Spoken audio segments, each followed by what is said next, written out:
The action takes place in a prison in the city of Xi'an. In the prisoner visiting room, on opposite sides of the glass, are a father and son. Rick asks his father to tell him the whole truth about why the monsters destroyed the city of Donghae, because he wants to find out the whole truth and achieve freedom for his father. 8 years ago, the city of Donghae was shaken by an invasion of monsters. It became the largest tragedy in the entire history of China. Only his father, Chris, managed to survive this tragedy. The investigation showed that Chris left the city even before the invasion of monsters. Since unauthorized absence is a serious crime, Chris was called a traitor to the homeland. He was sentenced to death with a 10-year reprieve, taking into account his past merits. His father's conviction left a mark on the next 8 years of Rick's life. He was kicked out of school, denied employment and medical care because he was the son of a traitor. But Rick believed that someday he would be able to clear his father's name from this stigma. Looking down, his father told Rick that he had no need to bring up the past.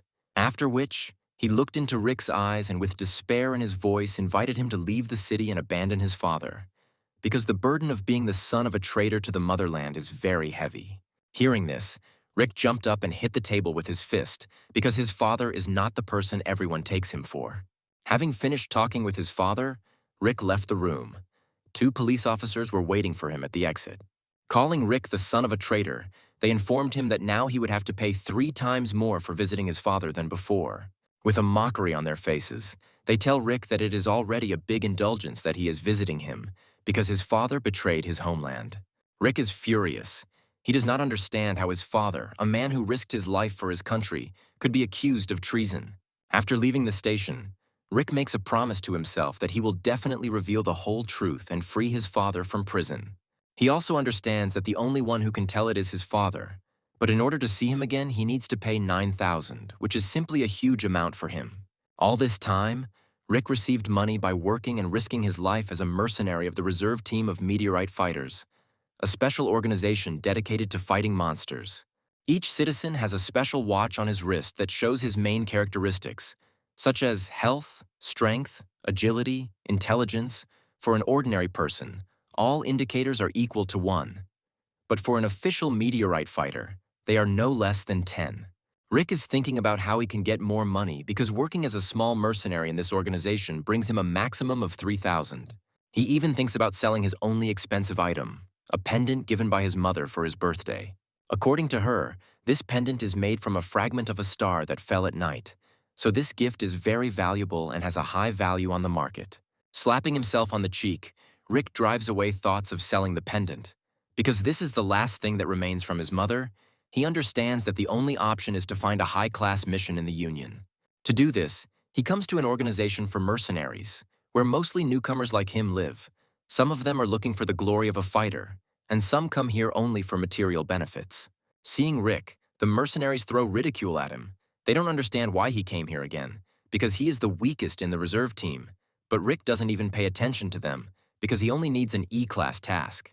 To do this, he turns to his boss, a small bald man whom he jokingly calls Uncle Todd. Rick asks Todd for a suitable E-class assignment, explaining that he urgently needs a large sum of money. Lighting a cigar, Todd replies that going on such a mission with such preparation is real suicide for a fighter of his level. Continuing his speech, he added that Rick was already very lucky that he was still alive. Because even on F-class missions Rick was just cannon fodder, Todd reminds Rick that he is just a reserve soldier and nothing more. With despair in his eyes, Rick explained the whole situation to his uncle and that he had nothing more to lose. After lighting another cigarette and considering Rick's position, Todd finally fulfilled his request. He handed him an E-class task, the purpose of which would be to clear a dungeon with monsters of the appropriate level. Seeing the contract, Rick was stunned, because the amount that was written there was much more than he needed. In parting, Todd warned Rick that the squad he was going to was not an easy one, and he constantly needed to be on the alert. Rick equips himself with all the available equipment. He is excited, because fighters from beginners and stronger will take part in the mission. But he reassures himself that despite the fact that he is a reservist, the only thing that is required of him is to perform well as a scout, which he has already done more than once. Arriving at the gathering place, Rick sees his new squad for the first time. The first person he saw was a girl with pink hair, about his age. What made her stand out from everyone was her youth and expensive equipment. Noticing Rick, She looked at him with an incredulous look and introduced herself. Her name was Rose, and she was the commander of this detachment. Seeing her, Rick froze with simultaneous amazement and fear. Looking at her equipment, he understood that Rose was at least an average category fighter. Her sword attracted special attention, in the center of which Rick noticed the core of the beast sparkling in different colors. The core of the beast is an extremely unique thing, because it can only originate in 1 out of 1,000 monsters. Such cores are used to create special equipment for a fighter. Such equipment significantly increases the strength of the one who uses it. Having assessed the situation and calmed down a little, Rick extends his hand to Rose for introduction. But his palm is suddenly intercepted by a boy with purple hair. With a mocking expression on his face, he explains to Rick that the only purpose he came here for is to be cannon fodder, bait for monsters.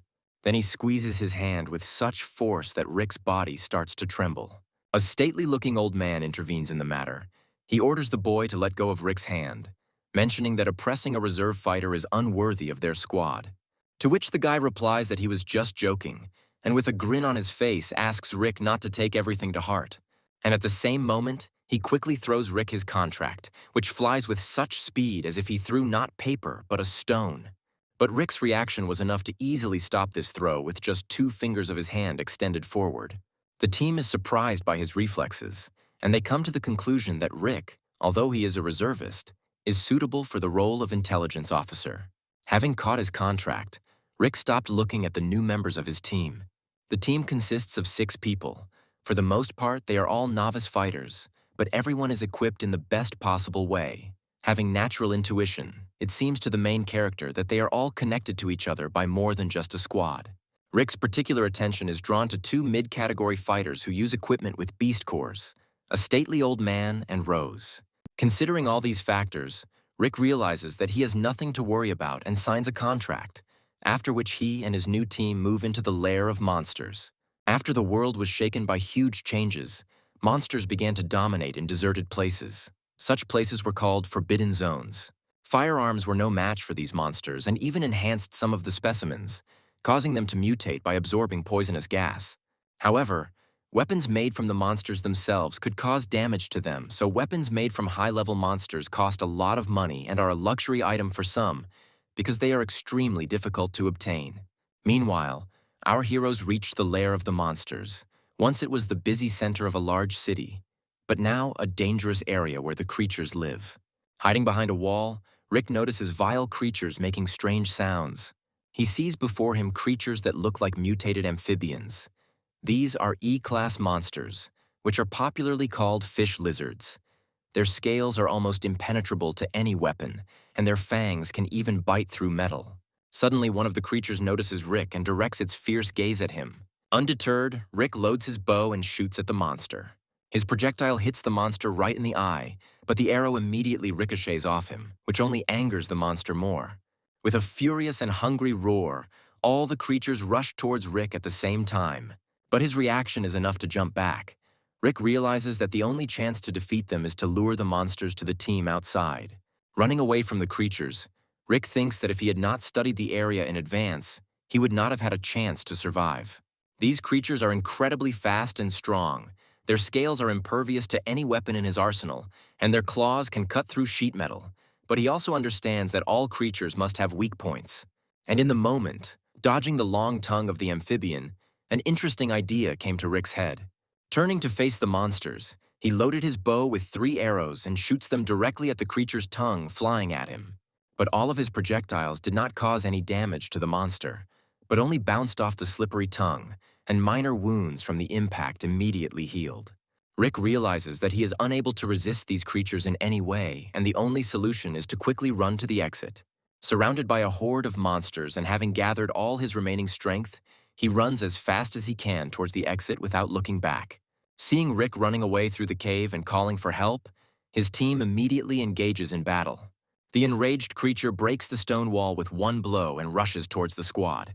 The monster, with all its fury and enormous scope, directs its blow toward the squad, but Hank staunchly blocks it with the help of his shield. Hank is an old man with a powerful physique. A mustache flaunts on his face, allowing one to think that he is from noble blood, and he is also a mid-category meteorite fighter, wielding a shield with a beast core. At the same moment, Rose cuts the monster into two parts with her sharp blade, leaving him no chance. The main character is glad to see what strong allies he joined the team with, because with such comrades, it will not be difficult to completely clear the lair. The squad unanimously praises Rosa, saying that her blow has no equal and the one who feels it is unlucky. But at this moment, the monster, cut in half with its last breath, rushes at the squad, directing its mouth at the boy with purple hair. Being a meter away from the monster's mouth, the heroes were stunned by surprise. With a characteristic grin, the purple-haired man shoves Rick straight into the amphibian's mouth, telling him that it's his time to fulfill his role. Looking into a huge mouth full of razor-sharp teeth, the main character thinks that he is about to die. But thanks to his reaction, at the moment of the bite, he pushes off the monster with his foot, jumping away from it to a safe distance. And again, he sends an arrow to the creature in a place already familiar to it, in the eye. The wounded creature, screaming in pain, is at the same moment furiously finished off by Rose. The monster's hot blood washes Rick's body in multiple drops. At this moment, the pendant hanging around Rick's neck began to make strange sounds. Rick's eyes lit up blue, and in his mind, he heard that killing the E-class monster activated the launch of the system and its adaptation to the owner. Rose orders Jack to examine the monster's corpse for beast cores and other useful equipment, to which Jack is indignant, because this job is not for him. They have a new reservist for this. But seeing the furious look of his captain, Jack still began to examine the corpse, because Rose saw how he shoved Rick. After a difficult battle, the squad decided to rest a little by the fire in order to gain strength for the further journey. Enjoying the warmth of the fire, Rose suggested that Rick try a new type of food for the squad. It will restore strength faster. Holding the provisions in front of Rick's face, she smiled and said with a small amount of pride in the recruit that he turned out to be a good scout. These words confused Rick a little. At that moment, he thought that she was not as indifferent as she seemed at first glance. Looking at them, Jack noted that Rick coped well with the role of bait, after which he added that it suits him very well to be a whipping boy. In response to this joke, the squad burst into loud laughter. It seemed that the sound of laughter reached the center of the city. Old Man Hank, slapping Rick on the shoulder, told him not to be offended, because these were just harmless jokes. Jack always loved to make fun of others. During the cheerful conversation, the new acquaintances did not notice how quickly night came. Since Rick was the weakest of the squad, it was decided to leave him on guard to give the more important members of his squad a rest. So when he saw Rose approaching him, Rick was very surprised. Approaching Rick, Rose told him that she was only fulfilling one of the conditions of the agreement, according to which two people must be on patrol. Talking under the light of the moon, Rick noted that Rosa had an unusual accent, not similar to the local one. He asked her why she was doing this task, being so far from home. In a heavy voice, Rose said that she was from the northern city of Chin, where ferocious monsters first appeared, and then added that each member of her family, upon reaching adulthood, must undergo such a task to clear the dungeon. Having answered Rick's question, Rose asked him back why such a weak fighter like him came to such a dangerous place full of monsters. The main character wanted to tell how much he wanted to bring his father back and find out the whole truth about the fall of the city of Donghae, when he suddenly felt a strange rustling at his feet. Looking down, the heroes were horrified by what they saw. In the place where they were standing, a huge abyss suddenly formed, leading straight into the subway, and our heroes quickly began to fall down. Rick tried to grab onto any nearby fragment, but his attempts were unsuccessful, and they fell into the abyss at great speed. The last thing they saw was the mysterious silhouette of a man standing on the edge of a cliff. Having woken up, the heroes saw an underground path in front of them. Strange rustling noises were coming from the distance of the tunnel, as if someone was scraping their claws on the stones. Having recovered a little, Rick put on his night vision goggles to better understand the situation and surroundings. Having looked around, Rick thinks about what caused the ground to collapse from under their feet. He also notices that the nearest exit from this subway is blocked with huge stones. The heroes try to figure out what happened and come to the conclusion that most likely it's all about the soil of the surface on which they stood. Placing his palms on the boulder and looking up, Rick noted that the depth here was at least 20 meters. Realizing that they could not get through the barrier of stones, the heroes decided to look for another way out of the tunnel. Thanks to special glasses worn by the main character, he was able to find the route to the opposite exit. Looking into the darkness of the subway, it seemed that it covered the entire city. Having walked a short distance, Rose became somewhat wary because her sword began to emit vibration and noise, which appear only when monsters of at least E-class are nearby. Rick was surprised by this because he had never heard of meteorite weapons being able to sense monsters from a distance. Unsheathing her sword, Rose explained to Rick that this phenomenon is called sword sense. A meteorite fighter with sword sense is able to quickly master any type of meteorite-bladed weapon and can even rely on it to detect monsters. This kind of skill is a top-class skill. Rose's blade did not deceive.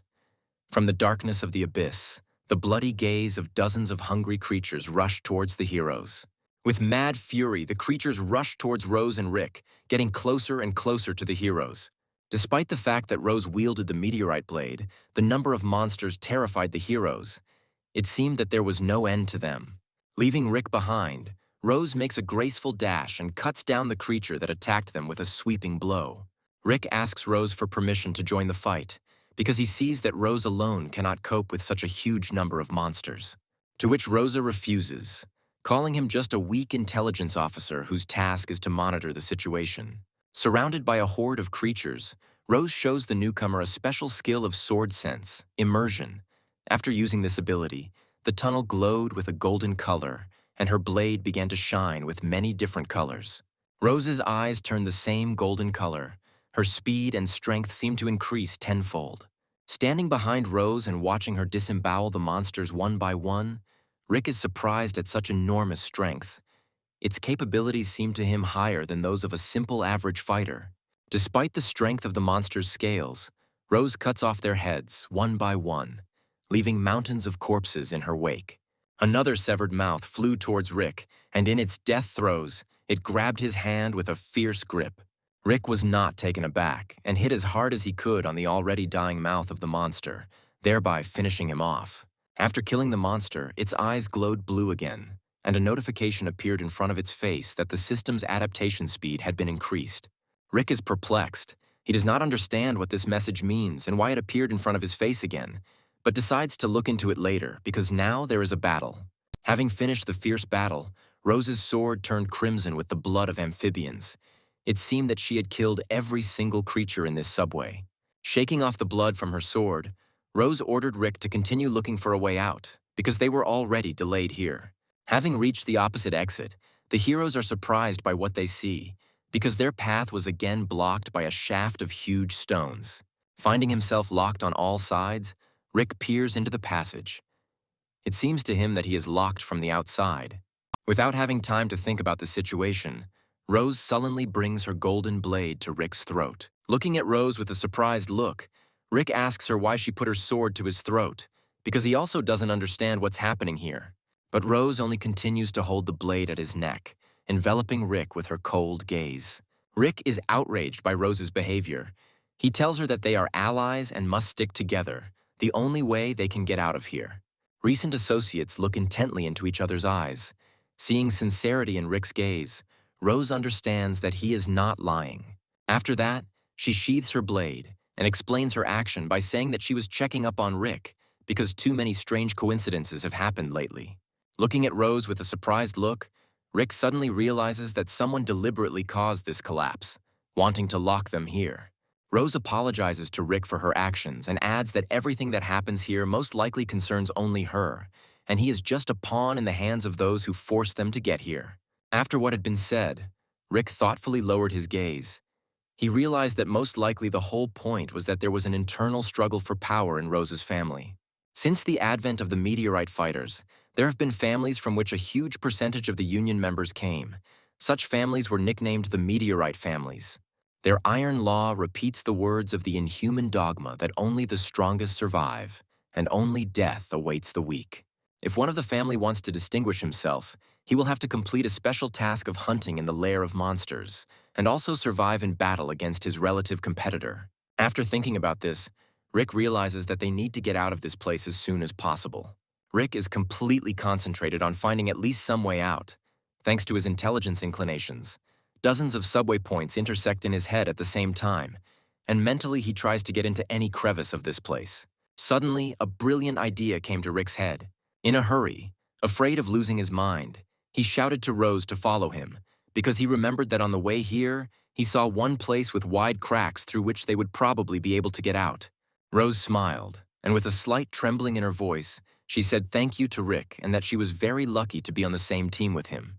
Hearing this, Rick replied with slight embarrassment that there was something he had been wanting to tell her for a long time. Rose looked at him with a surprised look from her blue eyes. Rick said that he could no longer run, because the air here was very dirty and his stamina was not enough for such frequent movements. The fighters stopped to rest a little, and a conversation began between them. Rose asked Rick why he, an ordinary reserve soldier with no real combat experience, dared to take on an E-rank mission, and added whether he really wanted money so badly. Taking the pendant given by his mother in his hands, Rick replies that he needs this money more than anyone else in the squad, saying to himself that his father has only 2 years left before his sentencing. Happy memories of life when he lived with his parents emerge in the mind of the main character. With their hands leaning against the glass, Rick's parents watch the city in which monsters are raging, and Chris swears to Rick's mother that he will definitely exterminate them all in order to finally show her the sea and live a calm family life. That year, Rick's mother left this world. She died during a small attack by monsters when she was trying to save someone. Squeezing the pendant even more tightly in his hand, Rick remembers that at that moment he did not even realize that his mother was no longer there, but only saw Laura's name among the soldiers killed in battle. Closely examining the blue of the pendant, Rick does not understand how his father, a man who lost his love in a battle with monsters, could escape from the battlefield. He convinces himself that there must be some other reason that is being hidden from him. Looking at the deflated Rick, Rose apologizes to him, saying that she shouldn't have asked such personal questions. Having rested a little, the heroes continued on their way. And so, having found those very cracks in the mountain, climbing over the fragments of the rock, with hard work they still managed to get out. But before she has time to catch her breath, Rose's attention is attracted by the sounds of a pulling bowstring. Looking up, Rose saw a hail of dozens of arrows flying straight at them with precision. Being under a hail of arrows, she deftly jumps away and with all her strength, pushes away the exhausted Rick, shielding him from the shells with her body.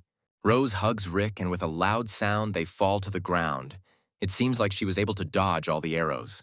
However, Rose suddenly feels a bright flash of pain in her shoulder blade, spreading throughout her body, causing her to scream. Quickly throwing off Rose's body, Rick sees an arrow sticking out of her back. Looking at its tip, Rick realizes that this projectile is poisoned. In order to avoid the rapid action of the poison, the main character quickly pulls the arrow out of Rose's body and immediately remembers that he took the antidote with him on the mission, after which he rests her body against the stone barrier that protects them from arrows, and holds out his hand with the antidote, telling her to drink it quickly. Weakened by the effects of the poison and severe pain, Rose, barely focusing her tired gaze with a heaviness in her chest, looks up.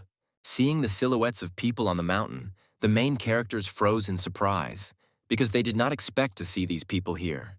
On the mountainside, with a proud look, stood Hank and the rest of their meteorite squad. Hank, with a grin on his face, calls Rose his niece. He's surprised that she was able to dodge a hail of arrows and acknowledges the fact that it is not for nothing that she is considered the most genius from the current generation of their family. Observing the situation, Rick realizes that this task was originally designed as a trap for Rose, and her entire squad are members of her meteorite family. Hoping to bring her uncle to reason, Rose reminds him how much her father did for Hank, because he saved the life of his family and came to the rescue more than once. But her words had no effect on Hank. He doesn't care about honor and duty, because the only thing that has value in this world is material wealth and power. Not wanting to continue the conversation any longer, Hank takes out a device from his pocket that looks like an activation remote for explosives, and at the same moment, without hesitation, activates it. Pressing the button activated the explosives. A powerful explosion occurred, and the entire nearby area was surrounded by bright flames, and massive stone mountains were shattered into small fragments. Looking at Jack with a piercing gaze, Hank asked him if he had dealt with the creatures in the area, because a loud sound could attract a large number of monsters here. But Jack, with his characteristic smirk, assures Hank that he has nothing to worry about, because he has everything under control. Enjoying the view of the burning earth and the stones flying into smithereens, Hank and the squad revel in their victory. The old man, with a grin on his face, says how immensely sorry he is that his beloved niece died at the hands of the son of a traitor to the motherland, because no one expected that he would come to them to the squad. Meanwhile, a bright flash and noise from the explosion attracted the attention of the monsters that had accumulated on the pond, which Jack had to deal with. At the last moment, the heroes managed to escape from the explosion by jumping back into the tunnel, but Rose's condition worsened every minute. Looking around, they noticed dozens of creatures in the depths of the passage, peering with bloody eyes into Rose's wound. The heroes suddenly realized that the amphibians were attracted here by a special smell emanating from Rose's wound. They understand that the arrow was saturated not only with poison, but also with a special bait drug. Rick is surprised at how thoroughly Rose's squad thought through the plan to kill her. Moreover, Rose adds that Hank wanted to put all the blame for her death on him. Stunned by this response, Rick realizes that if their plan works, his father will be sentenced without any delay. Gritting his teeth in anger and clenching his fist, Rick assures himself that they will definitely survive and get out of here. At the same moment, the vile tongues of the reptiles rush towards the heroes. But despite her wound, Rose deftly cuts them apart with one blow, showing Rick that she can still fight. Realizing the situation they are in, Rick concentrates on trying to find another way out of the underground. After some thought, Rick tells Rose that there may be another way out. The heroes quickly went there, fighting off a huge number of hungry amphibians along the way. While watching Rose fight off the monsters, Rick remembers that the exit they are heading to is blocked, but he realizes that they may be able to get out through it. Rick noticed that from prolonged active actions, Rose's hand began to darken from toxicosis. He thinks that if she continues to fight, then the antidote will clearly not help her. The heroes stopped, feeling a slight gust of cold wind on their faces. Rick joyfully points his finger up, pointing to the crevice, because now they have another chance to get out of here. However, at that very second, Rick's joy turned to horror. After all, the smell emanating from Rose's wound attracted even more scaly monsters here. Leaving Rick behind again, Rose orders him to run away, because he should not die here for her sake. And at the same moment, he makes a graceful dash towards the creatures, cutting their bodies one after another with quick blows. Realizing that they have no other choice, Rick begins to clear the passage. Barely noticeable glimmers of moonlight begin to break through the pile of stones. Finally, he managed to clear the way out. Realizing that they cannot cope with all the monsters, Rick sets a special trap for them, after which he shouts to Rosa to quickly run to him. Gathering her last strength, Rose, running away from a flock of creatures, deftly slips under Rick's trap. A crowd of amphibians deprived of intelligence continues to rush forward, but they run into an obstacle that they cannot overcome. Having got out, the heroes watch as the passage through which they just made their way collapses. Rose praises Rick for his ingenuity in fighting the fish lizards, and also adds that if not for his trap, they most likely would have died. But before she can rejoice, she feels a special noise made by the handle of her blade. Looking around, the heroes see in front of them many monsters who were attracted here by the loud sound of the explosion. Realizing that a battle cannot be avoided, Rose tries to join the fight, but her strength is hardly enough to hold her sword. Feeling a sharp weakness, Rose falls from powerlessness, and with her last breath, she tells Rick to run for his life. Rick picks up Rose with one hand, and with the other, he picks up the meteorite blade that has fallen to the ground. Looking into the eyes of monsters, Rick shows with all his appearance that he is ready to fight to the death. Smelling the sweet smell emanating from Rose's wound, the furious creature attacks the main character at breakneck speed. However, thanks to his reflexes, Riku manages to blow off her head with one strong blow from the meteorite blade. But this was not enough to kill a monster of this level. From the severed mouth of the monster, a knife-sharp amphibian tongue rushes towards Rick's body. Not having time to dodge the blow, Rick suddenly feels a sharp pain in the chest area. Lowering his head down, he sees that his body has been pierced right through. Realizing that he will not survive from such a wound, Rick mentally asks for forgiveness from his father for not being able to save him. After which, Rick's lifeless body falls to the ground, showing no signs of life. While on the verge of death, Rick's pendant suddenly floated above his body, and its color changed to gold. His body is fighting for life in agony, and Rick himself again sees a strange notification in front of him. It says that he killed 3 fish lizards. The accumulation of energy is complete. The God of War system has been activated. After activating the God of War system, the characteristics on Rick's bracelet began to increase rapidly. Rick does not understand what is happening to his body. It seems to him as if he is sleeping and floating in a stream of infinite power and wisdom. He again sees a notification in front of him that the distribution of the main attributes has been completed. After which Rick came to his senses. His heart was beating in his chest so that it seemed like it was about to jump out, and his whole body seemed to be on fire. Looking down, Rick saw that the wound on his chest had completely healed, not even leaving a scar on the skin. Having come to his senses a little, the main character sees that the monster's gaze is directed towards Rosa. Without missing a beat, Rick immediately grabs his sword, thereby attracting the attention of nearby creatures. The monsters furiously attack Rick, destroying everything in their path, but he easily fends off their attack, noticing their every move. At this moment, Rick realizes that his agility has increased significantly, and his reflexes have become much faster. Moreover, holding the meteorite blade in his hands, Rick feels how enormous power permeates his body. Rose's sword was inlaid with a high-quality E-class beast core, which was why she was able to cut through fish lizards so easily. Surprised by the new power, Rick looks at the monsters without a drop of fear.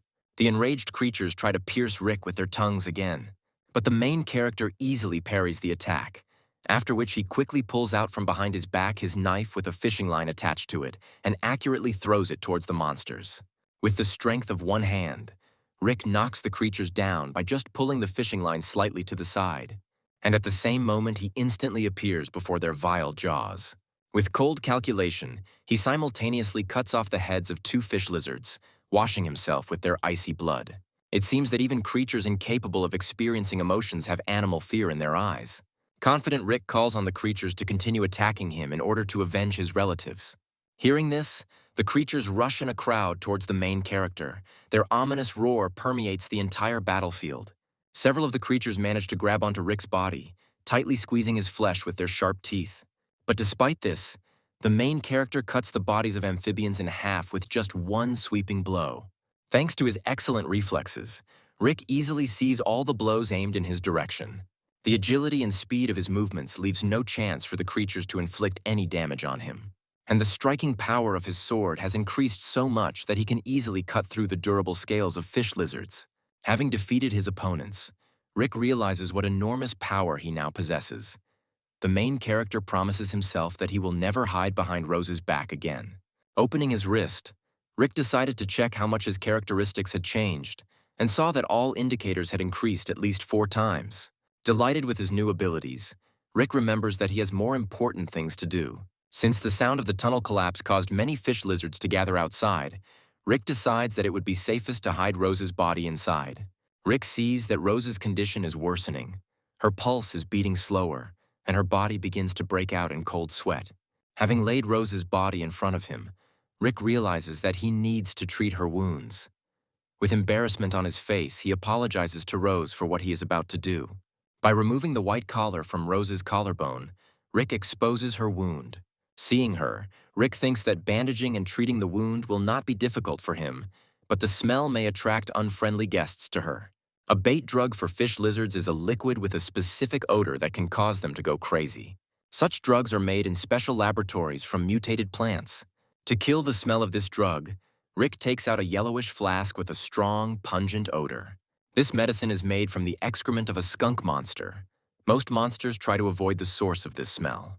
After apologizing to Rose, Rick treats her wounds with this medicine and also bandages them.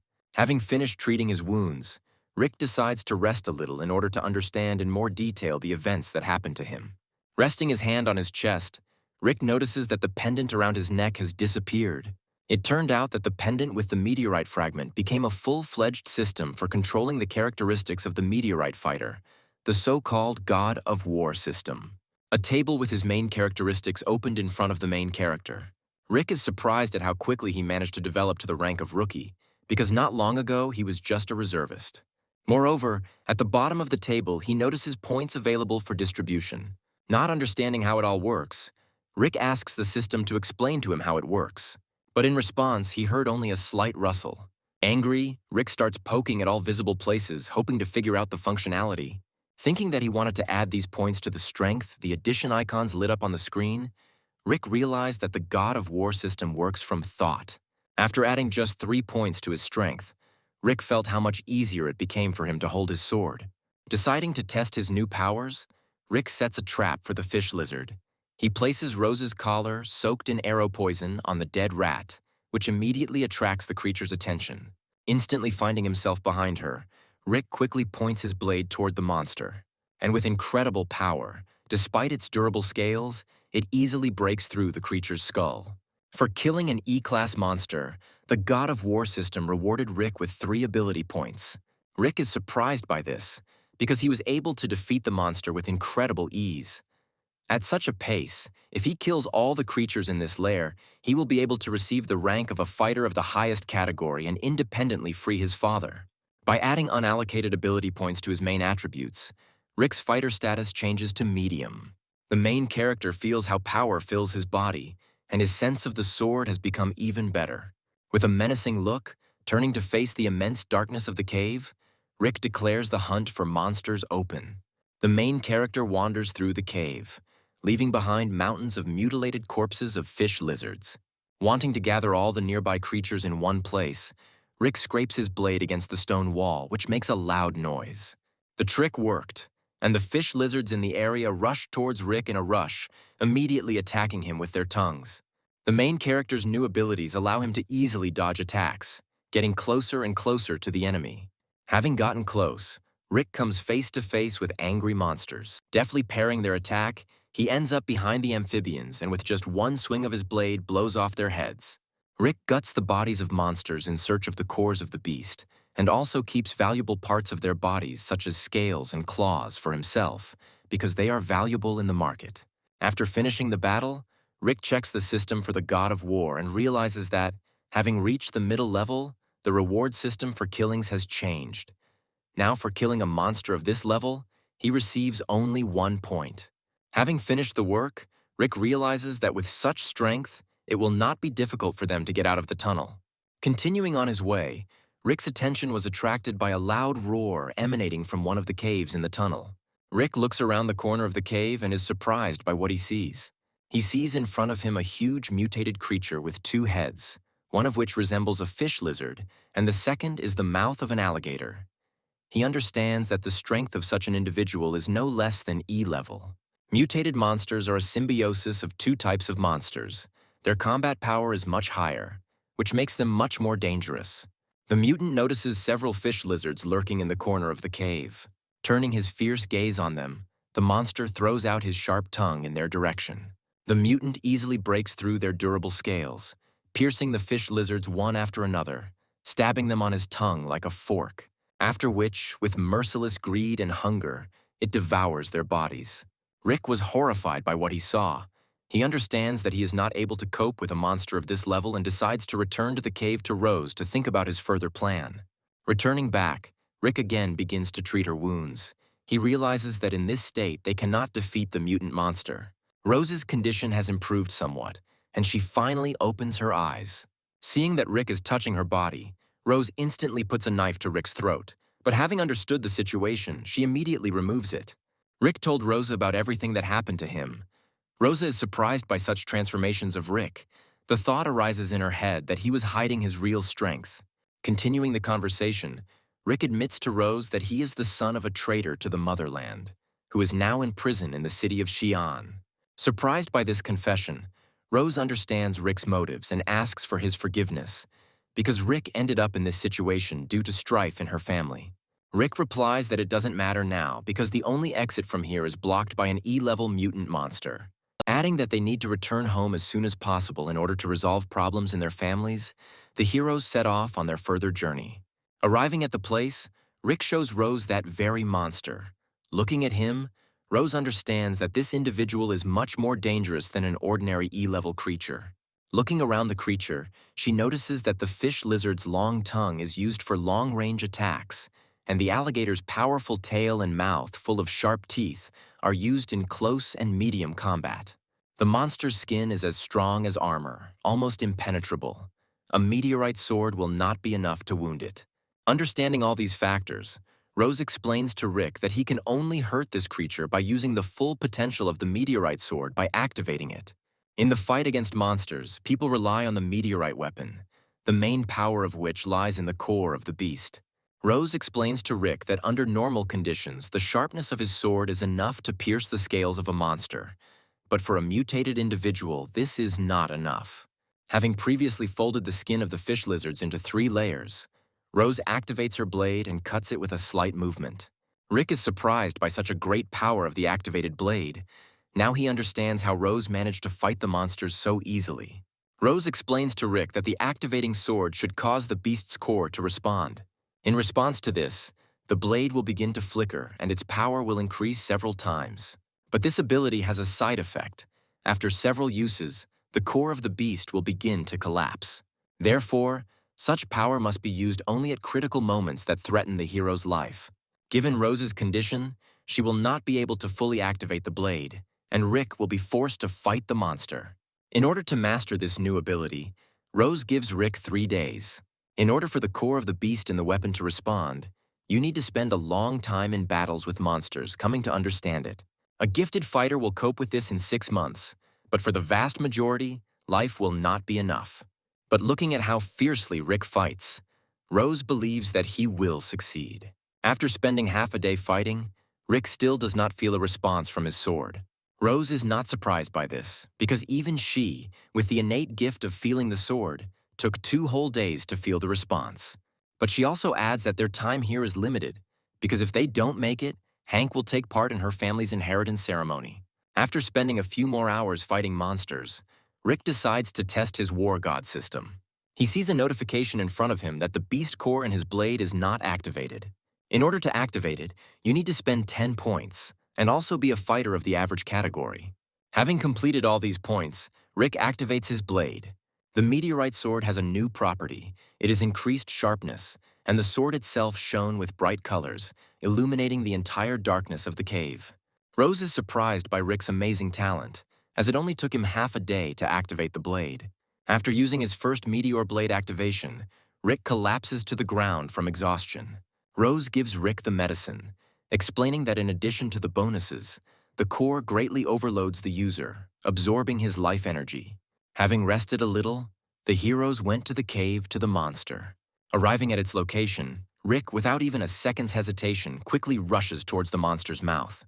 Seeing Rick, the enraged creature emits a powerful roar, after which it points its tongue towards the main character. Rick deftly parries the mutant's attacks, step by step approaching the mutant's mouth. Approaching the attack radius, Rick decides to first cut off the fish lizard's head in order to weaken the mutant. After hesitating a little, Rick sees a huge mutant tail quickly flying in front of him.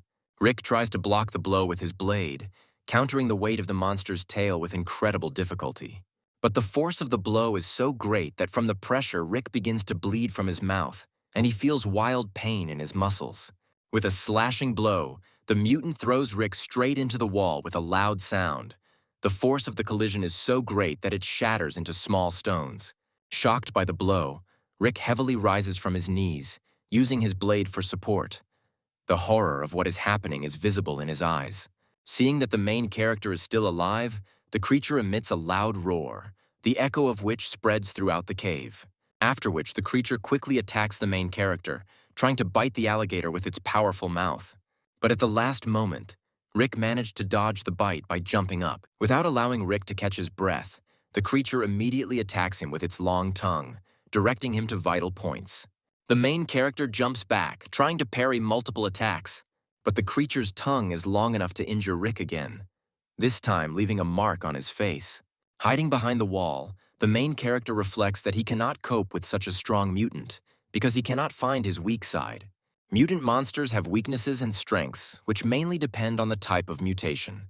But this mutant can attack from any distance, plus he has thick scales that protect him from any type of attack. The main character understands that he has no right to lose. Memories from childhood begin to emerge in his head.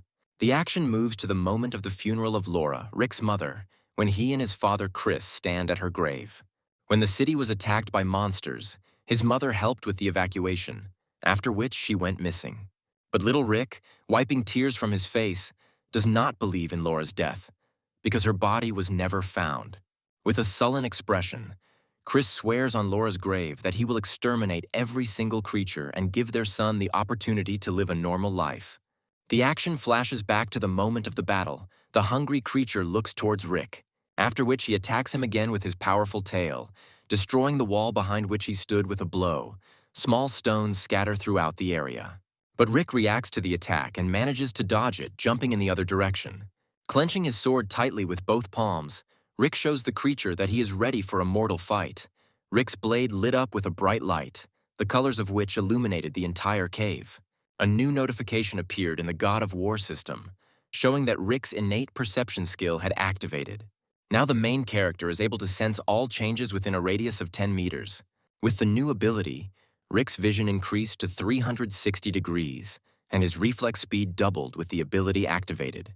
The monster's movements have slowed down significantly for him, and now he easily notices every rustle made by the monster. Parrying the next attack, Rick activates his sword and points it straight towards the monster's neck, after which, without much difficulty, with a powerful sweeping blow, he chops off 2 heads at the same time. The monster's vile jaws fall to the ground. Rose looks at Rick with a stunned look. She is surprised that he managed to defeat a monster of such a level.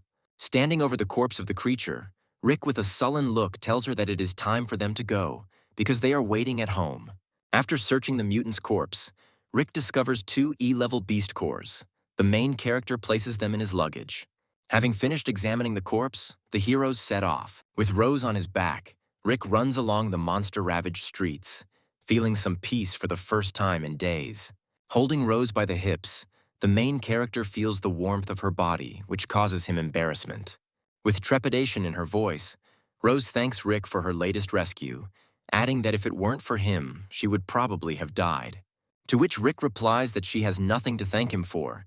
They walked this path together, helping each other in difficult situations. The heroes enjoy the carefree atmosphere. A smile appears on their faces for the first time in a long time, and the wounds from long battles seem to hurt a little less. But their pleasure is interrupted by a hail of arrows flying straight at them. Having dodged the arrows, Rick and Rose see Jack coming to meet them along with his new subordinates. Jack calls Rick a whipping boy and wonders how he managed to survive, because he is a complete weakling. Still holding Rose on his back, Rick looks angrily in their direction.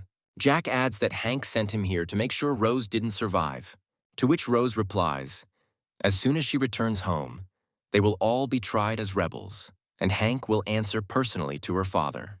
After hearing this, Jack grins and calls Rose a naive fool, and also adds that he has been eyeing her for a long time and was waiting for an opportunity.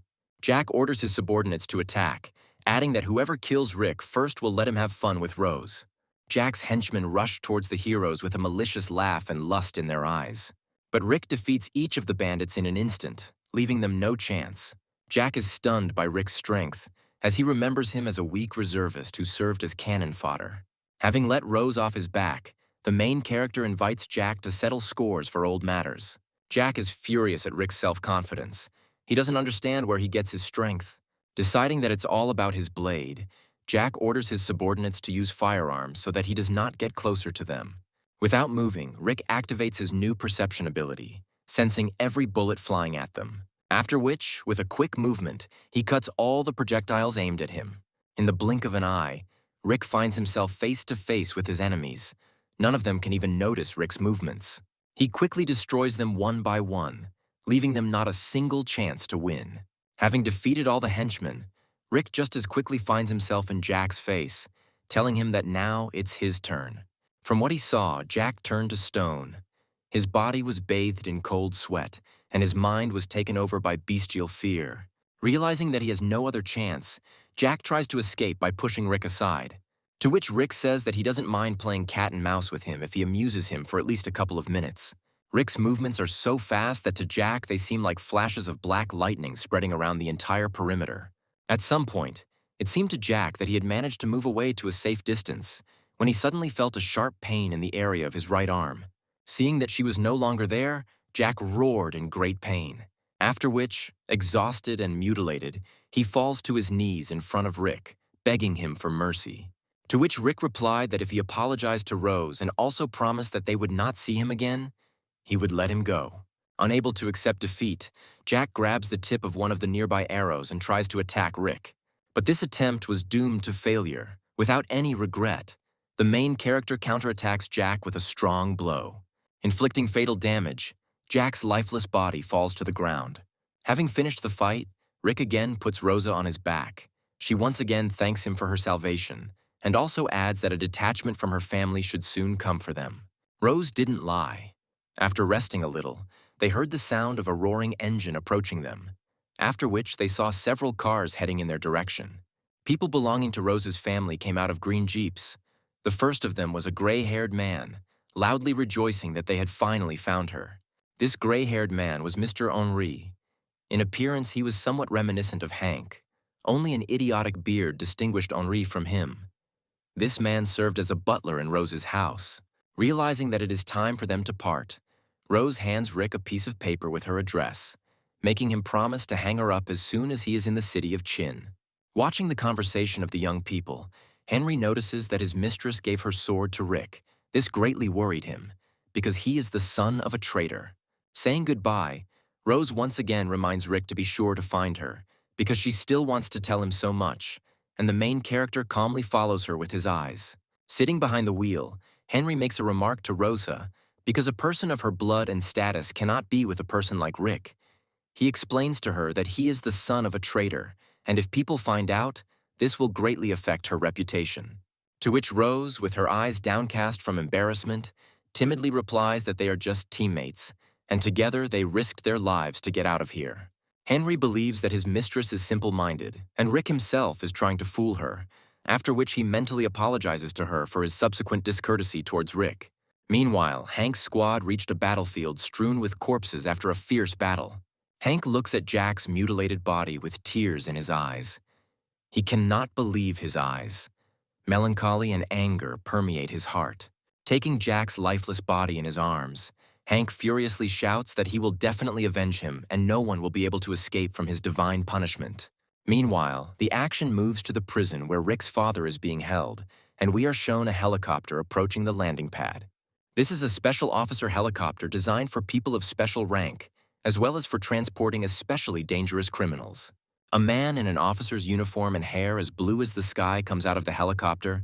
Next to him is a woman with yellow glasses and the same hair color.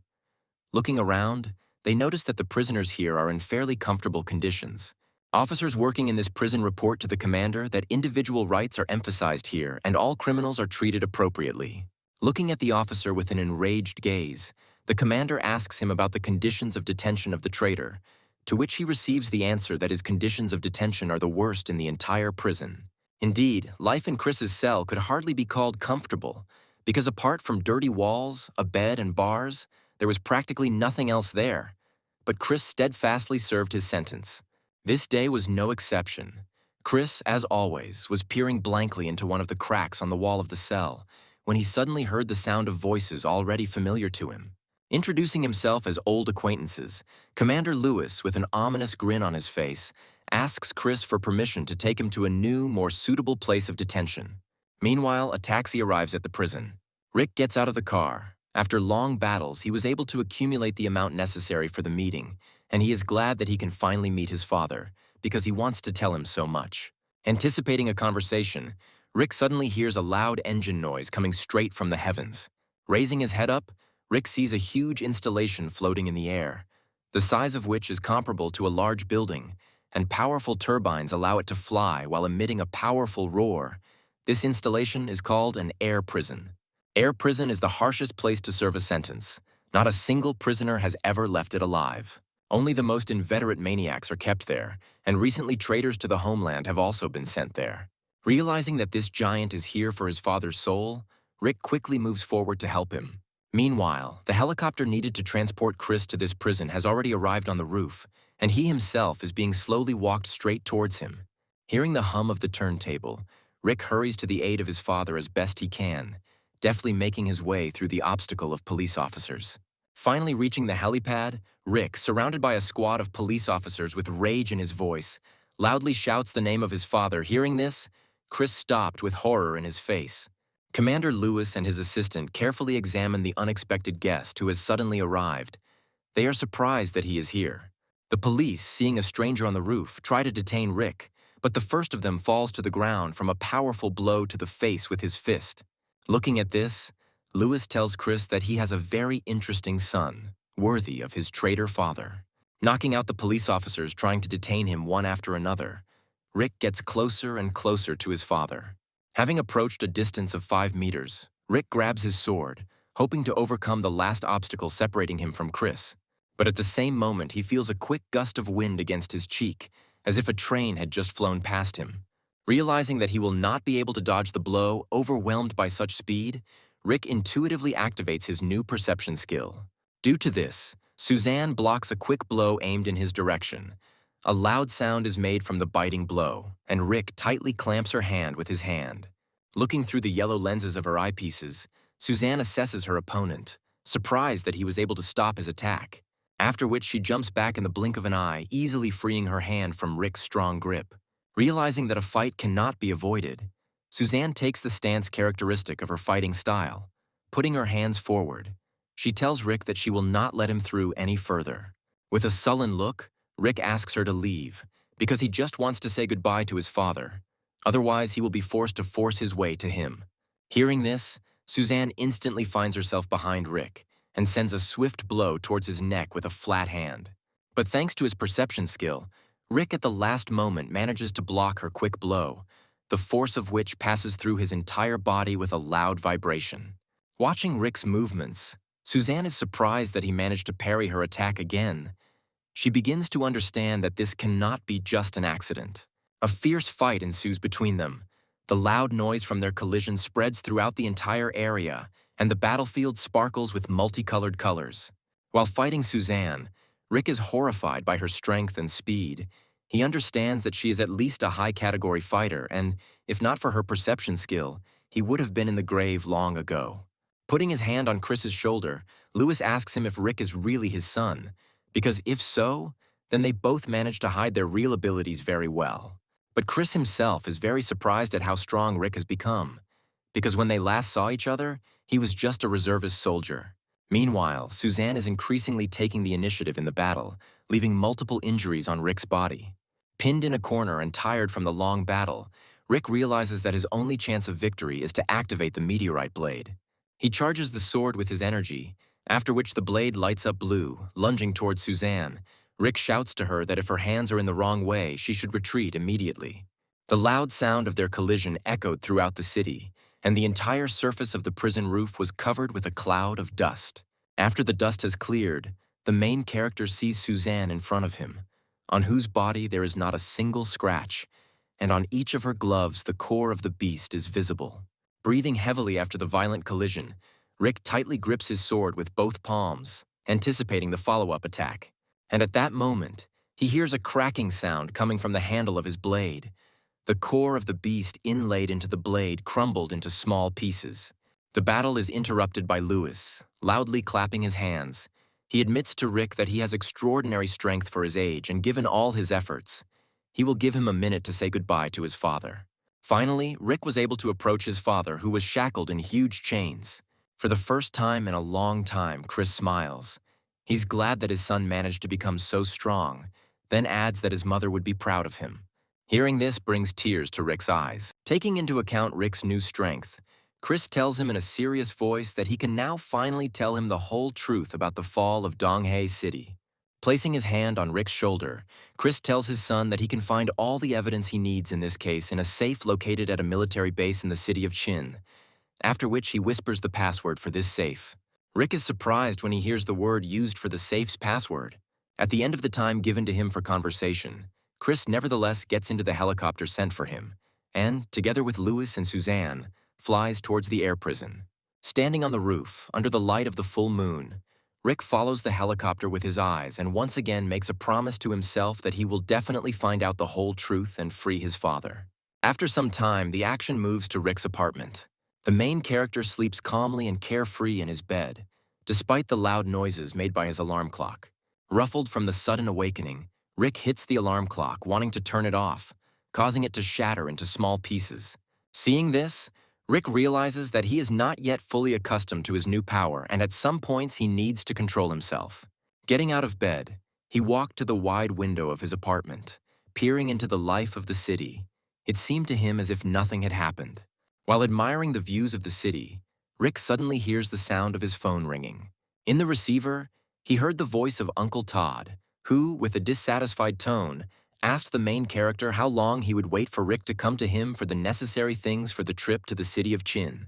After these words, Rick realized the purpose of setting the alarm clock and quickly went to Uncle Todd's office, promising that he would take a Diet Coke with him as an apology. Arriving at the office, Rick, rubbing the back of his head, tells Todd that he was late because he was moving an old monster across the road. This cheered up the gloomy fat man a little. While drinking the Coke Rick brought as an apology, Todd reflects on how in a couple of days this little guy went from being a reserve soldier to being a real fighting unit. Rick, with a grin on his face, tells Uncle Todd that he promised not to let him down. He had to become a little stronger. After this, Todd gives the main character a backpack with all the necessary things for the trip to the city of Chin, including the certificate of a fighter of the initial category, adding that 3 months must pass for certification to the intermediate category. Todd also warns Rick about increased vigilance on his part, because the military base in the city of Chin is a very dangerous place, full of guards. Looking at the care of funny fat Todd, Rick thanks him for caring about such a weakling like him all these years. In response, Todd simply turned to the window and told Rick in a grumpy voice that he only cared about him so much because his father helped him a lot in his youth. Rick thanked the grumpy fat man again and headed out, promising Todd that he wouldn't let him down again. As Todd follows the main character with his gaze, he is surprised at how quickly children grow up, because just recently Rick boasted to him of the title of reserve fighter, but now he is a real warrior, capable of fiercely fighting monsters. Looking at the train ticket that Todd booked for him, Rick realizes that he is leaving only in 5 days. In the remaining time, he decides to get new equipment, including melting down his sword with 2 beast cores, because the old one burst during the battle. He understands that in addition to new equipment, he will also need to hone his skills as a fighter, because the military base of the city of Chin is full of high-class masters. While talking about this, Rick heard his phone ringing again. This time, on the phone, he heard the voice of his old friend, Peter. Rick was glad for this call because it seemed to him that they had not seen each other for 1,000 years. Having learned that Rick was now in town, Peter invited him to meet at their old place. Rick agreed to this adventure, adding that he was now a rich man and would put everyone on the table. Peter is a fair-haired boy Rick's age, although he is not a meteorite fighter and does not have unique skills.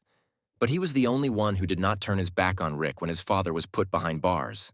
After finishing his phone call, Rick decides to stop by the mall to look for some gear before the meeting.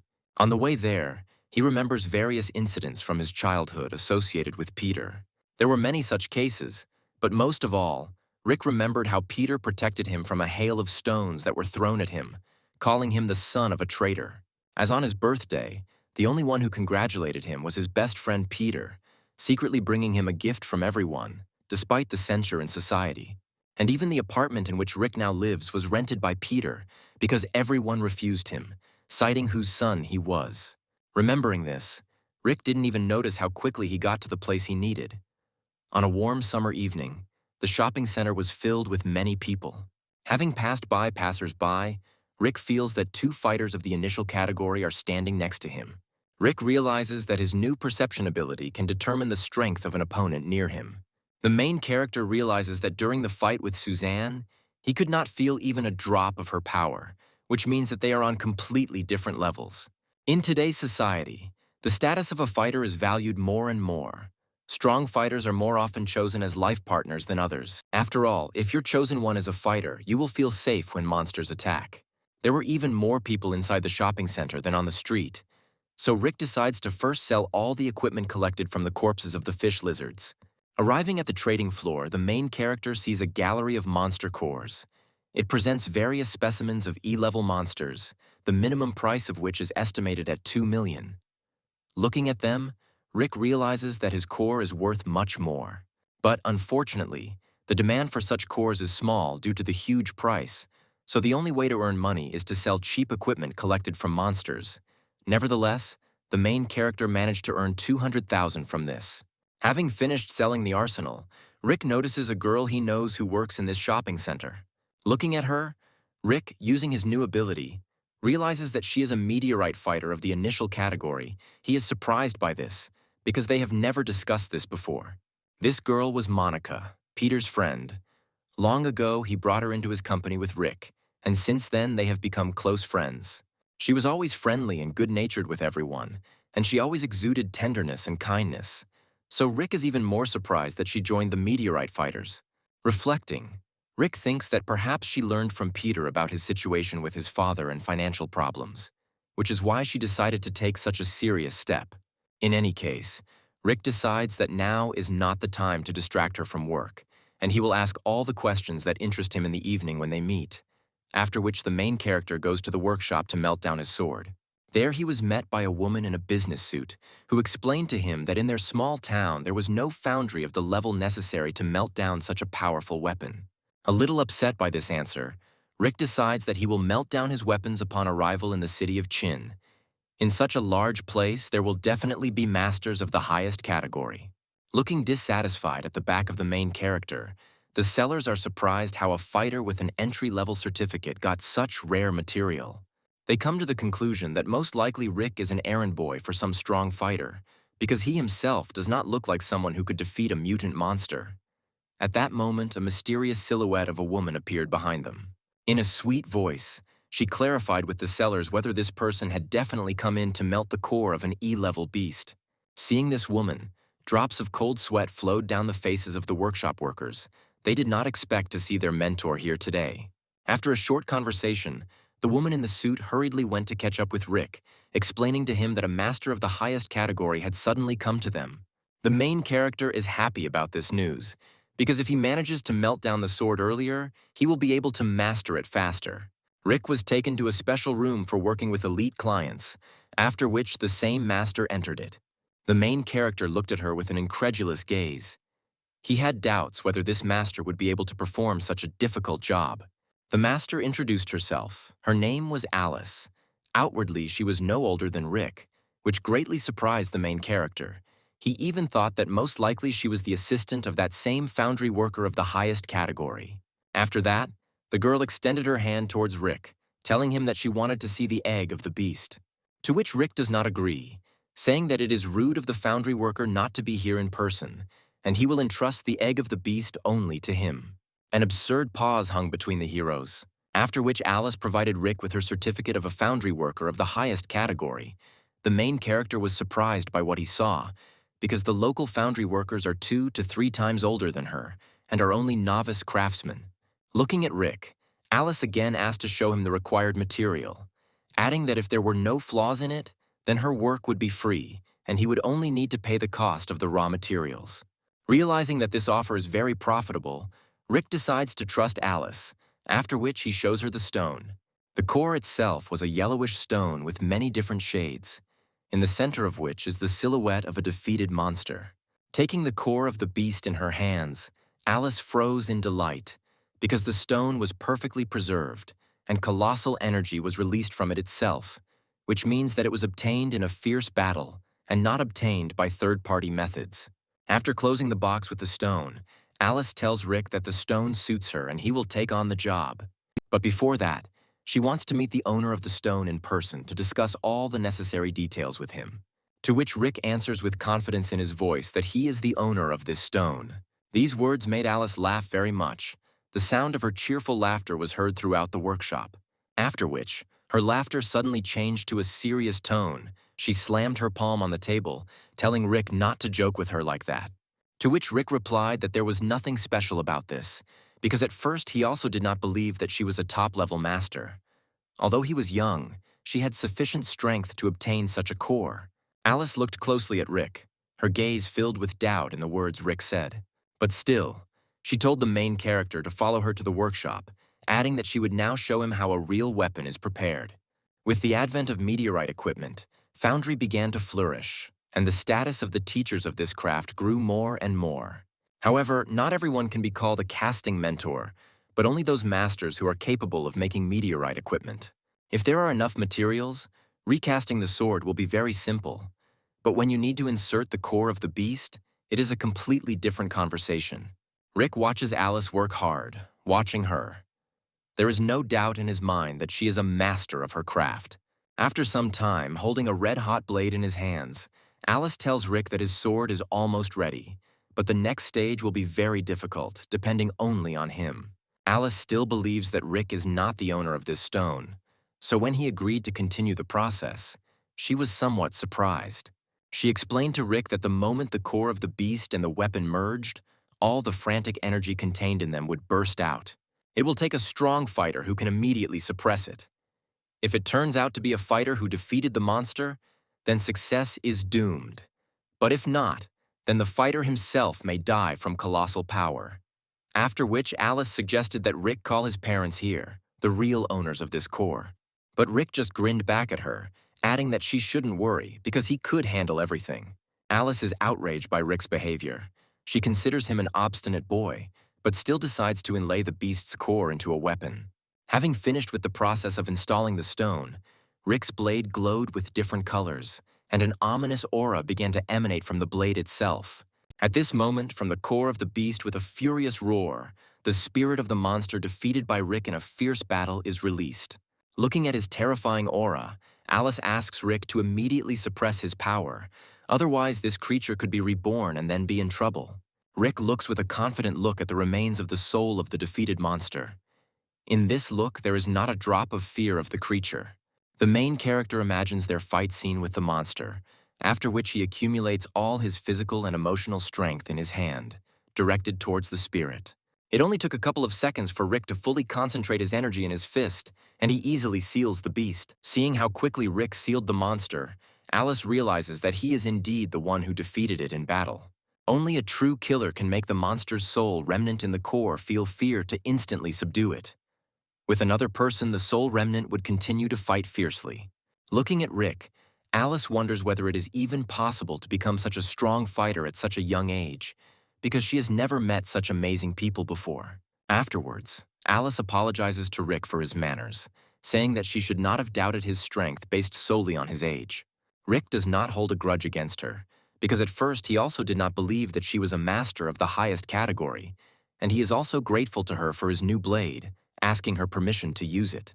Holding his new sword tightly in his palm, Rick feels the power pulsing inside his palm even more than before, while the weight of the blade seems to have been halved. Having opened the system of the God of War, Rick sees that the characteristics of the blade have changed significantly.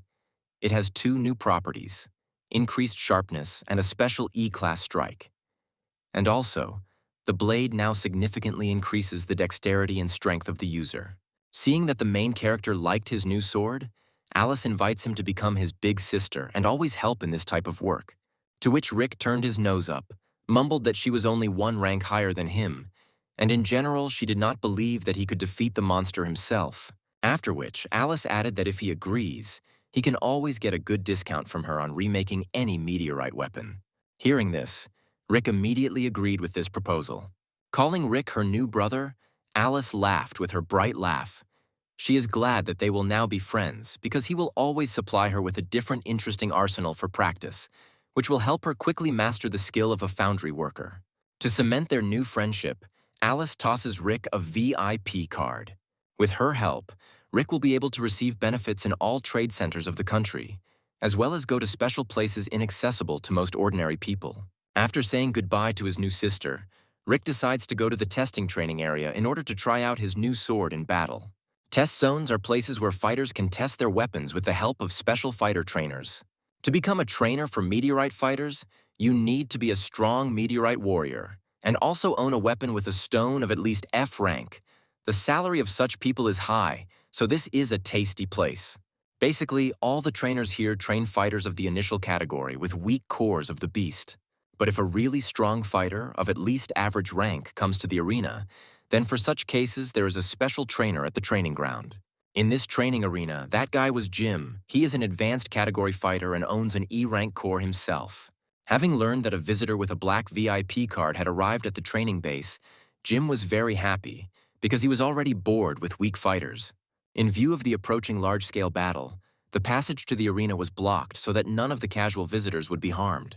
Entering the arena, Rick holds his blade in his hands, anticipating the upcoming fight with his trainer, after which he heard a voice behind him and turned around. In front of him he saw Jim and a smiling Alice. Jim looked like a very formidable opponent, and in his hands was a huge two-handed axe, the size of a small man. Looking at Rick, Jim is surprised that he is so young and already owns a weapon of this level. Jim greeted Rick, then added that he had a very good blade, but it was of no use if a brat like him was using it. Jim seemed to embody a ferocious bear, just as huge and strong. He himself was head and shoulders taller than Rick, and also surpassed him in terms of fighter level, because he is an advanced meteorite warrior. The heroes dispersed to different sides of the arena, preparing for the upcoming fight. Silence reigned over the entire training ground, and everyone present was afraid to make a small rustle. Rick had heard a lot about Jim, because they live in a small town. Once upon a time, when he was still a mid-category fighter, he was able to defeat 100 E-level monsters single-handedly. From himself, Rick feels an aura similar to the one he felt during the fight with Suzanne. Rick understands that the only option to somehow equalize their difference in strength is to use his sword, because it significantly increases his agility and strength. Realizing that Jim is using a heavy two-handed axe, Rick makes a swift lunge in his direction, relying on his high agility, after which he quickly performs many accurate blows, aiming for Jim's body. Jim somehow notices these blows. The speed and agility of the main character greatly surprises him, after which Jim takes a defensive pose and spins his huge two-handed axe with just one hand, thereby completely blocking all of Rick's blows. The moment he blocks the blow, Rick sees an opportunity to attack again before Jim regains his balance and activates his perception ability. And at the same second, he tries to attack again, directing his blade towards Jim's body. But Jim, calling Rick a naive boy, makes a powerful attack with his second palm, throwing the main character several meters back. From the strong blow, Rick can barely stand on his feet. He's surprised at how much power his axe gives him. If he didn't have a sword that increases strength and agility, Rick might not have gotten up at all from this blow. Looking at their battle, Alice doubts that Rick will be able to defeat Jim, but still she does not lose hope in him, wanting him to give his best. Jim reminds Rick that they are in the arena for testing weapons, not sparring, so he should show off the full power of his activated blade, after which he activates his axe, forming a vortex of a powerful red-gold aura around him. Activating his axe, Jim says that now it's Rick's turn to show the true power of his sword. Rick accepts Jim's offer and also activates his blade, after which he assumes an attack stance and fully concentrates on his weapon. In a split second, Rick covers the distance between opponents with a quick dash, after which Jim attacks, but he also attacks him in response. After the collision of the blade and the battle axe, a loud noise was made that echoed throughout the area, and the bright light of the activated weapon colored the entire arena. Rick barely holds back the full weight of Jim's axe, realizing that he won't be able to hold it for long, but at this moment the main character remembers the new ability of his blade. Continuing to hold off Jim's onslaught, Rick activates the God of War system and uses his new move called Penetration, after which his blade deftly slipped past Jim's axe and passed tangentially near his face, thereby leaving a wound on his right cheek. Seeing his blood, Jim was seized with a frantic rage and he uses the ability of his axe, which is called the Mountain Destroyer. After its activation, Jim begins to spin in a mad whirlwind, destroying everything in his path. Feeling the power of this attack, Rick barely manages to jump back. After his attack, Jim sees that the entire training field within the strike radius has been destroyed, and the floor has turned into a pile of stones. Looking at his hand, Jim is surprised that such a young fighter forced his E-rank ability to activate. On this note, the battle was decided to end, and the entrance to the arena became public again. One of his subordinates immediately ran up to Jim, trying to cheer up his captain. He says that Rick was simply lucky to block his blow, and all his strength depends only on the sword and nothing more. In response to this, Jim looks at him sideways, calling him an uneducated suck-up. After all, even if a weapon is good in itself, then in order to fully reveal its power, it must have a suitable owner, especially for a weapon with a mutated core. After which Jim goes to Rick, who has just left the arena, calling him by name for the first time. He asks him to apologize for accidentally using his E-level ability, because it could have left injuries on his body, and also adds that if he somehow injured him, he will pay for all medical treatment. Rick is surprised by Jim's kindness, because he seemed to him to be a more stern person, rubbing the back of his head. He tells him that he is fine. In parting, Jim tells Rick that his sword is extremely powerful, but his skills in using it are crude, so in order to become even stronger, he needs to train his E-level skills. Looking at the friendly conversation between Rick and his trainer, Alice suggests that the main character give a name to his new blade. Rick agrees with this because a great sword needs a great name, after which he calls his blade the Bone Crusher. Arriving home, Jim feels a sharp pain emanating from the wound in his shoulder. Looking at her, he realizes that if he had not used his E-level skill, he could have been left without an arm. Jim is surprised at such a great strength of the protagonist's blade. To pass the time while waiting for his appointment with Peter and Monica, Rick walks around the mall in search of equipment or skills that suit him. When suddenly he hears a noise coming from a nearby crowd, forming something like a circle. In the crowd, he hears a guy in a loud voice trying to negotiate with some people that he will return their money for their stone. Rick realizes that this voice belongs to Peter, after which we are shown Peter and Monica, surrounded by a crowd of spectators, and opposite them stand 3 fighters of the initial category, showing with all their appearance what kind of scum they are. A group of 3 fighters of the initial category claim that Monica stole the core of an F-rank beast from them. Moreover, this core was mutated. Already somewhat beaten, Peter tries to reason with the bandits, telling them that if Monica stole something from them, then he is ready to fully pay all their expenses. The friends look disdainfully at Peter, telling him that apparently he doesn't understand who he's dealing with, because they are meteorite fighters and they obviously don't need money. After which, one of the bandits points his finger in Monica's direction, saying that this beauty stole the stone from them and now she herself must pay for it. To which Monica refuses, because she did not take any stone from them, and they are just ordinary bandits. Hearing this, one of the members of this group says that she doesn't need to pay money, because they will simply search her with their own hands, and if they don't find anything, they will immediately leave. Peter covers Monica's body, calling them bastards. He says that the first person to touch her will regret it greatly. But these words did not frighten the bandits at all, and at the same second, Peter sees a fist rapidly flying in front of him in his face. But the bandit's fist rests against some kind of barrier, and he himself cannot understand what is happening. After which he sees Rick confidently standing in front of him, covering his friends with his back and easily holding the bandit's fist with one hand. Rick tells the scum that they will be very sorry for deciding to mock his friends. And at the same moment, with one light blow of his hand, he knocks out one of the bandits. Looking at this strength, Peter and Monica are perplexed, because the last time they saw each other, Rick was no stronger than an ordinary person. Rick looks demonically at the bastards who attacked his friends, telling them to attack and show him the very power with which they obtained the core of the beast.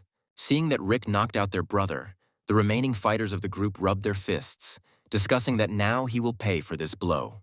After which they attack Rick with a scream, telling him that first they will deal with him and then they will have fun with the girl behind him. But Rick doesn't even try to dodge their attack, but immediately counterattacks them with quick blows all over his body. Then he throws their bodies to the side like a basketball. Having come to their senses a little, the bandits try to attract attention to themselves, saying that a thief appeared in the shopping center, who stole the core of the beast from them and then beat them. But suddenly they felt a strong aura behind them, from which goosebumps ran throughout their entire body. This made them fall silent. Behind them stood Jim, who seemed to have grown even larger since their last meeting. The spectators watching the fight were surprised that Jim was here, because he was now supposed to go to his new guild. But Jim did not pay attention to the onlookers, but only asked Rick if he needed any help. After which he wrote down the names of the fighters from the group in his notebook, assuring them that they would spend the next 2 years in a not very pleasant place. After which, he turned to Rick, telling him that usually such incidents do not happen in such a calm place.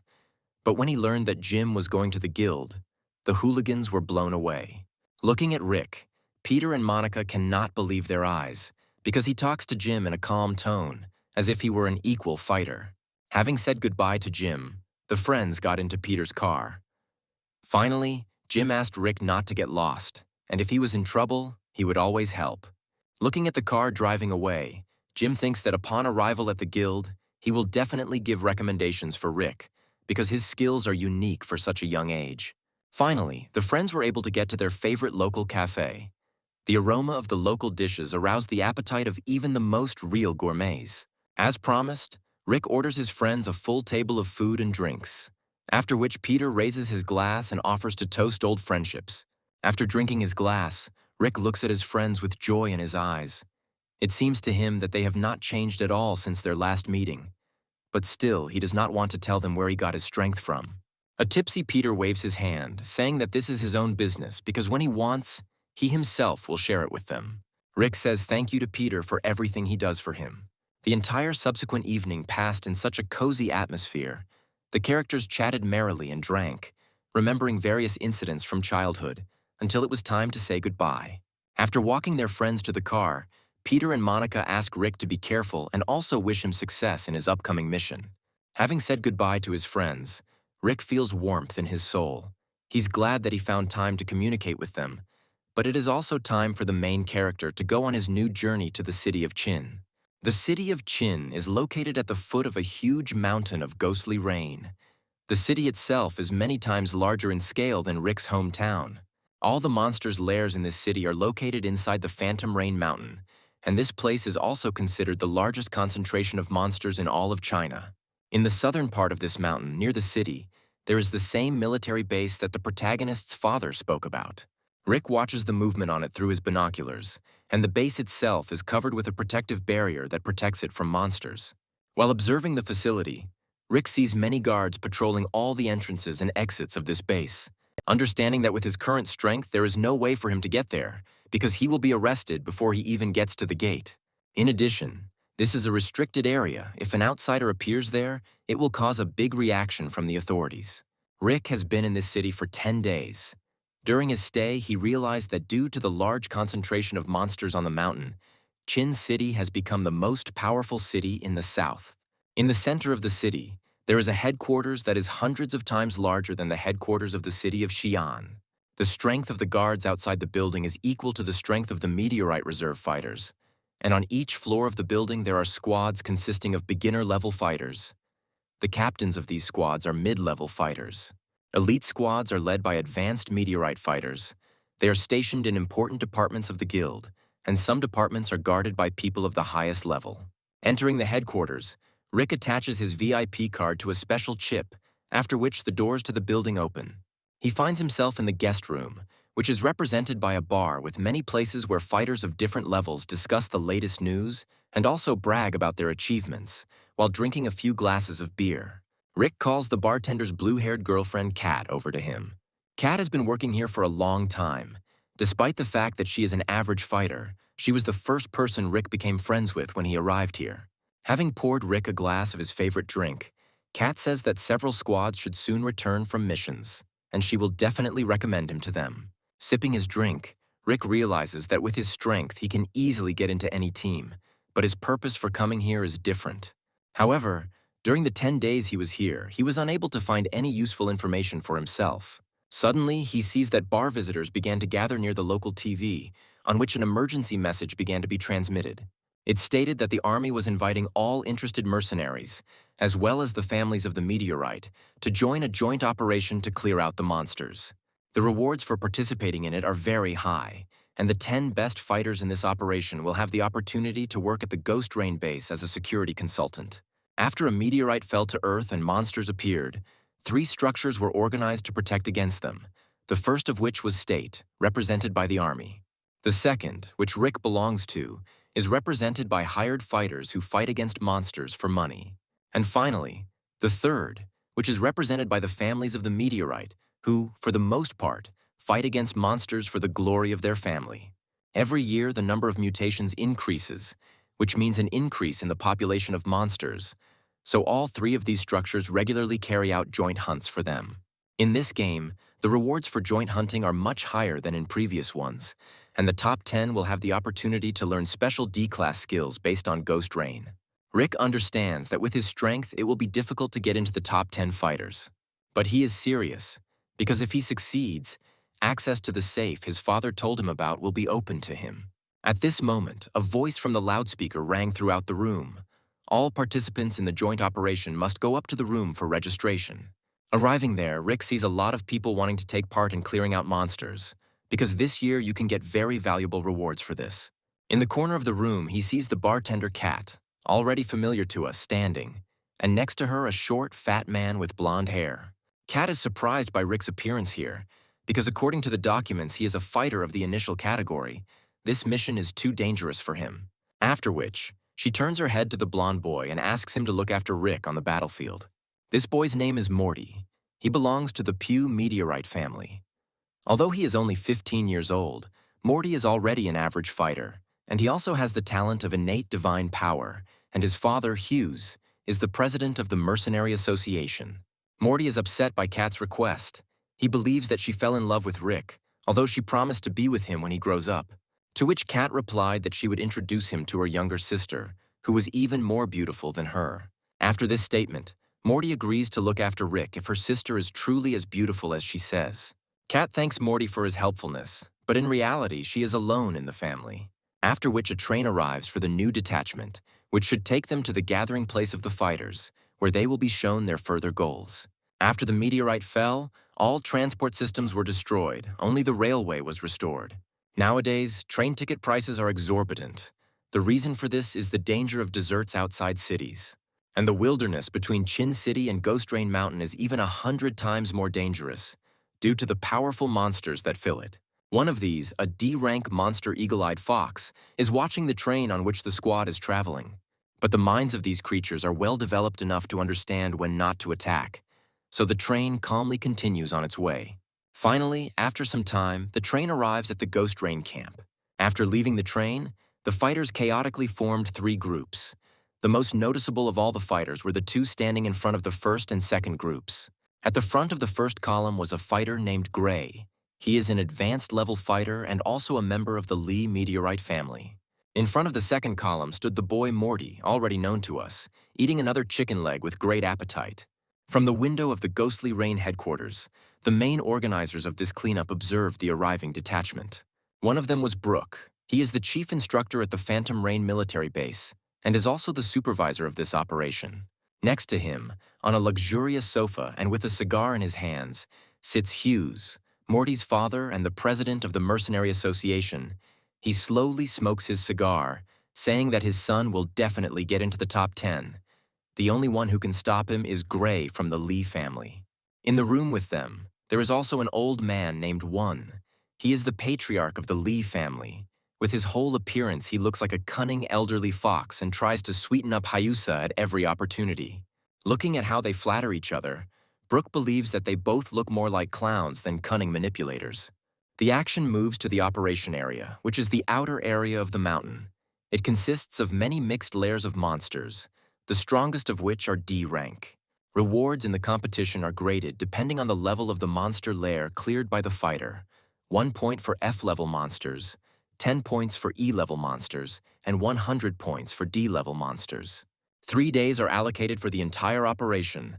Last year, the worst of the best scored 500 points. Rick realizes that if he wants to get into the top 10, he needs to score at least 600 points. He finally reaches his destination. Around him there were only destroyed buildings and suspicious silence, and on the way here he did not come across a single monster. Suddenly, with the help of his perception skill, Rick senses many solid objects flying towards him. He manages to jump back, deftly parrying all attacks directed towards him, after which he sees in front of him many vile arthropod monsters, covered with a hard, rocky shell. They are called stone spiders. Stone spiders are F-rank monsters common to the outer area of Ghost Rain Mountain. Their web and fangs are poisonous, and the worst thing is that they live in flocks. In one nest, there can be 100 or even 1,000 individuals. Looking at the arthropod monsters, Rick understands that this abandoned city is nothing more than a lair of stone spiders. But this did not frighten the main character at all, because this is an excellent opportunity to earn the necessary points. At this moment, a swarm of arthropod stone creatures attack Rick in their entire huge flock, pointing their poisonous fangs in his direction. But the main character immediately counterattacks the spiders. With a swift gust, like lightning, he rushes through them, cutting everyone in his path. From a whole family of poisonous stone spiders, all that remained were small stone corpses covered with green mucus. Rick realizes that with his current strength, F-rank monsters pose no threat to him. However, spiders have a herd and territorial instinct. As soon as they gather, they will begin to capture all organisms within the radius of their zone. That is why, on the way here, Rick never met a single monster, which greatly spoils his original plan, which consisted of killing E-class monsters as much as possible, because for them he can get more points, as well as improve his characteristics, thanks to the God of War system. Looking into it, Rick sees that he gets practically nothing for killing such low-level monsters. At this moment, he notices that another family of stone spiders begins to crawl out of another abandoned room in this city.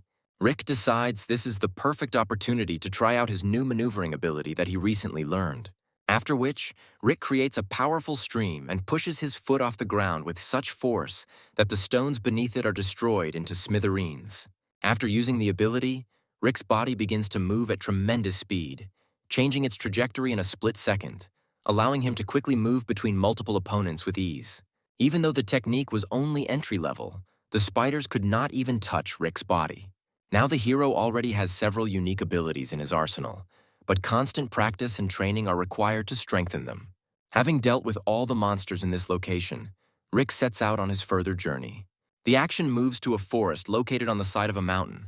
We are shown a huge crowd of fighters trying to furiously catch someone. Their target was Morty. He managed to break away from them and climb a tree. Seeing that the fighters ran past him, a stone fell from Morty's soul, because if they had caught him, most likely he would not have been able to survive. After jumping from a tree, Morty feels pain in his shin area, after which he notices that his leg is injured. He is furious that someone dared to get rid of him. Coming out of the forest, Morty walks along a road unknown to him, focusing on the nearest visible buildings. After which, he comes to an abandoned city and notices that there is not a single soul here, and there is complete silence around. Suddenly, from the darkness of one of the buildings, he notices many hungry glances directed in his direction. Seeing a lot of stone spiders in front of him, Morty realizes that he has fallen into their nest. His body is taken over by bestial fear. Out of fear, Morty cannot move. All he can do now is cover his face with his hands so as not to see how the spiders are devouring him. But at that moment, a flash of blue light flew past the cowardly fat man, and monsters that fall within the radius of the flash are divided into head and abdomen, staining the battlefield with green mucus. It was Rick, holding his blade in his hands. He asks Morty how such a child came to be here and how he received approval from the military. Looking at Rick, Morty realizes that this is the same guy that Cat asked him to look after. Rick helps Morty get to the nearest room safe from monsters, and also treats his wounds. Looking at the mountains of dead arthropods, Morty realizes that Rick is clearly not the weak fighter that Cat thinks him to be, because he dealt with the spiders with extraordinary ease. Having finished treating the wounds, Rick calls Morty a tadpole and tells him that with such wounds he will not be able to continue the operation, so he must sit here and wait for reinforcements. The yellow-haired fat man is not happy with Rick's tone and tells him whose son he is, to which Rick replies that he doesn't care at all. After which Morty remembers that Cat told him that Rick has only been here for 1 month. Most likely he has not yet heard enough about his successes and status. He also understands that if he remains here alone, then the people who hunted him will certainly find him and then they will definitely kill him. He must somehow force Rick to guard him at least until his wounds heal. After which, Morty tells Rick that the maneuvering technique he used is complete garbage.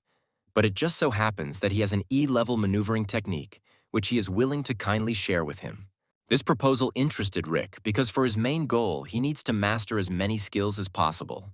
Rick, with an incredulous look and a slight smirk on his face, asks Morty if he's telling the truth, to which he replies that he would not lie and extends his hand in order to conclude an agreement.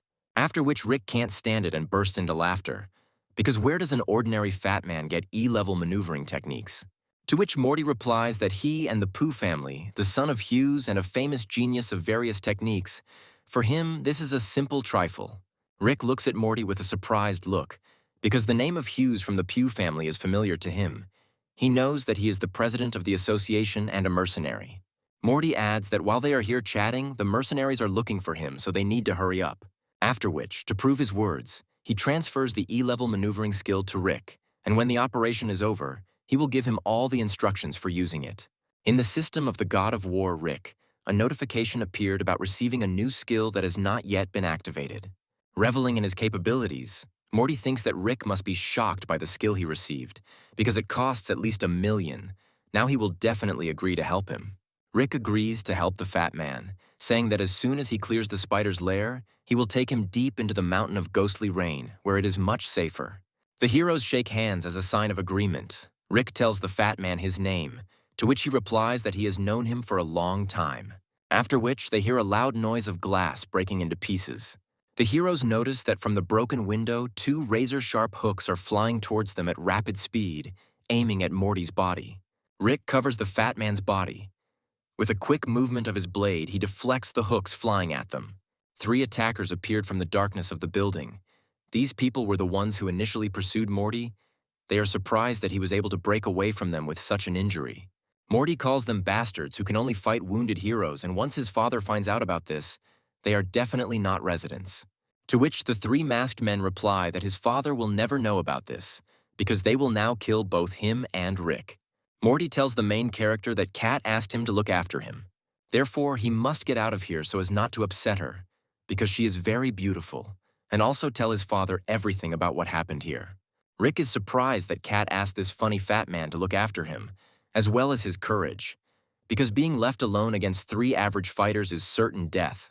To which the leader of the masked people says that he will not let anyone escape from here, because they do not need extra witnesses. Morty looks at them with contempt, then says that these masks do not help them hide their true identities, that they are from the Lee family he can smell from a mile away. The 3 masked fighters are surprised by the young master's insight. They don't understand how he figured them out. Hearing the surname Lee, memories from childhood flashed in the protagonist's head. Once upon a time, his father Chris saved the Lee family from monsters, for which they swore that they would follow him for the rest of their lives. Old Man Vaughn himself often pleased Rick as a child, calling him a special child, and if he ever needed anything, he would definitely help him. But when the trial of his father came, one was the main witness in this case. He called Chris a traitor to the homeland and the reason for the fall of the city of Donghae. Rick asks Morty if Vaughn is the head of this Lee family, to which he replies that this bald old man Vaughn is still at the helm and often spoils his father's plans. Hearing this, Rick was overcome with rage and took a fighting stance, showing by his appearance that he would not run away from his father's traitors. Looking desperate, Morty gathers all his strength to attack the traitors, yelling at Rick to run away quickly while he tries to stop them. But 2 masked fighters immediately counterattack him, attacking him with their sickles. Morty barely has time to block the blows with his shield. And the 3rd number attacks Rick from behind, telling him that he was unlucky to be next to Morty. But Rick sharply turns his fierce gaze on him, answering that it was their bad luck that he was here. Then she attacks him with a quick blow of her blade, leaving a deep wound on his body. From the injury received, the 3rd number jumps to the nearest safe distance. At this time, Morty holds back the attacks of the 2 remaining fighters. Rick quickly moves towards the 1st and 2nd numbers and helps Morty repel their attacks. The fat man is once again surprised by the strength and speed of the main character. Having regrouped, the masked fighters analyze Rick's movements, considering a plan for further battle with him. Looking at them, Rick realizes that they cannot be underestimated, because each of them is an average category fighter, and they also use F-tier weapons. It will not be possible to achieve an easy victory. Besides, if the battle drags on, then more allies may come to their aid. They need to end the battle quickly. After which, Rick activates the perception skill. Now he can read all the enemy's movements, and also has a review of 360 degrees. And at the same time, he also activates the maneuvering skill and makes a quick dash towards the masked fighters. Understanding that the main character will now attack, the 1st number orders the others to hit him with a joint attack, and in the meantime, he activates his sword. After this, the 2nd and 3rd numbers simultaneously attack Rick with their hooks, directing them straight towards his body. Thanks to his perception skill, Rick clearly sees the flight of the sickles and manages to parry their attacks with his weapon. However, at the same moment, the 1st number suddenly appears in front of the hero, swinging his activated blade. The 1st number powerfully attacks the main character, but Rick manages to dodge the blow despite the fact that the weapon is F rank. It has enormous destructive power. A long, fierce fight ensues between Rick and the number 1. The fighters are in no way inferior to each other. After which, Rick jumps back in order to think about his further battle strategy. He understands that they can't stay here, because they still need to get the points necessary to get into the top 10, and if the fight drags on, then he definitely won't succeed. The only option left is to use the full power of the Bone Crusher by activating it. Seeing his stance, the masked fighters call Rick a fool for not allowing him to activate his weapon, and then point their crossbows in their direction. With a powerful volley, they fire a hail of projectiles towards Morty and the main character.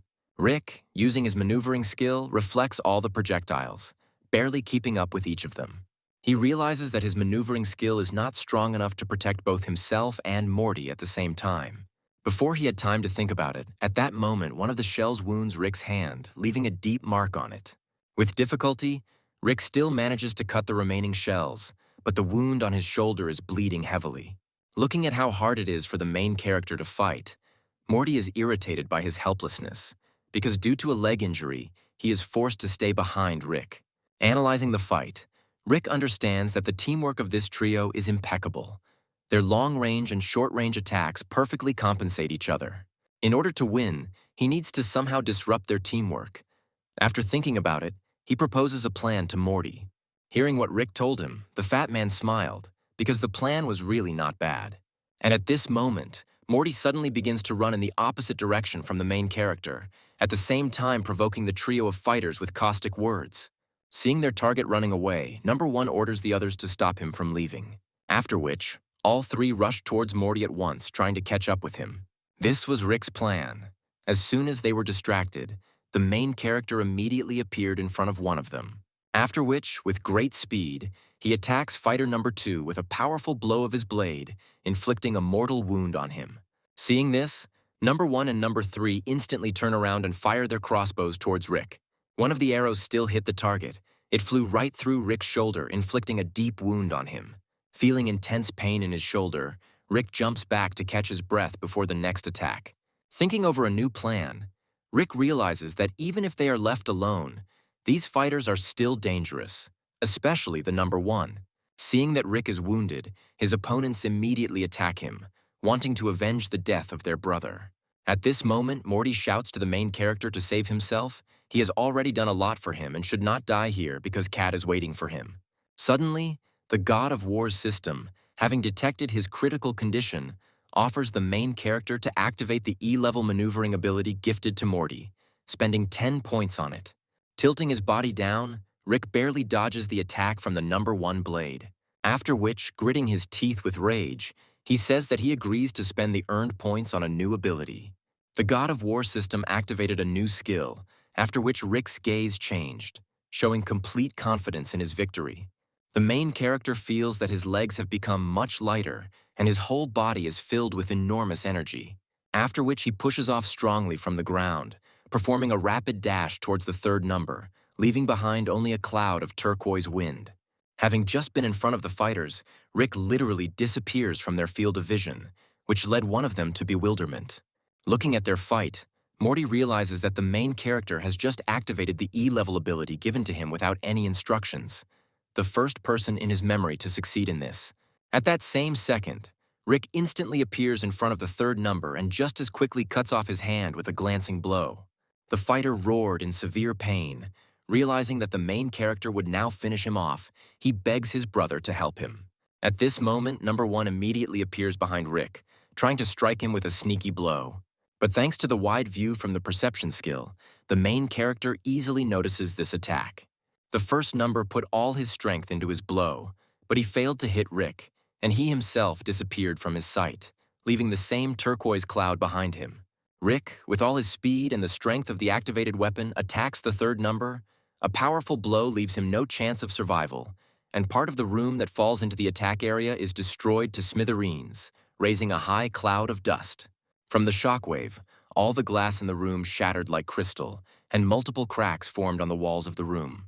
Being in a cloud of dust, the 1st number cannot see what is happening. He tries to shout out to his brother, in the hope that he is still alive. But behind him, Rick appears from a cloud of dust, pointing his blade at his neck. He says that all 3 of them will soon meet in hell. Then, with a merciless sweeping blow of the Bone Crusher, he inflicts a fatal attack on him. The lifeless body of number 1 fell to the ground, and Rick, with a cold gaze, shook his sword from the blood of the traitors. There was nothing left of the room in which the battle took place. It seemed that a little more, and it was about to collapse. Despite this, the main character searches the corpses of this trio, obtaining good equipment, and also appropriates all the points they earned for himself. Seeing the terrifying strength of the main character, Morty tells him that he can easily take 1st place. The only one who can stop him is Gray from the Lee family, who sent thugs after him. The action takes place on the other side of the mountain of ghostly rain. We are shown how a huge 2-headed snake, drenched in its blood, tries to carry out an attack with its last breath. But from just one swing of Gray's blade, he falls to the ground like a dead weight. Having sheathed one of his blades, Gray learns that contact with the squad hunting Morty has been lost. One of his people reports to him that although they have lost contact with that squad, he has reliable information that Morty is seriously wounded. This information made Gray happy, because the wounded fat man would definitely not be able to get into the top 10. Moreover, thanks to the actions of two allied teams, Gray managed to earn 300 points in just one day. Reveling in his victories, Gray's laughter spreads throughout the area, because now no one will stop him from setting a record for the operation and becoming the #1 genius. Meanwhile, the main character carries Morty on his back through the mountain forest. Due to severe pain, Morty cannot yet move on his own. Rick suddenly stopped, because the environment around him seemed suspicious. Rick's instincts were right. At that moment, a two-headed snake monster attacks them, aiming its sharp fangs at the heroes' bodies. It was a grape python, an E-rank monster with impressive size and deadly poisonous fangs. The monster tries to attack the heroes, but Rick rushes past its mouth like the wind, leaving behind only a cloud of turquoise dust. After which, the main character chops the snake into small pieces like cabbage, with multiple quick attacks. After searching the corpse, Rick leaves behind valuable materials for his arsenal, such as poison glands, which are a powerful medicine, as well as fangs, as proof of victory over the monster. After the battle with the monster, Rick does not feel any fatigue. He understands that now E-rank monsters are not a hindrance for him. Morty is glad that he has such a friend, because even with such an injury, they can still take first place. Rick is surprised that the fat man constantly talks about first place, because the main thing is just to get into the top 10. To which Morty replies that there is a secret special reward for first place, which his father told him about. After which, he asks Rick if he has ever heard of the so-called alien artifacts. Rick is surprised by this question, because he has never heard of their existence before. Morty explained to the main character that this is not surprising, since they were opened only a couple of years ago. After the night of the meteorite fall, animals began to mutate first. Monsters began to appear everywhere and destroy the usual foundations of life. People began to mutate next, and so the first meteorite warriors appeared. Plants began to mutate later. There were no special changes in their structure, so people did not pay attention to them. However, 2 years ago, 10 years after the meteorite fell, something special was discovered in the plants, which was called an alien artifact. With their help, you can significantly increase the strength of the user, and the artifact itself is an extremely rare loot, and it is a secret reward for first place. Rick realizes that if they want to take first place, they need to get at least 1,000 points, and for this, they need a whole bunch of monsters. To which Morty replied that this was not a problem, because they had almost reached the place to which he had been leading him all this time. A beautiful landscape with a view of the mountain slopes and the rivers washing them opened before the heroes. While at the foot of the mountain, Rick's attention is drawn to the strong smell of blood. Looking down, he notices there are many E-level monsters, which are wolves with a sharp horn in the forehead. Rick understands that there are at least 100 of them here, and if he kills them all, he will receive at least 1,000 points, and with the help of his unique system, he will reach an advanced level. Morty brags to the main character that this location is a secret place discovered by his association. Rick is pleased with such a sudden discovery. Grabbing his sword, he declares a hunt for a wild animal. Since the fat man cannot move quickly, he offers to be Rick's shield while he destroys the monsters. Rick agrees with this proposal and follows Morty into battle. The main character easily disembowels wolf-like creatures one after another, earning more and more points. Since wolves are herd animals, when they hear the howl of their relatives whining in pain, they come running towards it more and more. It seems that all the creatures from this location have gathered on the mountain slopes to take revenge on Rick, surrounding the heroes in a semicircle. The battle with a huge pack of wolves lasted until the evening. Despite their number, the creatures did not even manage to wound the heroes. Meanwhile, the action moves to the other side of the mountain of ghostly rain, where Gray is resting under one of the trees after the battle. He is informed that in total, the two teams managed to earn more than 900 points. At this rate, they will be able to break all the records of previous years. Gray is happy about this news, because he really wants to see Morty's face when he finds out that he took first place and also broke last year's record. Night came. After a long battle, the heroes decided to stop and rest a little before moving on. During the entire battle, they managed to earn more than 1,000 points. Having sat down under the mountainside, they lit a fire there, on which Morty cooks food from the monsters he had just killed. Greedily eating a wolf's leg, Morty tells the main character that they have already broken last year's record and first place is already in their pocket. While discussing this, Rick notes that Gray uses 2 teams to earn points, so the points they receive may not be enough for them. Morty tells him that he doubts it, because if the military finds out, the Lee family will receive serious punishment. Continuing to sit by the fire, Rick suddenly feels that they are being watched. However, turning back, he sees only stone cliffs and a starry night sky in front of him. Rick understands that the ability of perception was activated for a reason, so he became a little wary. Meanwhile, Morty has already prepared another leg and, drooling at his mouth, invites Rick to try his dish. The juicy, tender meat saturates Rick's taste buds, and he notes that Morty's cooking is out of this world. Looking at Morty's huge appetite, the main character is not surprised that he is so fat, to which the fat man replies that his main dream throughout his life is to taste what every type of monster on the planet tastes like. Hearing this, Rick realizes that all he can think about is food. Suddenly, the heroes heard a powerful roar of the beast, echoing throughout the entire area. In front of them, they saw a huge wolf with eyes red from rage and a golden fiery mane, standing over the corpses of his relatives. Looking at him, Morty tells the main character that in front of them is a D-rank royal beast that has evolved from an ordinary wolf. And judging by his golden mane, he is still evolving. This wolf is the king of D-rank monsters. The king of monsters is a monster that has risen to the top of its rank and is preparing to break through to the next level. Morty tells the main character that they cannot cope with such a creature, because not even all commanders-in-chief can overcome D-level monster kings. And judging by the wolf, he is not in a good mood right now. Rick replies that this is natural, because they exterminated all his children, and he won't just let them go from here. The Wolf King furiously leaps at the heroes, destroying the fire that Morty so carefully built. After dodging the blow, Rick tells the fat guy to forget about the damn meat because he was the one who jinxed them when he said he wanted to taste a D-tier monster. The ferocious wolf does not lag behind the heroes. It is at least twice as fast as ordinary wolves, and its size allows you to quickly close the distance. Having gotten closer to the heroes, the wolf again tries to attack Rick, directing its ferocious mouth at him, but thanks to his maneuvering skill, the main character manages to dodge. After which, he attacks him with a bone crusher, accurately hitting his body. But the blow from his blade did not leave even a small scratch on the body of the Monster King. Rick realizes how strong this creature is, because even the activated weapon could not inflict damage on it. Having hesitated a little after the attack, Rick sees a huge horn in front of him, which is trying to pierce his body at breakneck speed.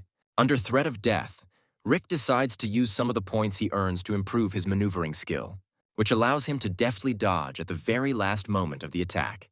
After which, the creature, with all its fury and frantic speed, crashes its horn into one of the rocks, destroying it into many small stones. Looking at the destructive power of this blow, Rick understands that he cannot withstand a single such attack. One hit from the horn, and he is dead. And in order to somehow resist the monster, he must somehow strengthen his abilities again. After which, he spends all the earned stat points to pump his dexterity to the highest level. But when the skill number reached 99, the system stopped pumping it further, because to further improve it is necessary to become Commander-in-Chief. Morty's body cannot withstand such strong overloads. He asks the main character to run away as quickly as possible. But now Rick is in no mood to run away because he has just strengthened himself to the level of an advanced fighter. Meanwhile, the Wolf King runs towards the heroes again, his every touch with the ground leaving behind a huge cloud of dust. This time, the wolf tries to attack Rick with his sharp claws, but the main character again manages to dodge the attack. After which, he selects a convenient position in order to strike at the monster's weak point, at its legs. He charges his blade and also activates the E-rank Beast Core's penetration ability. After which, with a sweeping and powerful blow of his blade, he strikes the animal's leg, leaving a wound on its body. However, this wound healed in the same second as the previous one. Rick is upset by this turn of events, because there was no more powerful attack in his arsenal. And at this moment, the wolf still manages to hit the main character with a sweeping blow of his sharp claws, leaving a deep injury on his body. Having been wounded, Rick is horrified by how strong D-rank monsters are, because even as an advanced level warrior, he cannot resist them in any way. After which, the main character decides to listen to Morty's advice and escape from the battlefield. Thanks to his high agility and maneuvering skills, Rick manages to break away from the monster. Once at a fairly safe distance, Morty takes out a piece of meat left over from dinner and offers the main character a snack. Rick is outraged by the fat man's behavior, because the smell of wolf meat can attract the creature here again. While sorting things out, the heroes suddenly see in front of them a group of 5 bandits who look in their direction with hostility. The gang leader notes that the heroes are wounded, and most likely there are extra items lying around in their arsenal. Looking at Morty, the main character notices that this fat man is a real magnet for trouble. The group begins to come closer and closer to the heroes, surrounding them in a semicircle. Using his perception skill, Rick analyzes the fighters. He understands that in front of him are 2 advanced-level fighters and 3 intermediate-level fighters. Taking out his knife, the leader of the group invites the heroes to give all the equipment to them. Otherwise, they themselves will take it by force. The rest of the gang members mock the heroes, suggesting that the leader should not stand on ceremony with them, but kill them right away. Fatty and Rick did not like the tone in which the gang members spoke to them, and a displeased grimace appeared on their faces. Seeing that the heroes are in no hurry to give them their equipment, the gang leader takes an attacking stance, telling them that they wasted their chance. After which, the entire group of bandits simultaneously attacks the heroes, pointing the entire arsenal of their weapons in their direction. However, having activated the ability to maneuver, Rick parries all attacks in the blink of an eye and immediately counterattacks his opponents. Those fighters who managed to stay on their feet were surprised by such enormous strength, and horror was visible in their eyes. They see before them a ruthless, ferocious warrior that even 3 squads like theirs cannot cope with. Morty puts an end to this battle by delivering a powerful blow with his shield to the leader, petrified from horror. The sound of Morty's furious punch echoed throughout the area. They shouldn't have called him fat. All gang members knelt before the heroes, asking each of them for mercy. However, our heroes are not the most compassionate people, and vindictive Morty will not forget the words about his excess weight for a long time. After which, they again beat the unfortunate gang of bandits, despite their requests for mercy. After finishing the battle, they completely undress the gang and appropriate all their equipment and earned points for themselves. After examining the bodies of the enemies they defeated, the heroes realize that this group managed to collect only 150 points. They are surprised by this, because among them there are advanced-level fighters. The main character asks Morty if it's normal that such strong fighters have earned so few points, because there's not much left until the end. Morty replies that this is a common practice, because if you don't know the area, finding monsters will not be an easy task, so some groups organize secret teams. Secret teams are engaged in collecting points from other teams. Although this is prohibited by the organizers, the current reward is worth it. Continuing on his way, Rick suddenly sees many silhouettes lying on the ground. In front of them, the heroes saw a bloody battlefield, littered with many corpses of soldiers who died in a fierce battle. Rick begins to search the corpses, hoping to find something valuable, but he realizes that their entire arsenal has already been emptied by someone before them. At this moment, Morty notices someone, after which he shouts to Rick that it is a trap. 2 green and purple shockwaves almost injured the heroes, but they managed to parry these attacks. Following the wave, the attackers attack them again, trying to quickly deal with the heroes. Seeing those who were behind this, Morty had fear in his eyes, because he had known these 2 fighters for a long time. Standing in front of them were 2 advanced-level assassin fighters, popularly called the Snake Twins of the Lee family. Looking at them, Rick realizes that it will not be easy to deal with 2 advanced-level fighters. However, the fact that they are from the Lee family makes Rick angry. At the same moment, a hail of arrows flies at rapid speed from another zone towards the heroes. Using his maneuvering ability, Rick manages to dodge all the projectiles flying at him. Looking up, he sees that there are not 2 opponents here at all, because at the top of the tree there are also several archers of at least average level. Rick understands that in order to win this fight, he and Morty will have to give it their all. Morty is furious that the Lee family, in order to win the operation, created several such vile teams, all for the sake of first place. Looking at him, the twin brothers say that such weak nobodies like them do not deserve to be in the top 10.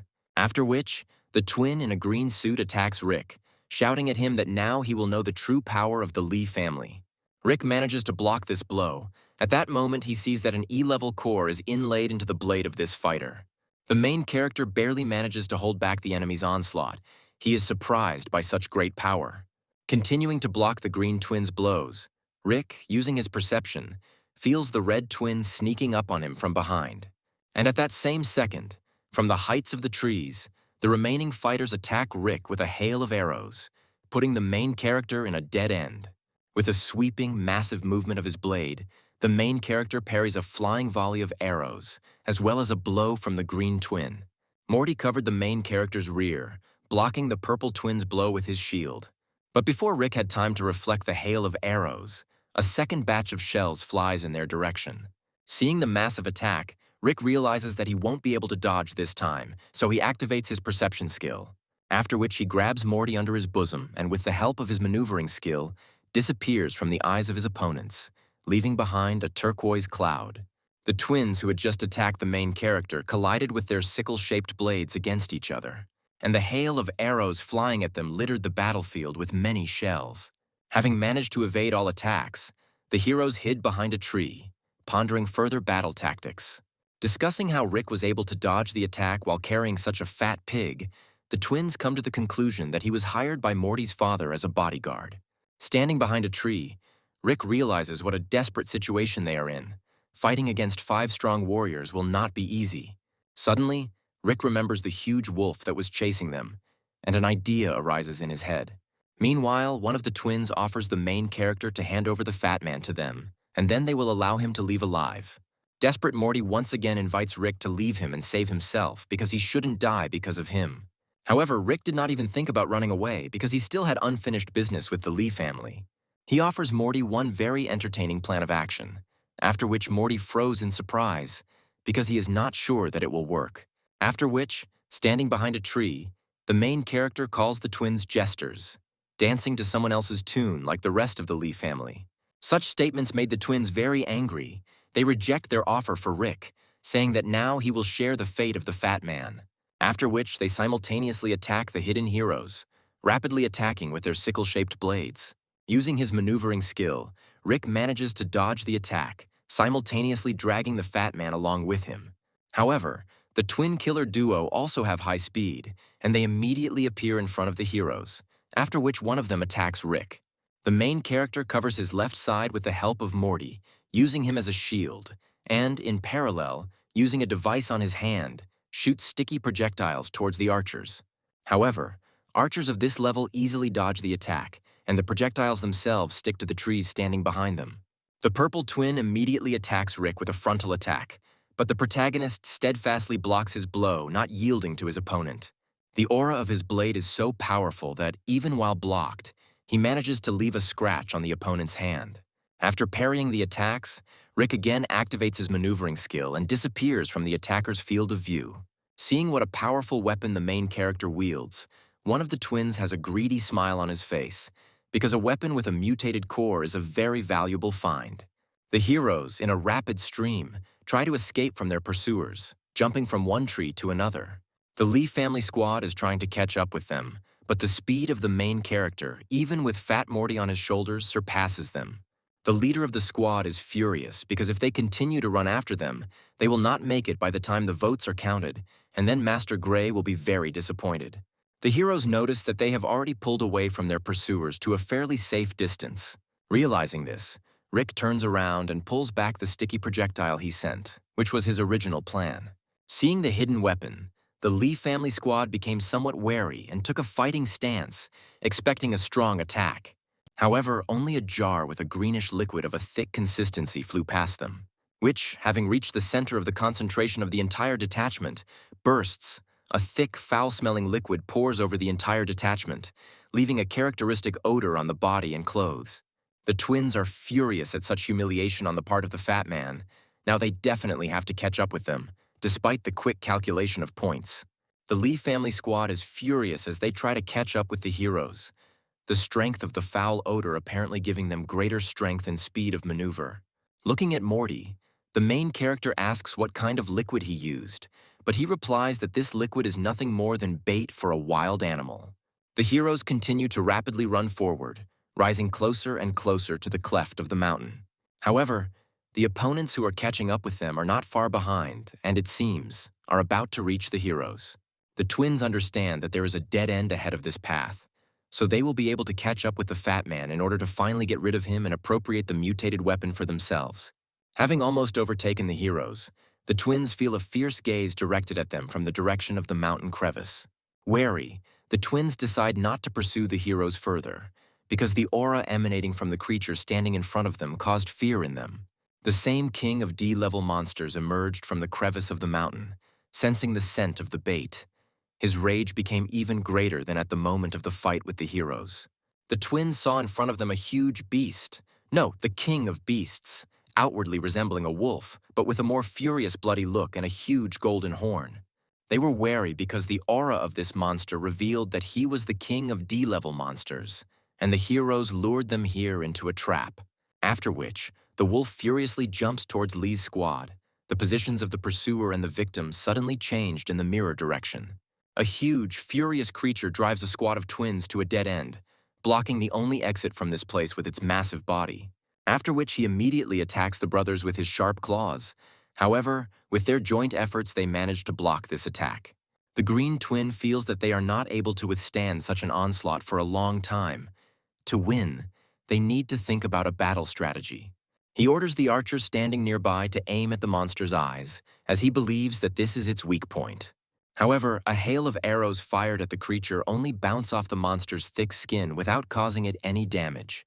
After which, the wolf, with a strong blow from his golden horn, throws the twins upward, causing them to soar in the air.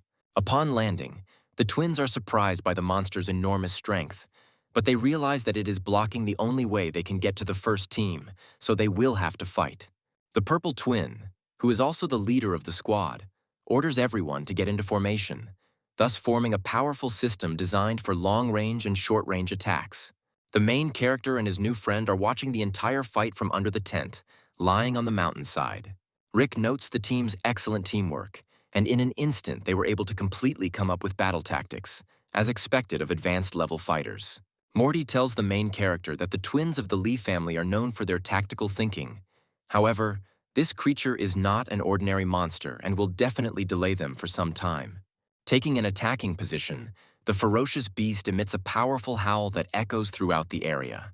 After which he again attacks the squad with his huge horn, striving with great speed to tear the brothers' bodies into small pieces. However, they again manage to block it while simultaneously using their weapons, the force of the collision turning the entire battlefield into a pile of stones. From a strong push, the twins fly away from the monster at a distance of several meters, thereby exposing the archers to attack. Seeing them, the Wolf King immediately quickly runs towards them, causing them to tremble in fear. One of the archers tries to attack the creature, but his attempts are unsuccessful and the creature attacks him with all its might with a powerful blow of its large paw, after which it furiously devours his body, washing its mouth and mountains with the crimson blood of the young soldier. Looking at the huge creature, the twins realize that it is intelligent because it first dealt with the archers, so the purple twin suggests using a special weapon, after which he takes out an elongated golden rope, similar to a whip. At the moment when the wolf tries to attack the next archer, the purple twin spins the rope with great speed, forming a whirlwind that cuts through the air. After which, with a quick movement, he throws the rope towards the wild animal. The whip hits the target, wrapping itself around the Wolf King's huge paw, forcing him to stop. After which, the purple twin, with the help of a sharp whipping movement, throws the huge creature like a pet dog. The Wolf King falls to the ground, making a deafening noise and raising a tall column of rocky dust. Looking at this, Morty is surprised that this team had such a rare, unique item like rope to hold the monsters all this time. The rope for holding monsters is made from the fusion of the core of a D-tier beast, as well as its burnt tendons.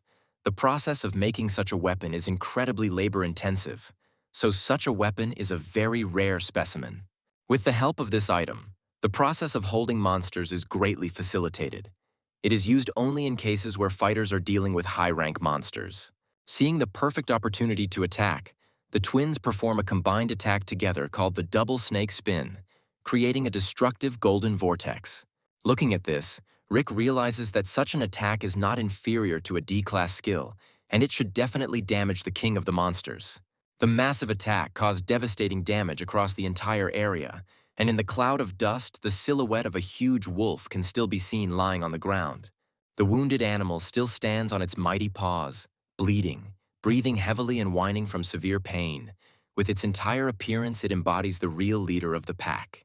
After which, the huge golden horn of the king of monsters breaks away from his body, releasing colossal energy, and flies straight towards the twins.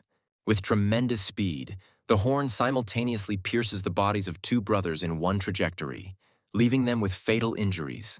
From sudden severe pain and shock, the twins fall to the ground dead, losing consciousness. Seeing this, the remaining archers immediately became wary, because their captains were mortally wounded and were aiming their weapons at the wounded creature. However, before they had time to take aim, one of the archers was immediately killed by a fast projectile that flew straight into his head. It was the work of the protagonist. Seeing the commotion, he decided to join the fight. At the same second, the second archer, with the help of a powerful blow from behind with his shield, is incapacitated by Morty. After which, Rick runs up strongly, gaining significant speed for the subsequent powerful jump. Having gained the necessary speed, he jumps from the mountainside straight into the mouth of the wounded Wolf King, concentrating all the power of his blade. After which, activating the meteorite core, he attacks the monster directly in the eye with all his strength, this time causing him enormous damage. The Wolf King roared from the intense bursting pain that rang throughout his body. Looking at the wounded wolf, Morty understands that even if the main character had not attacked him, he would still have died, because he had disconnected his horn from the body, which is the main organ. The heroes suddenly heard a rustling behind them, and looking back, they saw that the twins were still alive. However, before they had time to pull off their next trick, powerful projectiles pierced their bodies, leaving a mortal wound on their bodies. Lying on the ground and writhing in pain, the brothers call the heroes weaklings. If they knew that this would happen, they would have used all their strength at the very beginning. Rick thanks them for the fact that, being on the verge of death, they gave him such a wonderful gift, in the form of a half-dead monster, and also a chain for capturing D rank. Morty adds that he would like to see Gray's face now, who learns that the great twin brothers lost, giving all the points they earned to the weak fat man. The twins' faces are filled with ferocious rage, however. They cannot even rise from the ground. With their last breath, they make a promise to the heroes that even as ghosts, they will take revenge on them. After which, this couple finally dies. Having finished their dialogue, the heroes think of inspecting the prey.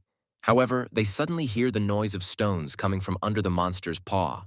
The dying Wolf King clings to his life and, gathering all his strength, tries to escape from the heroes. Seeing this, Rick shouts to the fat man to keep up, because if they miss the wolf, they will lose a huge amount of money and useful equipment in addition. Meanwhile, the wounded animal runs towards a mysterious dark cave located at the very end of the mountain's chasm. Continuing to chase the dying Wolf King, the heroes realize that he is leading them straight to his lair. Not a single soul could be seen in the depths of the tunnel. Only pitch darkness washed its expanses. But the wounded beast does not have time to run into its cave and emits a piercing death howl that can be heard throughout the area. After which it falls like a dead weight to the ground, showing no signs of life. In the system of the main character's god of war, a notification appeared that he had defeated a D-level royal monster, for which he received additional skill points. The heroes approach the huge dead carcass of the mutilated creature and cannot believe that they managed to defeat it. Morty rejoices at this like a child, because they hit the big jackpot by defeating the king of the D-rank monsters. Rick begins to examine the monster's corpse. In addition to valuable, expensive resources, they also manage to take possession of a D-rank chain. Morty asks the main character to be careful when examining the monster, especially with the cores of the beast, because he wants to give them to his father as a sign of respect. Each of the materials obtained from the Wolf King's corpse is worth more than $1 million. The fur of the Wolf King will serve as an ideal decoration for the walls of the meteorite's rich families, because it is a very rare and valuable catch. The Wolf King's horn is ideal for making powerful D-rank meteorite weapons. Although there is no core, the material itself costs at least $10 million. Rick understands that in an instant, he earned more than $10 million, and even a binding chain as a gift. Now he can definitely not deny himself anything. Moreover, Morty counted all the points collected by the twins' team, and there were no less than 320. Now Rick will not only take first place in the operation, but will also break last year's record. Reveling in their victory, the heroes high-five each other as a sign of mutual respect and excellent teamwork. Peering into the darkness of the tunnel, Morty invites the main character to go inside. Perhaps there are some valuable things left there. Rick places the fat man on his back and goes inside the Wolf King's lair. The heroes move forward through the cave. Only pitch darkness and complete silence haunt them, foreshadowing something unexpected. Having reached the center of the cave, the heroes see in front of them a bloody battlefield strewn with the corpses of many monsters. Looking at the corpses of the animals, Rick realizes that the battle here took place for more than 1 year, after which Morty added that this battle is the reason for the rapid mutation of the Wolf King. Looking around, the fat man notices that despite the fact that the corpses have decayed, it is still possible to obtain materials worth 300 points from them. Continuing to search the monster's lair, Rick's attention is drawn to a strong aura emanating from the top of the cliff. Looking up, the main character notices something like plant roots hanging from the top of the mountain. Having looked around the mountain, the heroes notice multiple marks on it from the claws of a wolf, apparently. What is on its top was of great interest to the leader of the pack. Realizing that with his injury he will not be able to climb the rocks, Morty invites the main character to inspect the top on his own. Rick agrees with the fat man, after which he winds his dagger around his new rope, thus creating something like a climbing rope. Climbing over the stones, the main character slowly steps closer and closer to the top of the cliff. Finally, he manages to climb to the top of the mountain. Having adjusted in the darkness, the bright light blinded Rick's eyes. He sees in front of him a huge tree, whose roots cover the entire ground, and whose branches are filled with multiple turquoise leaves sparkling with bright colors. Looking at it, Rick realizes that this large tree is a mutated plant. The main character wanted to come up and take a closer look at this amazing phenomenon, when suddenly, the tree trunk began to be surrounded by many tails of monsters. Looking up, Rick sees that the tree is guarded by a squad of eagle-eyed foxes, D-level monsters, ready to tear apart anyone who approaches the tree.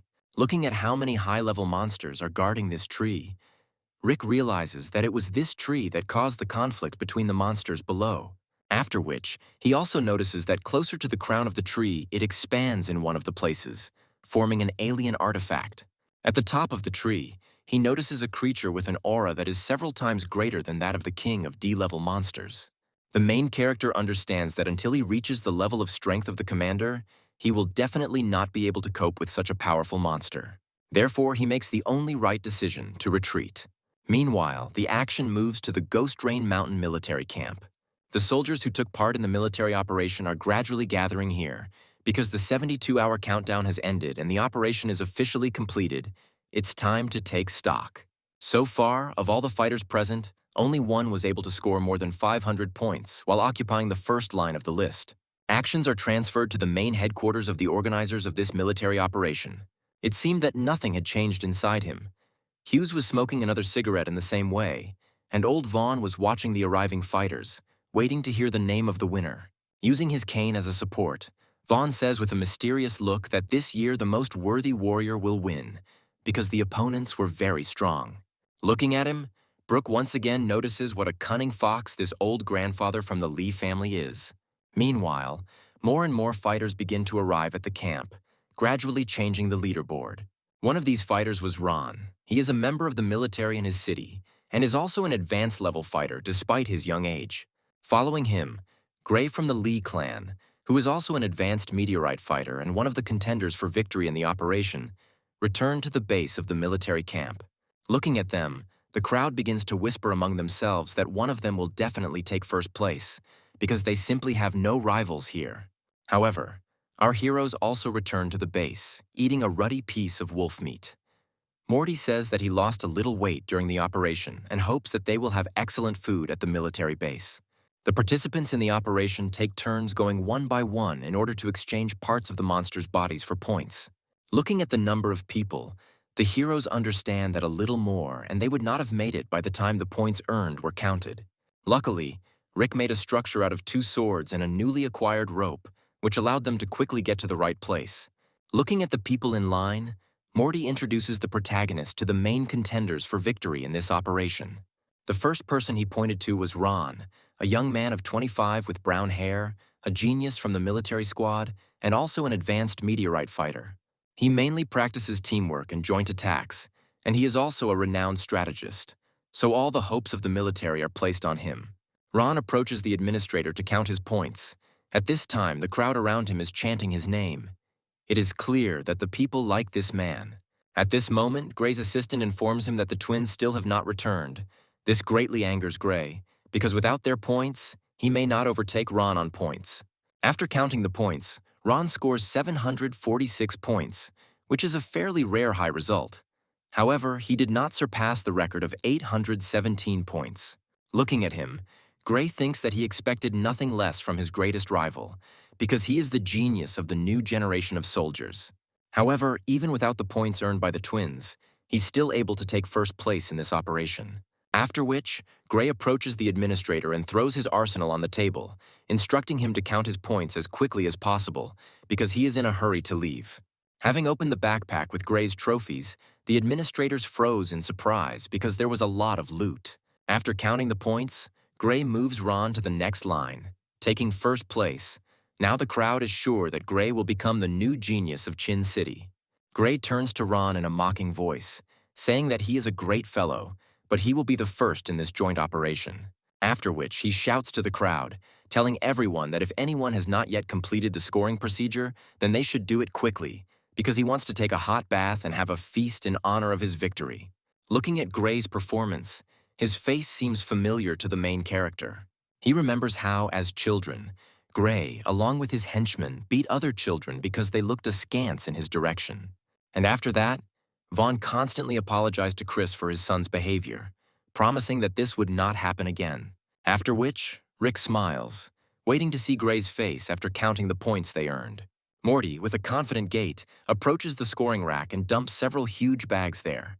Having opened them, the workers were horrified by what they saw because they had never seen such a huge amount of production before. Looking at them, Morty asks if everything is okay with his materials collected from the monsters. The crowd around began to discuss the epic appearance of the son of the mercenary president. They are glad that this game has taken such an interesting turn. Looking at Morty, Gray is surprised that he is still alive. The thought creeps into his head that the twins did not return because of his fault. Morty turned towards Gray and with confidence in his voice asked if he was disappointed to see him here, to which he replied that he had no need to rejoice at his death or life, because even if he came, he definitely didn't score more points than him, because he was wounded. To which Morty replied that he should not rejoice ahead of time, because his points still had not been counted. After which he turned to the administrators with a request that they quickly consider his materials. After counting, it turned out that thanks to the collected monster materials, Morty managed to earn 835 points and deservedly takes first place. The crowd of fighters was amazed at this result, because this is a new record in the entire history of the operation, and Morty himself can rightfully be called a genius. Morty walks past Gray in a mocking manner before asking him what it's like to be lower on the list than a weak fat guy.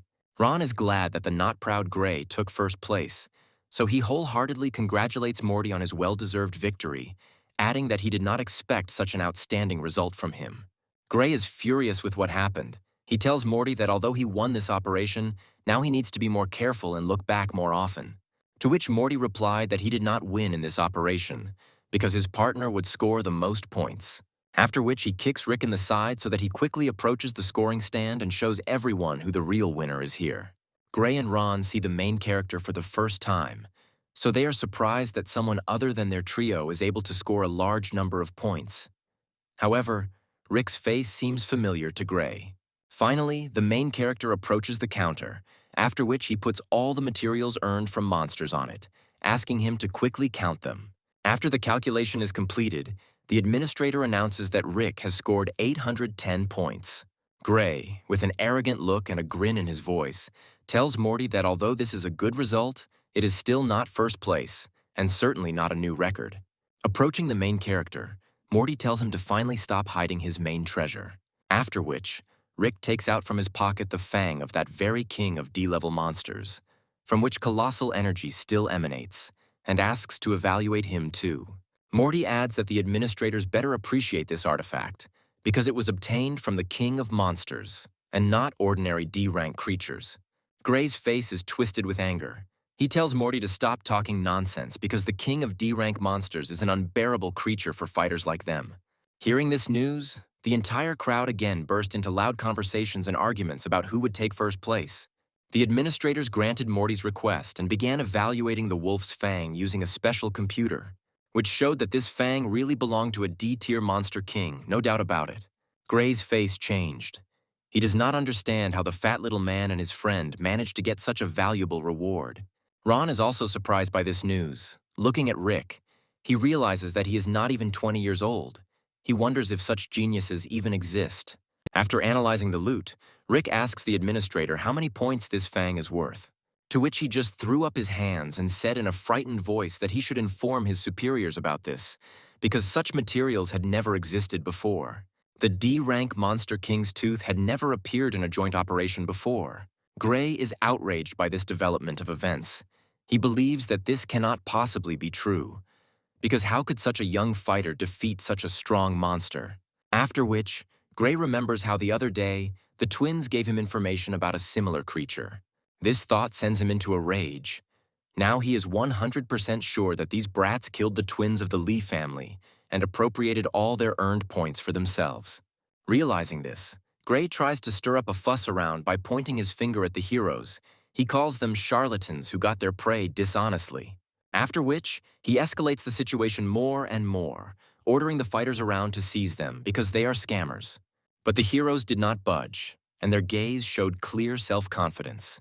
Moreover, Rick is happy about this development of events, because if Gray deigns to attack him, he will kill him at that very second, putting an end to the Lee family's debt to his father.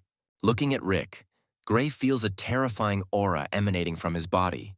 This aura somehow reminds him of the master to whom his family obeyed. Anticipating the coming fight, Rick takes out the edges of his blade from the sheath with just one finger. Suddenly, a powerful aura is released, brightening the entire nearby territory and possessing enormous destructive power, knocking everyone nearby off their feet. This aura belonged to a powerful blade, which dug its sharp end into the ground, crushing it into small fragments. Looking at this massive weapon, Rick tries to understand who owns such a powerful force. He realizes that it is no less than the level of a warlord. After which, the organizers of this event, led by the chief instructor of the military base Brooke, appear on the battlefield. He takes his blade back into its sheath and looks intently at the instigators of this brawl, Old Man Vaughn and Hughes standing behind him.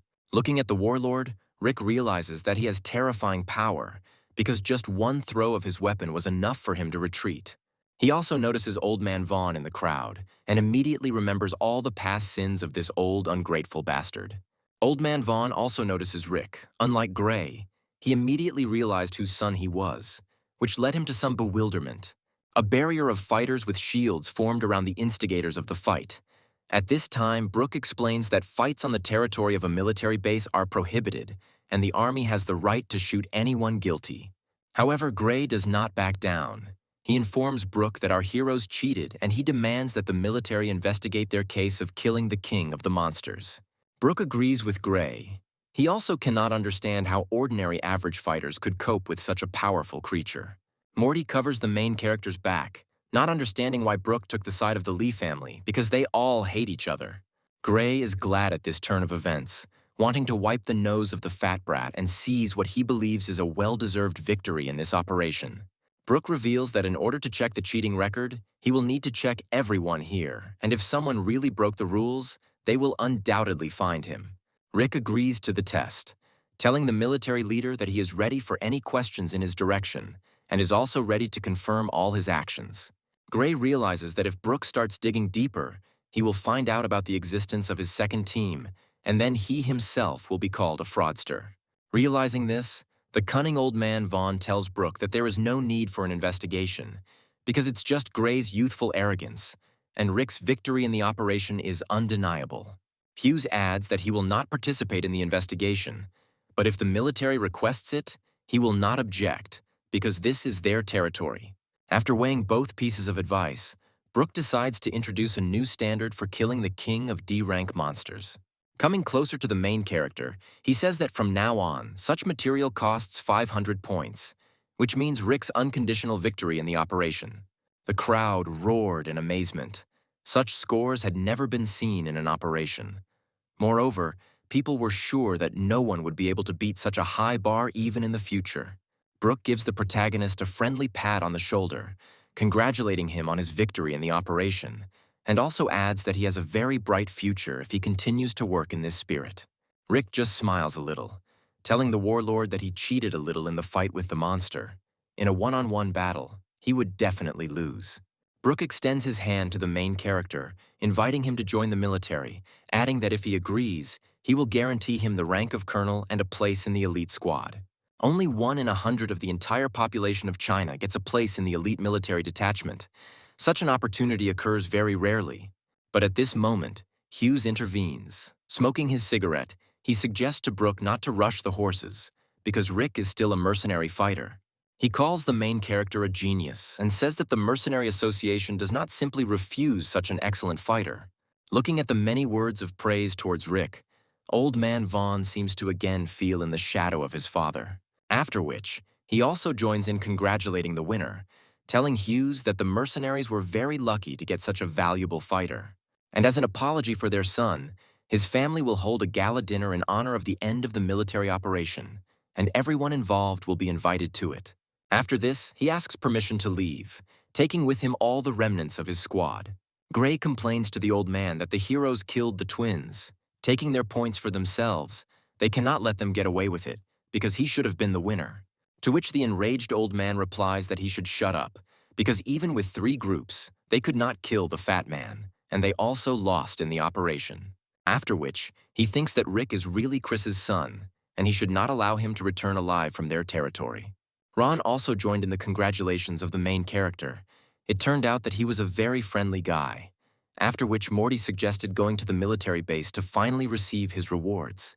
Rick is glad that he won, because he will now be able to legally stay on the military base, which will allow him to find the treasured safe. Finally, the heroes arrive at the ghostly Rain military base. Up close, it seemed even more huge, and its defenses were absolutely impregnable. Selected fighters are delivered to the base by special transport designed to move around this territory. Despite the exciting moment of the award, Morty sleeps soundly, which surprises the other people in the car with him. Rick realizes that the defensive power of this territory is even greater than he imagined. Watching it through binoculars, it's good that he did not dare to sneak here earlier, because it would have been certain death. Finally, the heroes are disembarked from a special car, taken to the entrance to the main building. Getting out of the transport, the heroes see a large crowd of people standing in line to receive their rewards for the operation. Ron explains that the line is so long this year because all of the first 100 fighters received valuable awards. Morty also added that in addition to the awards presented by the military, fighters also have the right to keep all the materials they earn, which can then be sold and earn a lot of money. At this time, an officer approaches the heroes and shows them the way to the room where the 10 best fighters are being collected, adding that Commander Brook is already waiting for them. Entering the room, the officer bows his head in front of the military leader, while Brook calmly looks out the panoramic window, admiring the view of the fabulous mountain. The heroes greet Chief Instructor Brook, saying they are glad to be here. The military leader orders his subordinate to bring out special awards intended for the best fighters. Handing out a special box to everyone, Brook explains that it contains identification cards for military base employees, as well as a check for an impressive amount of money. Upon opening his reward, the first thing Rick notices is the pass, wondering if it will be enough to get into the secret part of the base. But before he had time to think about his options, he was deafened by the joyful cry of Morty, who was able to earn as much as $3 million for the operation. Ron also checked his awards. For 4th place, he was awarded $2 million. He was happy with this money because he needed exactly that much for a new meteorite weapon. Having learned their fee for the operation, curious friends looked at the receipt of the main character. After which, Morty's face changed with envy, because Rick was paid as much as $8 million for the operation, and yet he still had other valuable rewards. Looking at them, Brooke says that for a person who set a new record and also defeated the King of Monsters, such a large sum is not a pity. Moreover, if Rick agrees to join the military, he will double this amount. Morty looks at Brooke with an incredulous look, condemning him for trying to win Rick over to his side even though he is a member of the mercenary squad. But the main character rejects the military leader's offer, telling him that he is still happy with his position in the Mercenary Association. Hearing this, Morty reminds Brooke not to forget about the main reward for 1st place, namely the alien artifact. Brooke calls Morty a very petty person, after which, with a calm face, she takes out another box intended for the winner. He hands it to Rick, telling him that this is the very treasured alien artifact. Having opened the box, The main character feels a powerful aura emanating from this item. The stone itself, located inside, was incredibly beautiful. It shone in many different colors and also had a perfect round shape. The aura from this artifact illuminated the entire room in which the heroes were located with golden flames. Brooke explained to Rick that each alien artifact has its own individual effect, so he must accept it while they observe his changes. In case something suddenly goes wrong, there will be medical workers in the room who will immediately provide emergency assistance. Rick is somewhat confused by the fact that the alien artifact may be a toxic product, to which Brooke replies that it was found not so long ago, so it's hard to say whether it contains any poison. But their conversation is interrupted by a girl in a white coat, assuring the main character that the artifact is harmless to health, because they checked it carefully. Rick trusts the medical professional's words and then lifts the stone to his mouth, and with a characteristic sound, he swallows it. Putting his hand to his stomach, Rick realizes that he does not feel any changes after accepting the alien artifact. Drooling, Morty tries to find out from the main character what this rare gift from God tastes like. More like meat, or more like sweets, or candy. Brooke interrupts the ever-hungry Morty, saying that this is a unique thing and not a source of nutrition. Morty rubs his head and replies that he's tried some of these fruits before, but they were low-level fruits, so they didn't have much flavor. Rick tells the arrogant fat man that he just swallowed it and didn't even try to taste it, after which he finally notices a change in his power, opening the system to the god of war. Thanks to the alien artifact, he gains an additional 20 points of strength, as well as an increase in his regeneration rate by 10%. The researcher was surprised by the results obtained, because other fighters who took fruits with a similar structure received a maximum of 13 points. And this man, despite his young age, managed to get the maximum from the fruit, completely absorbing all its energy. All fighters, after reaching the highest category, need to constantly fight monsters in order to increase their characteristics. So the alien artifact is of particular value for those who are on the verge of increasing the level. Looking at the observers, Rick realizes that they only noticed an increase in the level of his power, but did not see that his regeneration rate also increased, but he decided to remain silent about it. After completing the collection of information about this artifact, Chief Inspector Brooke invites the heroes to go further into the Forbidden Zone to choose a skill for themselves as an additional reward. Rick is happy about this turn of events, because he wants to become even stronger in order to finally find out the whole truth about his father. The Ghost Rain Mountain military base was truly enormous in size, with many different special departments. Brooke takes our heroes to one of these departments. All the doors to it are carefully guarded by many elite fighters and soldiers. Walking through the corridors of this building, the heroes notice many doors, each of which has its own serial number. Rick realizes that the restricted area is divided into parts that are numbered in order, and the safe his father spoke about is located in the very depths of the building. After which, he remembers what Chris whispered to him at their last meeting. He said that the safe was behind the door at number 99-63. The heroes enter Department 72-3. Access here is carried out using the senior instructor's retinal scanner. Entering the room, the heroes see in front of them a huge supercomputer with many different panels on it. Brooke explains to them that this device is designed to store a huge number of different abilities. After which, he invites Morty and Ron to choose one D-level ability from the list of those provided, because they also made it into the top 10. Morty is happy about this news, because with his new ability, he can easily compete with Gray. Since the War Department is a government agency, many of the rarest abilities are stored here, and those provided to them are the best of the D-class. Brooke explains to the heroes that they have the opportunity to gain one of the abilities of fencing, sword techniques, or sword control. From the list of proposed abilities, Morty chooses the breakwater technique, justifying this by the fact that it goes well with his superhuman strength. Ron acquires a sword technique for himself, which he has long dreamed of, but could not save the necessary money.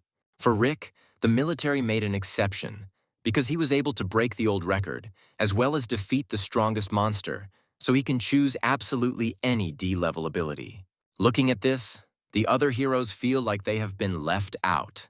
Looking at the supercomputer, Rick understands that the number of abilities in it is simply colossal, and choosing one of them is not an easy task. Looking at some of the abilities, Rick realizes that such skills are worth at least 10 million on the market. Flipping through the many panels of the supercomputer, he sees skills he is already familiar with, such as Jim's Wind Axe Crusher, as well as improved versions of them. After understanding how this device works, Rick finally finds a sword ability that suits him, called the Sparkling Shadow Sword. Pointing to it, Rick says that he has made his choice and wants this ability in his arsenal. Ron tells the main character that this ability is considered the best in D level, but it is incredibly difficult to master, so it is better to choose something simpler. However, Rick does not want to choose another, because thanks to the system of the God of War, he can easily master it. Brooke explains to the protagonist that this ability is in the sole possession of the War Department, so he is prohibited from transferring it to anyone else. After which, he tells Ron to escort the new guests back to the guest room. Looking at the leaving heroes, Brooke has doubts about Rick. He believes that this guy should be closely monitored. The heroes again walk through the corridors of the building, passing various numbered doors. Part of the way, Rick and Ron wonder if he will be able to get into the restricted area when he becomes a security advisor. To which he replies that even when he becomes an instructor, to enter rooms with a number above 80, a special application must be submitted. However, if you reach the level of general, the application procedure is significantly simplified and entry opens to almost all doors of the military base. This news made Morty happy because he wants to get to the famous military training base, intended only for elite fighters. The news made Rick even more happy because now he knows how he can get into room 99-63. Meanwhile, the action moves to the main building of the Chin City Mercenary Association. Standing on the stage, Hughes, together with the heroes, congratulates all the mercenaries on the end of the military operation, saying that this time everyone showed themselves well. Turning to the heroes, Hughes says that it was they who made the greatest contribution, and he is very proud of his son and his new friend. As a reward for winning the operation, Hughes gives Rick an envelope with a huge amount of money. Upon opening it, Rick realizes that he just received $12 million, which is even more than the military paid him. Rick is happy about this, because for this money he will be able to afford a carefree life for the entire duration of his stay in the city of Chin. Morty interrupts their conversation, saying that he is already very hungry, and it's time for them to taste the meat of the king of D-rank monsters. Rick kindly refuses dinner, telling them that he wants to stop by the training ground. Looking at them, the hero is glad that he has such friends. Running out of the building, Rick didn't even notice Kat standing next to him. Looking at Rick running away, Kat is offended by him because he didn't even say hello to her, although she cared about him so much. After some time, the chefs finally prepared the delicious meat of the king of the monsters. Sitting at dinner, Morty tells his father the whole truth about how the military operation actually took place, including the hunt for his head. Hearing this, Hughes furiously slams his fist on the table, saying how dare they lay a hand on his only son. Morty tells him that if it weren't for Rick, he definitely wouldn't be here, so Hughes must restore his reputation in the city. But Hughes doesn't need to explain this, because in his cold gaze it is already clear that he will not spare the bastard of the cunning old man Vaughn. At this time, the main character comes to the training site in order to test his new ability.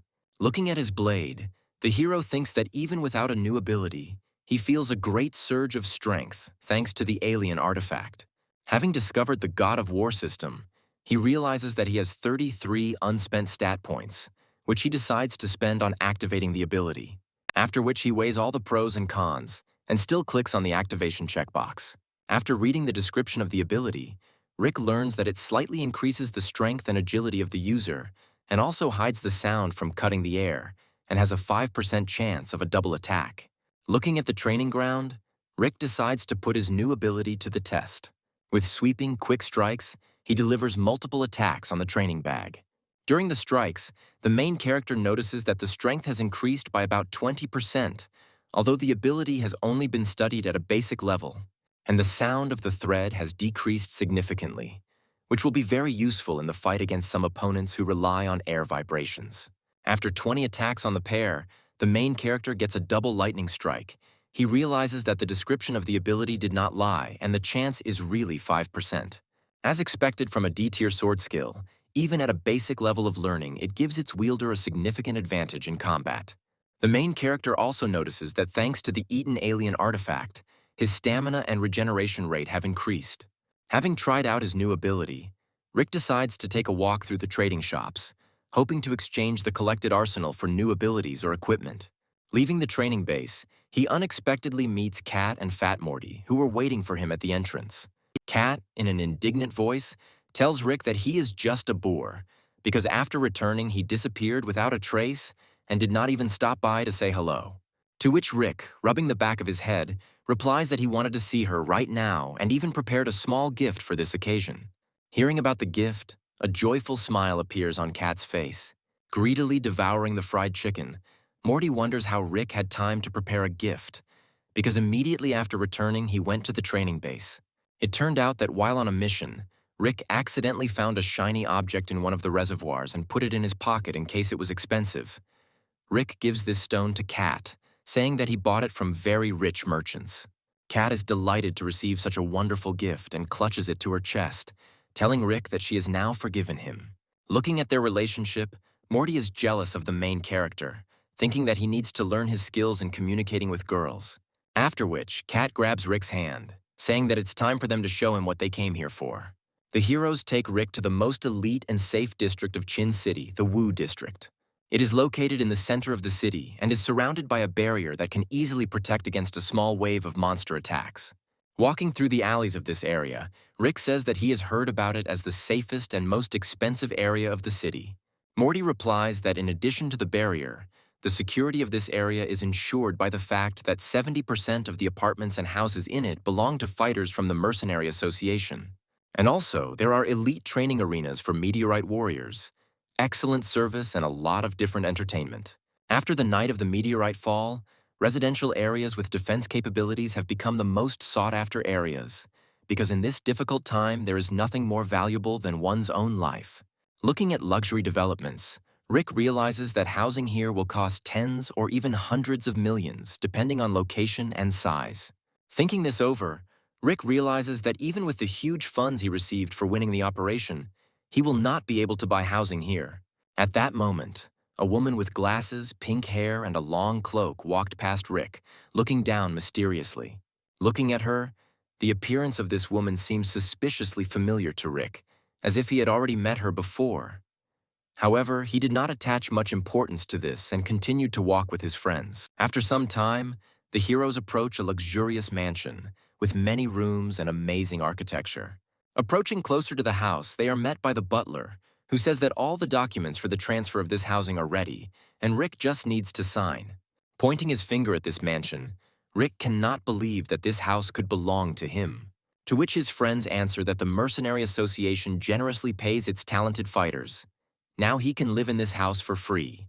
And if he wants to continue to stay in the city of Chin, then the housing will be completely transferred to him. Looking at this huge thing, Rick doesn't believe that this is really happening to him. Having looked around the home, he realizes that the size of this mansion is about 400 square meters, and it is estimated at more than 200 million. Fat Morty tells the main character that these are still small things, and if he continues in this spirit, his father will reward him even more generously. Looking at his new friends, Rick says thank you, he's glad he met them. After which, Kat reminds that there is a 2-day holiday reception at the Lee estate, at which Rick should look great, so they need to buy new, beautiful clothes. The heroes are not very happy about this news, because walking around a store with a woman is a complete joke. However, they still agree, after which they spend the whole day in the shopping center looking for suitable outfits. Several days pass, and finally the long-awaited reception arrives in honor of the military operation at the Lee family estate. A brand new black limousine corresponding to business class drives up to a luxurious, huge mansion. Our heroes get out of this car somewhat awkwardly. Rick looks at the estate with a look of confidence, anticipating the upcoming event and celebration in honor of his undeniable victory. Going inside, the heroes see in front of them a large-scale celebration and many people dressed in exquisite costumes according to the latest fashion. Looking around, Rick notes that the party is truly grandiose and the Lee family spared no expense in organizing it. Kat replies that there is nothing grand about it, but if Gray had taken first place during the operation, then everything would have looked much more luxurious. And Morty added that the Lee family has always loved luxury and big money. 5 years ago, the Lee family was not so strong. They spent a huge amount of money on recruiting people and buying weapons, which paved the way for them to power. Rick understands that most likely the old Cunning One received this money thanks to his father's betrayal during the trial for the fall of the city of Donghae. At this point, Gray notices that our heroes have also decided to attend this event. He is angered by Rick's appearance here. After all, if it weren't for him, Gray would have taken first place and the twins would have been alive. A man of impressive size and powerful body stands next to Gray and asks him if Rick really killed the twins during the operation. To which Gray replies that with his own eyes he saw in his arsenal things belonging to the snake twins of the Lee family. This giant was Arthur from the Lee family.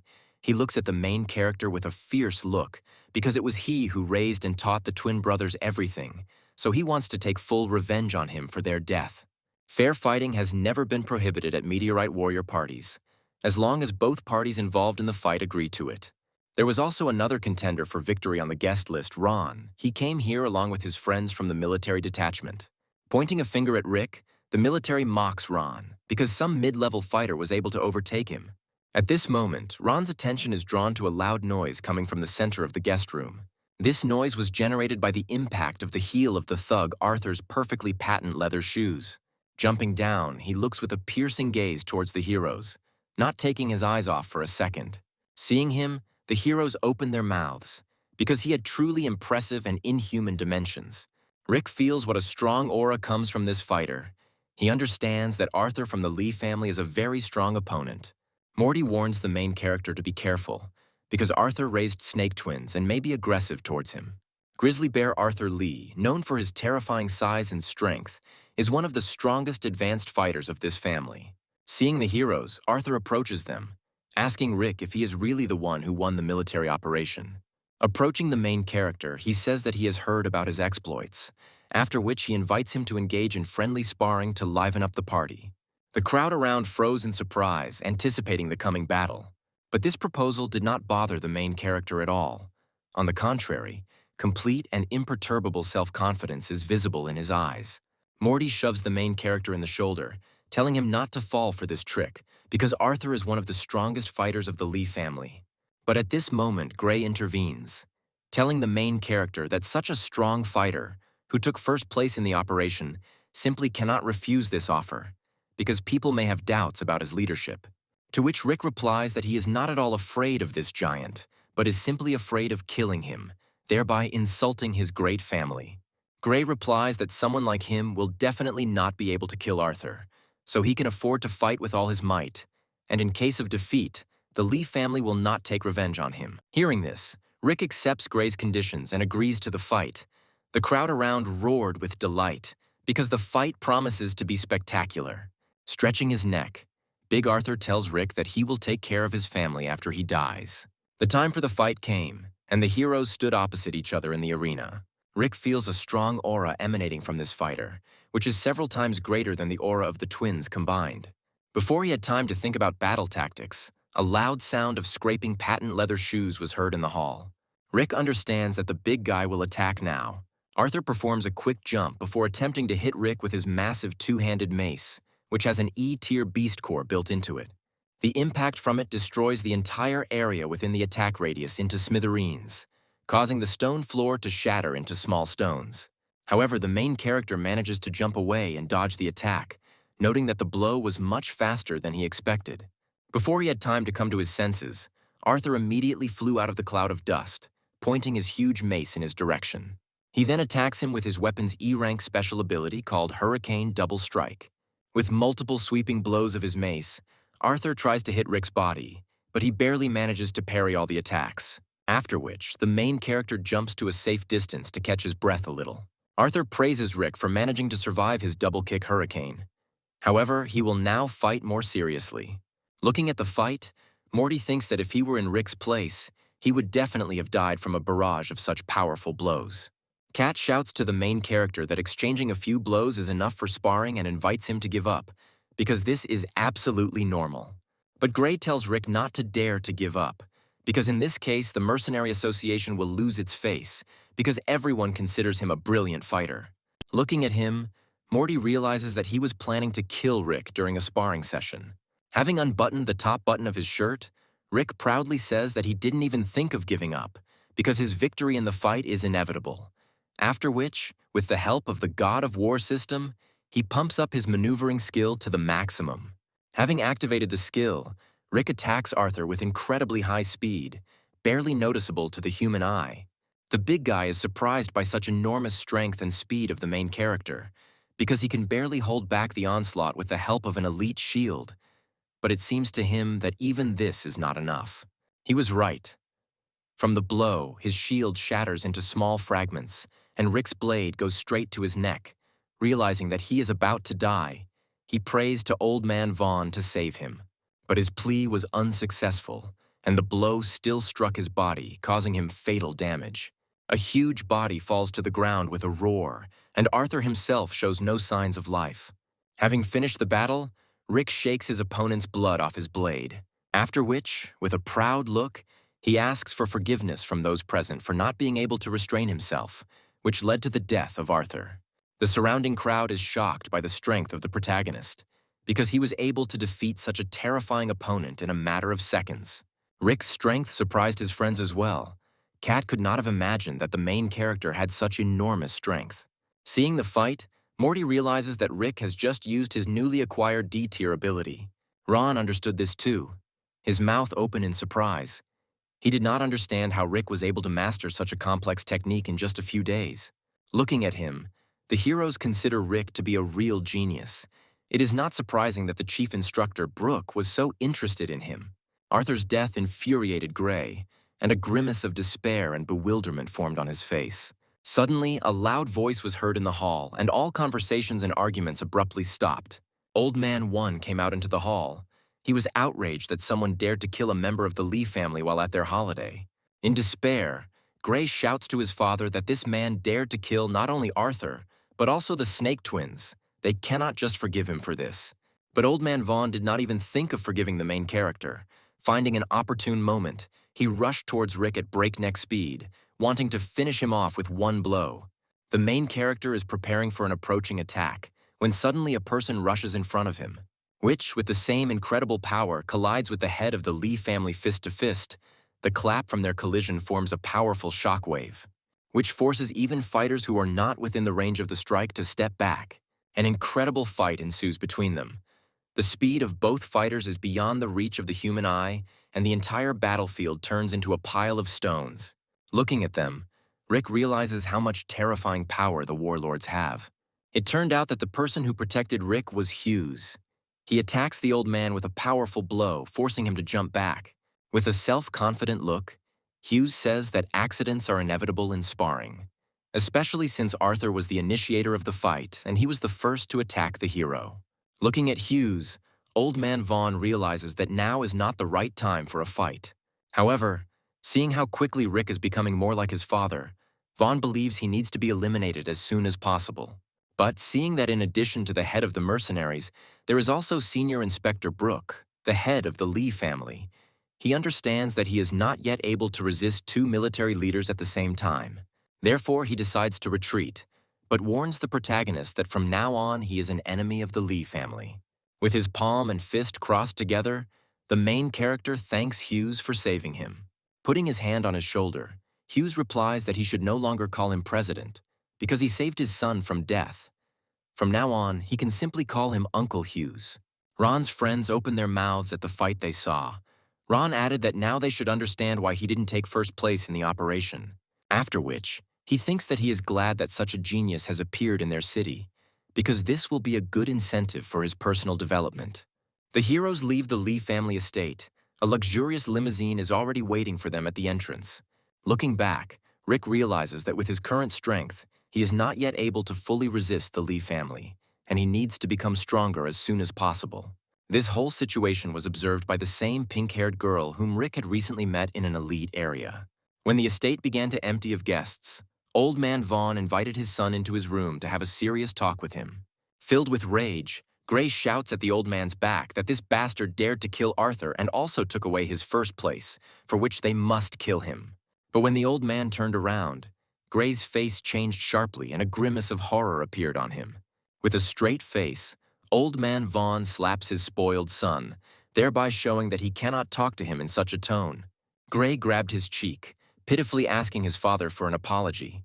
The head of the family, with rage in his voice, tells Gray that he has invested so many resources in him, but he has never been able to live up to his expectations, and if this continues, he will again be subservient to Rick's family.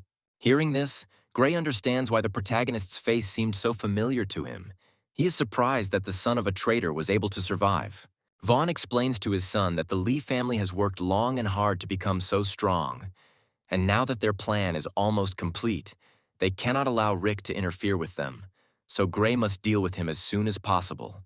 Gray bows his head to his father, telling him to get rid of the main character as soon as possible, no matter the cost. A mysterious woman was watching the conversation between the two main people of the Lee family, hiding behind a tree. Adjusting her glasses, she is glad for the information she was able to glean from watching these scoundrels. A week after the party incident, Rick visits the training ground every day, wanting to become even stronger. The training pays off, and his speed and fencing skills improve somewhat, and the new skill becomes more and more understandable. The accuracy of his strikes has increased, and he can now easily control his destructive power. However, he understands that these skills are still not enough to fight such a strong opponent as Vaughn. Having discovered the system of the God of War, Rick sees that his characteristics are still far from the level of a warlord. And in order to become stronger, he needs to kill as many monsters as possible to earn additional points. At this moment, Kat approaches him. She informs the main character that President Hughes has agreed to join him in the team of monster hunters, whose members are waiting for him in the main building of the association. After which, Rick and Kat go to the main building of the association as a mercenary. Entering the guest room, the main character sees Morty and unfamiliar fighters sitting next to him. Seeing the main character, Morty calls him over to introduce him to the people who are sitting next to him. Looking at them, Rick realizes that this is the very team he should join. The hunting team consisted of 3 people. A huge guy with red hair is called Roger. He is the main tank of the squad, as well as an advanced level fighter. The blue-eyed guy is called Adolf. He is a scout for this squad and is also an advanced level fighter. Rick realizes that even with these 2 fighters, the squad already has enormous power, but most of all, he is interested in the character sitting by the window. This man's name is John. He is the captain and main attacker of this squad, and he is also an aspiring military leader and wields a 2-handed sword. Looking at them, the main character realizes that this is the best team of monster hunters from the entire mercenary association. Sitting down at the table, Morty points to each of the squad members in turn, talking about them. He calls Adolf his older brother and Roger his grandfather. From what they heard, the fighters flared up somewhat, telling the fat man that they were still young and full of strength and energy, after which they give the fat man a beating. Looking at this, Rick understands that it will not be difficult for him to find a common language with them. John addressed Rick by name, telling him that he was here because President Hughes ordered him to be on the team, nothing more. The place on the Ghost Mountain where they are going is teeming with high-level monsters. If he and Morty cannot cope with the load, he will immediately kick them out of the team. To which Rick replies that he will adapt quickly and will try not to burden the team with his weakness. Pulling the fat man's cheeks, Roger tells the main character not to take everything to heart, because he and Morty only need to worry about protecting themselves. With a displeased face, Morty replies that they are greatly underestimating them and they are already ready to fight D-tier monsters. Having completed his acquaintance, Captain John tells the squad that it is time for them to move to the Mountain of Ghostly Rain for a new hunt. Rick is a little surprised by such a quick outing. He realizes that John is a real man of action. With the arrival of darkness, a new detachment advanced to the Mountain of Ghostly Rain. They chose an armored jeep with bright headlights as transport. The large size and bright headlights of this car can attract a lot of attention from many monsters who are hunting in the dark. But Adolf says that this is precisely why they chose this transport, because searching for traces of monsters is a waste of time. Hearing a noise coming from behind the car, the heroes stopped. At this moment, someone attacks the squad with many fast needle-like projectiles flying straight into the body of the jeep. However, Rick reacts to the attack and immediately jumps out of the cabin, after which he repels all attacks aimed at them. The needles that attacked them turned out to be quite large and had a deadly sharpness, because they could even dig into rocky soil. Seeing them, Morty says that the needles could belong to one of the D-tier monsters that spews them out with its fur. After which, the heroes notice their pursuer. This is a D-rank monster, a hunting fox. It has high speed and mobility, and can also simultaneously release many sharp needles. Seeing the heroes get out of the car, the monster let out a ferocious roar, signaling the start of the fight. Hearing the roar, John tells Morty to come out and help his friend, because these monsters are the weakest they will face, and this battle will be a kind of test for them. Realizing that this was an entrance test, the heroes changed their faces somewhat because they had no room for error. While smoking his cigarette, Roger asks the captain if it's too cruel to send two youngsters to fight a D-tier monster. Adolf also joins his words, saying that, apparently, the captain did not intend to accept them into the detachment, which is why he arranged this test. However, John says that if these guys cannot cope with such a monster, then they will only be a burden in future battles. Meanwhile, our heroes have already taken a fighting stance. They are very determined and are not in the mood to retreat. Looking at them, the hunting fox emits a terrifying howl, indicating a quick attack. After which, waving her special tail, she attacks the heroes with many needles, randomly scattering them around the entire perimeter. Dodging attacks and gradually approaching the monster, Morty says that he wants to deal with it himself in order to try out his new power. Rick accepts the fat man's offer, telling him that if anything happens, he will be there and will definitely help him. Morty assumes a fighting stance, blocking the sharp spikes with his shield, after which he activates his innate skill, Heavenly Divine Power. Upon activating this skill, a powerful aura begins to surround Morty's body, which breaks the spikes apart, forming a strong barrier around his body. After which, Morty pushes off the ground with such force that the stones under him crack, and in a quick rush he heads straight towards the monster's body. Seeing this, the creature takes a defensive stance. The fox throws its tail over its head and prepares to strike the enemy. Looking at the battle, Rick is surprised by such a strong aura emanating from Morty. He did not expect that his innate skill could be so strong. Meanwhile, the fat man finally gets to the hunting fox, attacking him with all the might of divine power. From a strong blow, the monster flies to the side like a soccer ball and cannot do anything to oppose Morty. The shockwave created by the monster hitting the ground raised a high column of dust, and the monster let out a loud, pitiful howl, begging for mercy. However, Morty is relentless and tells him not to even think about running away and immediately attacks the monster again. After finishing the fight, Morty tells the main character that if not for the wound, he would have been in the top 10 in the military operation even without his help. Rick tells him that he never doubted him, because he just has great genes, and his innate ability is simply terrifying. Rubbing the back of his head, Morty tells the main character that he is very flattered by him, because he still has a long way to go. But as gratitude for the operation, he allows him to finish off the monster and keep the loot for himself. Rick opens his blade and then finishes off the half-dead creature with a sweeping blow. Killing D-level monsters gives Riku 3 stat points. The hero understands that if he participates in a protracted battle, he can strengthen himself well. The main members of the squad watch the fight. They praise Morty, saying that his divine power is indeed a very rare and unique gift. However, they still haven't seen what Rick is capable of, which could play a cruel joke on them during a serious fight. But Adolf assures the captain that Rick is strong enough to be in their squad, because Morty simply wouldn't follow him. Perhaps he will still bring them a huge surprise. The heroes examine the monster's corpse for useful and expensive items. At this moment, Rick feels the rustling of someone's rapid movements behind them. Turning around, the heroes see in front of them 2 huge chameleon monsters rushing towards them at fast speed. Noticing them, the heroes became wary. Because these chameleons are considered strong D-level monsters, they are excellent at camouflage and also have enormous speed. With cold calculation, the mutated reptiles attack the heroes with their sticky tongues, wanting to feast on their bodies. Seeing that the newcomers were attacked by serious opponents, Roger says that they must help them because these monsters are very insidious. Without hesitating for a second, Captain John jumps from the tree to enter the battle as soon as possible. However, looking at the newcomers, he wonders whether he should help them because they have not yet seen Rick's strength. Seeing new enemies in front of him, Rick immediately enters the battle and, given the high speed of the monsters, immediately activates the maneuvering skill. He deftly slips past the long tongue of chameleons, getting closer and closer to his opponents. After which, Rick activates his blade's beast core and also uses his new D-tier Shadow Blade ability. Realizing that these creatures' weakest point is their large eyes, Rick uses a Shadow Strike to attack their weak spot.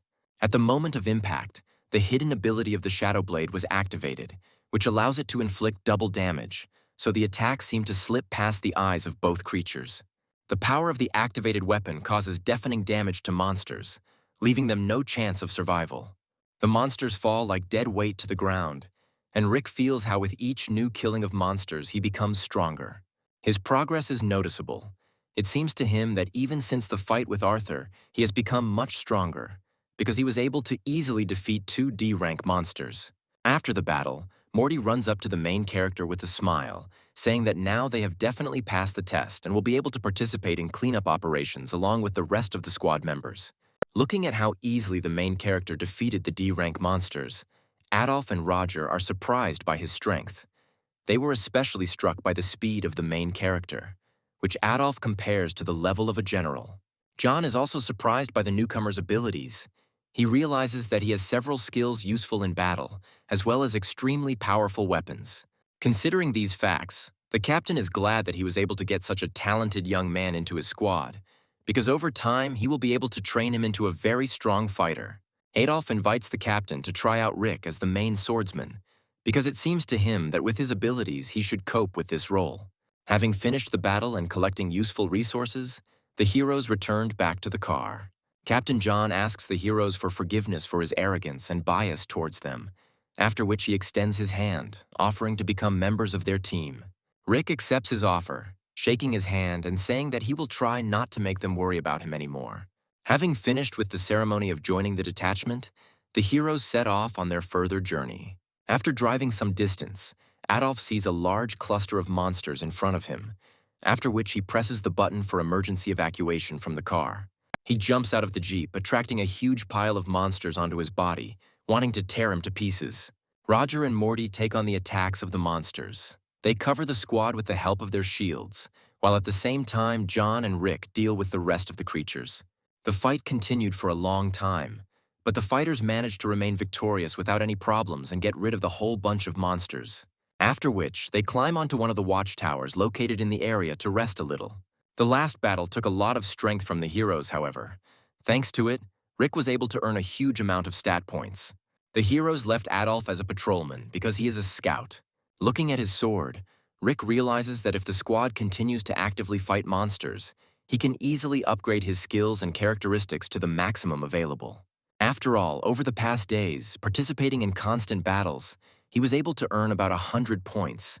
However, he does not spend them yet because he does not want to attract attention with his too fast progress.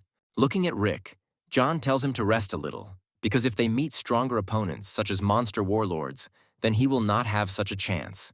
Rick asks the captain for more information about the monster distribution system. John explains that the Phantom Rain Mountain is divided into zones. The most dangerous zone, the black one, is forbidden and entry is prohibited. The red zone is inhabited by strong monsters that only warlord-level fighters can handle. The yellow zone is filled with monsters of intermediate level and above, and the green. This is a joint operation area where low-level monsters live. After which, he added that now they are between the red and yellow zones, so in addition to medium-level monsters, they may also come across a creature of the level of a novice military leader. If they can defeat such a monster, then the material from it can be sold for several tens of millions, and valuable artifacts can also be obtained.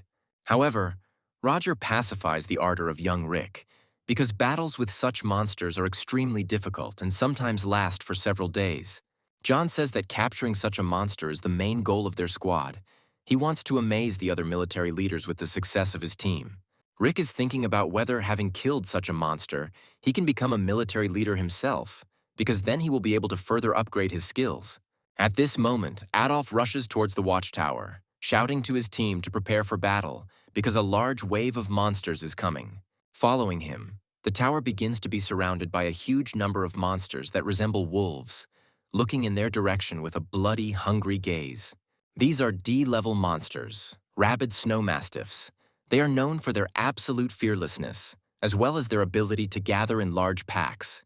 Looking at the fleeing Adolf, Captain John notes that he is doing an excellent job as a scout. Standing on the tower, the heroes prepare for the attack of the snow mastiffs. John tells his squad to stay in formation and help each other, and also make sure that none of the monsters begin to mutate. Hearing this, Rick asks the captain where they should start mutating. Roger replied to Rick that snow mastiffs are known for their fearlessness and madness. They cannot be intimidated, and prolonged violent fights can cause mutation in the monsters. Therefore, the heroes must kill each of them, because if a mutation occurs, the battle will drag on for a long time. Having brought the entire pack of hungry dogs, Adolf jumps onto the tower to join the rest of the squad. The rabid snow mastiffs continue to chase him and also try to climb the tower. The left side of the tower is covered by Roger, fighting off the dogs with his shield, and the right edge is defended by Captain John, cutting off the attacking monsters with his two-handed sword. But there are simply an incredible number of creatures here. They crawl out of all the cracks, attacking each of the heroes. Morty fights in a similar style to Roger. He blocks the bites of rabid mastiffs with his shield, buying time for the attacking heroes. Mad mastiffs are different from other monsters. As soon as they see their prey, they immediately become enraged. They are like mad dogs whose self-preservation instinct is turned off. Rick does not lag behind the other heroes and fights just as fiercely with the dogs, cutting them down one by one. The main character understands that the team works as a single mechanism, so they have an excellent chance of winning this fight. But if it weren't for the team, even Warlord-level heroes would have fled from the battlefield, because there is no end to these creatures. Killing one monster after another, Rick feels his stats increase. For every kill of a snow mastiff, he receives 3 additional stat points. Adolf mysteriously watches Rick's fight. It is clear from his eyes that he is planning something. Seeing that Rick is very passionate about fighting monsters, Adolf realizes that this is his chance that he cannot miss, after which he takes out his knife. However, Adolf's plan failed to come true, because at the same moment a huge, rabid, hungry creature attacked him. Adolf did not expect this attack. Seeing the furious monster, he was confused and could not move.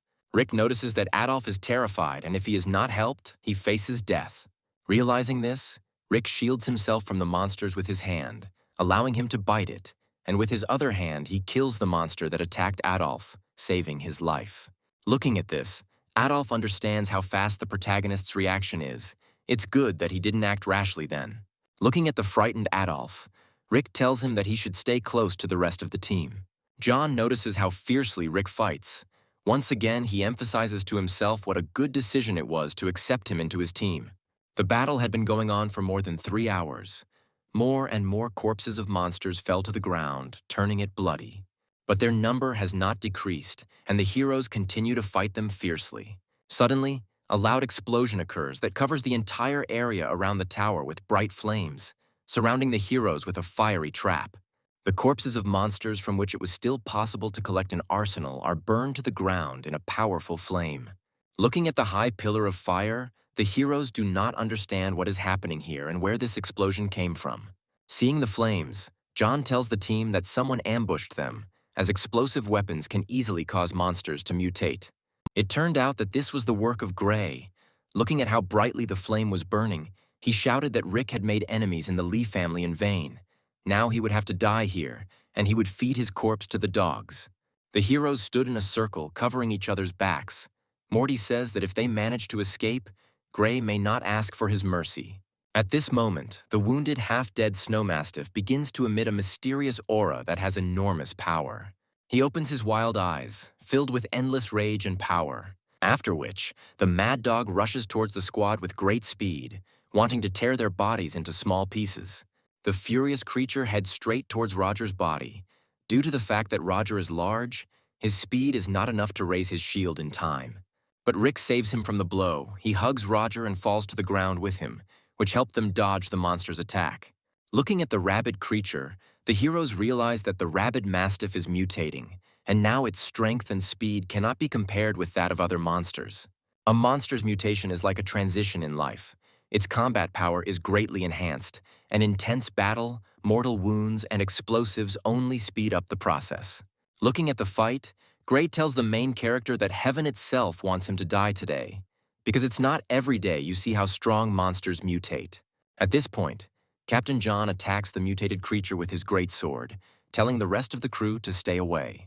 He realizes that once this wolf completes his mutation, he will not be able to continue fighting him alone, so he must defeat him as soon as possible. The opponents are in no way inferior to each other. However, in a battle in which both sides have the same rank, the monster usually has the advantage. As John attacks one after another, he feels a transformation in his body. Seeing the captain's strength, Roger informs him that he is going to increase his level and receive the rank of military leader. Rick also notices a change in John's strength, as his aura has become much more powerful, but still does not reach the level of a warlord. The only one to whom this fact does not bring any joy was Adolf. He secretly watches the battle, choosing the right moment. Roger says that John is a brilliant fighter. If in one of the battles he had not been injured while defending him, he would have been a military leader long ago. That is why, for many years, he continued to fight against strong monsters, wanting to make a breakthrough as soon as possible. And now, finally, this moment is close. However, just as John was about to move on to the next level, he is sneakily stabbed in the back. Turning around, he sees that this is the work of Adolf. He cannot believe his eyes, because he saved him from death so many times. Adolf replies that he is very sorry, because this is what the Lee family wanted, and he can blame Rick for his death, who greatly angered this powerful family. Sensing the smell of human blood, the ferocious creature attacks Captain John with a sweeping attack of its powerful paw. The blow severely wounds John, leaving a deep cut on his body and causing great damage. Seeing that the captain was wounded, Roger covers the team with his shield, telling Morty to quickly give John first aid. Meanwhile, Adolf runs further and further away from the squad. Seeing this, Gray jokingly tells him that he is just a heartless creature. It turned out that Adolf is a secret agent of the Lee family. They did not want to reveal his identity in advance, but a joint operation with Rick forced them to take this step. After which, Gray orders the rest of his squad to launch an air attack with arrows on the battle-weary heroes. The Lee family's fighters laid siege to the tower with a hail of arrows. The shells were so powerful that when they hit a tree, they left a deep mark on it. At this moment, one of the shells hits the target, wounding Roger in the chest area. Severe pain sharply pierced his body. And at the same moment, the mutating monster attacks Roger, who has lost his vigilance, inflicting another deep wound on him. Barely standing on his feet, Roger uses his last strength to cover himself with his shield and tells the heroes to grab the captain and run away from here. To which Morty replies that they will not run away, but will make their way out of here together. Roger tells him to shut up, because at such moments the newcomers must listen to the elders. Even if they manage to break away, he is still seriously injured. Barely holding back the onslaught of monsters, Roger asks the heroes to tell the captain that he has now returned the favor for his past salvation and they are now even. Roger realizes that he is no longer able to hold off the monsters, and a huge crowd of creatures led by a mutant attack him. However, at that moment, Rick appears behind Roger and knocks him out with a powerful blow to the neck. After which, Rick uses all the stat points earned during the battle to pump all his stats to the highest possible level. Seeing this, Morty is surprised by the next strengthening of the main character. Rick tells him to grab the captain and Roger and quickly run away from here, and he will catch up with them later as soon as he sorts things out here. Morty looks at Rick with a trusting gaze, because he has never let him down yet. After which, he grabs the wounded bodies of John and Roger and rushes away from the tower, leaving Rick alone with death. The horde of hungry snow mastiffs seem to become even more ferocious after seeing their prey run away. However, Rick does not allow any of the mad dogs to get to the heroes, fighting them ferociously as if this is his last fight. With each monster killed, Rick feels his body filled with more and more power, and the points of the God of War system become more and more. Finding himself surrounded by creatures, the hero understands that he needs to break through them right now. After which, he activates the maneuvering skill and flies past the hungry creatures, who did not even notice his movement. However, a mutated rabid mastiff sees Rick's movements and immediately sets off in pursuit of his prey. Realizing that the mutated monster's speed is very high, Rick decides to use the remaining stat points to upgrade his maneuvering skill to the next level. After leveling up his maneuvering ability, Rick feels significant changes in his speed. The rabid creature realizes that it will not be able to keep up with the hero, so it makes a loud roar, ordering all the other creatures in the area to pursue Rick. Novice Warlord rank monsters, like bosses, have the ability to dominate weaker rank monsters. Making his way through the thorny forests, Rick realizes that finding his allies will not be easy, and monsters are watching the hero from the depths of the trees. Seeing this, Gray rejoices at what is happening, because such a huge squad of monsters will definitely deal with Rick. Morty was still able to distance himself from the monsters, while saving his two new friends. However, he realizes that he has reached a dead end, and the further road is blocked by a huge mountain, which he is not able to climb over with two people on his shoulders. At this moment, Roger comes to his senses. He tells Morty to grab the captain and climb the mountain, and he will catch up with them later. But at this moment, the heroes are attacked by many needles flying in their direction. Roger and Morty barely have time to react and cover themselves with their shields. There were many hunting foxes sitting at the top of the trees, which would not allow the heroes to just climb the mountain. The only chance to get out of here is to defeat the monsters. Morty tells Roger not to worry, because he will definitely cope. After which, with complete confidence in his voice and determination in his eyes, he tells Roger to hide behind his body. Morty puts his shield forward, deflecting the needles aimed at him, trying to get as close as possible to the foxes in order to attack. However, he understands that he won't be able to avoid all the arrows, and most likely he won't be able to get to the monsters, so he needs to at least delay time. But at this moment, a blue flash flies past Morty, cutting off all the projectiles aimed at him. After which, a blue flash flies past all the trees in the area, reaching every monster attacking the heroes. It was Rick. With great speed, he moves between monsters by maneuvering, killing them one by one. Seeing this, the heroes cannot believe their eyes, because Rick has become much stronger since their last meeting. Rick looks at his opponents with a confident gaze, a powerful blue aura surrounding his body. Snow mastiffs from the watchtower gradually begin to come running to the battle site, accumulating into a large flock. Rick understands that the heroes are in this situation because of him, so he must help them get out of here alive. Having reached the place, the mad dogs attack the main character again. Absolute madness and boundless rage are visible in their eyes. Ever since Rick reached the threshold of meteorite advanced level agility and strength, fighting monsters of that level has become a piece of cake for him. However, the number of monsters may cause him to become exhausted, given that the mutant monster has not yet arrived here. Seeing how easily Rick destroys monsters, Roger and Morty consider him an absolute genius. Never before have they seen fighters progress so quickly. Continuing the battle, Rick hears a loud roar coming from the forest, which means the imminent arrival of a mutated mastiff on the battlefield. Realizing this, Rick tells the rest of the team that they should rather climb the mountain while they still have the chance to do so. With the captain on his shoulder, Rick and his crew climb up the cliff.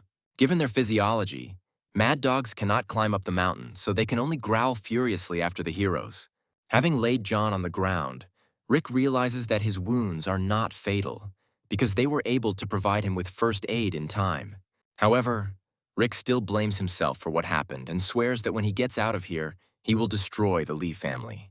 Looking at this, Roger tells the main character not to torment himself, because the Mercenary Association and the Lee family have never gotten along with each other. But Morty also agrees with Rick and believes that as soon as they return to the city, they will immediately pay a sad visit to the Lee family.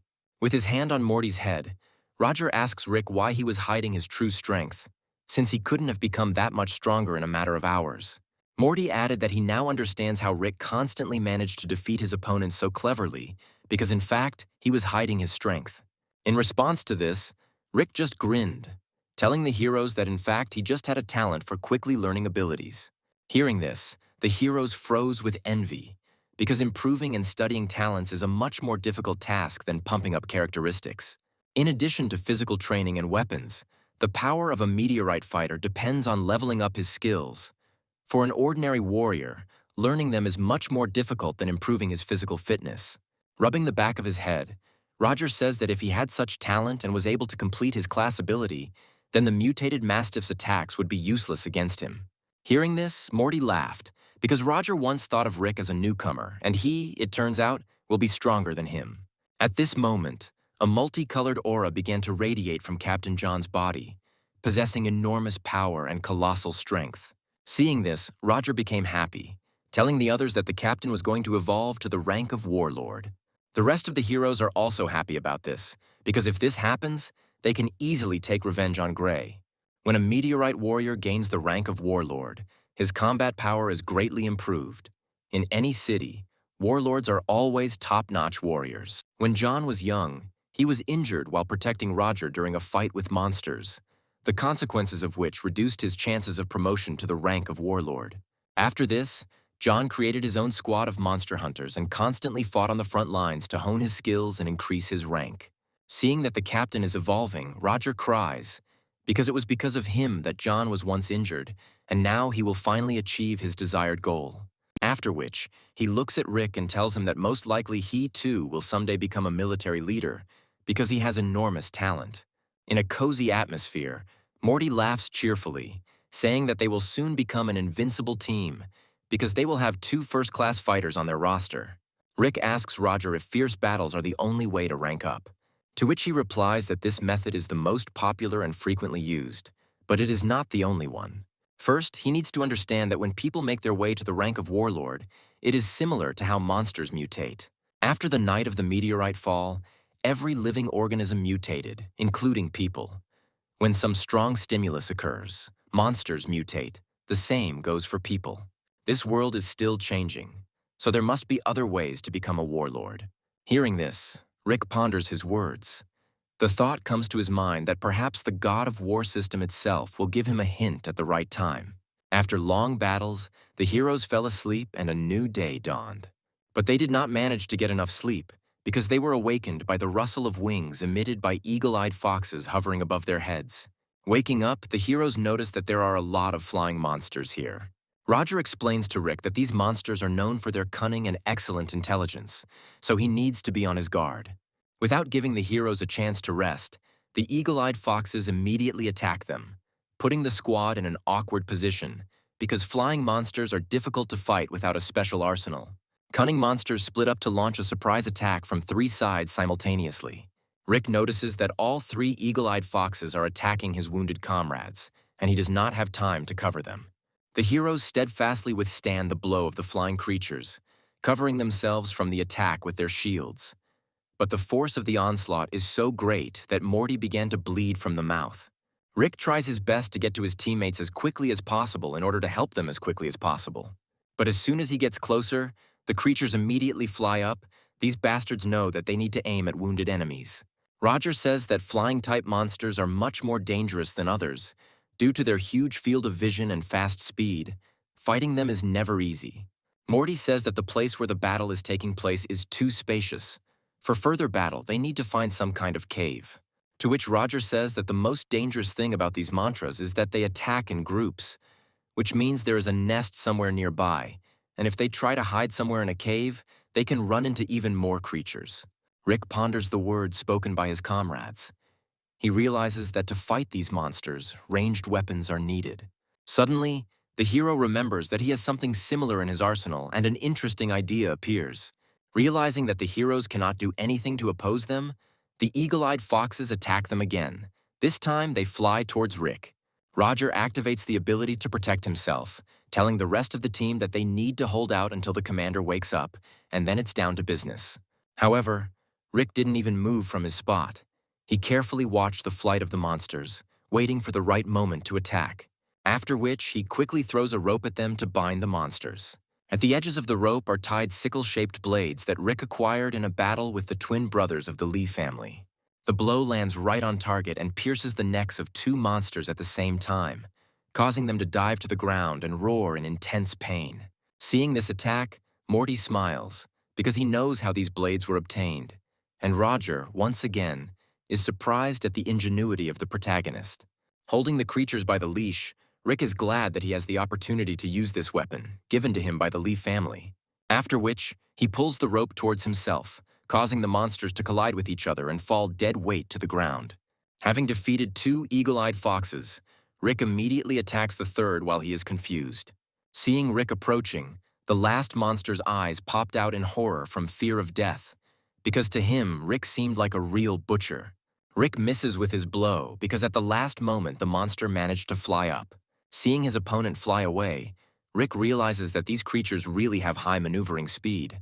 Roger shouts at Rick not to dare let him go, because somewhere nearby there is a nest of these creatures, and if he gets there, they will definitely be finished. Rick himself understands this, so he immediately activates the ability to maneuver in order to quickly catch up with the fleeing creature. The hero manages to catch up with the monster, and he's about to overtake him by surprise. However, Rick understands that he should not attack him ahead of time, because he is already wounded and sooner or later he himself will fall to the ground from loss of blood. Continuing to pursue the monster, Rick runs past a multicolored forest. This area seems familiar to the hero.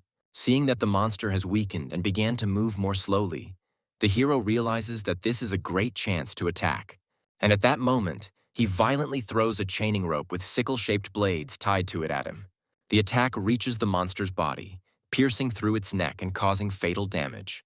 From the monster's fall, a high column of dust rose, and Rick inspects the corpse for useful artifacts and items for sale. Having finished the inspection, The hero sees a mysterious cave in front of him. He thinks that this could be the Bay of Eagle-Eyed Foxes. Rick decides to go there, and hiding behind a tree, he watches what is happening inside her. He sees in front of him the very cave in which the king of the D-rank monsters had his lair, guarded by many winged monsters. Rick is not surprised that this place seemed familiar to him. Moreover, he remembers the tree located in the center of the cave and having a huge aura. But now, for some reason, he does not feel that enormous power from him. Perhaps the warlord's monster guarding him has wandered off somewhere. On the crown of a tree, he notices an alien artifact shining in emerald color. It seems that this tree has undergone mutation and produced an alien artifact, which is why so many monsters have been lured here. Looking at the artifact, the hero realizes that it must be C-tier. With his current strength, he is able to at least get closer to the artifact to make sure of this and, perhaps, take advantage of the power of this stone. After which, he throws the feathers of the monsters he has struck in order to distract other creatures from his person. The trick worked, and the monster's attention focused on these feathers, allowing the hero to sneak past them unnoticed. Activating the ability of the Shadow Blade, Rick silently gets rid of the two monsters, opening his way to the crown of the tree. Looking at her, he realizes that there is an abyss between the section of the rock on which he is located and the crown of the tree. However, an entertaining idea came into his head. He throws a rope with a sickle tied to it at a tree, after which he uses the rope like a cable and with the help of the second blade, slides along it, passing the abyss and ending up on the crown of a tree. The crown of the tree was so huge that it could be compared in size to a small city. And in the very center of this mysterious color, the desired prey shines with bright emerald colors. The beauty of the stone fascinates the hero. He understands that the artifact really has enormous power and sea-level capabilities. Rick remembers what opportunities he received after eating a D-level artifact. He imagines what would happen if he ate a C-level artifact. Perhaps after this, he will be able to break through to the rank of military leader. Getting closer to the stone, Rick notices a powerful monster sleeping next to an alien artifact. Looking at him, Rick realizes that this is the leader of the Eagle-Eyed Foxes, because the aura emanating from him was terrifying in its power. The main character scans the monster's abilities using the perception skill and learns that the creature has the power of a general. Realizing this, Rick thinks that he has no chance of winning in a fight with him, but he continues to monitor the situation. The C level is much stronger than the mutated Mastiff. Even if Rick uses all his stat points, he will not be able to do anything against the monster. While thinking about this, Rick sees a small hair monster crawl out of the tree crown, attracted by the smell of the stone and trying to drag him away. But before he could approach the stone, an eagle-eyed fox flew out from around the corner and tore the rabbit apart with one blow of his claws. Seeing this, Rick thinks about why the hare was killed by an ordinary guard and not a general, because with his instincts he definitely heard the hare. A thought arises in the protagonist's head, and he activates the perception skill to confirm his theory. He understands that the entire perimeter of the tree crown is guarded by many monsters, but their leader does not show any activity. This means that the general has not yet awakened, and the mission of these monsters is to guard the artifact until their leader opens his eyes. This situation pleases the main character, because he is able to cope with ordinary monsters. In order to deal with monsters as quickly and silently as possible, Rick improves his Shadow Blade ability. Upgrading a high-rank ability costs a lot of stat points, so Rick will have to make up the points by fighting the eagle-eyed foxes. The monsters continue to sit in their original places, protecting the alien artifact from unexpected guests. At this moment, the hero simultaneously activates the ability of maneuvering and the Shadow Blade and instantly hits several monsters at once. There is virtually no sound from his blows, which gives him an advantage in battles with monsters that rely on hearing. Rick continues to destroy the creatures one by one, earning more and more stat points. Having discovered the system of the God of War, he realizes that he has only 16 points left to pump his mind and intelligence to the available limit. Standing on the canopy of a tree and observing his stats, Rick notices that when he is on it, his stats increase on their own. This makes him wonder what kind of crazy effects he will get after activating the C-tier alien artifact. Having killed all the monsters in the area, Rick decides to make his move before their king wakes up. He clings to one of the trees with a sickle-shaped blade, after which he rushes forward to the treasured artifact. Satisfied with himself, Rick believes that his plan was just perfect, but he cannot hesitate and he needs to leave this place as soon as possible. The king of the eagle-eyed foxes sat just as calmly with his paws folded on a tree branch. Suddenly, he became more active. Looking around, he furiously screams throughout the cave because someone stole the treasure of metamorphosis and killed his children. Unfortunately, at the moment he cannot leave this place because he must hatch the egg, but as soon as he is free, he will definitely kill the thief. Meanwhile, Rick has already gotten out of the cave and is running as fast as he can from there, wanting to help his friends as quickly as possible. Taking a safe distance from the cave, Rick decides to take a closer look at his prey. Looking at the artifact shining with emerald colors, Rick realizes that it is more like a stone than a fruit, and the energy in it is several times greater than any he has encountered. However, the God of War system warns the main character that now he cannot use this artifact, because certain conditions have not been met. Rick decides to deal with this later, because he needs to help his comrades as soon as possible. On the way there, Rick hopes that Gray is still there, because then he will be able to take full revenge on him for all the pain he caused his friends. Meanwhile, the action shifts to the squad. Roger tells Morty to be on the alert because it's already getting dark, which means there are more monsters in the area. Morty tells Roger that he's worried that Rick still hasn't returned. Maybe he needs help. To which Roger replies that Rick is not the kind of person who needs help from fighters like them. He can handle everything himself and is about to appear. The conversation of the heroes was interrupted by the loud roar of mad dogs, which with hungry fury directed their mouths towards the heroes. Morty asks how they were able to find them, because these dogs do not have intelligence, to which Roger replied that they had evolved again. There were a huge number of monsters. It seemed as if there was no end to them, and at the head of this entire flock walked a mutated snow mastiff with a proud look. Roger says it's too late to escape, so they need to focus on defense and hold out as long as possible. Mad dogs gradually surround the heroes, forcing them to retreat back so as not to fall into a hopeless situation. They watch each other's backs, and also hold back the tide with shields, and counterattack when the opportunity arises. There are so many monsters here that even Roger's fists come into play, because one shield is simply not enough. Despite the heroes' efforts, mad dogs surround them more and more, and their attacks begin to hurt the already wounded heroes, leaving mutilations on their bodies. Suddenly, a blue flash flies past another wave of snow mastiffs. It was Rick. He finally returned to his comrades and with all his appearance shows the monsters that now it is their turn to run away. Rick tells his crew to protect the captain and he'll take care of the rest since they've already done a lot. To which Morty replies that he will not run away, because he alone cannot cope with such a huge crowd of monsters. But Roger blocks his way with his hand, telling him that they must rely on Rick. Roger believes that he has become even stronger since their last meeting. Rick thrusts his blade forward, challenging the aspiring Mastiff warlord. From this monster, Rick feels an aura similar to that of the captain. The monster accepts the challenge to fight, after which it emits a powerful roar that seems to be about to demolish the heroes. However, Rick understands that compared to last time, for him the aura of this monster feels weaker, because now he himself has become much stronger. Without even a second's delay, the main character activates the Shadow Blade's ability and attacks the squad of monsters with a frontal attack. He easily destroys several D-tier monsters who cannot even notice his movements.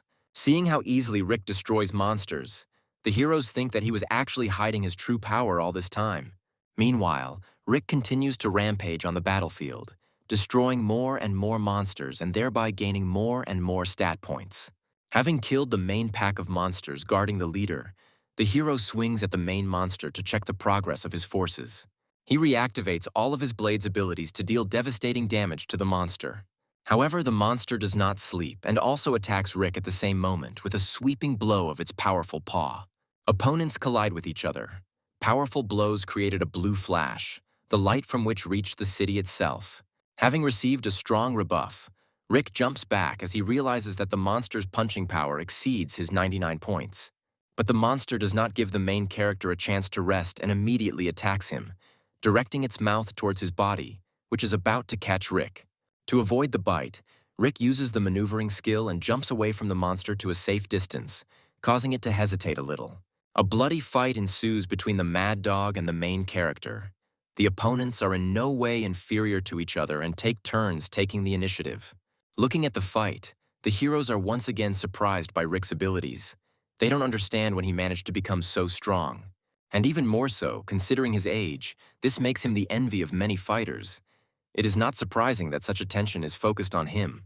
At this moment, the rabid mastiff attacks Rick with a powerful sweeping blow of his huge paw, forcing the protagonist to retreat. As expected, the monster is superior to an advanced-level meteorite fighter in every way, however. Thanks to his improved skills, Rick can fight with him on par. At the moment of the next attack, a plan comes to Rick's mind for further battle. Waiting for an opportune moment, the hero spends the skills he earns to improve his Shadow Blade skill, thereby increasing the chance of delivering a double attack. And at the moment when the monster reaches him, Rick dodges the attack by jumping up, after which he takes out a rope to bind the monsters. The rope hits the target, and he manages to immobilize the creature for a while. Realizing that he will not have another chance, Rick uses the Shadow Blade skill and attacks the leader of the Snow Mastiffs with all his strength. Many blows fall into the mad dog's mouth, causing him enormous damage. And with the last attack, Rick attacks his eye, piercing it through and causing fatal damage to the monster. The hero finally managed to defeat the strong monster. The bright scarlet blood of a ferocious monster stained the entire earth, and the mad dog fell to the ground with a death rattle. Seeing this, the heroes cannot believe their eyes that Riku managed to defeat such a strong monster alone. Realizing that the rest of the creatures may go berserk after the death of their leader, the main character stands in front of the corpse, showing the others who is in charge. But the rest of the wolves did not attack. Seeing that their leader was dead, they ran away with their tails between their legs. For killing a monster close to the level of a warlord, Rick receives 10 points. He understands that even with his existing characteristics, he is superior to any advanced level fighter, and his potential is higher than that of any warrior, lower in rank than a military leader, which makes him a serious opponent for any fighter. Rick realizes that now it's time for him to start thinking about the rank of military leader in order to quickly complete his mission and get into the secret room with the safe. A joyful Morty jumps on Rick, causing his injured body to cry out in pain. He tells him that he never doubted that he would be the one to defeat such a strong monster because he is truly special.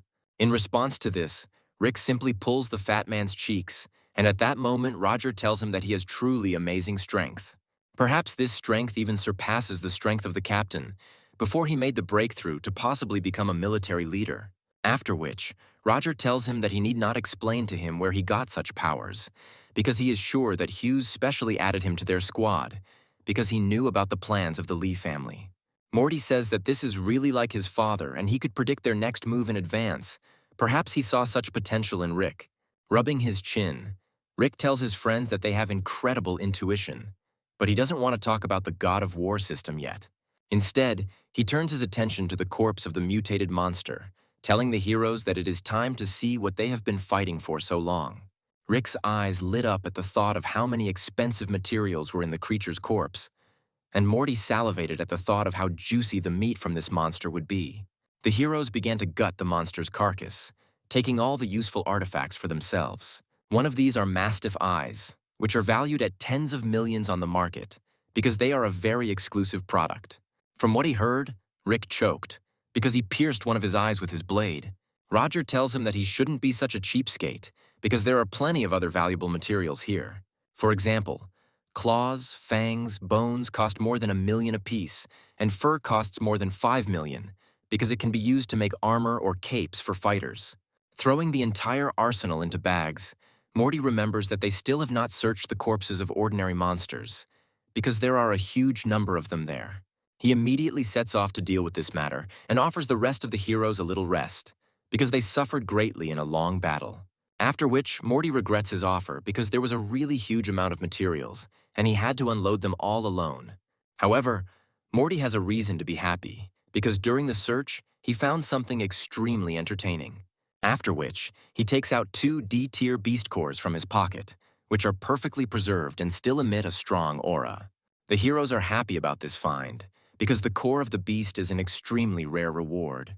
Usually only one comes across 100 monsters, but here there are as many as 2. Imagining how much money they will earn after selling all the goods, the heroes laugh merrily despite the difficult path they had to go through.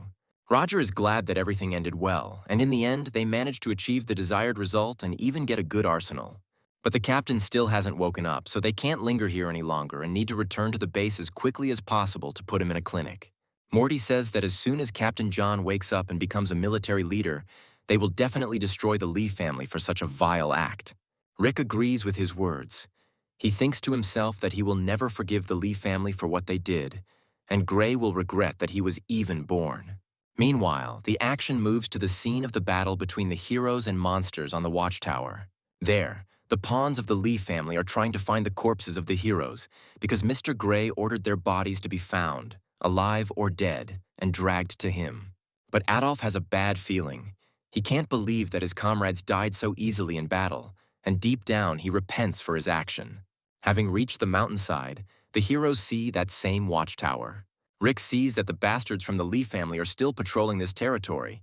He's glad about this, because now he can take full revenge on them for all the hardships that they had to endure. Roger tells Rick that he can do whatever his heart desires. They will take care of the captain in the meantime. Hearing the team's approval, Rick clings to a tree on the opposite side of the mountain with his sickle, after which, with a deft movement, he glides over the mountain slope, quickly covering a long distance. Thanks to their secrecy, the Lee family soldiers do not even suspect that an unexpected guest has appeared here and continue to calmly talk. Activating his Shadow Blade skill, Rick silently kills them without making a single sound and dealing with them with one blow. Rick realizes that by leveling up this skill, the chance of a double strike has increased significantly. And combined with the perception skill, this makes him the ideal silent killer. He kills the Lee family's henchmen with great speed, and even the rest of the squad members do not notice him and calmly go about their business. But at one point, the two warriors still manage to utter a few words before dying, which caused a little noise in the area. Hearing this, the rest of the squad members raise the alarm, putting the squad on alert. Now Rick has stopped. He looks with bloodthirsty rage at the remnants of the Lee family detachment and does not even try to hide from them. He calls these people rats, and also asks where their rat boss has gone, because he too must repay for his action. The pawns of the Lee family understand that this is an average fighter in front of them, and a fight with him should not bring big problems, so they are glad that he himself came out to them.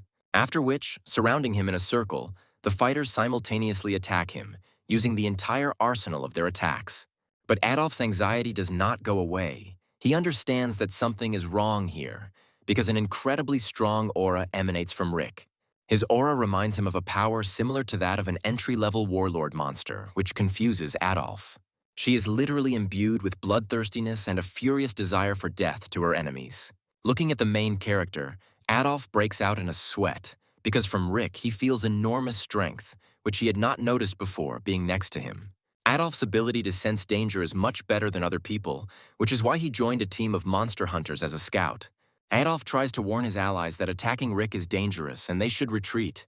However, they do not listen to the scout, after which they quickly die one after another, leaving Adolf completely alone on the battlefield. Seeing that Adolf was left alone, Rick tells him that he did not think that they would meet so quickly, but fate put everything in its place. Realizing that he cannot cope with such force, Adolf tries to escape from the battlefield, using all his skills to maneuver. But Rick quickly catches up with him and asks where he is in such a hurry, because they haven't seen him for so long, and the team probably missed him. Hearing this, Adolf realizes that the entire team managed to survive, and Rick hid his real strength from everyone. After performing the Shadow Blade attack, Rick tells Adolf that he wants to see how long he can outrun it. The blow hits the target and causes minor damage to Adolf. In response, he tells the hero not to force him, because he put his life on the line in this battle. The heroes come together in battle, using the strongest abilities from their arsenal and striking their blades against each other. When using the ability, Rick activates a double lightning strike, and it deals serious damage to Adolf. Crouching in wild pain, Adolf asks the hero when he became so strong that he could calmly fight with an advanced level fighter, to which Rick replies that he has always been stronger than him and suggests that he give up so that he does not have to suffer anymore. Adolf tells him to shut up. He hates him for hiding his power, because if he knew, he would be a spy for the rest of his life. After which, he grabs his blade and with his last strength tries to attack the main character. Seeing this attack, Rick thinks that he will first immobilize his opponent, and only then deliver him to his team so that they themselves can pass judgment on him. However, this was not destined to happen. After all, Adolf deliberately runs into Rick's blade, forcing him to pierce his heart, inflicting a wound incompatible with life. He says that he cannot be defeated, But lastly, he would like to see his team because dying this way is not so bad. Memories of the old days arise in his head when he was just accepted as a scout in Captain John's squad. The moment when they had their first glory after successfully clearing the monster's lair, then he admired his captain. He remembers how he earned his first money from joint assignments. Those were truly wonderful days. He wanted to remain a scout in this troop forever, until he realized that the troop had become a target for many of the bigger players. Initially, there were 5 people on the team, but during one of the battles they were surrounded by a huge number of monsters. Although they were able to escape then, 2 of their comrades died in that operation. After that incident, Adolf became afraid of monsters. He became addicted to gambling and received a huge debt. When there was nowhere else to go, Lee's team found him and offered him to become a spy in the Mercenary Association. For this, they did not promise to cover all his debts. Now he understands that everything was arranged in advance, and he simply fell into a trap and he no longer had any choice. He does not ask Rick to forgive him, but since he turned out to be so strong, he asks him to protect the Mercenary Association, since the Lee family is up to something. And also, he asks him that if he ever meets his parents and they ask how their son died, then let them think that monsters killed him, how he became a traitor, because this will be a strong blow for them. After this request, Adolf dies. Rick looks at this unfortunate man with sadness in his eyes, because he was never able to find the right path in his life. At this moment, the main character hears the sounds of a walkie-talkie, from which comes a voice from the fighters of the Lee family, who ask to report on the situation. Hearing this, Rick uses his maneuvering ability to estimate the radio wave flow and find out the location of these people. The call came from Gray's squad. When the signal was cut off, they warn the young master that something must have happened. At that very second, an aura of incredible power begins to press on them, which makes their bodies tremble. They don't see any monsters or meteorite fighters nearby, but just in case they decide to leave this place. After which they jump into their armored jeep and press the gas pedal to the fullest in order to quickly leave this area. Rick, who arrived at the scene, does not understand what made these fighters flee so hastily. Is it really possible that a wave of monsters should appear now? Meanwhile, the action moves to the cave from which Rick stole the alien artifact. We are shown an egg that was hatched by the leader of the eagle-eyed foxes, and it began to emit a power that terrified even fighters located at such a great distance. The leader of the eagle-eyed foxes sees that the egg has begun to emit energy. However, he simply covers it with his wing, because the time for the full awakening of this power has not yet come, and the egg still needs to be hatched. Rick doesn't understand why this feeling of a strong monster suddenly disappeared.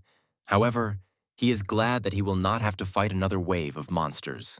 Watching the departing jeep leave, Rick says that Gray had better live until their next meeting because they must meet him.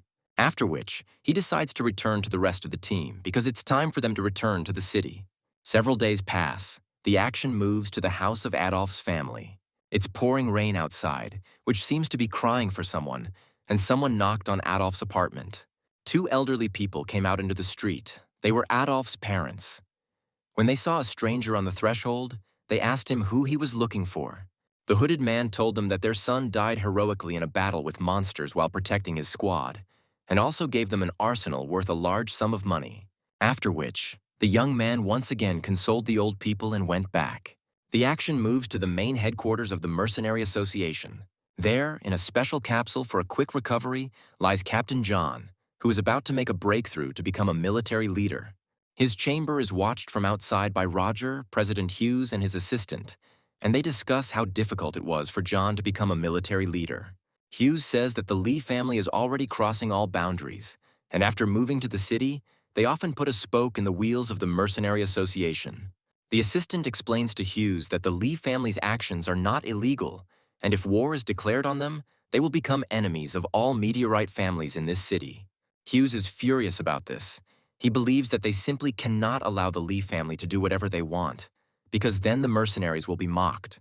To which the assistant replies that this time there are also positive aspects, because John will soon become a general, and also the team managed to earn a very good arsenal. Hughes asks Roger if Rick really defeated the entry-level warlord monster and if he is embellishing his story. To which Roger replies that this is the pure truth, and he himself thought that President Hughes deliberately placed him in their squad, because he knew about his strength. Coughing, Hughes says that of course he knew about the strength and abilities of the main character. However, he thinks to himself that it is not like Rick was hiding his power, but rather that he is progressing very quickly, which is an incredible rarity and genius. After which, the boss's mood changes. He says that it seems that Rick's past awards are not enough, and he should be thanked even more generously. The assistant tells him that he is sure that Rick will also soon reach the level of a military leader, and then any meteorite family will be nothing to them. Hughes is happy about this news, because then they will definitely destroy the Lee family. These bastards will answer for all old and new grievances. 1 week passes, and we are shown the main character who is training hard on the training ground to better develop all his skills. After all, to break through to military leadership, he must have excellent concentration and fully realize his potential. And at that very second, after prolonged concentration, Rick makes an attacking lunge towards the training dummies. He flashes between them like lightning, striking each of them multiple times. In a matter of seconds, Rick completes a full-fledged combat combination, performing many offensive maneuvers. However, he still believes that his strength is not high enough to fully compete with individuals from the Lee family. At this moment, from the strong overvoltage from the used Shadow Blade ability, the training wooden sword shatters into splinters. Rick analyzes his indicators in the system of the God of War and understands that he is now at a dead point, from which only a breakthrough will help. At this moment, he smells delicious food coming from the barbecue area on the roof of the building. After which, he immediately goes there to try this delicious dish with such an appetizing aroma. Having run to the roof, he sees his friends who are preparing the meat of the warlord monster. Seeing the main character, Morty invites him to join the meal. On the roof, Rick notices Captain John, who has already woken up and is now in the status of a military leader. John thanks the main character for saving his squad in this difficult mission, because if it weren't for him, most likely they would not be dining here now.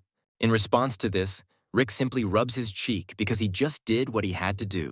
Analyzing the captain's abilities, Rick notices how different his aura has become, wondering how big the gap between their powers is.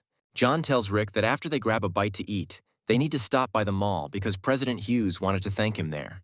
This surprised Rick, since he had only recently won big awards. After some time, the heroes find themselves in the same shopping center. The heroes are sitting in a luxurious recreation room. John says that the entire arsenal from the operation, except for the cores of the D-level beast, was sold, after which he hands Rick a card with 70 million on it. Rick says it's too much money and he can't accept it because he's the reason they got into this mess. But John replies that this cannot be questioned, because this is a presidential decree, and he also takes out another card with 30 million and says that this reward is from him personally. Rick can't believe his eyes that he became so rich overnight. Friends remind Rick that since he is now so rich, he should not forget to treat them to some luxurious restaurant that serves only the meat of elite monsters. Rick promises them that he will definitely fulfill their request, because he ended up here only thanks to the Mercenary Association. But John interrupts his friend's excitement about the delicious dinner, telling Rick that he should spend this money wisely. When the time comes, it may not be enough. Rick didn't quite understand John's words, so he asks again what he might not have enough of 100 million for. John replies that after their operation, the situation with the Lee family only got worse because they lost a lot of people, so a very serious conflict is brewing. War could break out in Chin City at any moment, and Rick will be one of the main targets for the Lee family because he is the cause of the war. Advanced meteorite fighters are the average of a family's strength. Many fighters died during the operation, and families suffered losses.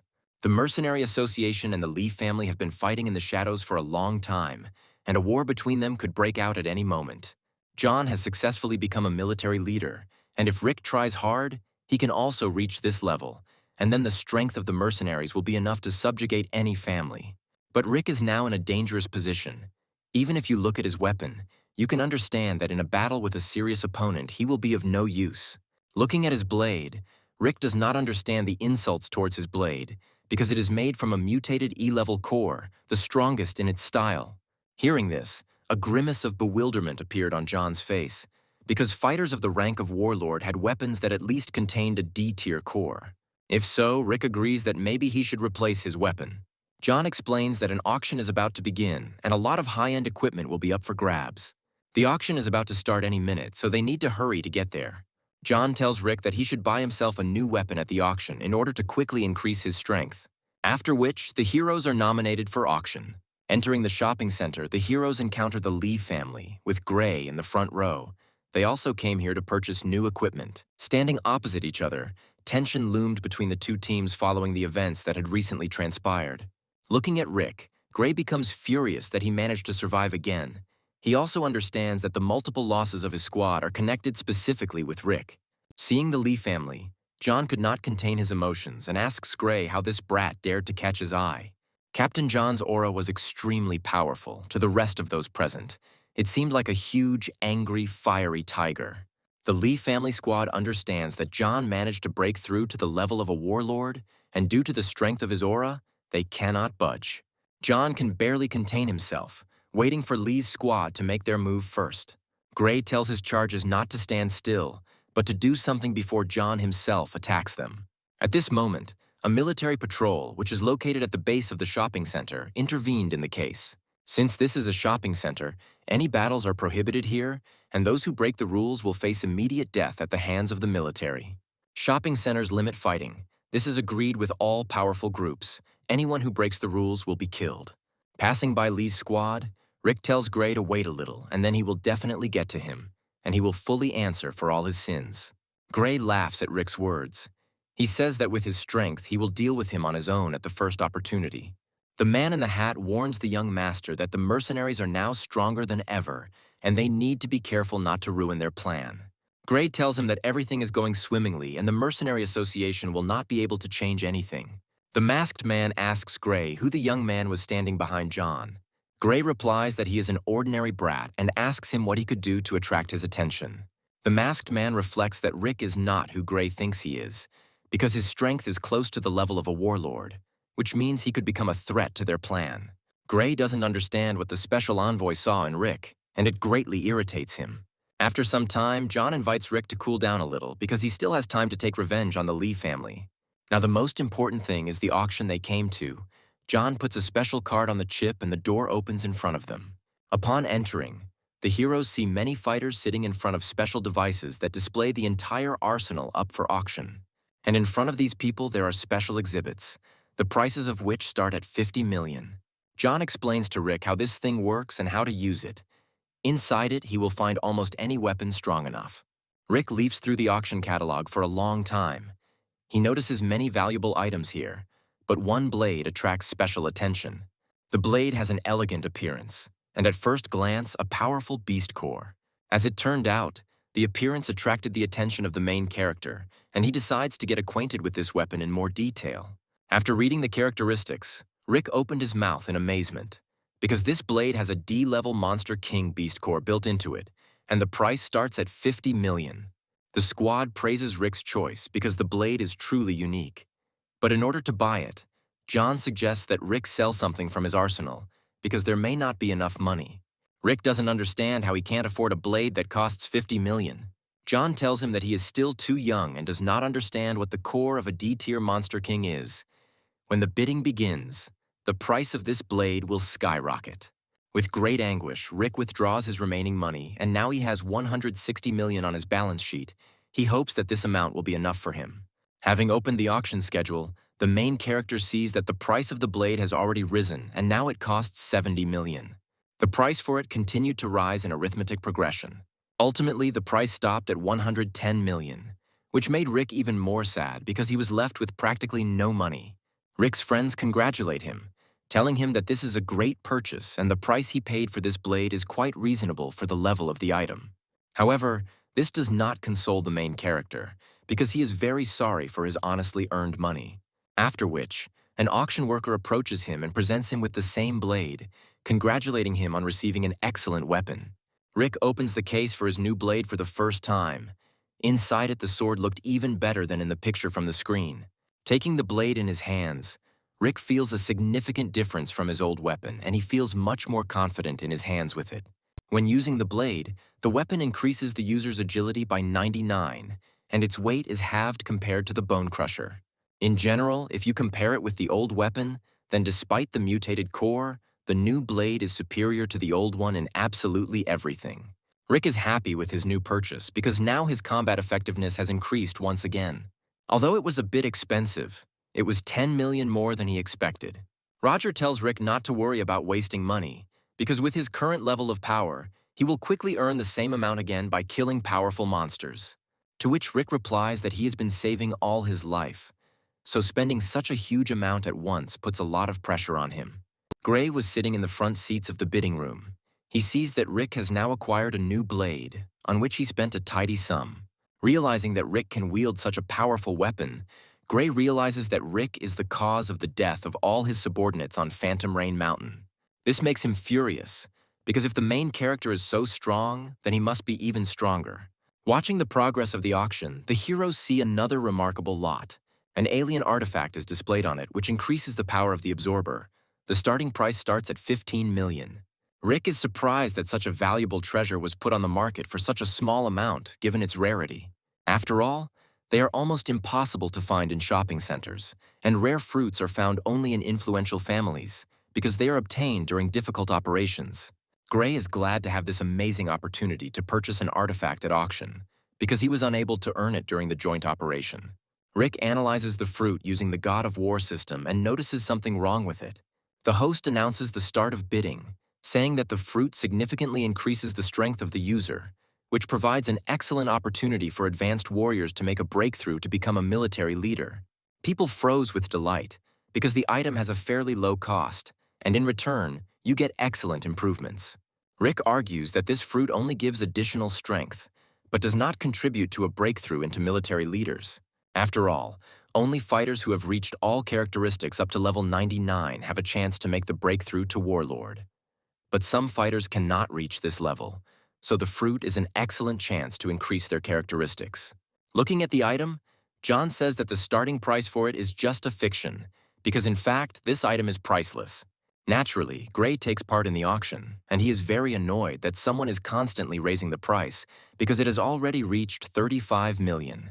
Looking at the screen, the heroes understand that the price is growing at a rapid speed and is already equal to 55 million, which according to the average price is 10 million higher.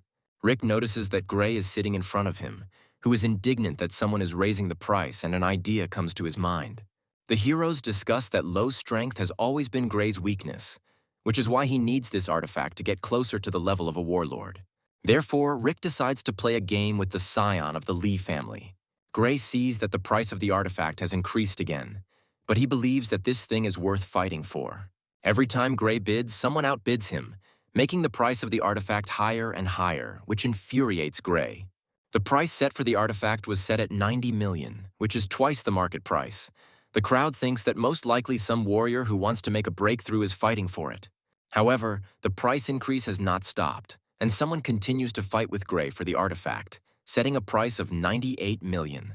But Gray does not give up and makes a bet of 100 million. But this is his last bet, because he did not take any more money with him. The auctioneer begins the countdown, at the end of which Gray wins this lot. The auctioneer congratulates the Lee family on acquiring an alien artifact for a modest 100 million, sarcastically calling the purchase a very successful one. The huge amount spent on the item makes Gray break out in a sweat, because this is all the money he had for personal use.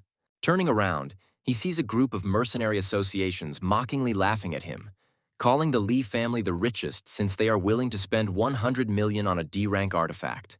Anger chills Gray to the bone. He promises himself that at the right moment he will definitely kill Rick, and the power of the artifact gives him even greater strength. Friends tell Rick that a D-tier artifact grants the owner great power, so there is a possibility that Gray will be able to break through to the rank of general. Rick replies that the next time he meets him, he will be on his guard. But in fact, he realizes that the artifact that Gray just acquired is damaged because he assessed it using the God of War system. The effect of such a fruit provides only 40% of its full power, which is even inferior to an E-level artifact. Rick would like to see Gray's face when he finds out that the fruit is defective, and he spent such a huge amount on it. As Rick continues to scroll through the auction items, he notices another interesting thing. This is a D-level movement ability called Soaring Step. The initial cost is estimated at 30 million. Rick is surprised by the high price, since D-rank abilities usually cost around 10 million. The party tells Rick that this ability has a high price due to its very unusual origin. 3 years ago, one of the famous gods of war died during a large-scale battle with monsters. This skill is his unique movement skill. Rick is surprised by this answer, because such a low-level skill does not correspond to the god of war. 3 years ago, an elite warfighter died in a battle with monsters. He fought with the creatures for 3 days and 3 nights, and was able to fight for so long thanks to his unique movement skill.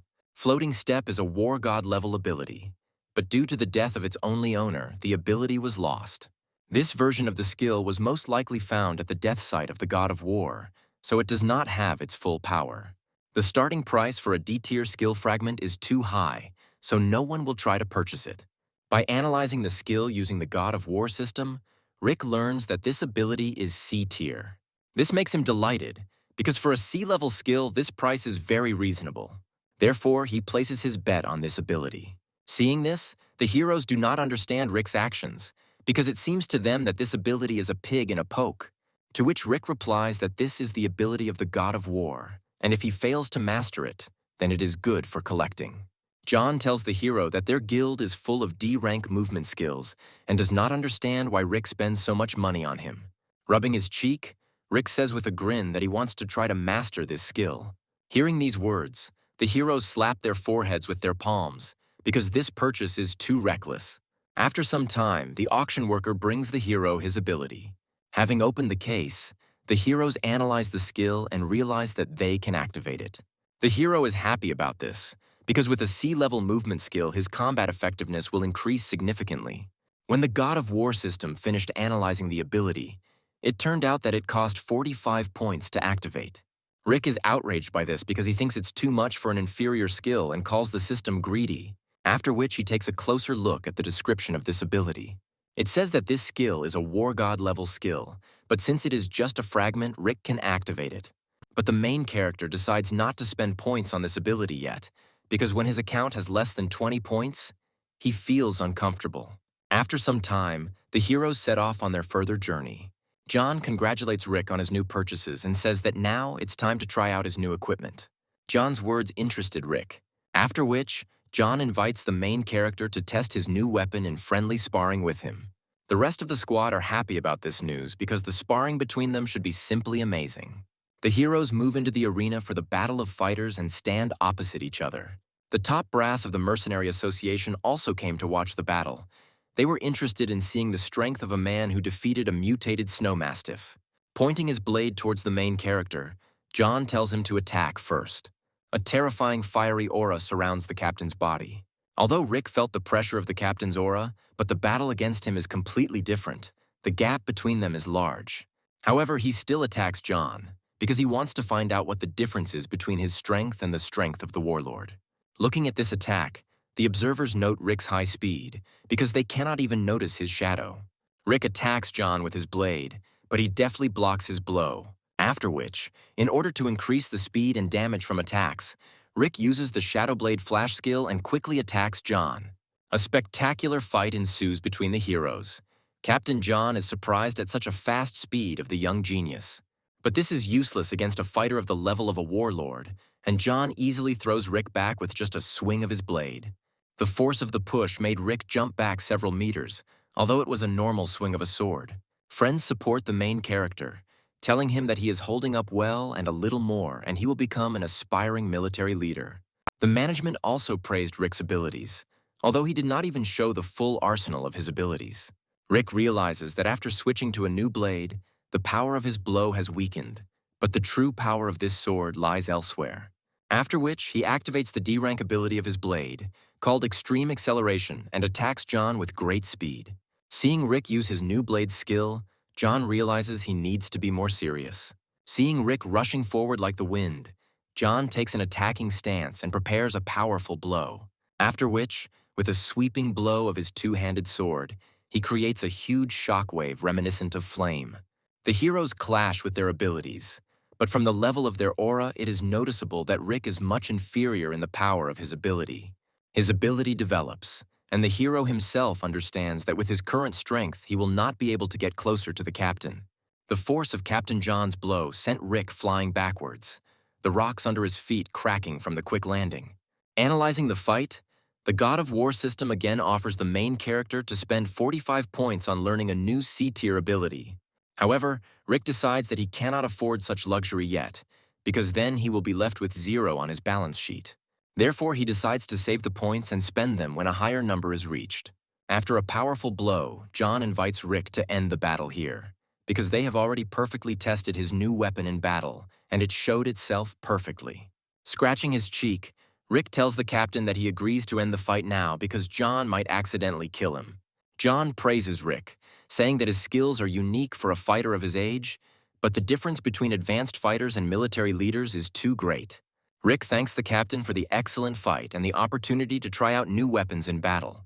Morty tells the main character that now he will have to watch these fights often, because the captain will definitely want to prepare him to become a military leader. Hughes's assistant tells the president that at this rate, Rick will soon be able to become a military leader, and then they will definitely be able to bring the Lee family to their knees. Meanwhile, the action moves to one of the districts of the city of Chin. A couple walking through the city notices many rats lurking in the corner watching them. However, after a few seconds their faces change, because they saw something more terrifying than just a pack of rats. Bloodthirsty monsters devour a loving couple, staining the bench where they kissed with their blood. The action moves to the secret laboratory of the Lee family. There, among many laboratory flasks with green liquid, a mysterious hooded man informs the head of the Lee family that one of the experimental samples has escaped. However, there is nothing wrong with this, because the plan is already nearing completion, and if everything works out, the Lee family will become the main one in the whole city. From what they heard, the heads of the Lee family were delighted, because they would finally be able to wipe the noses of all their enemies. Suddenly, the hooded man feels rustling noises coming from behind them. Turning around, with just a wave of his hand, he creates a wave from the aura and directs it towards the sound. However, the girl who was watching the villains managed to dodge the attack, and she headed towards the window to quickly escape, after which she breaks the window to smithereens and jumps out of the window of the secret laboratory. The soldiers inform the head of the family that this woman stole data from a secret experiment before escaping. Old Man Vaughn is incredibly angry, but the hooded man says that this thief has already been poisoned, so the soldiers only need to catch up with her to make sure that the data does not fall into the wrong hands. The head of the Lee family sends a detachment of warriors after her, ordering her to be brought alive or dead, because this data is extremely important. The action moves to the gym, where Rick has just finished his workout. While stretching his body, he thinks that he is not sparing himself at all, because every day he fights with the captain, after which he works out in the gym. Walking down the street, he thinks about the recent occurrences of monsters in the city. The hero hopes that they are D-level, because then he will be able to earn extra stat points. Suddenly, he notices a bloody trail left by someone in one of the dark alleys. Looking around the corner, he sees a girl surrounded by many unusual and very bloodthirsty creatures. He is happy about this find, because in addition to saving the girl, he will be able to earn some points. However, what he saw next greatly surprised Rick. Driven into a corner, the woman easily destroys all the creatures herself, fiercely fighting them with only her bare fists. Looking at her, Rick realizes that this woman reminds him of someone, and he also emphasizes her high strength and speed. After the battle, the woman can barely stand on her feet. It is clear that this battle took the last drop of her remaining strength. Seeing Rick, she manages to say his name, after which her vision begins to quickly darken. From extreme weakness, she falls to the ground. Seeing this, Rick immediately runs to her aid. Putting her on his lap, Rick tries to revive the woman and asks her what happened to her. Barely opening her mouth, the woman in the mask whispers that Rick should quickly take her away from here, because it is very dangerous here. Hearing her thin voice, the protagonist's heart began to beat faster. He realizes that perhaps fate itself has given him a chance to meet her. Rick holds the girl's body on his lap, discussing what the beauty's request to take her somewhere means, because their meeting turned out to be so spontaneous. Suddenly, looking at her wounds, Rick realizes that poison has entered the girl's body. The girl tells Rick that she found out the secret of the Lee family and they started chasing her, so he needs to get her out of here as quickly as possible, otherwise they will be caught. Rick doesn't understand what she's saying, so he asks her to tell him everything in order. But they had little time to talk, because huge rat monsters began to surround them, wanting to eat the heroes alive. These monsters had the head of a dog and the body of a giant rat. This is the first time Rick has seen such a monster and has never even read about such a thing. The creatures attack the hero, but he successfully repels their attacks and cuts the rats one by one. Holding the girl with one hand and his sword with the other, The hero understands that these creatures are E rank, so they should not pose a big problem for him. However, after these words, the rats abruptly began to change their battle tactics. They begin to run around the heroes. Rick does not understand what is happening, because such a fighting skill is not typical for monsters. It looks as if someone taught them this. He decides that after the fight, he will take a couple of monsters with him to the laboratory so that scientists can study them. At the same moment, the hero hears the voices of two pursuers behind him, who say that they were lucky to find them both here. The barely alive girl, in a thin, lifeless voice, tells Rick to dodge the attack. However, Rick does not need to talk about this, because he himself perfectly sees the attack of these bastards and easily dodges it. After which, just as quickly, he counterattacks the Lee family fighters, striking them in the neck with his blade and instantly killing them. Standing over the corpses of the fallen warriors, Rick says that they came here very opportunely, because he is always happy to ruin the plans of the Lee family. Looking at this, the Girl Scout is surprised by the abilities of the main character, because when she last saw him, he was much weaker. Seeing the girl's face without a mask, Rick opened his mouth in surprise. He doesn't understand what she's doing here because it's Suzanne. It's no wonder that when he noticed her before, this girl's aura seemed familiar to him. Before he had time to question her in more detail, he saw new reinforcements of the Lee family fighters pursuing the girl.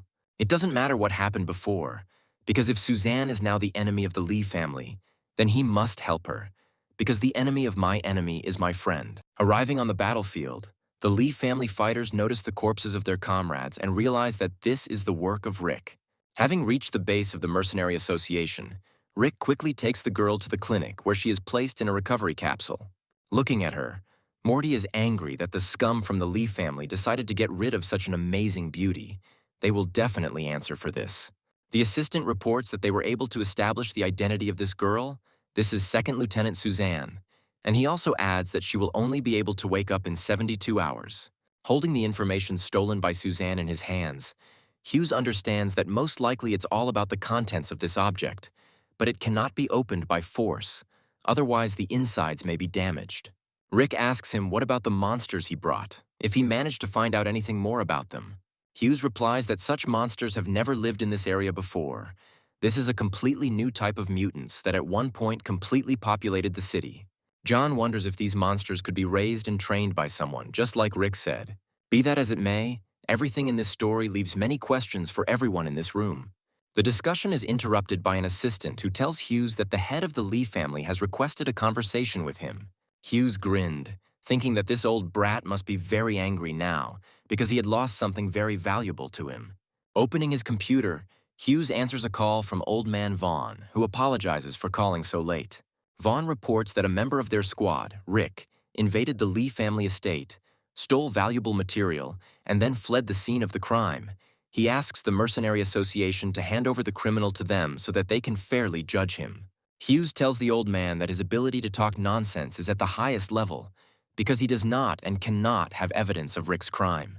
Vaughn says that they are asking the Mercenary Association to hand over Rick to them in an amicable way. Otherwise, they may have problems in the city, because they are covering for a criminal and they will have evidence of his guilt. Hughes, furious, replies that he will not fall for the tricks of the brats from the Lee family, and if they want, then let them try to take Rick by force.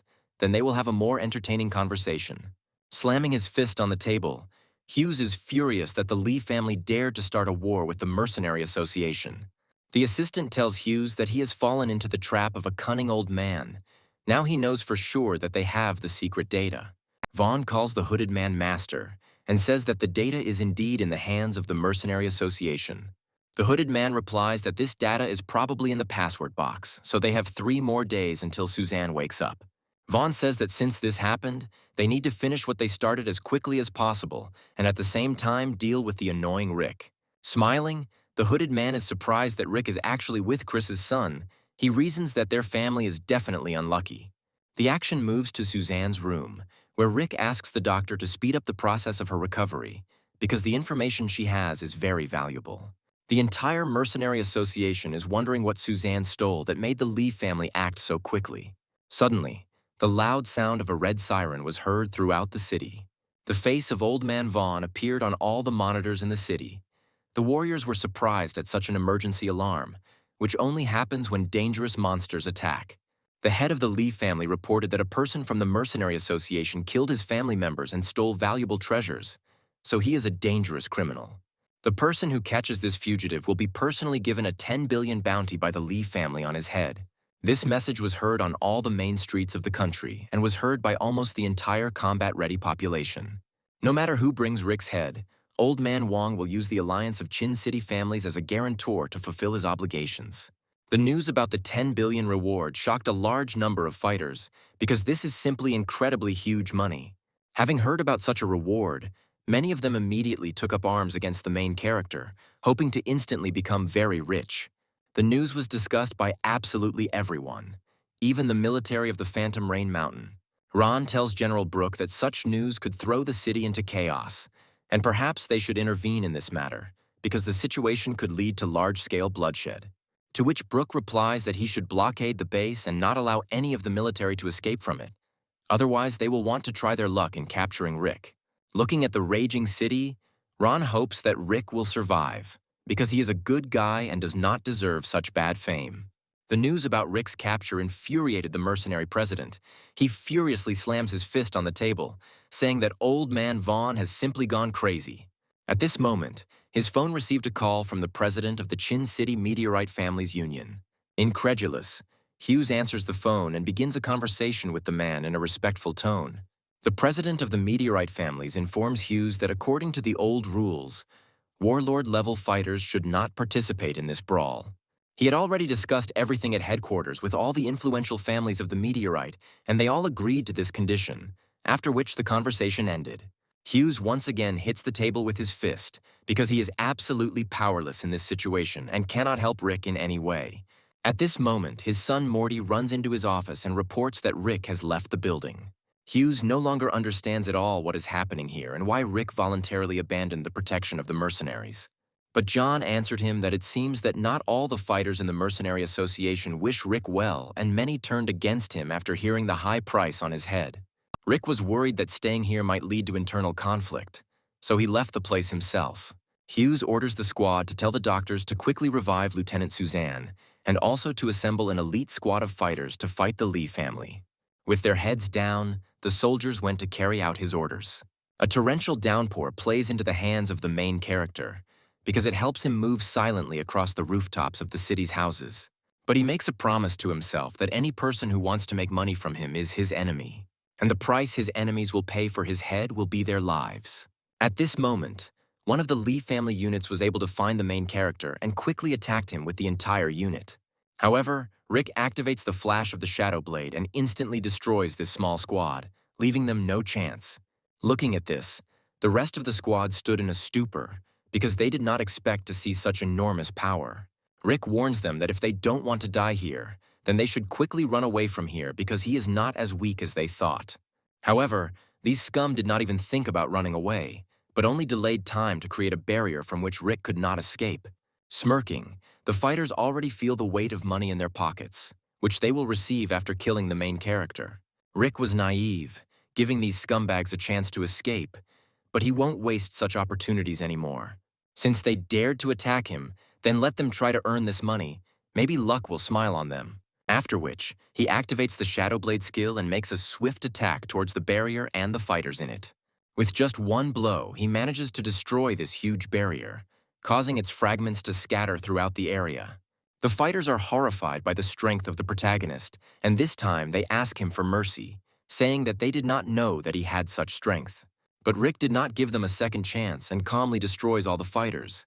For killing each of them, he receives 1 point in the characteristics system, after which he continued on his way, hoping to go to a more secluded place. In the rain, on the roof of the Lee family's headquarters, Gray stands with his new elite squad of fighters from the family. He is informed over the radio that the main target has just destroyed more than 30 advanced meteorite warriors and is now moving east. Gray tells them to shut up, because these fighters were just trash that only boosted the protagonist's morale. But still, Rick really turned out to be stronger than Gray expected. However, he has already come up with a plan for this case, and this night he will make Rick repay all the ridicule in his direction and finally finish him off. The Lee family is constantly informed of Rick's whereabouts, and his every move is tracked by a separate squad. Every step on the water and splashing drops is listened to by special scouts. The action moves to a room where the elite of the city of Qin are meeting. They are discussing the situation in the city and possible ways to resolve the conflict. The president of the meteorite family states that despite the complexity of the situation, the family union decided not to interfere in this situation. To which his subordinates respond that if nothing is done, then a civil war will begin in the city, because there are already so many losses. Although he feels sorry for such a young fighter, he cannot stop the Lee family from achieving their goal, and they can only watch from here. Running along one of the alleys, Rick stumbles upon another squad of fighters. Seeing the main target, the fighters immediately begin to attack the main character with the whole crowd, hoping to hit the big jackpot. However, for Rick, these fighters are like ants, and they can't keep him here. Moreover, for killing each fighter, he receives 1 point in the God of War system, which can allow him to activate some of the abilities. Fortunately, the effect of the D-rank fruit obtained as a reward for the operation gives him a passive recovery effect. Thanks to this effect, Rick can fight for a long time with fighters of this level, which cannot be said about fighters stronger than the advanced level. Before he has time to think about it, he sees an attack flying in his direction with 2 pink boomerangs.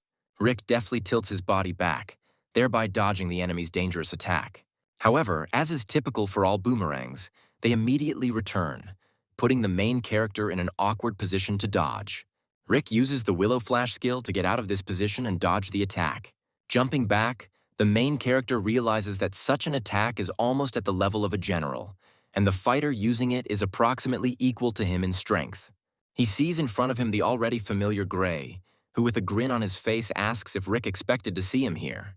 Rick replies that he didn't expect to see such garbage here, also accompanied by his friends, behind whose skirts he constantly hides. Gray is furious at Rick's words and tells him that he will show him why he shouldn't be so rude to members of the Lee family.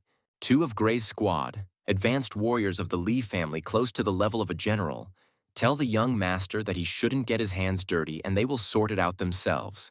Gray tells them to be careful with his body, because before his death he wants to mock him properly, after which he will finish him off himself. Gray's mad dogs immediately attack the main character with a combined attack, attacking him from close and long distances. To block blows, Rick uses Shadow Blade Flash, the most powerful ability in his arsenal. The attack is parried, but the shockwave forces the protagonist to retreat back. He understands that fighting 2 such warriors will be very difficult. The Lee family fighters are surprised that Rick was able to repel their attack. They realize that he could become a big problem for the Lee family in the future.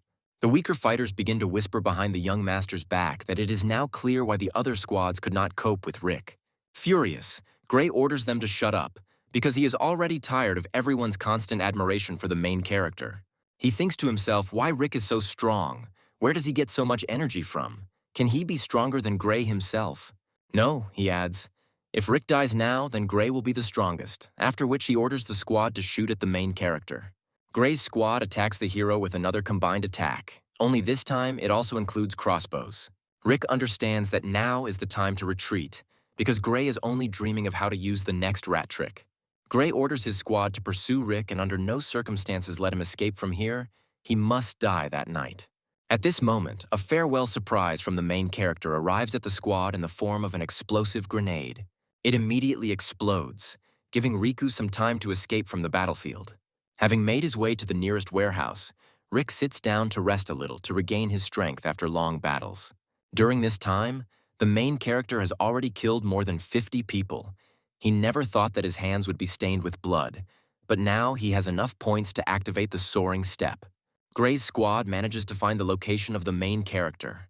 Realizing that with his current strength, he is unable to fight the elite squad, Rick activates his hover step ability. The sensations from this ability are indescribable. It seems to the main character that his legs are about to break from an excess of strength. His legs are filled with power, as if a heavy hammer is now creating them anew. He feels that he has become much faster. After reading the description of the ability, Rick realizes that his speed has increased by 50%, which is a very high result for a sea-level ability. Perhaps the increase is so colossal because initially this skill was at the level of the God of War, which only a single fighter possessed. However, the ability also has a downside. Every minute it absorbs 1% of the used stamina, which means the time of use is limited. At this moment, the wall behind which Rick was hiding shatters into a pile of stones, and Gray's voice is heard from behind it. Looking at the hero with a mocking look, the elite fighters call Rick a whining dog who has been driven into a corner, but now he has nowhere to run. After which fighters with crossbows also come here, showing the main character that he has nowhere to run. However, they do not understand that they are actually the ones who have fallen into a trap, because some changes have occurred since the last battle. Previously, he would not have been able to defeat the entire squad at once, but with the current strength, the roles of the victim and the hunter have changed. After which, Rick activates his new ability. His body begins to ooze a yellow aura. Without giving time to attack, Gray's elite fighters immediately strike at the main character, but he passes through him, and the silhouette of his body evaporates before his eyes. The fighters don't understand how Rick could just disappear from their view. This frightens them, because they just saw him in front of them, but in 1 second he disappeared, like a vengeful ghost. At the same moment, with the help of a shadow blade, Rick inflicts a strong attack on the fighters, hitting each of the opponents in the shoulder area. The Lee family fighters jump back and try to figure out how Rick got behind them and when he became so fast. The armor on the fighters matches that of the warlords, so Rick's punch doesn't do much damage to them.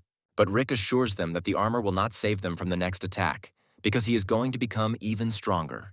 The fighters reason that if they continue to fight him, trying not to kill him, they will not be able to defeat him, so they need to solve the problem radically. After which, they attack the main character with their strongest joint ability, wanting to finally end the battle. Rick realizes that his strength is still not enough to both block and seriously counterattack his opponents. Therefore, he uses the points he earns to upgrade his Shadow Blade ability to a higher level. The strike from the Lee family's elite fighters creates the aura of a ferocious bear and rushes towards Rick, but he only stands still. After which, he says that it is time for them to die and activates the improved ability of the Shadow Blade, releasing a colossal aura. Rick's attack leaves no chance for the fighters to survive, and he instantly kills them with one blow. Looking at the fact that their leaders lost, the rest of the squad is horrified, because this simply could not happen, because these are some of the strongest fighters of the Lee family. Rick instantly appears in front of the remaining squad, telling them that without these two fighters, they are just useless trash. After which, he kills one of the fighters, while the rest in a rage try to attack him. But after the kill, Rick instantly disappears from their sight, his speed beyond the eye of an average fighter. Those below the military leader are now weaker than an ant for Rick, and for such weak fighters he only needs a light touch of his blade. Looking at the column of dust coming from the building, Gray does not understand why the entire squad has been fighting Rick for so long and has not yet brought him his body.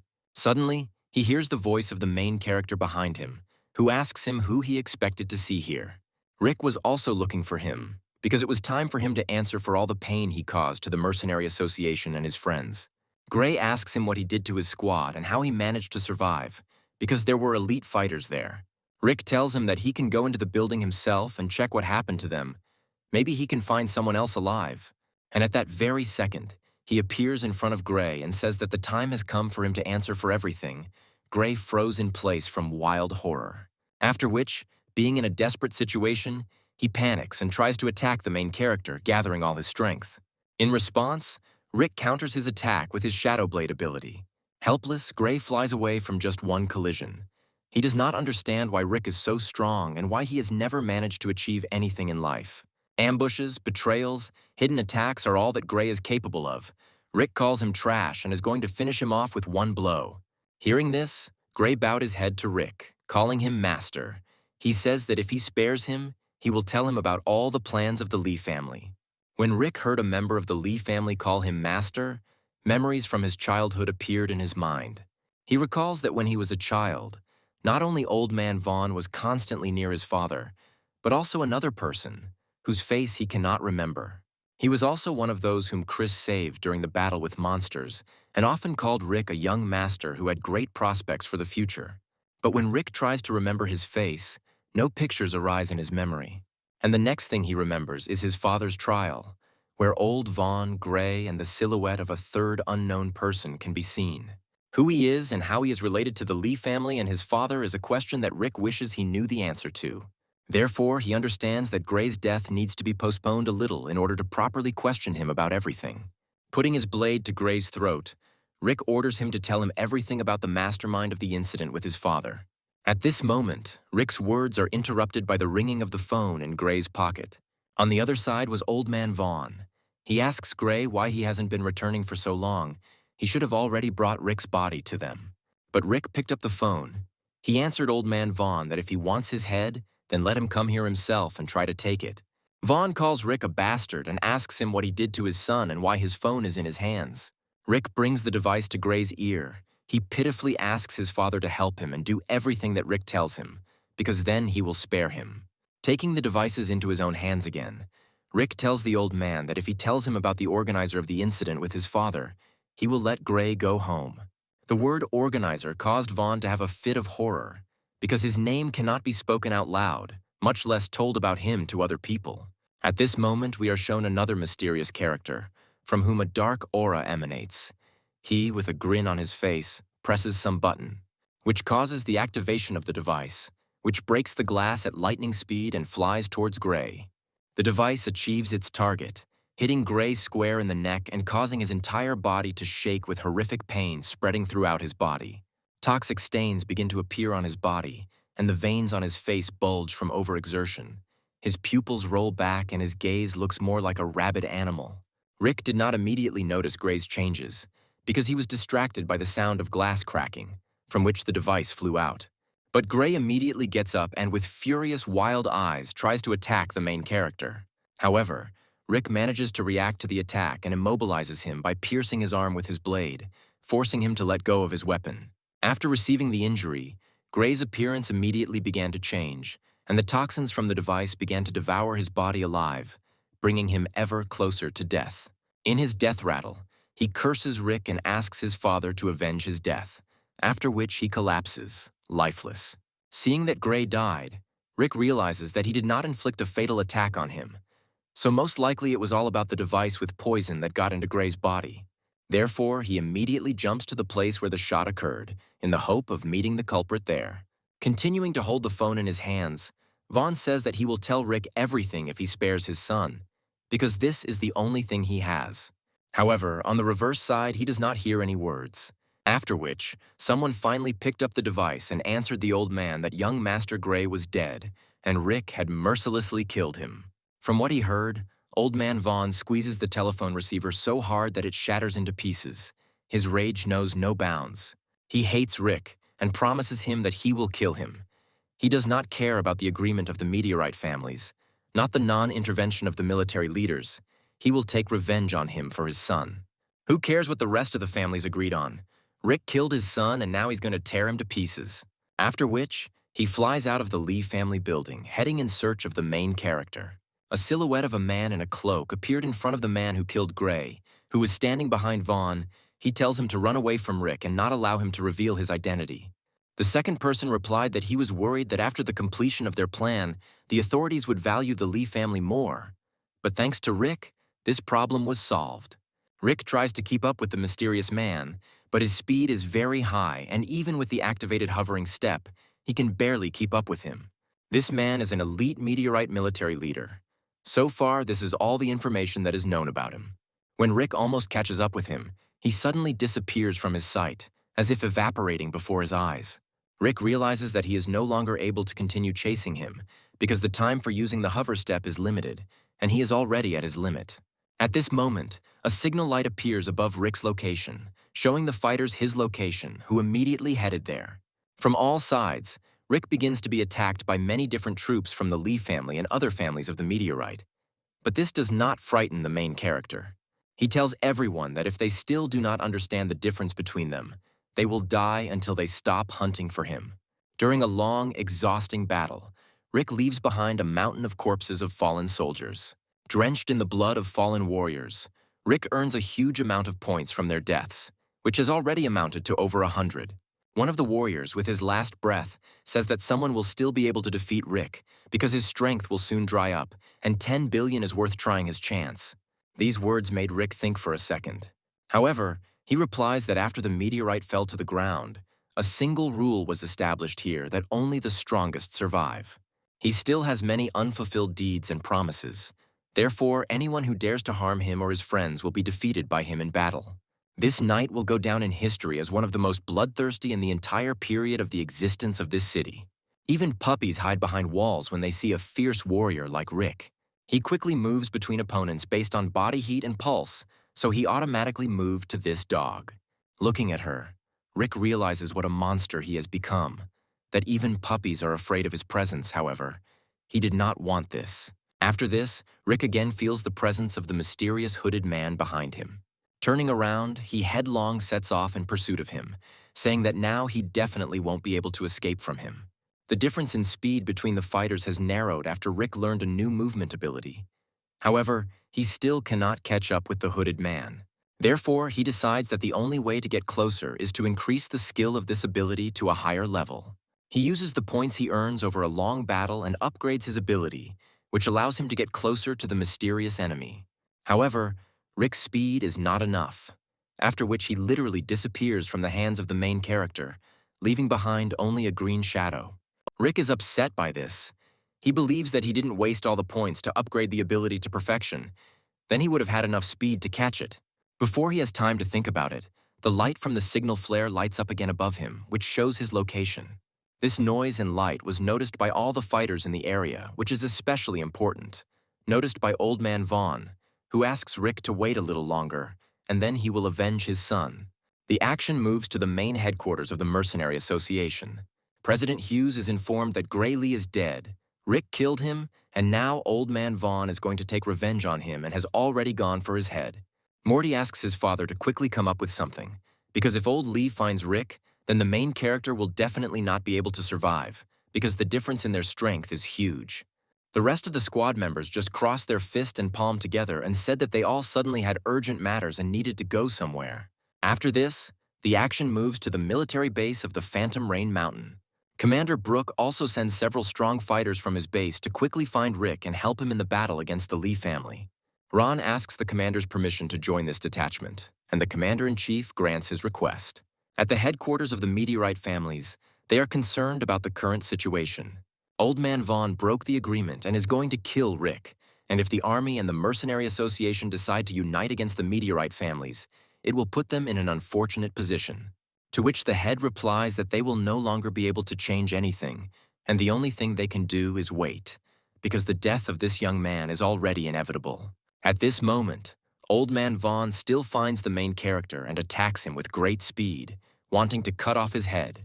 When attacked, he furiously screams at him that he will destroy Rick and make him suffer the same way his son suffered.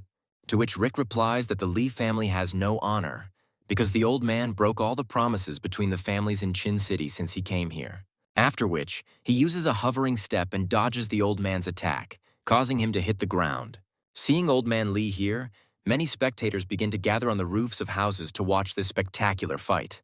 Rising after a strong blow, the old man tells the main character that he was unlucky to anger the Lee family so much. Now only death awaits him. Rick replies that these are just the words of a frail old man, after which he takes out his blade and takes a fighting stance. The old man does not give Rick time to prepare and immediately attacks him, sending a fiery fist in his direction. He uses the D-level skill Magma Cannon Fist and sends a huge blow towards Rick. Rick tries to dodge and block the attack at the same time, but its power is so great that the slightest touch makes Rick jump several meters back, destroying everything behind it. Blood begins to ooze from the limb in which the hero held his blade. Rick realizes that the old man's strength and speed are much greater than he thought. Rick doesn't understand why he couldn't dodge the attack, because his speed, combined with his blade and abilities, is at an incredibly high level.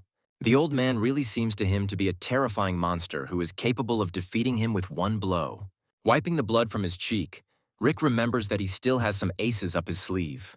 Looking at Rick, the old man is surprised that he was able to take the blow of the magma cannon and stay alive. It is not surprising that he managed to defeat Gray in battle. However, after the next attack, the end will come for him, and he will be fully responsible for Gray's death and go straight to his hell. Rick replies that the old man talks too much, and if he wants his head, then let him attack right now. Before he can finish his sentence, Vaughn is right in his face and is preparing to deliver a stunning attack.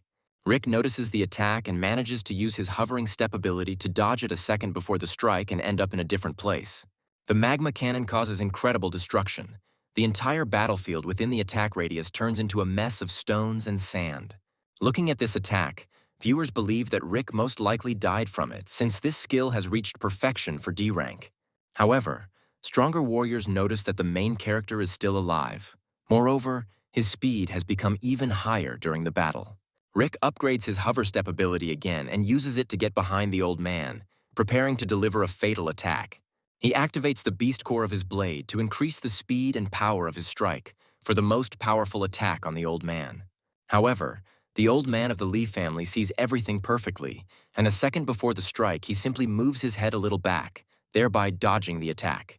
The old man calls the main character an idiot, since he believes that he can defeat the warlord with speed alone, after which he inflicts many crushing blows on the main character, each of which reaches the target and inflicts significant damage on the hero. These blows are much stronger than they were before. The main character understands that all this time the old man was hiding his true strength from everyone. Seeing that Rick is already running out, the old man tries to inflict a controlled attack on him to end the fight. At the moment of the attack, Rick once again uses a hovering step and dodges the blow. He realizes that he is now unable to defeat the old man, so he decides to retreat for a while until he becomes stronger. After which, he uses a hovering step and runs away from the battlefield at full speed. Fortunately, the ability has already been studied to an almost perfect level. If Rick had not had such speed, he would have died long ago from the old man. Just as he thought about this, the main character hears rustling movements behind his back. Vaughn is not going to let the hero go just like that, and in a split second he closes the distance, directing his fierce gaze toward the main character. Rick doesn't understand how this is possible, because he uses a C-class movement skill, which is almost at the maximum level. This grandfather has incredible strength and speed. Most likely he is at the peak of stage 1 of the warlord level. This fact horrifies Rick, because in this situation he will not be able to either escape or fight him, and these thoughts make the protagonist's forehead sweat. The old man likes to look at the desperate face of the main character. He tells him that it finally dawned on him that the difference between them is simply huge, after which he adds that he will play cat and mouse with him as long as he wants, but in the end he will kill him and revenge for his son will be achieved. He attacks the main character over and over again. The hero manages to dodge some attacks. Some hit the target and cause him damage. The God of War system marked the owner's critical condition. If he continued like this, he would no longer be able to use the soaring step and would die. Continuing to run away, the old man shouts after him that Rick is just a small rat and he will gladly continue chasing him, because he wonders how much longer he can hold out. Seeing that Rick is already running low and about to fall to the floor, the other fighters decide that this is their chance to kill him and earn 10 billion. Even if the hero is wounded and exhausted, there must be some kind of reward for killing him, so they decide to attack him. After which, they appear in front of the fleeing Rick and block his path with their bodies, preparing to launch a joint attack. Seeing this, Old Man Vaughn tells them to bring Riku as much suffering as possible, after which he himself will finish him off. Looking at them, Vaughn calls them pathetic beggars, because money made the whole city go crazy and run after one fighter. Seeing the weak fighters in front of him, Rick calls their appearance very timely, because he just needed a few points to upgrade his abilities. After which, he activates the Shadow Blade and his attacks, like tongues, quietly and silently approach the necks of his opponents, and instantly inflicts fatal damage on them, causing the entire squad to fall to the ground like a dead weight. For killing fighters, Rick receives the missing points to improve the level of the soaring step to perfect, after which he stands opposite the old man, showing him that he is ready to fight. The hooded man notices that Rick's speed has increased again, and suspicions about him begin to creep into his mind.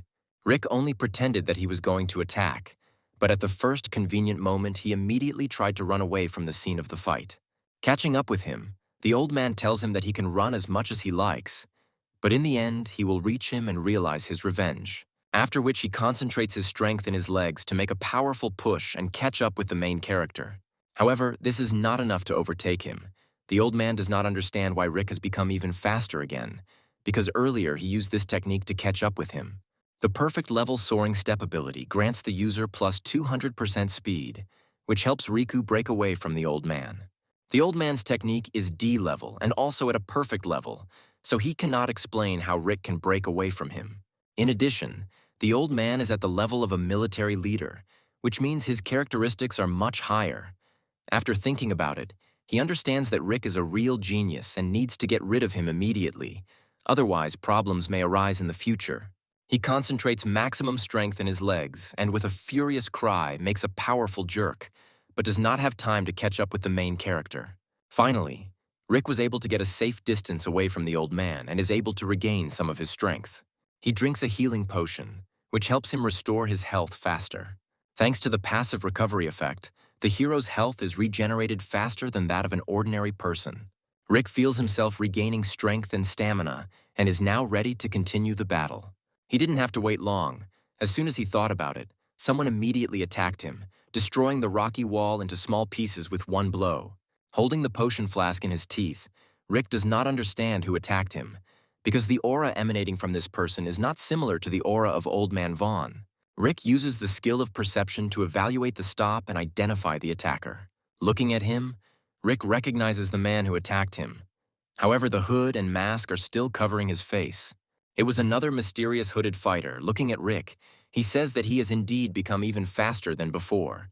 However, speed alone is not enough, and he attacks the protagonist, telling him that he is ordered to remove the obstacle because he could become a problem in the future. Dodging multiple attacks from this man one after another, Rick realizes that this is another first-stage military leader, and the battle with him will not be easy. Hiding behind the wall, Rick discusses why the man who killed Gray so easily ran away from him if he has so much power. Rick comes to the conclusion that all this was done in order to shift the blame for Gray's death onto him and start a war between the main organizations of the city. He understands that he needs to get out of here as soon as possible, because if the two military leaders catch up with him, it will be certain death. However, before he had time to think about it, a metal spike with a steel chain tied to it flies towards him at great speed. The spike flies around the main character and creates a powerful whirlwind. This ability is called a spiral cage. She does not allow Rick to leave the area of effect of this cage, and the main character falls into the trap of a man in a hood. Having trapped Rick, the hooded man fires a flare to attract as many fighters as possible. The light from the flare is noticed by the old man of the Lee family, who immediately goes to the location of the signal. The old man instantly appears on the pain field. Looking at the spiral grid, he realizes that this technique belongs to his master. Rick is confused. Now his affairs have become much worse than they were before. After all, fighting two military leaders at the same time in a limited area, while being an advanced level fighter yourself, is certain death. At this moment, an idea comes to Rick's head. He remembers the sea-level alien artifact he stole from the cave, and realizes that this is the only chance to correct the situation. A C-class treasure truly has terrifying power, and it is unknown what changes it can cause to the body of the user. Looking out the window, the head of the meteorite families realizes that this is the end for Rick.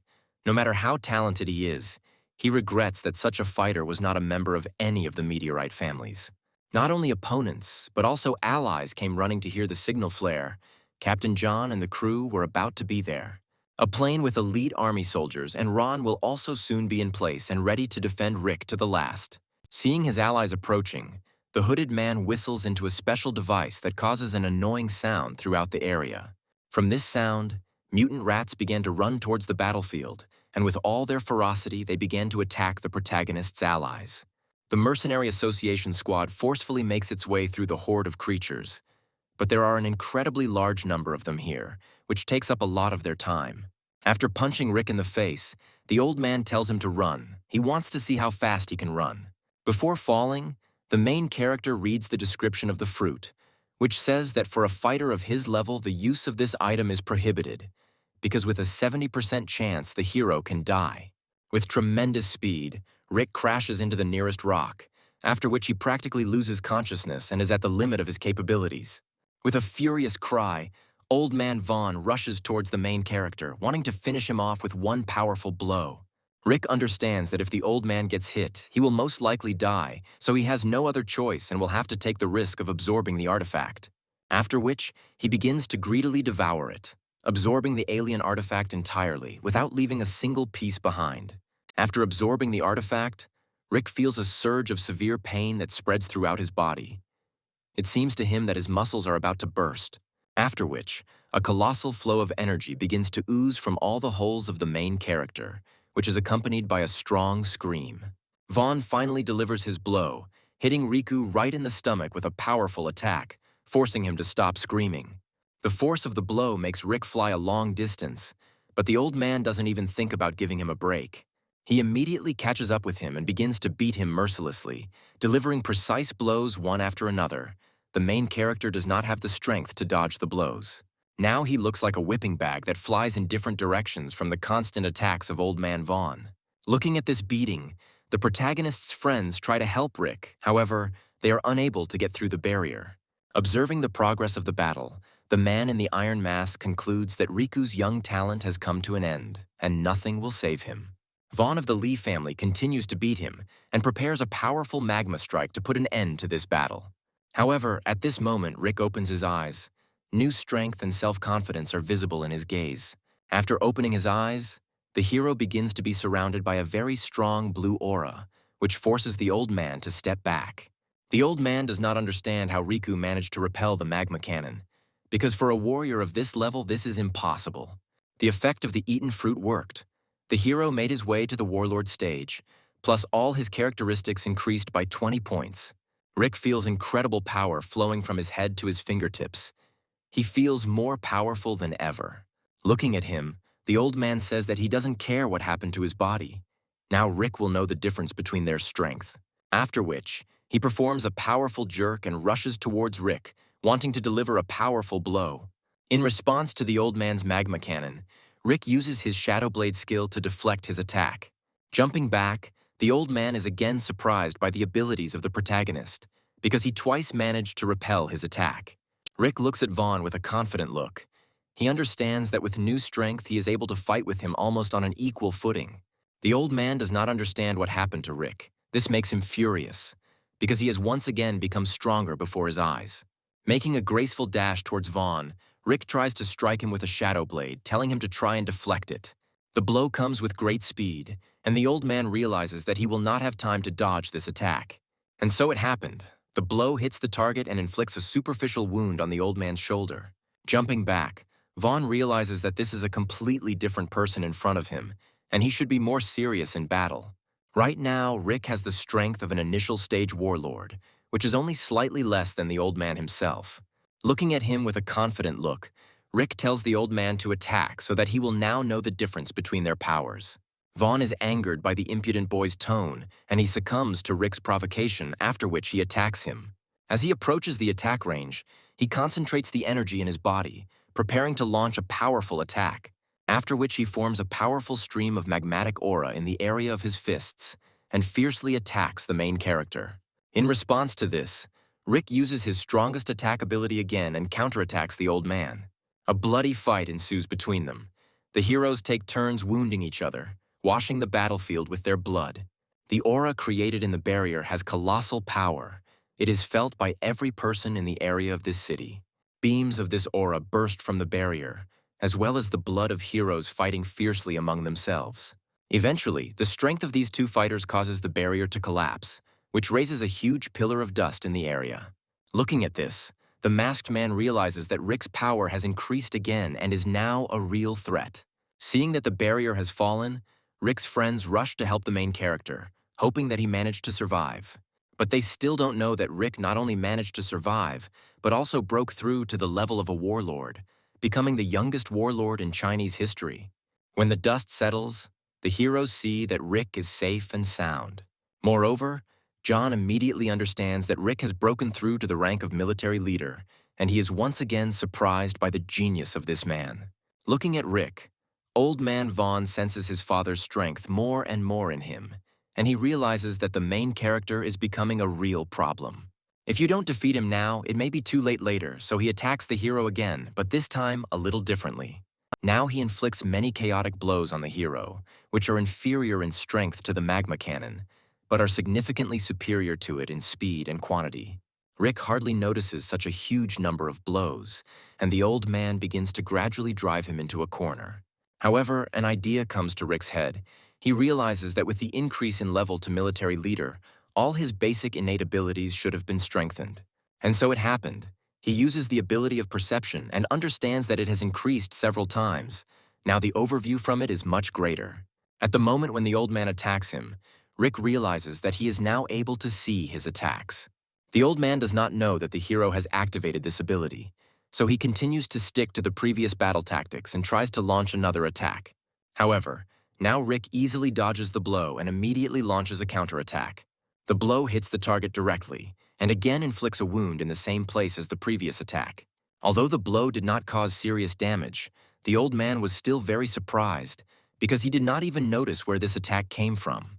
The situation has changed in the opposite direction, and now Rick is number one in their battle and begins to push the old man back.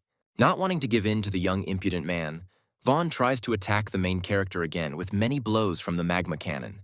All the warriors in the area do not dare to interfere in this battle, because they are afraid that if they fall into the radius of one of the attacks, it will be instant death. Even onlookers watching the fight are surprised at the powerful strength of the fighters. Now they understand why they are willing to pay so generously for Rick's head. At this time, being in the main premises of the Mercenary Association, Cat prays for Rick so that he can survive. President Hughes is informed that Rick managed to break through to the rank of military leader and is now fighting on an equal footing with the head of the Lee family. The news of the protagonist's breakthrough reached the military base. Commander-in-Chief Brooke is also happy about such good news. When this is reported to the head of the meteorite families, the situation here is a little different. After all, this man made a bet on the Lee family and did not want to interfere with the capture of the main character. However, now everything has changed dramatically, and Rick can become the person who will make everyone doubt the strength of the meteorite families. They must prevent Rick's victory, because they simply cannot fall on their faces in front of ordinary people. It is unknown whether there is any connection between him and the masked man. However, after these words, the masked man decides to act. He plans his attack to strike at the most opportune moment. Having blocked another blow from Rick's blade, the old man decides to use a sneaky attack. A sharp blade grows from his glove. And when he is about to counterattack, it turns out that this blade is used for long-range attacks. However, the main character's perception ability works properly. He notices the old man's sneaky attack, and he manages to dodge it by tilting his body back a little. After which, the old man is immediately about to launch another attack on the somewhat distracted Rick. At the same time, the main character is attacked by a mysterious man in a mask, stabbing him in the back. However, Rick sees all these blows and uses a floating step to dodge the attack of the masked man, leaving only his shadow. The masked man is surprised by the hero's enormous speed, because he expected to hit the target with his spear. Rick jumps back and spots his attacker, now preparing to fight him. However, Old Man Vaughn has not gone away, and appearing behind the protagonist, he shouts to him that his main opponent is him. Rick tells him that he never let his guard down, because he perfectly sees his sneaky attack. He doesn't even need to use any unique techniques to evade, because he completely read the old man's movements. Rick uses multiple attacks from his shadow blade, forcing the old man to block. But the main character doesn't need a blade to destroy the vile old man, because it's a pity to ruin a good weapon on him, and he's going to defeat him with his bare fists. After which, he delivers a crushing blow to the old man's face, which is accompanied by the characteristic sound of a jaw crunch. From a strong blow, the old man dives down with stunning speed and breaks a pile of stones with his back. Gritting his teeth in pain and rage, the head of the Lee family somehow manages to get down on one knee after this blow. Looking at Rick now, he sees him not as a young warrior, but as his father, Commander-in-Chief Chris. This sight frightens him, because he possessed strength that the old man could not achieve even in his entire long life. Rick believes that one punch is not enough for the old man, and he plans to beat him to death with his bare fists. Drops of blood scatter throughout the battlefield while Rick's friends watch all this. Having dealt the old man many strong blows, Rick is interrupted because the old man asks him to stop beating him. Bowing his head before him, he calls Rick a young commander and asks him for mercy. He promises him that if he spares him, he will never try to harm him again and will tell him everything he wants to know. Hearing this, Rick immediately asks him the only question of interest: who was behind his father's betrayal? This question brought panic to the old man, because he understands that answering this question means certain death. Suddenly, rat monsters appear on the battlefield wearing explosive collars. Approaching closer to the heroes, the detonators on the collars are triggered and a large explosion is formed, which covers the entire battlefield with tongues of flame. Taking advantage of the moment, the masked man grabs the old man by the collar and carries him away from Rick. Looking at the fleeing villains, the main character realizes that there is no more strength left to catch them, and if he uses the soaring step one more time, he will not be able to continue the further battle. Therefore, he can only watch as his long-awaited goal eludes him again. The memory of this night will forever remain in the hearts of people and will go down in history as the Qin City Massacre. And also, this day will be remembered by many as the formation of the youngest general in Chinese history. Looking at his hand, with which Rick took more than 100 lives, he still cannot believe that he managed to survive in this situation. He looks up and sees that onlookers are still standing on the roofs and watching him. Feeling the gaze of a ferocious warrior on themselves, the spectators immediately became wary, because after what they saw, they had no desire to fight him. Rick tells them to come to him and try to get their reward, to which they respond that they are ordinary onlookers and have nothing against the young master, after which they suddenly left this place. Once the dust from the battle has settled, the friends can finally get closer to Rick. Rick is glad to see them all here, because in these long few days, these are the first people who do not want to kill him. Morty jumps on the main character and hugs him tightly. He is happy that Rick managed to survive and even become a military leader. Looking at his friends, Rick realizes that he has found excellent teammates. However, Fat Morty hugs him so tightly that Rick almost loses consciousness. He asks his friend to get off him. Seeing this, the rest of the squad laughs cheerfully, saying that it is time for them to return to base because President Hughes is already waiting for them. And also, Ron tells Rick that Instructor Brooke is also waiting for him at the military base and wants to tell him something important. Rick is happy about this news because becoming a military leader gives him access to secret materials from the military base. Looking at his comrades, Ron realizes how far Rick is ahead of him. Only 6 months have passed since the joint military operation, and Rick has already reached the level of military leader. The memory of this day will forever remain in the hearts of the people of China, and very soon Rick will become the most talked about person. At this moment, Ron received a call from Instructor Brooke, who told him that rumors about this case must not be allowed to spread. Ron tells him that this is not fair. Did Instructor Brooke really enter into an agreement with the government of Qin City? To which Brooke replies that he would never do such a thing, and he will have a different conversation with the city commanders. After finishing the conversation, Ron realizes that the instructor has some kind of special relationship with Rick, as if something connects the two of them.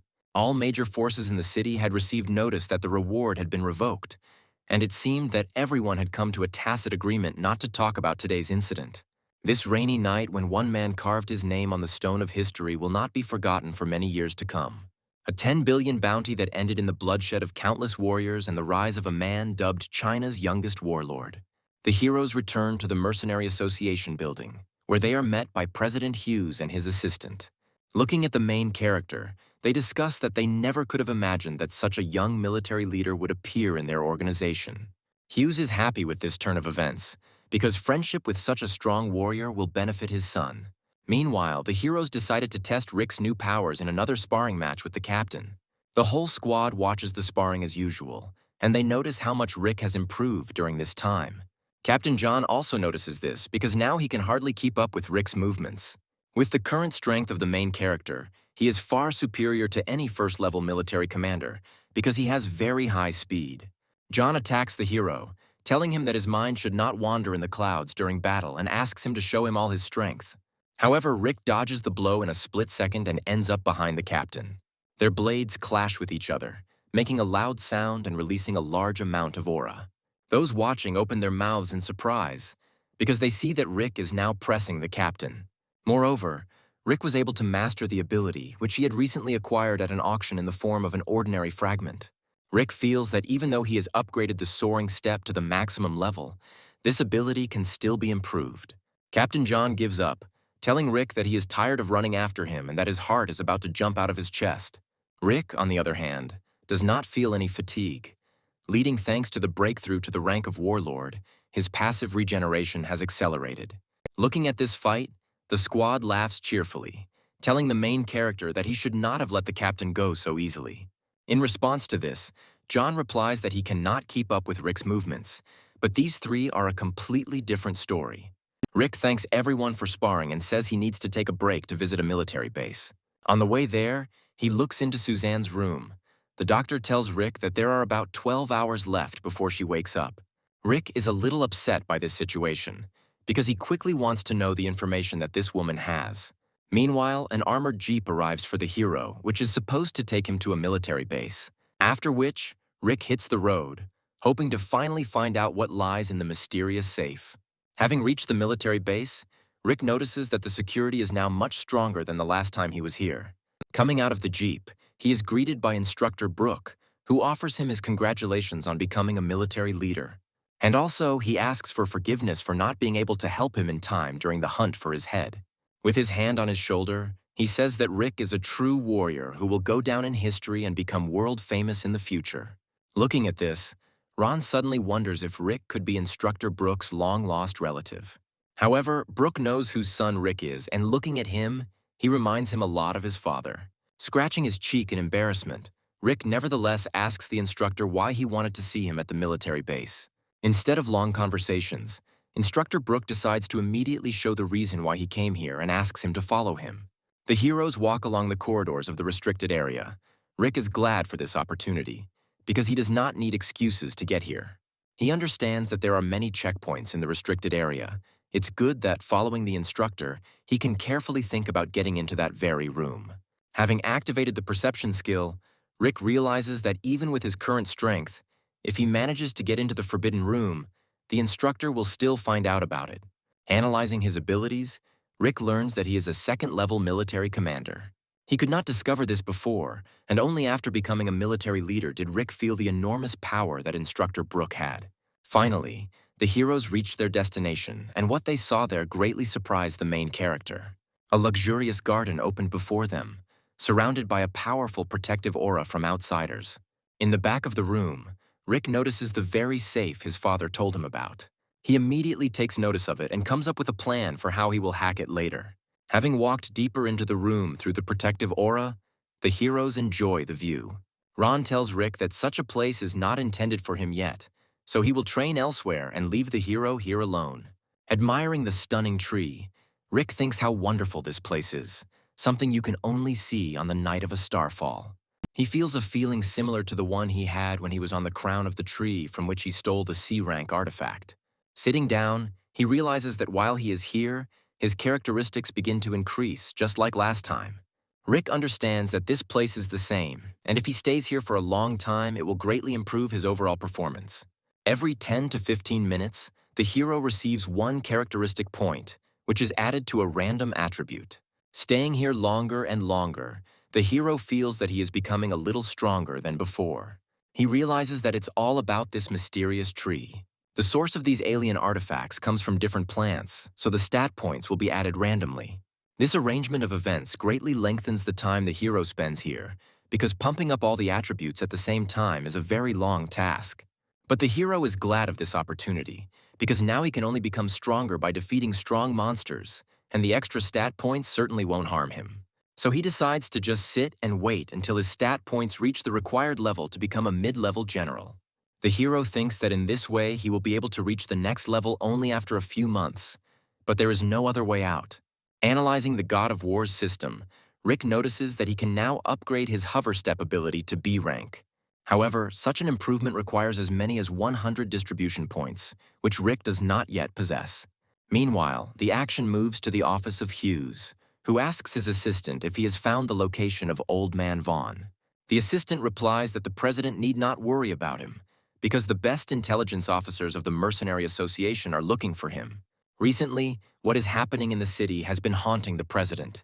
He is very worried about two mysterious people in cloaks, as well as a sudden attack by monsters.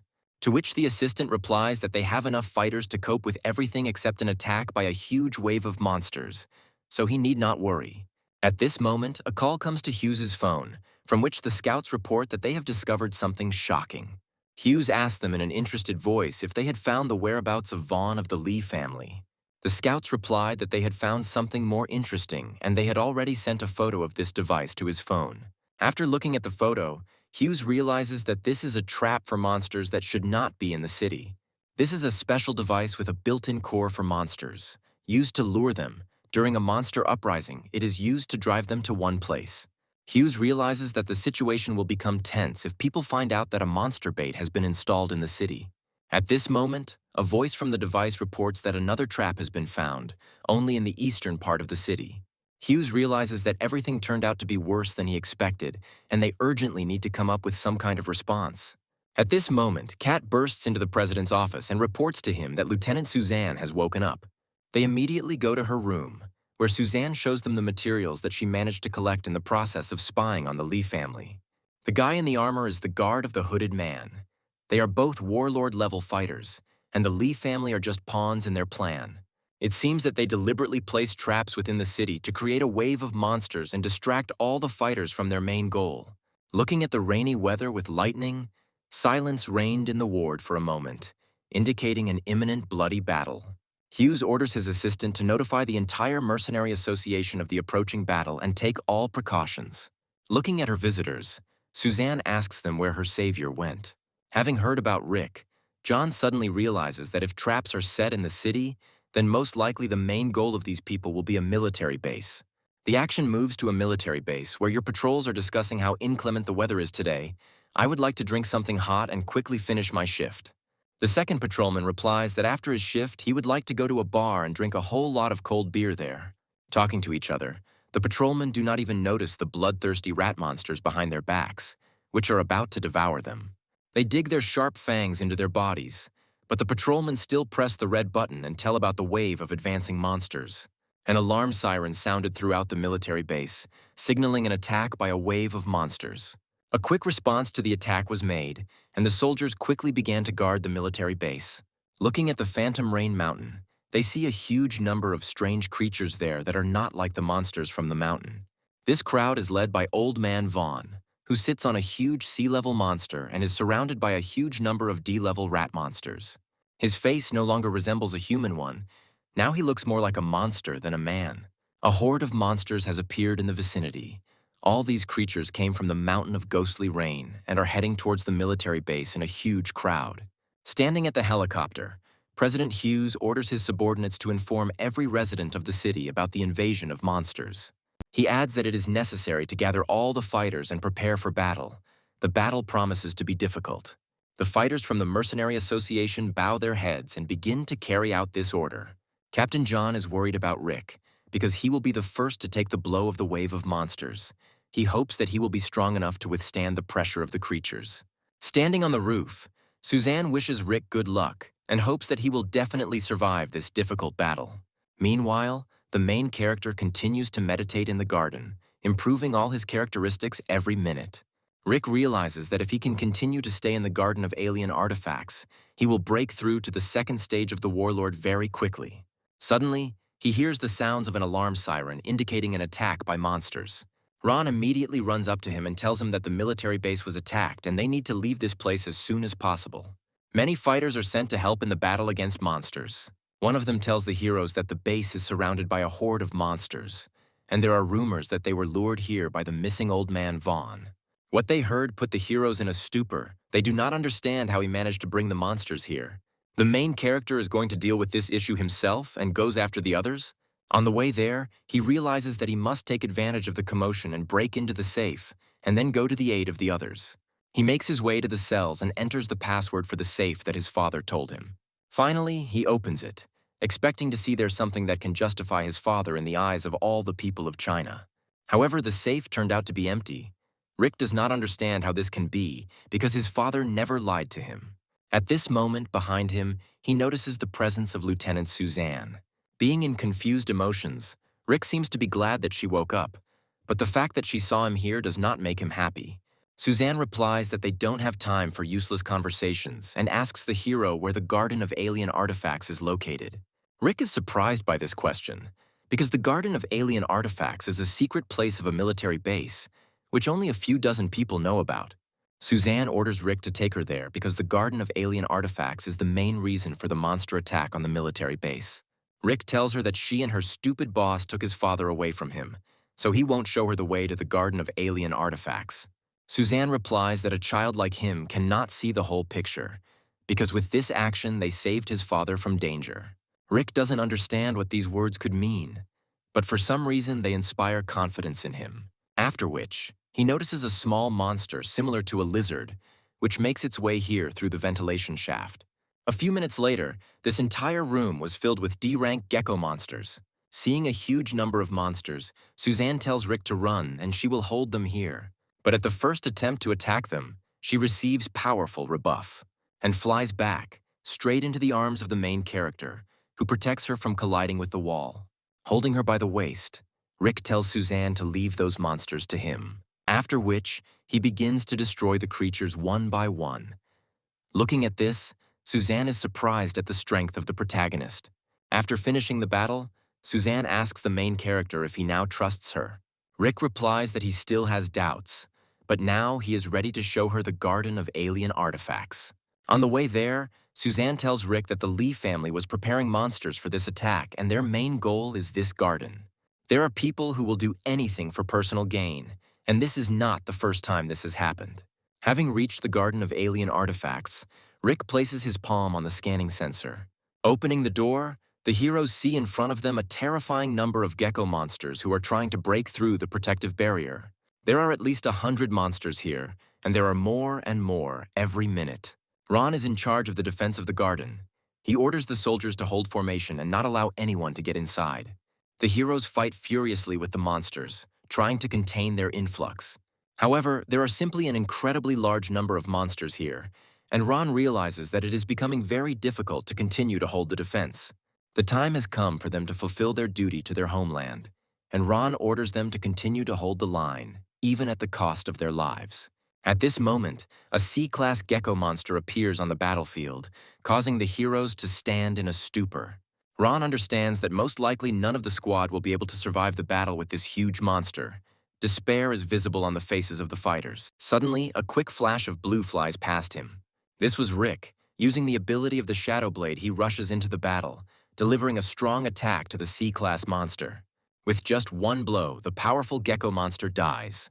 Rick stands in front of the squad and blocks the path for the monsters with his body. He immediately takes on the role of leader and distributes responsibilities between the fighters. After which, he attacks the horde of monsters with a frontal attack, as if he had no sense of fear at all.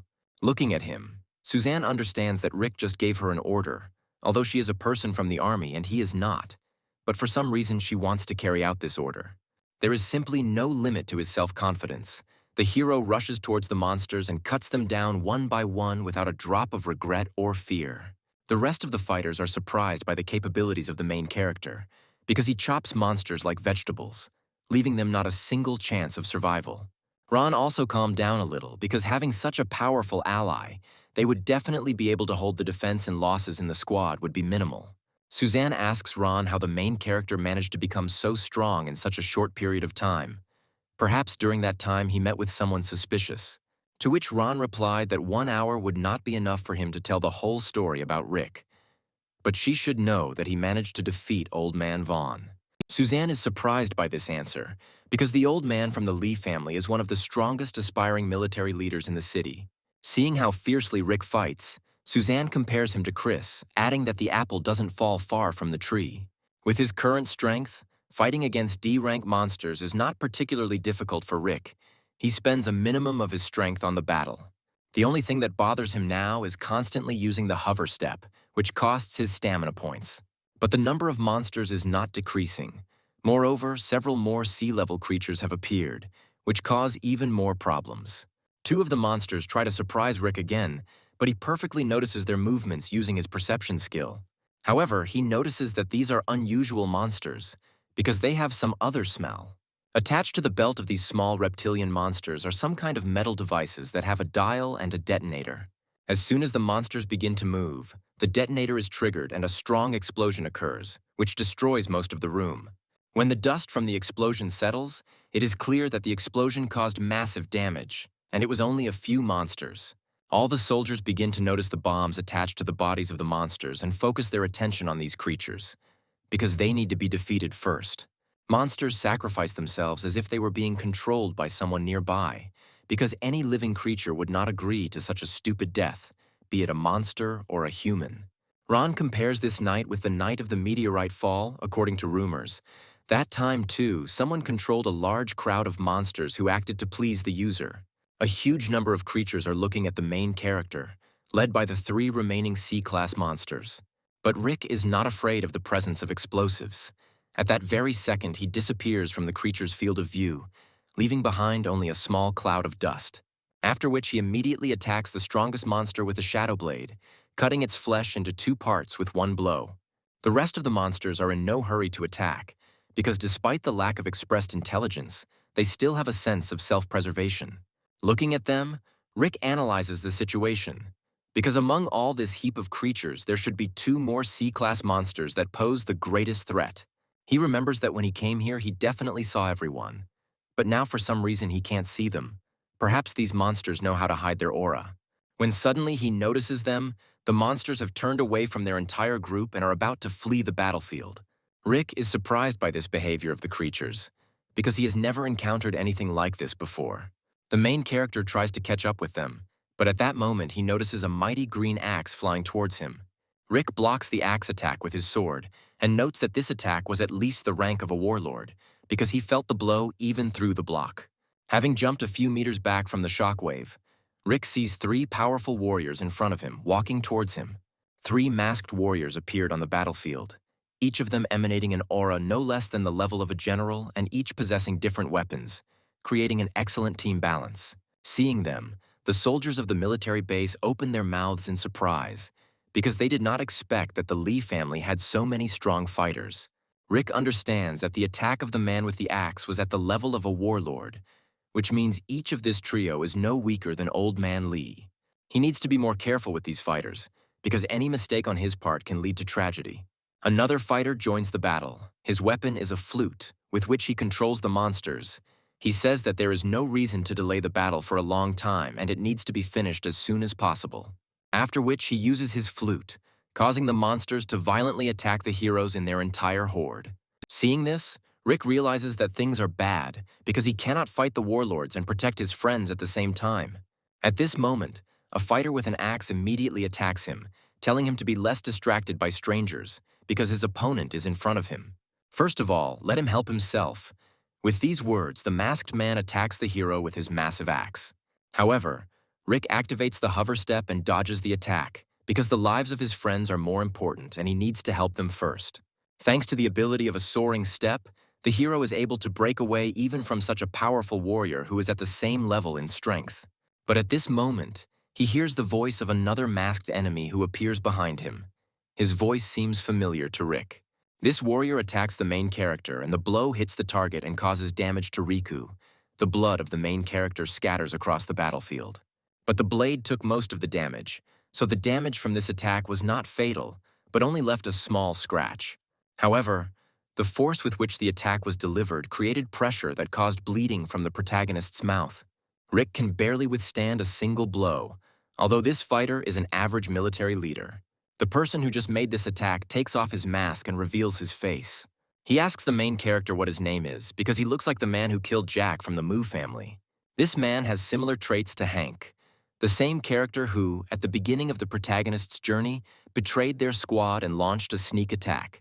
Looking at him, he doesn't understand what a person like Hank can do in such a place. After which, he begins to take a closer look at his facial features and analyzes his abilities using the perception skill. Memories of long ago events begin to pop up in his head, and he remembers what a greedy person Hank was. However, he never possessed such enormous power. Most likely he is the brother of that bastard and the father of Jack, whom Rick killed. The man replies that Rick is a quick thinker and he really is not who he first thought he was. His name is Henry. He, like Hank, Rose, Jack, belongs to one of the most powerful family of the Mu meteorite and is a mid-level military leader. Rick tells him that he and his brother are very similar, and one and the other are just incredible scoundrels who cannot achieve anything on their own. These words enrage Henry, and he asks Rick if he killed his son Jack or if it was his girlfriend Rose. To which Rick replies that Rose has nothing to do with it. It was he who killed him. With just one blow, he cut his throat, although he begged for mercy on his knees.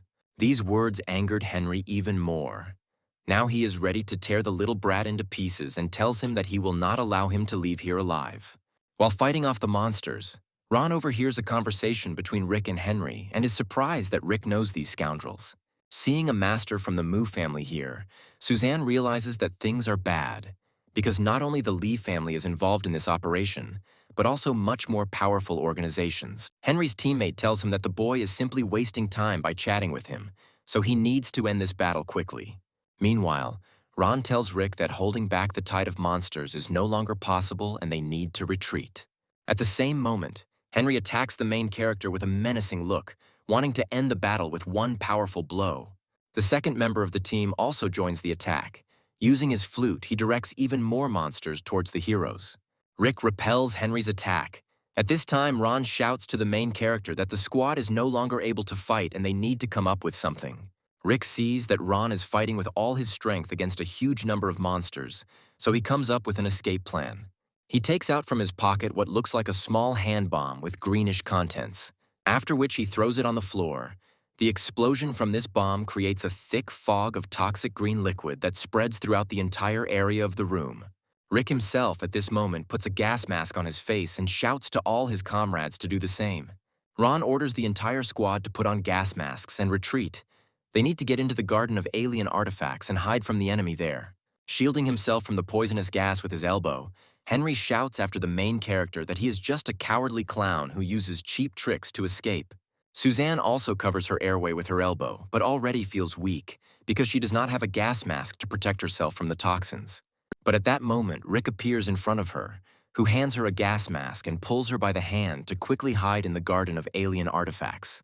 At this moment, Suzanne feels embarrassed by Rick's touches. Now he seems more and more masculine to her. Although with difficulty, the party still manages to break through the barrier of the garden, and they finally get inside, and for a while they are safe. If Instructor Brooke had not organized protective measures in this way, then most likely they would all have died in this battle. The defense of the treasure garden is the strongest in the entire Ghost Rain military base, because this place is a huge source of power. However, this function can only be used in emergency cases, because the creator of this barrier has died, and in which case it will be impossible to restore it. Looking at the main character, Suzanne admires his leadership and human qualities. She calls him a worthy son of her father. Meanwhile, a squad of mysterious masked people approach the barrier and evaluate its protective capabilities. Looking at the heroes through the barrier, Henry tells them that this pathetic barrier will not stop him, and sooner or later he will get to them. After which, he delivers a powerful blow to the barrier with his axe, hoping that it will collapse under the yoke of his strength. However, in return, he receives a strong blast of electricity. The protective power of this barrier can withstand a blow from a mid-grade warlord. This barrier can only be broken if several third-degree military leaders attack simultaneously. Otherwise, attempts to break through are doomed to failure. The heroes decide to wait here until Instructor Brooke deals with the opponents outside and comes here to save them. Henry replies that they are in vain to rely on their beloved instructor, because fighters who are not inferior in strength to him are waiting for him outside. To which Ron replies that his comrades simply have no chance, because not only one instructor has the strength of an average military leader. Besides, the military base itself can hold back the influx of monsters for several days. Henry is surprised by this answer, because he believed that now there is only one mid-level military leader at the military base, and that is Brooke. During its existence, the military base was subjected to several influxes of monsters and survived, but today it can be called completely impregnable. Instructor Brooke understood that something was wrong, so he took additional measures to defend the military base just in case. He invited his old service comrade here, the commander of a special forces detachment of the War Ministry named Zach. Zach calls his friend a liar, because when he invited him here, he did not tell him that he would have to risk his life here. In response to this, Brooke replies that plans have changed dramatically. The warriors outside admire the strategic capabilities of Instructor Brooke, who prepared in advance for their attack.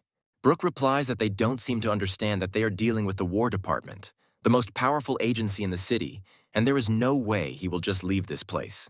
The masked man replies that although Brooke has a good mind, he and his comrade were not lucky enough to get into their organization's plan, because they have no chance of survival. To which they respond that if they are so strong, then let them try to take their lives, so they will check which of them will emerge victorious today. At this moment, unexpectedly, Old Man Vaughn appears on the battlefield riding on a huge rat, who orders his rodents to gnaw through every living thing here. Instructor Brooke notices an old man who has suddenly appeared, although he does not immediately recognize him, because his aura has changed significantly. The masked man says that they might not be able to handle the two warlords on their own, but with the help of reinforcements they can easily defeat them. Sitting astride a rabid rat, Vaughn greets his old friend Brooke and tells him that he will now feed his new friend. Looking at his old friend, the instructor cannot believe his eyes, because the old man's appearance has changed significantly. After which, the old man, with an inhuman scream, attacks the instructor, wanting to finish him off. But the military leaders do not stand still and immediately react to this attack and take combat stances. This is not the first battle in which comrades fight shoulder to shoulder, so their combat combinations are well honed. They attack the old man with a combination attack. At the moment when Instructor Brook attacks the old man himself, his friend strikes the monster's legs. Having lost its support, the monster falls to the ground, throwing the old man off its back. Looking at him, Instructor Brook asks how he turned into such a monster, although his strength does not seem to have increased. But the old man is still able to fight. It seems that the joint attack of the two warlords did not bring the desired result. Looking at them, the old man licks the wound received from Brook with his long tongue, after which the wound heals instantly and not even a small scar remains in its place. The heroes are surprised at such strong regeneration, because even high-level monsters cannot heal so quickly. After transforming, the old man's hidden powers were far more extraordinary than he could have imagined. The result exceeded all expectations. Looking at the instructor, the old man says that thanks to his heightened senses, he can smell fear from them. But don't worry, it will all be over very soon, and he and his friend will feed his rats. Brook understands that things are bad. Fighting two warlords is one thing, but when Old Man Vaughn also appears on the battlefield, the result of the battle can become disastrous. He asks his friend for forgiveness for getting him into such a mess. He promises him that if they manage to survive, then he will be owed. The friend tells the instructor not to talk nonsense, because if necessary, he will gladly give his life to protect the base. The instructor did not doubt him, so now they are ready to fight to the death, and Brook attacks his opponents again. They rush towards Old Man Vaughn and try to attack him again with a combination attack. However, the old man uses some strange new ability, after which many echolocation signals begin to be heard from his mouth. These signals penetrate through every crack in the room and are heard throughout the entire base. With their help, the old man controls a horde of hungry rats, who, having heard the signal, rushed at a frantic pace to the call of the owner. The old man orders his rats to run into the forbidden area and into the alien treasure garden, where they can gain even greater power. The instructor understands that if the villains manage to get into the garden, it will be impossible to stop them, so they need to figure it out as quickly as possible. At this moment, the heroes in the garden begin to notice that the protective barrier is weakening every minute. Seeing that there is a commotion in the squad, Henry tells Rick that what he is about to hear from him will send his entire squad into shock. He informs the protagonist that there are 4 mid-level military leaders involved in this operation, 3 of whom are currently fighting with Instructor Brook. What they heard drives the soldiers behind the barrier even more desperate. Moreover, in the city itself, there is now a much more dangerous situation, and the main focus of the monsters is on it. Hearing this, the main character realizes that he is not the only one fighting now, but the entire city has suffered from these villains. Valiant heroes defend the city at the cost of their lives, fighting off a huge wave of monsters with all their might. However, the scale of this attack is enormous. Monsters attack civilians and destroy residential buildings, and chaos reigns in the city. The joint forces of fighters from all organizations are attempting to repel the wave, but the number of monsters is increasing. Heroes protect civilians at the cost of their lives, pull them out from under the rubble, and do everything possible to protect the city. All of them are now ready to give their lives to protect the city. Henry tells the squad that once the base is captured and the power is cut off, they will all become a herd of lambs for the slaughter. But they still have an option for salvation. If they turn off this barrier now, then perhaps it will allow someone to survive. After hearing this, the soldiers began to whisper among themselves because their situation was getting worse every minute. The heroes are also surprised by this information. Looking at Rick, Ron asks what they will do now. Several powerful organizations are involved in the unrest in the city. The raised monsters will become the common enemy of all humanity, and they will come out unscathed. Ron asks Suzanne if the families of the meteorite are not the protectors of China, why should they participate in such operations? To which Suzanne replies that they do all this for their own benefit and the well-being of their families. Unfortunately, this is not the first time this has happened in Chinese history. At this point, Rick declares that he has a plan. He reports his idea to his friends, who call the main character simply crazy. Rick replies that no matter how crazy his plan is, the main thing is to prevent these creatures from achieving what they want. The heroes agree with Rick's proposal and are ready to support him in this idea. After which, Rick comes closer to the garden with artifacts and asks Henry what their main goal is. Seeing this, Henry asks the main character what he is up to. Let him better stand still and not move, and then he will spare him. Rick replies that now he will see everything for himself, after which he picks one of the fruits from the tree. Rick shatters the stone into pieces, releasing the energy it contains. Holding it in his palm, the hero understands that these are D-class fruits that cannot harm him, after which he deliciously eats it in front of Henry in order to anger him even more.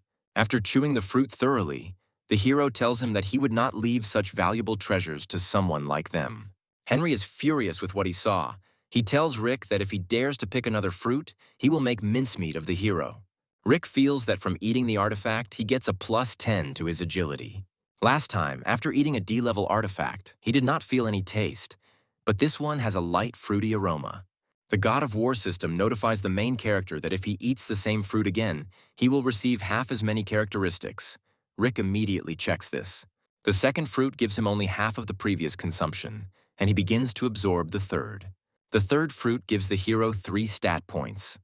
After each use, the effectiveness of the fruit decreases significantly. The rest of the soldiers look at Rick with open eyes, because he just voluntarily ate 3 D-rank fruits. Henry is even more indignant, unable to do anything and forced to just watch as Rick eats the fruit. He tells the main character to stop, because if he continues, he will die from too much fruit. But this doesn't stop Rick. He takes another fruit in his hand and teases Henry with it. After which, he greedily absorbs it. The effect of the fruit is set to a minimum and brings the hero only 1 stat point. Rick asks the rest of the squad why they don't join in for the meal, since it's better to eat the fruit themselves than leave it to these bastards. The soldiers support the main character's idea and begin to greedily devour alien artifacts one after another.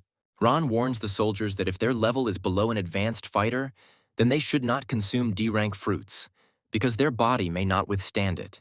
The soldiers enjoy the taste of these divine fruits and gorge themselves on them.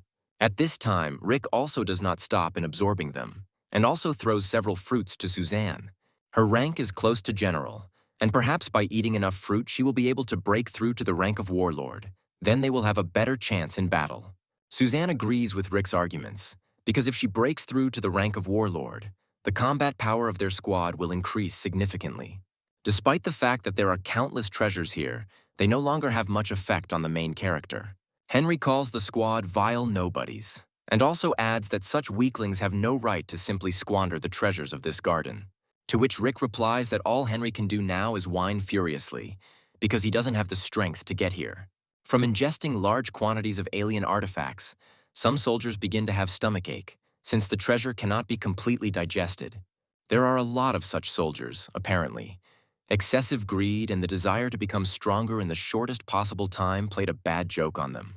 They line up in a line to go to the toilet because it becomes unbearable to control the urge. Although there is no such thing as a toilet here. For other fighters, on the contrary, the level rises and even moves to the next stage of strength, which greatly improves their skills. Looking at this, Rick understands that after taking a large amount of treasures, the body detoxifies, but for some reason it does not affect him. Most likely, the whole point is in the God of War system, which transforms any alien artifact into 100% benefit without leaving any residues. Rick tries to play a joke on Suzanne, telling her that if she needs to step away too, he will gladly cover for her. These words caused Suzanne embarrassment. She answers the main character that she is fine with the assimilation of treasures, unlike these weaklings. Rick is happy to hear this because it means Suzanne will be able to break through to the rank of warlord. She replies that she feels strength overflowing her body.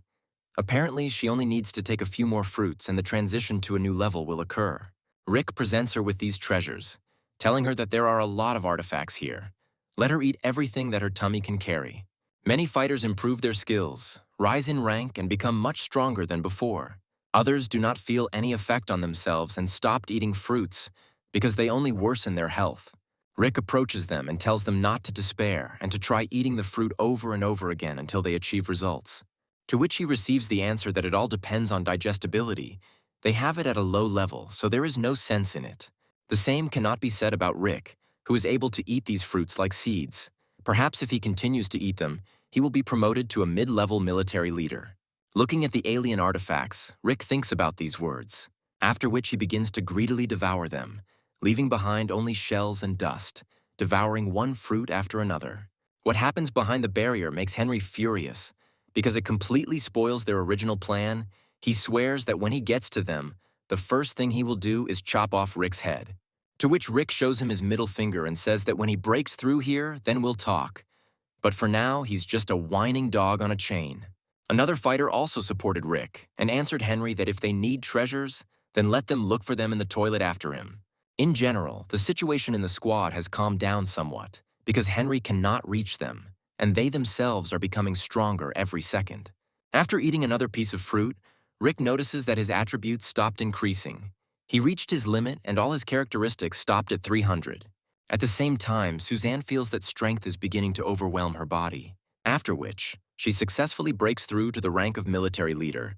Now there is one more strong fighter in their squad. This greatly inspired the soldiers of the squad. If Ron also becomes a military leader, then they will not need a barrier at all, because they will be able to cope with their enemies on their own. Observing the course of events, Henry's squad realizes that these impudent people have spent almost all the treasures, which puts their plan at a dead end. Seeing that Suzanne has increased her power, Rick realizes that even if the barrier falls, they will have a chance of winning the battle with Henry. As soon as he thought about this, the protective properties of the barrier began to weaken, after which the heroes feel a strong vibration, as if many small stones simultaneously crashed into the barrier. It was Old Man Vaughn. He attacked the barrier from above with his entire squad of rat monsters and orders them to gnaw out all living things. Seeing him, Henry yells at Vaughn to turn off the power first so his squad has a chance to finally engage. The heroes also notice an old man from the Lee family, who has brought a huge pile of monsters with him, and realize that the odds are again not on their side. While riding his huge C-class monster rat, Old Man Vaughn spots Rick behind the barrier, which infuriates him.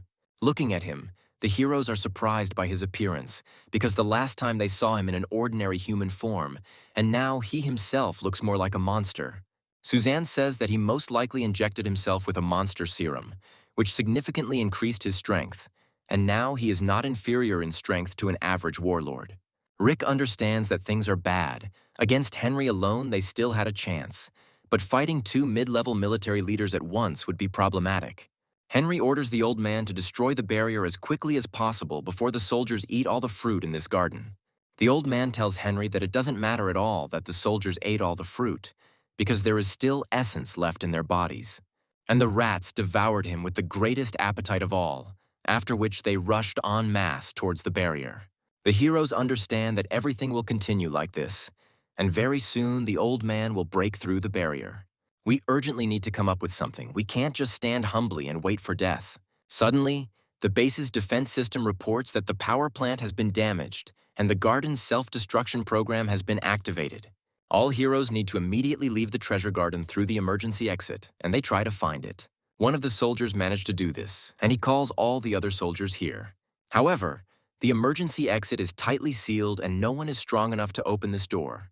Ron also tried to do this, after which he reports that only Instructor Brooke can open this door. The soldiers begin to panic, because if they do not leave this place as soon as possible, the self-destruction system will bury them here alive. Rick tells Suzanne that after her breakthrough to the warlord stage, her strength has increased several times. Perhaps if they join forces, they will be able to open the door. Suzanne agrees with his proposal, because at the moment they have no other option. Moving closer to the door, Rick concentrates all his strength, preparing to perform a strong blow. However, the strike was not necessary, and after absorbing the protagonist's aura, the door opens. The heroes are perplexed as to why the sensor worked on Rick. Did Instructor Brooke really set it up that way? However, Rick replies that Brooke never told him about this, and if he had known that there was an emergency exit here, he would have left through it a long time ago. Under the onslaught of a wave of monsters, the garden's self-destruction system is activated and the countdown begins. And just at this moment, the huge paw of the ferocious monster on which Old Man Vaughn is sitting creates a gap in the barrier. The weaker fighters run to the exit first. Ron leads the entire evacuation process. The emergency exit itself is a long slide with a steep descent and turns, so it must quickly deliver the fighters to the other side. Due to the constant sharp turns, Ron feels that he is starting to get motion sickness because the fruit in his stomach has not yet been digested. Finally, the old man manages to completely destroy the barrier and rush inside. However, not a single person remained inside. Moreover, the countdown of the garden's self-liquidation system had ended. There was a loud explosion that shattered the entire room into small stones and tore out the tree with the treasure at the very root. All fighters from this detachment managed to evacuate successfully. They find themselves not far from the base, in a mountain forest, one of the safest places. Suzanne says that they have finally managed to break away from their enemies, and at the moment they are completely safe. Rick is glad to hear this, after which he turns towards Ron and asks how far they are from the base. But Ron is unable to answer his question. The long journey on the steep hills made him seasick, and all the undigested fruit came out. After what they saw, the soldiers make fun of him, saying that after this, his brilliant image of a strong warrior crumbled before their eyes. Ron replies that he has had a movement disorder since birth, so all maneuvering skills are given to him with great difficulty. Rick repeats his question and asks Ron where the military base is. Ron somehow manages to get to his feet, and with a half-drunk gait, he tries to show the main character the way. However, he immediately comes to his senses when he sees what awaits them ahead. An incredibly huge wave of monsters is heading from the mountain of ghostly rain towards the military base. The soldiers do not understand what made the monsters pour from the mountain of ghostly rain straight into the city and the military base. The soldiers are informed by radio that all the roads near the base are blocked by monsters, and new waves are constantly attacking the city, so there is no need to wait for reinforcements. After which, the main points of concentration of monsters were shown to them on the radio so that they would not stumble upon them. Hearing this, Ron becomes furious, because the scoundrels from the Lee family are crossing all boundaries. They cannot let this happen. If everything continues like this, the city will suffer the fate of Donghae. The name of the city of Donghae gives Rick unpleasant memories, because it was because of the fall of this city that his father was put behind bars. The heroes see many monsters heading towards the city, many of them reaching sea level and even more. Seeing such strong monsters, Ron says that the city will not be able to withstand a wave of such strong monsters. If this huge crowd breaks into the city, then a catastrophe will happen like in a nightmare. Moreover, the situation at the military base is extremely dangerous. If things continue like this will be the end. This disaster promises to be the worst in the city's history. In the face of such a danger, people are weak. The city does not have enough people and the strength of military leaders to withstand such pressure. They can only be saved by the appearance of a hero with the power of the god of war. Rick ponders what they can do in this situation, wondering what his father would have done. His father was nicknamed the god of monster slaying, and many times his brilliant tactics yielded great results. Throughout his childhood, he told Rick that no matter how strong the monsters are, their main disadvantage is the lack of developed intelligence, so they can be controlled. Remembering the words spoken by his father, an idea appears in the main character's head. He talks about his plan to his friends, who, in their usual manner, call him crazy. But Rick tells them that no matter how crazy the plan is, the main thing is that they can save many lives of the city's residents. Ron agrees with Rick and is ready to carry out his plan, after which he turns to face his soldiers and tells them about the essence of their new plan. He says that he believes in each of them, and only together they will be able to hold back the defense of the city. Each warrior must give his all. After which, the heroes go to the military base warehouse located next to them. Walking through it, they are equipped with many useful things that they will need to complete the plan. Ron says he never thought he would use these things in peacetime against an influx of monsters orchestrated by the hand of man. After which, he says goodbye to the main character, wishing him good luck and be sure to come back alive. Rick also wishes them luck, because not only he plays a key role in this plan, but also ordinary soldiers.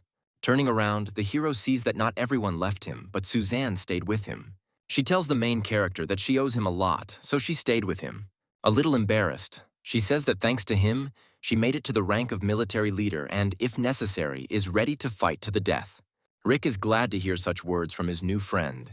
He tells her that it is time for them to act, after which they get into a military jeep and hit the road. Meanwhile, a cluster of monsters has already begun in the city, and they are destroying everything in their path. Suzanne gets behind the wheel of the car while Rick installs a special device on the trailer. Finally, he finishes with the installation, after which, with a deft movement, he returns to the back of the car. Rick complains to Suzanne that installing such a thing was very difficult, because he is a mercenary, not an engineer, and has never encountered such a thing. To which Suzanne replies that it's time for him to stop whining and feeling sorry for himself. After installing this device, the place where it is installed begins to emit echolocation waves. It turned out that all this time, Rick had been installing a special device called a monster collector. Hearing the sounds of this device, the monsters begin to run furiously towards this sound. This was the main character's plan. With the help of these devices, he wants to set one flock of monsters against another. Looking at the fact that the device is working successfully, the heroes understand that the first part of the plan went well. But it's too early to rejoice. Complete success is still far away, because flocks of monsters alone are not enough. In the past, when people did something like this, it only caused commotion, but nothing drastic happened. Rick says that to complete the plan, the king of the B-tier monsters must enter the battle to turn the tide of the battle. Suzanne looks at the main character with surprised eyes, because the king of B-level monsters is an extremely rare individual for this area. But Rick replies that he knows where he can find one, after which he tells her about the place where he received the C-level artifact. Last time he was just lucky to get through this monster unnoticed, but he is sure that this creature is exactly what they need. Realizing that most of the plan has been successfully completed, the heroes move away from the monster's bait.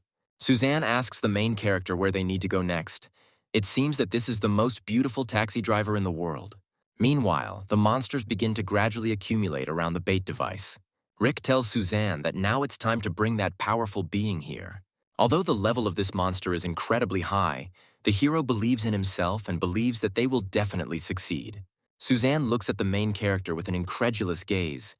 He seems somewhat narcissistic to her. Rick shows Suzanne the way to that very cave, after which they look inside. At the entrance, they notice several not particularly dangerous eagle-eyed foxes, but there is no B-level monster in visible areas yet. Rick tells his new girlfriend to stay outside while he goes inside alone because he's afraid for her safety. To which she replies that he should be careful and return from the cave alive. Once inside, Rick notices that since his last visit, this tree has completely withered, apparently due to the fact that he took the artifact that kept it alive. He remembers that the head of the eagle-eyed foxes was hibernating last time, so he shouldn't know that it was Rick who stole the treasure from his cave. But despite this, extra precaution does not hurt, and Rick constantly uses a soaring step to move around the cave. In one of the corners of the cave, he notices a place with a suspiciously strong aura hidden deep in the roots. From the depths of the roots, a fierce gaze of blue eyes looks at him, from which a terrifying aura emanates. This aura belongs to the king of B-tier monsters. He feels that the smell of the treasure that he guarded so carefully comes from Rick. This fact enrages the monster, and it rushes in pursuit of the main characters.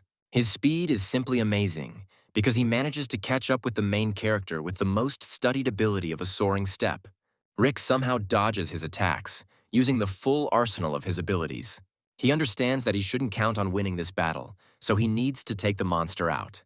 The monster calls Rick a thief because he stole his rebirth item and continues to pursue him. He quickly closes the distance between them and approaches the main character closer and closer. Rick concentrates all his energy in his legs to perform a powerful dash and break away from the monsters pursuing him. He understands that after raising the level of agility over 300 points, moving has become much easier and it takes less energy. At this moment, the monster attacks the protagonist with a ranged attack.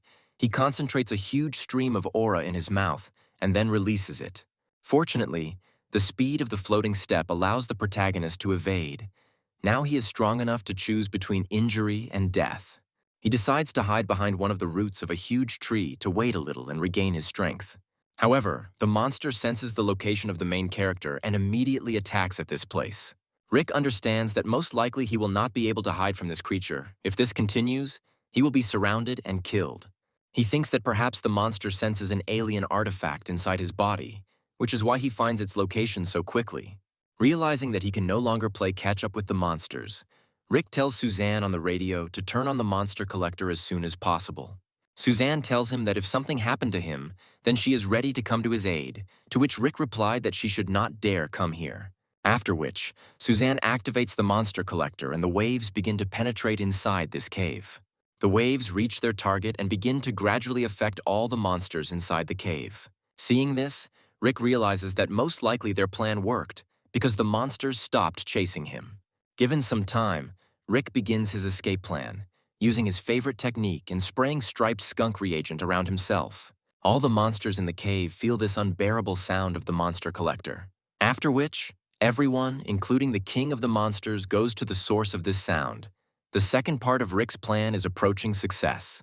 Looking at the king of monsters and feeling his terrifying aura, Rick realizes that this creature evokes a feeling of oppression much more than an average warlord. Once the monsters have left the cave, Rick tells Suzanne to move away from the monster trap and he will return to her soon. Suddenly, in the depths of the roots, from where the king of the monsters attacked him, the hero notices a strange bluish aura. He decides to get closer to this place and check what is there. As Rick makes his way through the roots of a mighty tree, he sees the vibrant colors emanating from this mysterious object. This thing gives the main character strange sensations and he quickly wants to find out what is there. The aura of this object somewhat reminds him of the aura of eagle-eyed foxes, but it exudes some kind of homely warmth, and it seems completely non-hostile. Finally reaching this place, Rick finally sees in front of him the object from which this aura came. It turned out to be some kind of egg, covered with shells of various colors. It seemed to have grown into this tree and looked incredibly beautiful. Coming closer to the egg, the hero realizes that it was the cause of the anxious feelings that rolled over him upon entering the cave. At this moment, Rick feels a call coming from his walkie-talkie, which is in his pants pocket. Rick tells Suzanne that the danger has passed, and very soon he will return to her back after completing all his business. After thinking carefully about the situation, Rick decides to take the egg with him because it can cost a lot of money. He puts it in a bag for transportation and sets off away from this cave. At the entrance to the cave, Suzanne was waiting for him, with an indignant voice. She asks the hero why it took him so long to come back, because she was worried about him. But when the hero comes closer to her, Suzanne immediately loses interest in communicating with Rick because he smells strongly of skunk reagent. For people, the skunk reagent is even more lethal. If you use it on yourself, then it is better not to approach people, but for women, it generally acts like poison. Rick tries to explain the situation because of which he had to use the reagent. In response, Suzanne tells him that she understands everything, but it is better for him not to approach her. Reaching her military jeep, Suzanne tells Rick that his scent is still lingering, so he'll ride in the back. Unfortunately, Rick was unable to convince Suzanne otherwise, and he has to ride in the back in splendid isolation. Left alone with his thoughts, the hero thinks about who this egg might belong to because it doesn't look like eagle-eyed foxes. In any case, he decides that he will deal with this issue a little later when everything has calmed down and he returns to the city. Meanwhile, the action moves to the battle zone between fighters and monsters near the military base building. Everyone fighting is now giving it their all. Even the squad leaders and instructor Brooke are using their strongest techniques to hold back this tide. Zack does not lag behind his comrade and also actively fights monsters. This deadly duo has already killed hundreds of monsters. They are fiercely fighting them and trying to cover each other's rear. Brooke tells Zack that there are more and more monsters, and if they want to survive here, they need to break through the encirclement and get to the man with the flute. Watching the commanders desperately fight the creatures, Henry notes the excellent physical training of these fighters. However, the number of monsters here does not decrease. Despite their titanic efforts, the man with the flute lures more and more creatures here. Moreover, Old Man Vaughn appeared on the battlefield, bringing with him a flock of his hungry rats. Monsters begin to surround the heroes. There are so many of them that all this creates a picture of complete hopelessness. Looking at the scoundrels who carried out this massacre, Brooke says that these crimes will never be forgiven them and they will be punished for everything. Hearing these words, Henry smiled a little because being in such a desperate situation, Brooke is trying to intimidate him. He answers him that none of them will suffer any punishment, and in the new world, they will be the main source of law. Since they don't give up, we'll have to finish them all off because they don't need any extra witnesses. Suddenly, another huge wave of monsters begins to run from the side of the mountain of ghostly rain, in the depths of which Ron's team can be seen. Ron shouts to his comrades to retreat to the restricted area of the base and tighten the front line. Meanwhile, the monsters that appeared after Ron begin to attack the monsters that were already here. Everyone here does not understand where they came from, because now these monsters were supposed to storm the city. Moreover, monsters attack them too, so they have to fight off the creatures, which spoils their plans. Henry is angry. He does not understand why these monsters are here. He believes that one of his own is to blame because he does not adhere to the general plan. But the hooded man replies that this cannot be, because everyone strictly followed the plan. He realizes that most likely someone used a monster collector and redirected these creatures in another direction. At this time, Ron runs up to the commanders and tells them to quickly evacuate through the secret passage. Commander Brooke orders his squad to immediately retreat and cover the backs of their comrades so that no one gets hurt. The soldiers are rushing headlong for the exit because they finally have a chance for salvation. They make their way through the exit one by one, while maintaining formation and covering each other's rear. Finally, the squad manages to evacuate and retain most of its forces, after which Commander Brooke asks to report on the situation. Ron tells the commander about Rick's plan and how they managed to bring so many monsters here. In response to this, Brooke shakes his hand and calls him an excellent soldier. Ron replies that the whole idea belonged to Rick, and in this regard, he is just a simple soldier and nothing more. In response to this, Brooke puts her hand on Ron's shoulder and says that such a brilliant achievement cannot be the merit of one person. So they all did a great job. A memory of his old comrade Chris pops up in front of the instructor's face. He says to himself that he raised an excellent son. Zach asks in an interested voice what kind of genius came up with this plan. He would like to talk to him and offer him a job in his squad. Meanwhile, the main character realizes that his plan has been successfully completed, and now it's time to deal with Henry and his people. Henry and his squad are trying to hold back the flow of monsters that have rushed towards them. They understand that they need to get out of here. Watching them, Rick looks at them like helpless lambs, because they had no idea that they themselves would turn into prey. Meanwhile, Lieutenant Suzanne installs a long-range rifle. It is not particularly useful against monsters, but it is still deadly for people. Looking at this, Rick once again emphasizes to himself the uniqueness of this woman, who can fight in both close and long-range combat. However, he tells her not to use the weapon yet, as there is no need for it right now. Suzanne is surprised by this and asks Rick why he forbade her to use the rifle. To which Rick replies that the main combat-ready unit is about to arrive, and there is no point in getting involved in the battle. He didn't lie. Squads of eagle-eyed foxes begin to appear on the battlefield, and ahead of all the troops, their leader, the king of B-level monsters, flies, in whose eyes pure hatred is red. Finally, Henry's squad manages to break through the monsters surrounding them, and they gradually break away from them. The hooded man says that they need to find a place to hide, wait until the monsters take over the base, and then continue with their plan. Henry agrees with this idea. The only thing that worries him is the life of the instructor. He believes that he cannot be left alive, because he has seen a lot. And Old Man Vaughn is more interested in Rick, because he can also bring a lot of trouble to their squad. He has already felt this the hard way. Suddenly, the old man's attention is caught by something more interesting than revenge. This creature was noticed by the entire squad of traitors. Looking at it, they do not understand what is happening. These creatures must live deep in the mountains of ghostly rain, so they do not understand what brought them here. Not even a couple of minutes have passed before the leader of the eagle-eyed foxes attacks the squad with a powerful volley of his energy, which destroys the mountain into small fragments. At the last moment, they manage to jump back, thereby dodging this strong attack. Looking at the monster, Henry realizes that this is most likely their leader, and he is the king of B-level monsters. The frightened member of the squad does not believe Henry's words, because it seems to him that such strong monsters have never been found on the mountain of ghostly rain. The king of the monsters isn't going to give the humans any time to rest and attacks them again, this time with his razor-sharp feathers. This time, the attack hits the target and injures some of the soldiers from Henry's squad. Feeling the force of this monster's blow, the hooded man still agrees with Henry that this creature is the king of B-level monsters. Moreover, due to the fact that he can fly, the battle with him becomes a special problem, because the speed of his maneuvers and the force of his blow are much stronger than those of earthly monsters. The creature again attacks the squad with a stream of energy. Henry substitutes his shield to parry the attack and orders the squad to defend themselves at all costs.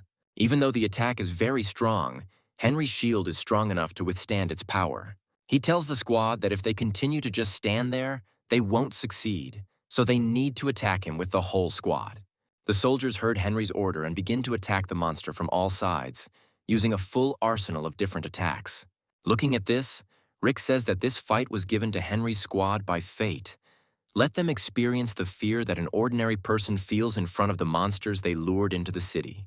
After which, Rick decides to get a little closer to the battlefield. He orders Suzanne to stay in place and, if necessary, shoot with a rifle. The hero understands that Henry's squad is full of warlord-level fighters. It is unlikely that one B-level monster king will be able to stop him. And so it happened. As soon as the detachment began to attack synchronously, the course of the battle changed significantly. Using the monster tamer's flute, one of the party members forces the king of the monsters to fall asleep, while other team members can attack him freely because he is in deep hibernation. The squad members realize that this is their main opportunity to defeat him, while the sound of the flute holds back his strength. However, the effect of this ability is not endless, so you need to constantly play on it and spend your strength to keep such a strong monster. Henry praises the fighter with the flute. He calls him a real taming genius, and upon completion of the plan, he promises him a large share of the total reward. The man with the flute replies that he is now using his strongest technique, so the party must finish off the leader with one blow. The king of monsters cannot resist the sounds of the flute, and from his lips one can hear words about how he hates vile people. The man with the flute concentrates all his attention on the monster, and is already imagining how his position in the family will change after such a triumphant victory. However, his dreams were not destined to come true, because at the same moment he receives a powerful projectile from a rifle in the stomach. The man with the flute doesn't even have time to turn around to look at the shooter before he receives a second bullet right in the temple. Henry and the man in the cloak are trying to help their comrade, but it is too late, because the wounds received from the shells are fatal. Rick tells Suzanne over the radio that she is a master marksman and both hits were brilliant, to which Suzanne replies that it is a mere trifle. Seeing that the man with the flute has died, Henry's heart begins to beat faster from adrenaline. After all the gecko monsters that this man controlled are now no longer subordinate to him. The hunter and the prey have changed places. The tide of the battle has completely changed, and now Henry's squad is in the unenviable position of having to fight an incredible number of monsters. Moreover, there are disagreements in the squad between the man in the cloak and Henry, because they could not protect their main trump card, the man who controls the monsters. Henry tells him that now is not the time to argue, because they need to combine all their strength in order to break out of the encirclement. At this time, the king of B-level monsters does not stop making constant attacks on the squad, because the sounds of the flute really angered him. Preparing to take another attack from the monster, Henry turns back and realizes that something is wrong.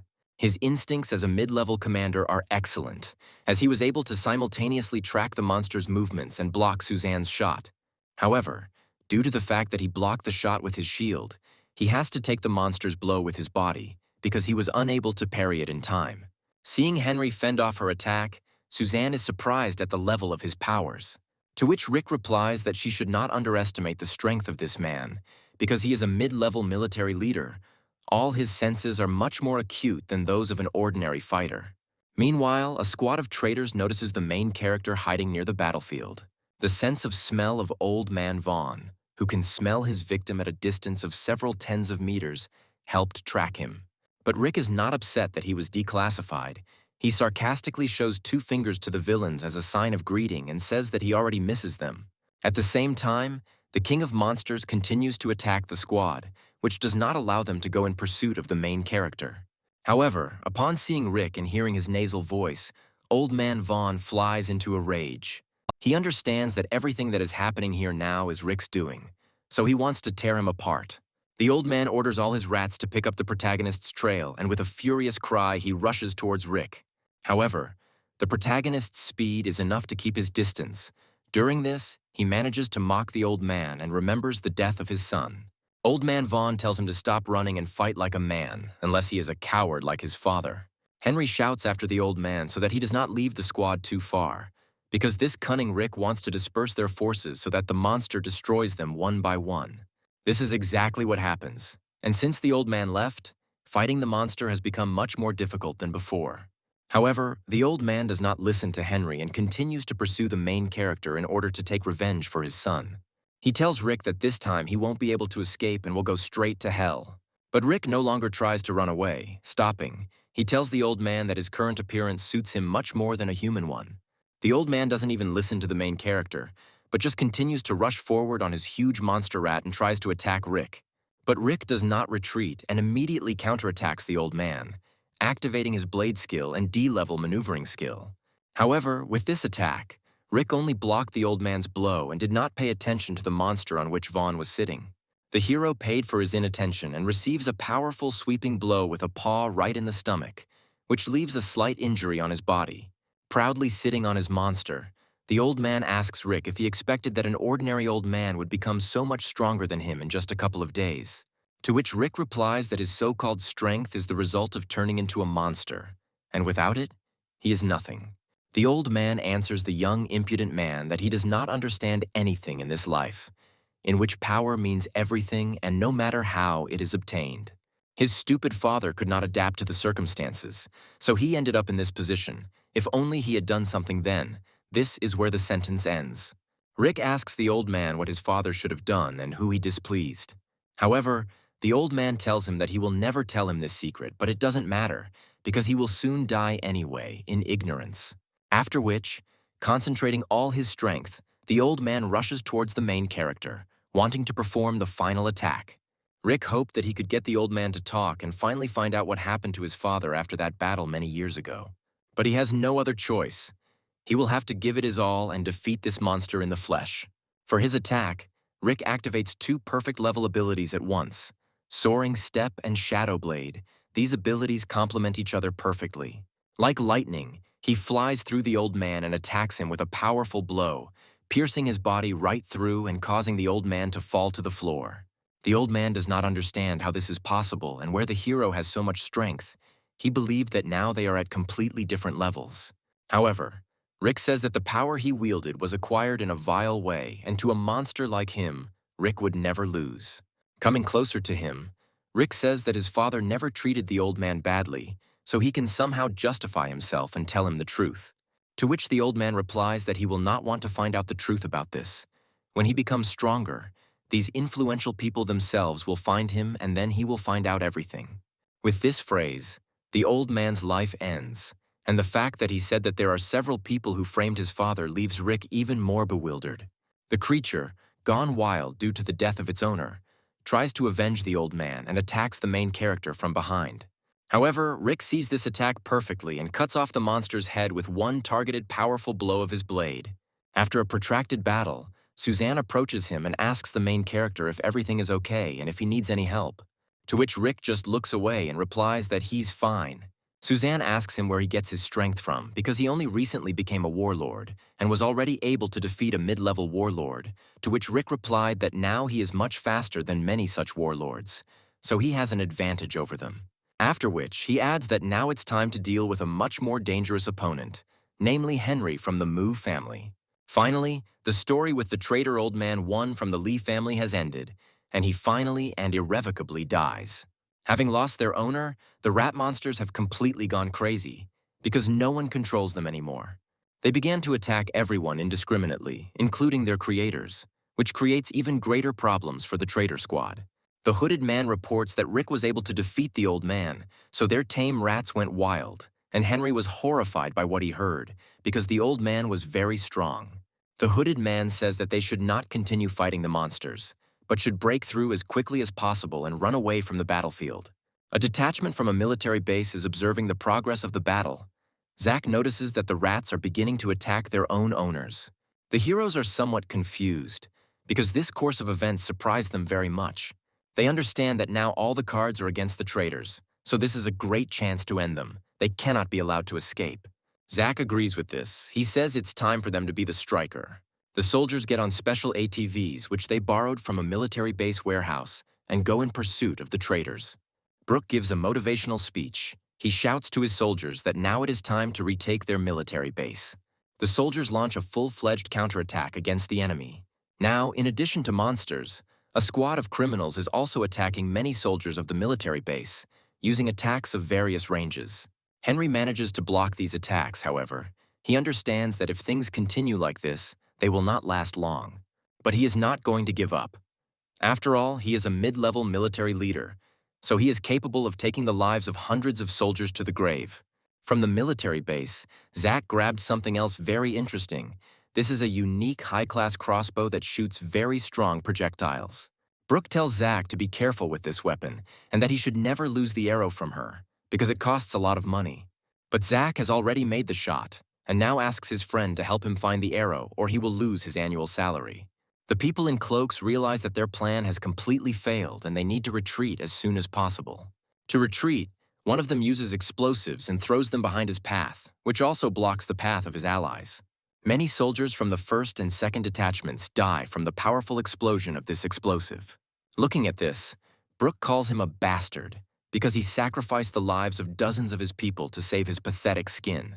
The fire somewhat blocked the hero's view, so Brooke orders everyone to follow the king of the monsters because he is pursuing the traitors. Hearing the order, the soldiers quickly get on their vehicles and go in pursuit. A powerful explosion attracted the attention not only of those nearby, but also of the main character, who was evacuating the wounded.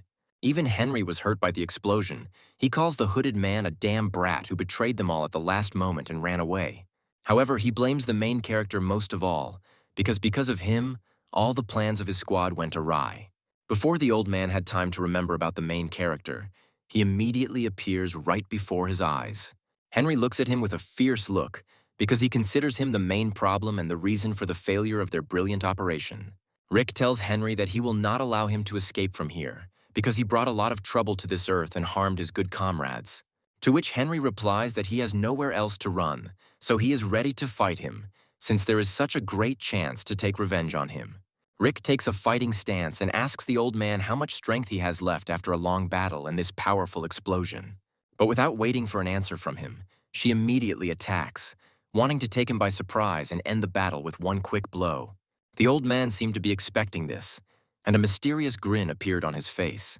He jumps back and throws several shells with powerful explosives towards the main character at once, while calling Rick a naive fool. Looking at the powerful explosion, Henry says that Rick is too young and too brave, because it is obvious that he would not fight him in this state, so he had to use a trick. However, when the flame disappeared, a grimace of great surprise appeared on Henry's face. After all, the body of the main character was not within the range of his shells. Henry is confused. He does not understand where he went. Focusing his attention on the explosion, the old man does not notice how he receives a blow to his leg, which the hero inflicted on him from under the rubble. Realizing that Rick is somewhere nearby, Henry tries to jump back to dodge another of his attacks. Rick jumps out from the rubble after the explosion and asks the old man how he could believe that he would not be able to dodge some pathetic trick. He tells the old man that he can't even imagine how dishonest his accomplices are, since they were able to leave such a vile old man alone. From the wound he received, Henry is finding it harder to stand on his feet every minute, because he has spent more than 1 hour in battle. Rick mocks the old man and tells him that it seems like playing sneaky tricks out of their own helplessness runs in the family. He tells Henry that he initially realized that he would resort to this meanness, so he thought out a plan of his actions in advance. At the moment when the old man stood still and was happy that he managed to defeat Rick, the main character pulled off an interesting move. The resulting explosion created a gap leading to a secret tunnel in which the main character hid and then suddenly attacked. Hearing this, Henry realizes how strong and insightful his opponent is. The battle will not be easy. Holding his blade forward, Rick tells the old man that it's time to end this. Down on one knee due to severe pain and fatigue, Henry asks the main character to wait because he wants to offer him something. He invites him to join his family because he has excellent qualities and is suitable for this role, especially since he is friends with his niece Rose. Hearing about Rose, Rick was overcome with the warm feelings he had for her, and he thought about his proposal for a second. Henry continues to convince the main character. He says that if he remains a mercenary and, moreover, the son of a traitor, then a girl like Rose will never be allowed to communicate with such a person. However, Rick remembers the pain his brother Hank caused them then, and then asks Henry who he takes him for, making such an offer. The Move family, she and he are on opposite sides of the barricades and do not intersect with each other, and he and his brother are ordinary traitors. Therefore, even if the old man doesn't even try to buy more time, Rick will still finish him off in this battle. Henry realized what a perceptive kid Rick was, but this time allowed him to recover a little. And now he is able to fight back against the main character even if he is wounded, but he will never allow such a brat to defeat him. Henry tries to attack the protagonist with his blade, but he instantly disappears from his view and appears behind him. Rick tells him that to fight such a decrepit old man, all he needs is speed so he won't lose. Having said this, Rick immediately attacks Henry with a powerful Shadow Blade attack, sending multiple Shadow Double Strikes towards him. Henry answers the main character that even though he is faster than him, he will not be able to break through his shield. The old man's protective aura is truly amazing, and he manages to block most of the attacks aimed at him. Rick understands that he cannot let his guard down, because even though Henry is wounded, he is still a mid-level military leader. Even compared to the mutated Vaughn, this warrior is much superior to him in everything. However, time and long battles will take their toll. And so it happened. The old man's defense gives a gap, and the main character manages to break through his shield. However, his blade gets stuck in this shield. Taking advantage of the moment, Henry tries to inflict another unexpected attack on the main character and sends many arrows in his direction. He tells Rick that he is still a stupid kid if he expects to be able to drag out the fight and thereby win. However, these were not all the trump cards that the main character still used, and he takes out a rope for shackling monsters and hooks it on the old man's leg. Henry notices that his leg can't move and realizes it's the rope. At the same moment, the hero pulls the rope, pulling the old man closer to him and activates the core of the beast, preparing to perform a powerful attack. He attacks the old man with the most powerful attack from his arsenal and inflicts a deep wound on him in the torso area. Moreover, one of his allies' arrows flies into his body, which is poisoned. Old man Henry falls to the ground, the force of his massive torso falling causing the ground to shake. Finally, using his entire arsenal of techniques and some cunning tricks, the main character manages to defeat Old Man Henry. From the received arrow, Henry begins to quickly lose consciousness. He asks the main character to help him and says that the antidote is in his pocket. However, Rick replies that he will never help such vile people like him, because his squad brought a lot of suffering to this city. Henry replies that his family will not spare the main character, because he does not understand what powerful people he has become involved with. To which Rick replies that every enemy of his said something like this before they died. Can't they say something good or just repent? But Rick did not hear the answer to his question, because old Henry suddenly died from the effects of the poison. At this moment, the main character's attention is attracted by the sounds coming from above him. Looking up, he sees that some two mysterious fighters are fighting with the king of B-level monsters and gives him a powerful rebuff. The enraged creature tells its opponents that they are worthy opponents and attacks them with a powerful stream of blue aura from its mouth. However, for fighters of this level, it is not difficult to block even such a strong attack. Looking at them, Rick reasons that judging by the fact that they are floating in the air, their rank is equal to that of a high-level military leader. When the attributes reach 700 points, the fighter exceeds the limit of his body's capabilities and becomes a military leader of the highest level. While at this level of power, fighters have abilities beyond the limits of the human body, one of which is levitation. Often, such people are considered superhumans because there are an extremely small number of fighters of this level, and many talented warriors will not be able to achieve it in their entire lives. Realizing this, Rick says that since a top-level warlord came to their aid, the king of B-level monsters now does not pose much of a threat. However, the monster is not going to just give up and continues to attack the fighters with a different arsenal of its abilities. But thanks to the ability to fly in the air, fighters can easily dodge all of his ranged attacks. However, the levitation ability is not infinite, and fighters must descend into nearby trees to replenish their stamina level. Seeing this, Rick realizes that these people are not top-level military leaders, although each of them is very close to a breakthrough. One of the fighters invites the other to carry out a joint attack and finally put an end to this creature. After which, standing in convenient positions, they throw their weapons, saturated with their aura, towards the monster. The attack hits the target, namely the wings of the King of Monsters, which causes him enormous damage and makes him roar in pain. The King of the Monsters is intelligent enough to realize that he cannot cope with these two fighters, so he hastily leaves the battlefield. Everyone watching was very happy about this. Moreover, now both allies and enemies were watching the progress of this battle together. But after the creature flies away, the instructor's attention immediately turns to the traitors they have driven into a dead end, and he tells them to surrender. To which he receives the answer that such a pathetic person like him has no power to give them orders, because they are the masters of their squad.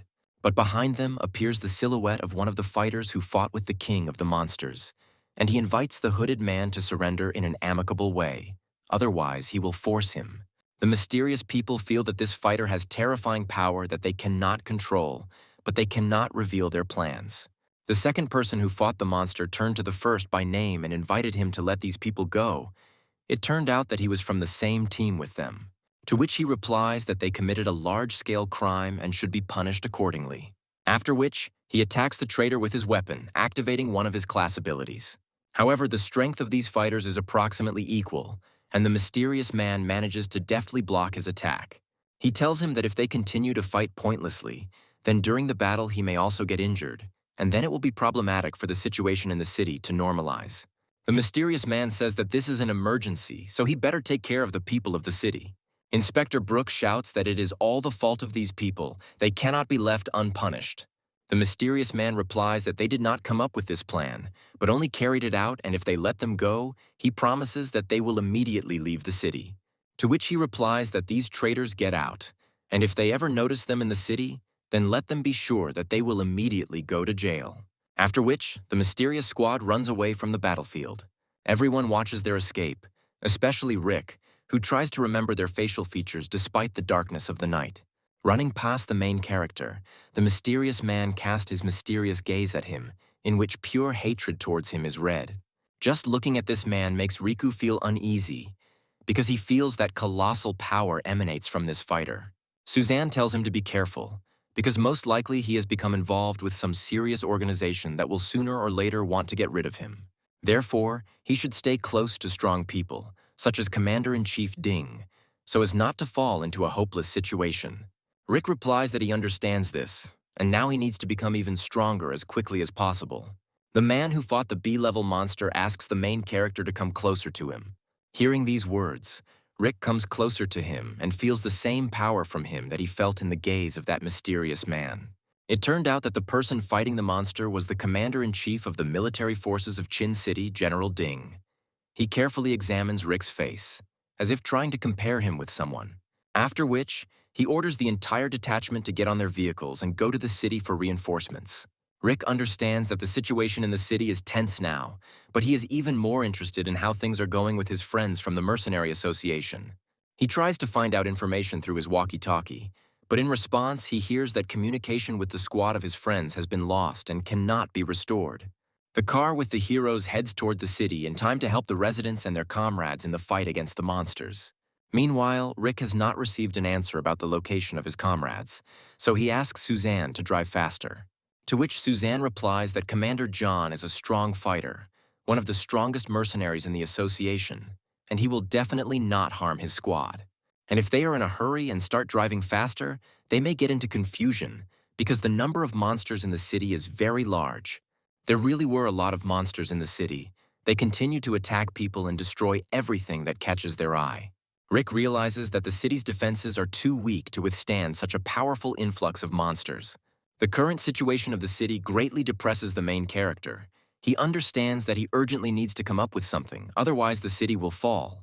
Monsters destroy many residential buildings, even those located in supposedly safe areas. The defenses of these structures simply cannot contain the onslaught of such enormous power that these creatures possess. The soldiers and mercenaries who protect these structures are now on the front lines, and additional means of communication are now in extreme short supply. All that now remains for ordinary residents to do is sit quietly and wait for the help of one of the very strong fighters. However, Kat is not going to give up. She shows by her example that you shouldn't give up and you need to fight to the last. In this troubled time for them, one should not swear. If they have energy for useless conversations, then it is better to spend it on fighting monsters. Morty marvels at the wisdom and strength of this frail girl, telling her that she is the true pride of the Mercenary Association. To which Kat replies that during an attack by monsters, you need to constantly control yourself. Otherwise, you risk losing your mind. Kat is trying her best here for a reason, because in addition to other people, she also needs to protect her little sister. She constantly reassures her and says that everything will be fine with them, because help should arrive here any minute. The younger sister is entrusted to Kat and continues to humbly wait for help. At this moment, one of the encirclements of this area is broken through by a huge crowd of monsters, among which there are high-level monsters. Seeing this, the heroes who guarded the buildings from the inside understand that they cannot be allowed closer to residential areas, otherwise the worst scenario may happen. John orders Roger to cover the people and retreat through the emergency exit, while he himself remains here and takes the blow of this wave of monsters upon himself. However, Roger refuses to carry out his order and says that if they are destined to die fighting monsters, then it will be a great death. Having gathered all their strength, the heroes stand in a semicircle, forming a wall protecting civilians from monsters. As soon as the creatures begin to attack, the residents of the area immediately flee, because they believe that 3 mercenaries are unable to hold back such a wave. And so it happens. From the side that Morty was supposed to cover, monsters begin to break through, one of which directed its mouth towards Cat. However, the creature does not have time to reach the sisters, because at the same moment the monster receives 3 powerful shots from a crossbow straight to the neck. Seeing this, Cat is very surprised whether help from the Mercenary Association has finally arrived. Looking at these arrows and how quickly they killed a strong monster, Morty realizes that the Association simply does not have such weapons. The shots were so strong that they pinned the monster's head to the stone wall. Cat asks Morty if this is not help from the Association, then who came to their aid?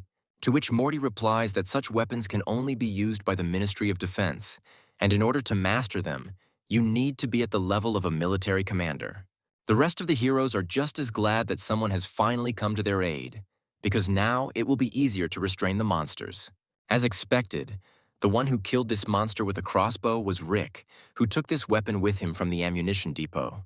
Suzanne tells the main character that he once again surprised her, because not every entry-level military leader can handle this crossbow, and he hit with accurate shots right in the head the first time.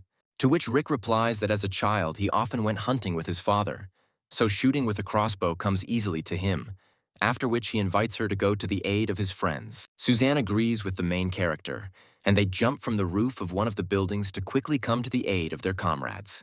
They rush forward, regardless of the attention of the crowds of monsters, for which one strong blow from the main character is enough. Approaching his squad, Rick tells Commander John that he has arrived and is ready to defend the city with them. Commander John and Roger are very happy to see the main character here. They ask him if he shot from this powerful crossbow. The other members of the squad are also surprised to see Rick here, since quite a long time has passed since their last meeting. But they are unable to find out more about his adventure, because monsters continue to attack the city and it is necessary to contain their influx. Rick understands that the influx of monsters has just begun, but the city is already almost destroyed. It is necessary to evacuate people to a safe place as quickly as possible. Throughout the city, bright flames shine from multiple explosions and destruction, and ordinary residents flee and try to get away from the battles. But the city finally has a chance to be liberated, because at the entrance to the city there is already a huge amount of military equipment to clear out the monsters.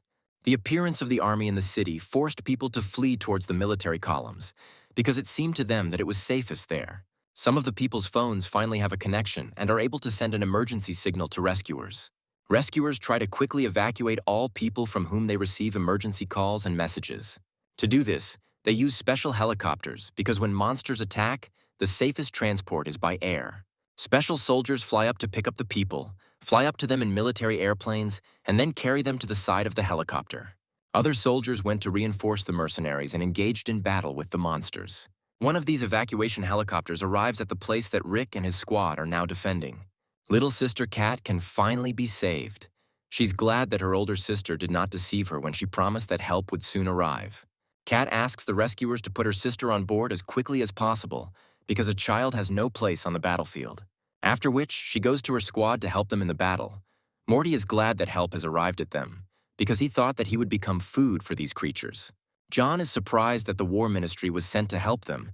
He expected to see reinforcements from the Mercenary Association here. At this moment, a man with the rank of colonel appears behind the main character, who salutes Rick and says that his order has been successfully completed. Rick thanks this man for such prompt work, because with this they saved more than a dozen lives. To which the colonel replies that the real hero here is only Rick, because he almost single-handedly thwarted all the plans of the villains who caused this disaster. Seeing that the lieutenant colonel salutes the main character, the squad is very surprised, because Rick is not even an officer of the War Department. Moreover, the colonel reports to Rick that Commander Dean ordered that Rick be told that he wants to talk to him after the monsters from the city retreat. Hearing this name, Commander John thought a little because Dean's name is familiar to him. This man is the strongest fighter in the city. All members of the squad begin to glare at the main character, wanting to hear the story of his acquaintance with the commander. Morty is delighted with the main character. He grabs him by the leg and asks him to take him to a conversation with Dean, because he always dreamed of seeing him. To which Rick replies that if the fat man doesn't let him go now, he will have to go to the commander without one leg. The influx of monsters was successfully repelled, but the city suffered huge losses and widespread destruction. Although Rick understands that all the monsters in the city have been defeated, he is worried that the attacks may be repeated on other cities. Then they will suffer the same fate. To which John tells him that this is the new reality after the meteorite fell. All people should always be on alert and take care of their safety. At this moment, from severe overwork, the main character begins to feel dizzy and begins to fall to the ground. His body is picked up by his friends, who lay his head on Kat's legs. Rick tells them that he is very tired, so he is no longer able to stand on his feet. After which, he feels that he is no longer able to hold his eyelids, so he closes his eyes. A few days later, the action moves to the protagonist's mansion. Rick lies in his bed, in which he has slept for several days, because over the long battles he has lost a huge amount of vital energy. Opening his eyes, he cannot remember how he got to his home. The last thing he remembers is how he fell. But despite the weakness in his body, Rick still notices that he is not alone in the house now and tells the man to show himself. He saw Suzanne at the door. He's surprised to see her here and asks her how she ended up at his house. A little embarrassed, Suzanne tells the main character that he needs to get himself in order first before asking questions. Hearing this, Rick decides to look under the covers and realizes that he is completely naked. He asks Suzanne how this happened and where his clothes went. But Suzanne just slams the door and tells him that first he must get dressed, and then they will talk. Sometime later, Rick finds his clothes and sits down at the table to eat the dinner Suzanne has prepared for him. During the meal, he watches a report on the latest news in the city. According to the television station, whose reporter was on the front line, the majority of the monsters were driven out of the city. Rick praises Suzanne for her special talent for cooking. Thanks to such food, he quickly gains strength after a long 3-day sleep. Suzanne replies that the entire squad was afraid for him, apparently. The large consumption of alien fruits and the long battles had greatly exhausted him.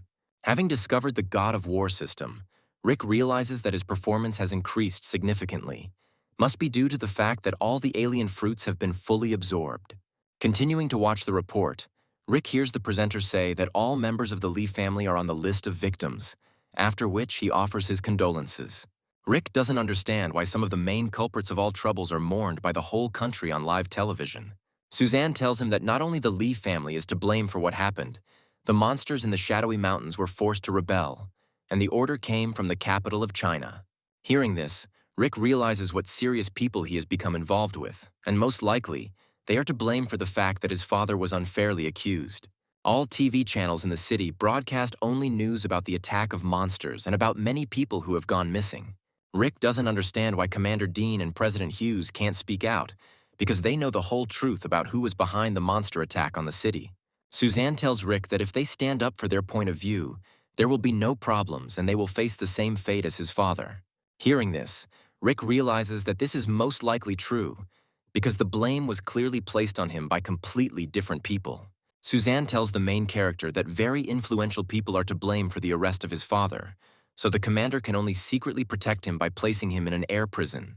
Rick thanks Suzanne because things didn't turn out the way he originally thought, and in fact, his father still has loyal allies.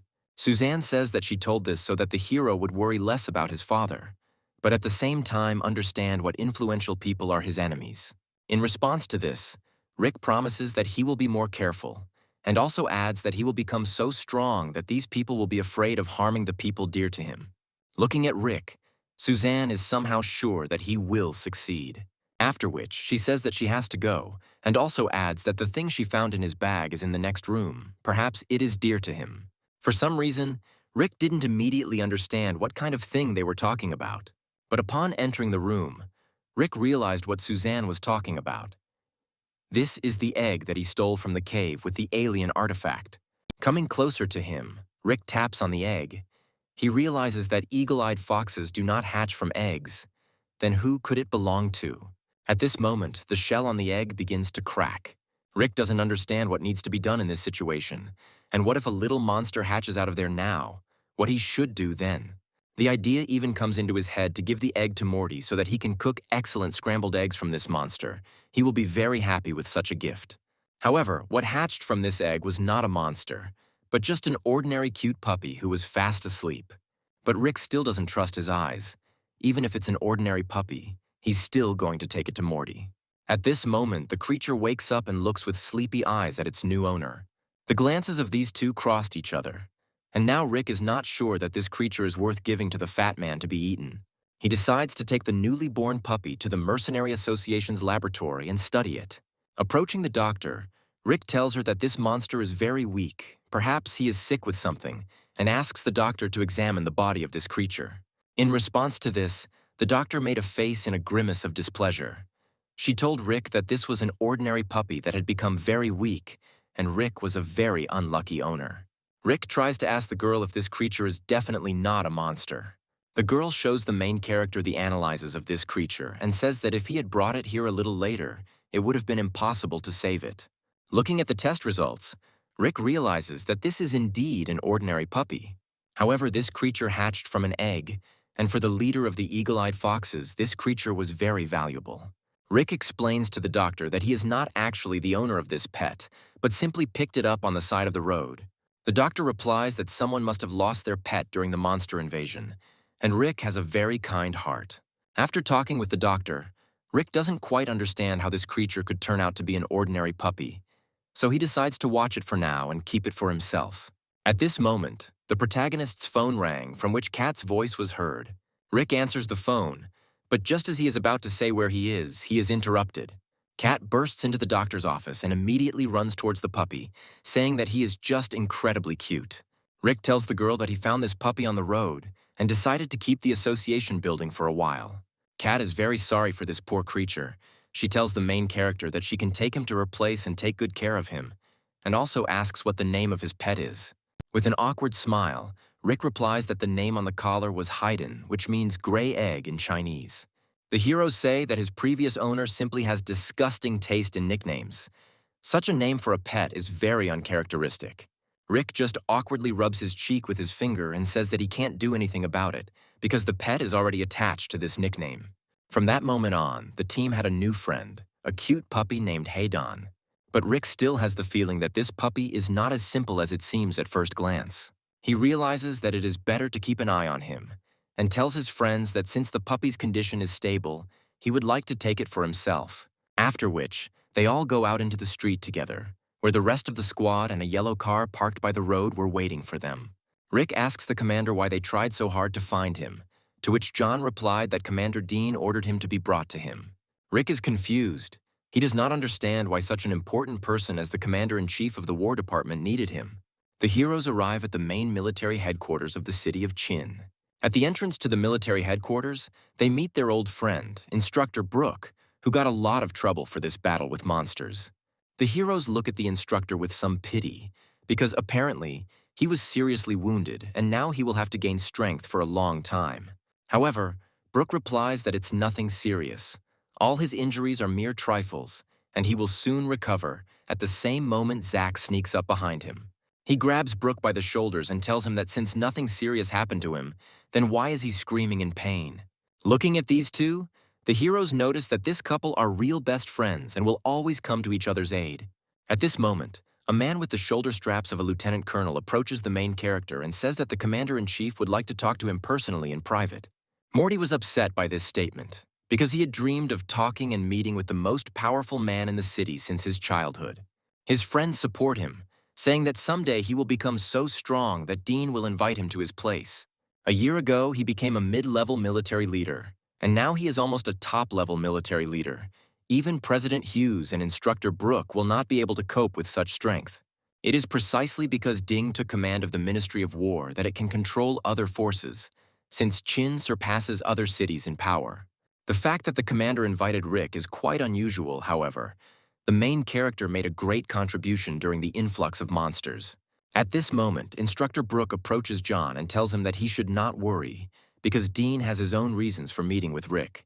Finally, the lieutenant colonel takes the protagonist to Commander Dean's office. Seeing Rick, Dean says that he is glad to see them, because he has been waiting for him in this office for a long time. Rick is trying to find out from the commander-in-chief why he called him on an official visit, what he did to deserve such an honor. To which Dean replied that Rick did not deserve such an honor. Just someone from above put pressure on him and ordered him to eliminate him. Hearing this answer, Rick immediately became wary. He does not yet understand what situation he is in and how he should react to such words. He asks the commander-in-chief if he is really at one with these traitors from the capital, who are responsible for the destruction of the city. But Dean is not going to answer this question, because he is not used to talking to the dead, which Rick will soon become. However, although the main character is weaker than Dean, he is still able to fend off his attack. From the blow he received, Rick was thrown heavily to the side. The power of this attack was very great, although Dean did not use any ability. Rick realizes that he cannot cope with such power, so the only way to survive is to flee. However, Dean foresaw this too, so when Rick tries to escape through the window, he appears in front of him and points his weapon at him. After which, he activates his class skill by a few percent to deal an attack with more damage than the previous one. Rick is thrown back and puts his back through the wall standing above him. Dean says that even though he is very talented, he has no other choice. Gathering his strength, Rick gets up from his knees and grabs his sword in front of him. He says that he would never have thought that the commander-in-chief could be associated with these villains. Dean tells him that he is still small and stupid and cannot see the whole picture, that there is evil, and that good is decided by those in whose hands the power is. The one who survived laughs, and therefore what he does is considered true. With these words, Dean attacks the main character again. This time, in order to dodge, Rick uses his hovering step ability. The power of the commander-in-chief terrifies Rick. He understands that he won't be able to fight against him for long, and he hasn't even shown his strength yet. Using a soaring step wastes a lot of strength and stamina. If things continue like this, the hero will have no chance of survival. Looking at him, Dean thinks that the boy in such a situation has still not lost hope and is looking for a way out. In this, he and his father are similar. Since this is the case, Dean wants to test how far the main character is willing to go to save himself. At the moment when Rick repels another attack aimed at him and turns on the God of War system, in the hope of seeing some improvements there. The system announced that the hero is in a critical situation, so he can upgrade his soaring step skill to the next level for 50 points. After upgrading the ability, Rick realizes that it did not become B class but remained C class, because it turned out that before it was called C-. With the new skill upgrade, his speed increased by another 50%. However, it now absorbs 2% of his stamina per second. But this time is enough for the main character for his plan. Seeing a ventilation hatch on the ceiling of the room, Rick activates his hover step ability and, with all his might, jumps off the ground to instantly get through the hatch. Looking at this, Dean is surprised by Rick's speed. He considers him a truly talented fighter because he did not immediately reveal all his cards to him. Finally, the hero manages to break away a little from the commander-in-chief, and he feels a slight relief as he crawls into the ventilation shaft. However, he did not have to rejoice for long, because Dean had thought through everything to the smallest detail, and even the passage in the ventilation shaft was blocked by a laser trap. Meanwhile, the main character's stamina is already running out. His energy is being spent at great speed. This time, he really finds himself in an unenviable position. Looking up, Dean comments on how smartly Rick chose the moment to escape. After which he says that this boy lived up to his expectations. Rick understands that he needs to concentrate and he will definitely cope and get out of here, and then he will be able to tell everyone that Dean is actually a traitor. At this moment, he hears Dean's voice, who tells him that he has passed the test and can now go back down. Rick was very surprised by these words, because he does not understand what this check means. But before he had time to weigh the pros and cons, the ventilation hatch breaks off and some force drags him back into the room. With a loud crash, the hero falls to the ground, making a loud sound of crunching bones. Rick tells Dean that he didn't expect there to be a trap even in the ventilation room, to which he replies that his office is the safest place in the city. After which, he points the main character to a table with medicines and invites him to treat his wounds after a difficult ordeal. Dean sees that Rick is still wary. However, he tells him that he has nothing to worry about anymore. To prove that he is not lying, Dean throws the main character an envelope with some contents that will prove that he is a friend. Having unpacked the envelope, the main character is very surprised by what he saw there. The envelope contained an old photo of his father's military team, showing Commander Dean, Instructor Brooke, and his father. And between them stood the only woman from their squad, who is the main character's mother. When Rick saw her, tears welled up in his eyes. In addition, the envelope also contained a letter from his father, which he wrote when the accident happened to him. The letter was written in Chris's hand that if his son ever found Dean, then he should test his strength, and if he did not live up to his expectations, then he should not be allowed into this matter. After seeing this photo and reading the letter, Rick finally regained his trust in the commander-in-chief. However, Dean tells him that his wounds need to be treated first before they can continue their conversation, unless, of course, he wants to die from bleeding. Rick begins to bandage and take special medications. Only now he began to feel severe pain from the blows inflicted on him. Dean laughs at him, because just now Rick was so brave, and now he's writhing in pain from a couple of scratches. To which Rick replies that it is normal when people say that they are hurt, because he himself has never felt the force of his blow. Dean replies that he only fulfilled part of the agreement with his father. He asks the hero if he wants to know what his relationship is with him. To which Rick replies that he didn't know that they were all friends before, so it would be very interesting for him to listen to such a story. Dean tells Rick that this entire squad were university buddies, and his mother created the security systems for the military base and his personal office.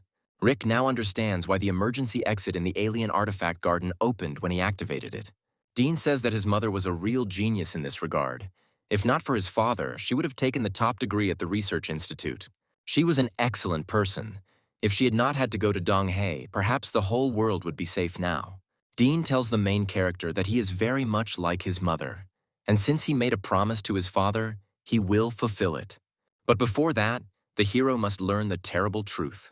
He says that the enemies the protagonist will have to face will not only be mid-grade warlords, but some of them will be top-tier warlords, and even gods of war, who are fighters who have reached the peak of their power. Dean asks the hero if he is ready to face such opponents and put his life on the scale. Without hesitating for a second, the hero replies that he was never afraid of death, and now he is ready to do anything to find out the whole truth. Dean tells him that this is an answer worthy of a true warrior, and now he has finally passed the test.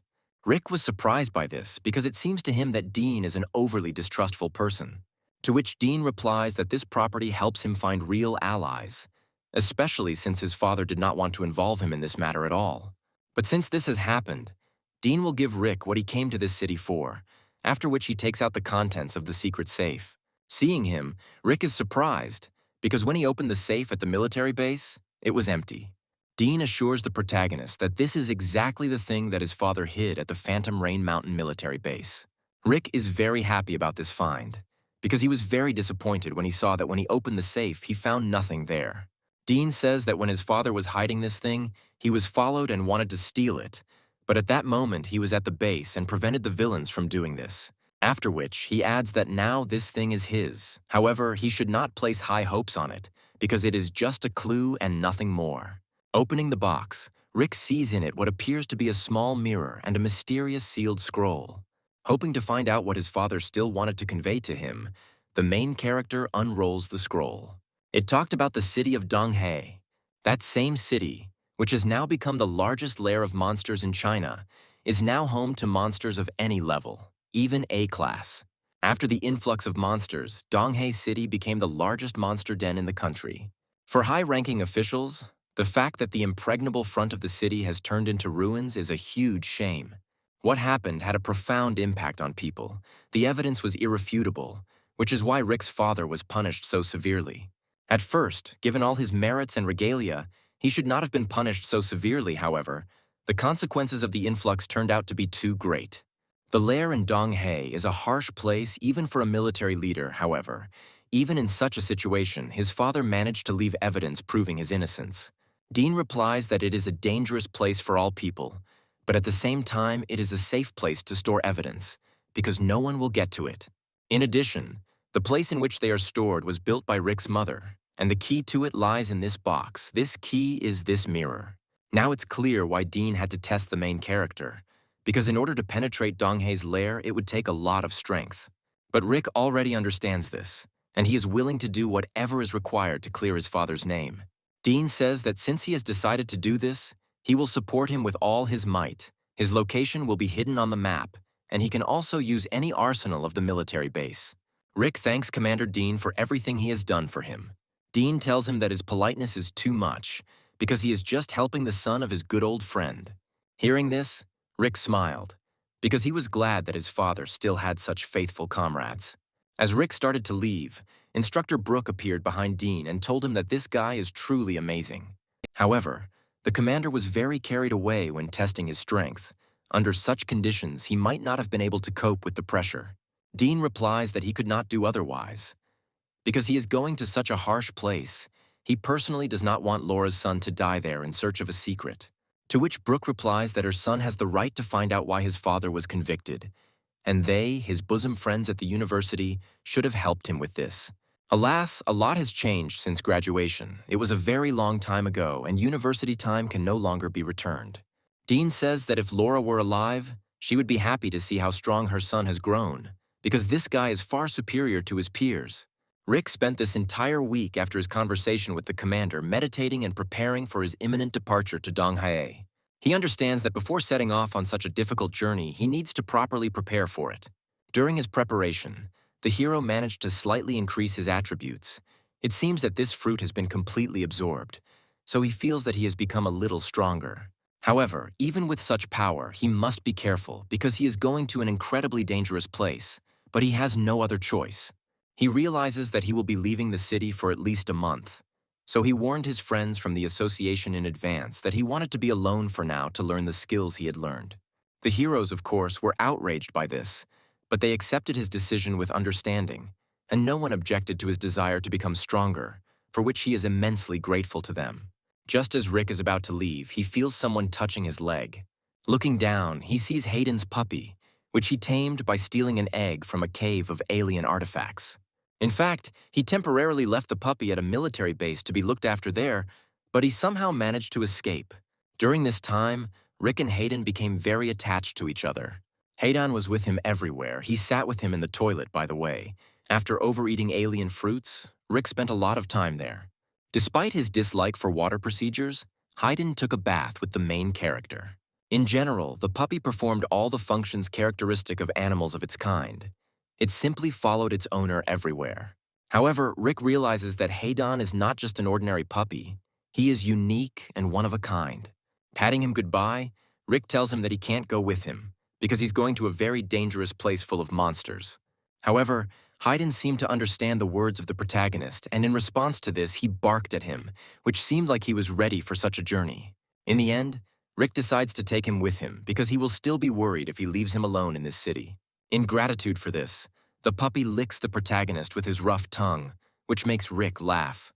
However, there is no time to have fun with the puppy because he needs to leave the city before dawn so that no one accidentally sees him. To quickly move around the city, Rick uses the hover step ability to quickly get to the point where the transport is located. Finally, he finds this place where a luxurious high-speed motorcycle was waiting for him, which the War Ministry kindly provided him with. The motorcycle was indeed very fast. With its help, the hero will get to Donghae much faster than he expected. Finally, the hero leaves the city and sets off on his new journey to the most dangerous place in China, the city of Donghae. Finally, the hero arrives in the city of Donghae, the most dangerous place in China. Donghae City is divided into 5 zones. These are Eastern, Southern, Central, Western, Northern. A-level monsters live in the peripheral zones, and S-level monsters, which are akin in strength to the god of war, live in the central zone. Rick is now on the border of the western zone. This is a dangerous place full of maddening miasma. A fighter of the highest category could hardly cope here. Due to the huge number of monsters here, the city is constantly undergoing significant changes. Therefore, due to the constant destruction of the city, for 3 days Rick was unable to get inside. There is absolutely no point in relying on the map his father left him now. The only thing it's really useful for right now is that it has red dots that indicate the locations of A-tier monsters. Without an exact route, blindly entering the territory where such monsters live is akin to suicide. Plus, the concentration of toxic fumes released by monsters is constantly increasing, which forces the hero to constantly move. At the moment, it is day in this city, but due to the huge amount of evaporation, sunlight does not reach here.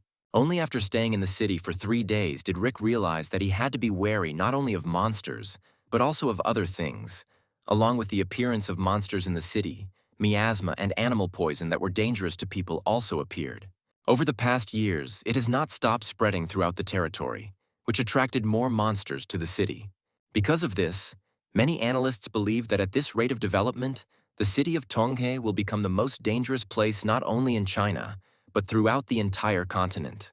Rick learned from the War Department that a special organization of monster hunters lives here, so he intends to find it. At this moment, something attracts his pet's attention and Rick stops for a while. Hayden points his finger at one of the places, as if telling the hero that there is something there. Rick trusts his pet's instincts, so he immediately goes there to investigate. Over the past 3 days, Hayden's senses have become greatly enhanced. He's able to detect the slightest sounds.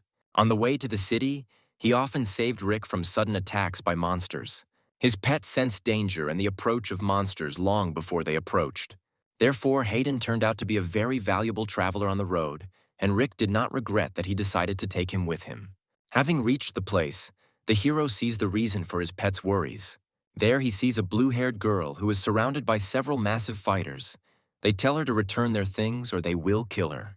But the girl firmly stands her ground. She tells them that these things belong to her and they will be used to pay for the services. Hearing these words, the fighters decide to teach this impudent girl a lesson and one of them raises his palm. However, at this moment, Rick appears in front of the girl who blocks the attack of this fighter. From the shockwave, the fighter standing behind the attacker flies several meters back and fall to the ground. Rick asks these scoundrels if they are ashamed to attack a defenseless child in such a crowd. But they didn't even explain the reason for their attack and decide to simply kill the main character. However, of course, they didn't manage to do this, because Rick is far superior to them in all characteristics. Having dealt with his opponents, Rick rubs his fists and asks the girl if everything is okay. However, he receives an answer in a rather rude tone. With a dissatisfied face, she replies that she is not a baby at all and can take care of herself. Rick doesn't understand why she has this reaction and gratitude for saving her, so he accidentally calls her a girl again. To which she again replies that she only looks like that. In fact, she is an adult. Having recovered from the strong blow, some of the fighters manage to get up, and they ask Rick who he is and why he is protecting the thief. Rick asks her why they call her a thief and what she stole from them. To which the girl replies that she is a member of the Dark Star Squad, where she serves as a guide, and she only took payment for her services. Hearing this, Rick is surprised, because he just wanted to establish connections with the fighters from this detachment for his own purposes. The girl tells the hero that he doesn't have to pretend. She understands that he saved her only because he needs something from the organization. While this is certainly not the case, Rick decides not to waste the opportunity and tells her that he does have some questions for her leader. At this moment, Hayden begins to bark loudly, which means an approaching threat, and the main character felt this. Looking up, he sees many blinding projectiles aimed directly at them. These were huge explosive shells that have enormous explosive power and are very valuable weapons that cost a lot of money. The shells hit the target, the entire surrounding area is destroyed, and a powerful explosion occurs.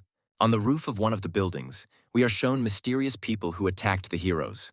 One of them reports information to someone on the phone. The archer told the woman that the target had been destroyed and the task had been successfully completed, for which the woman praised her. This woman is one of the important members of the Mu meteorite family, and she tells the girl she was talking to that she had to answer an urgent call. The girl she is talking to is none other than Rose. Over the past few years, she has become even more beautiful than before. Rose asks if the people she sent were able to find the villains who caused the influx of monsters in Chin City. To which the woman replies that when the squad arrived, Henry from the Mu family was already dead, and the rest of the squad members could not be found. Looking down, Rose asks her if these traitors will go unpunished this time too. The woman tells Rose that the power of the part of the family that is behind this attack is comparable to the power of the main part of the family. They will only be able to get evidence if the elders take up the matter. At this moment, an urgent call comes to Rose's phone. After listening to the call, Rose tells the woman that she now has new things to do, and she entrusts the search for Henry's squad to her. Looking at her back, the woman thinks that she will not see any information about these people because she cannot protect herself. Now Rosa is the same puppet in the hands of more important people, and soon everything in this family will change dramatically. The man who called Rose reports to her that they found Rick in Donghae City, and they say that he went there completely alone. Reading the report, Rose realizes that Rick came to this dangerous place in order to find evidence of his father's innocence. She understands that the death of the hero is really not scary, since he recovered from such a difficult journey completely alone. Remembering past events with him, Rose remembers how heroically Rick fought for her life and tender feelings awaken in her. She realizes that it's time for her to protect Rick, so she puts on her gear and prepares the car for departure. She is watched from the window by a woman who, with a malicious laugh, says that this fool Rose does not yet know that her friend is dead, and very soon she will join him. At this time, the squad that attacked the main character continues to search for his body, taking away the rubble after a powerful explosion.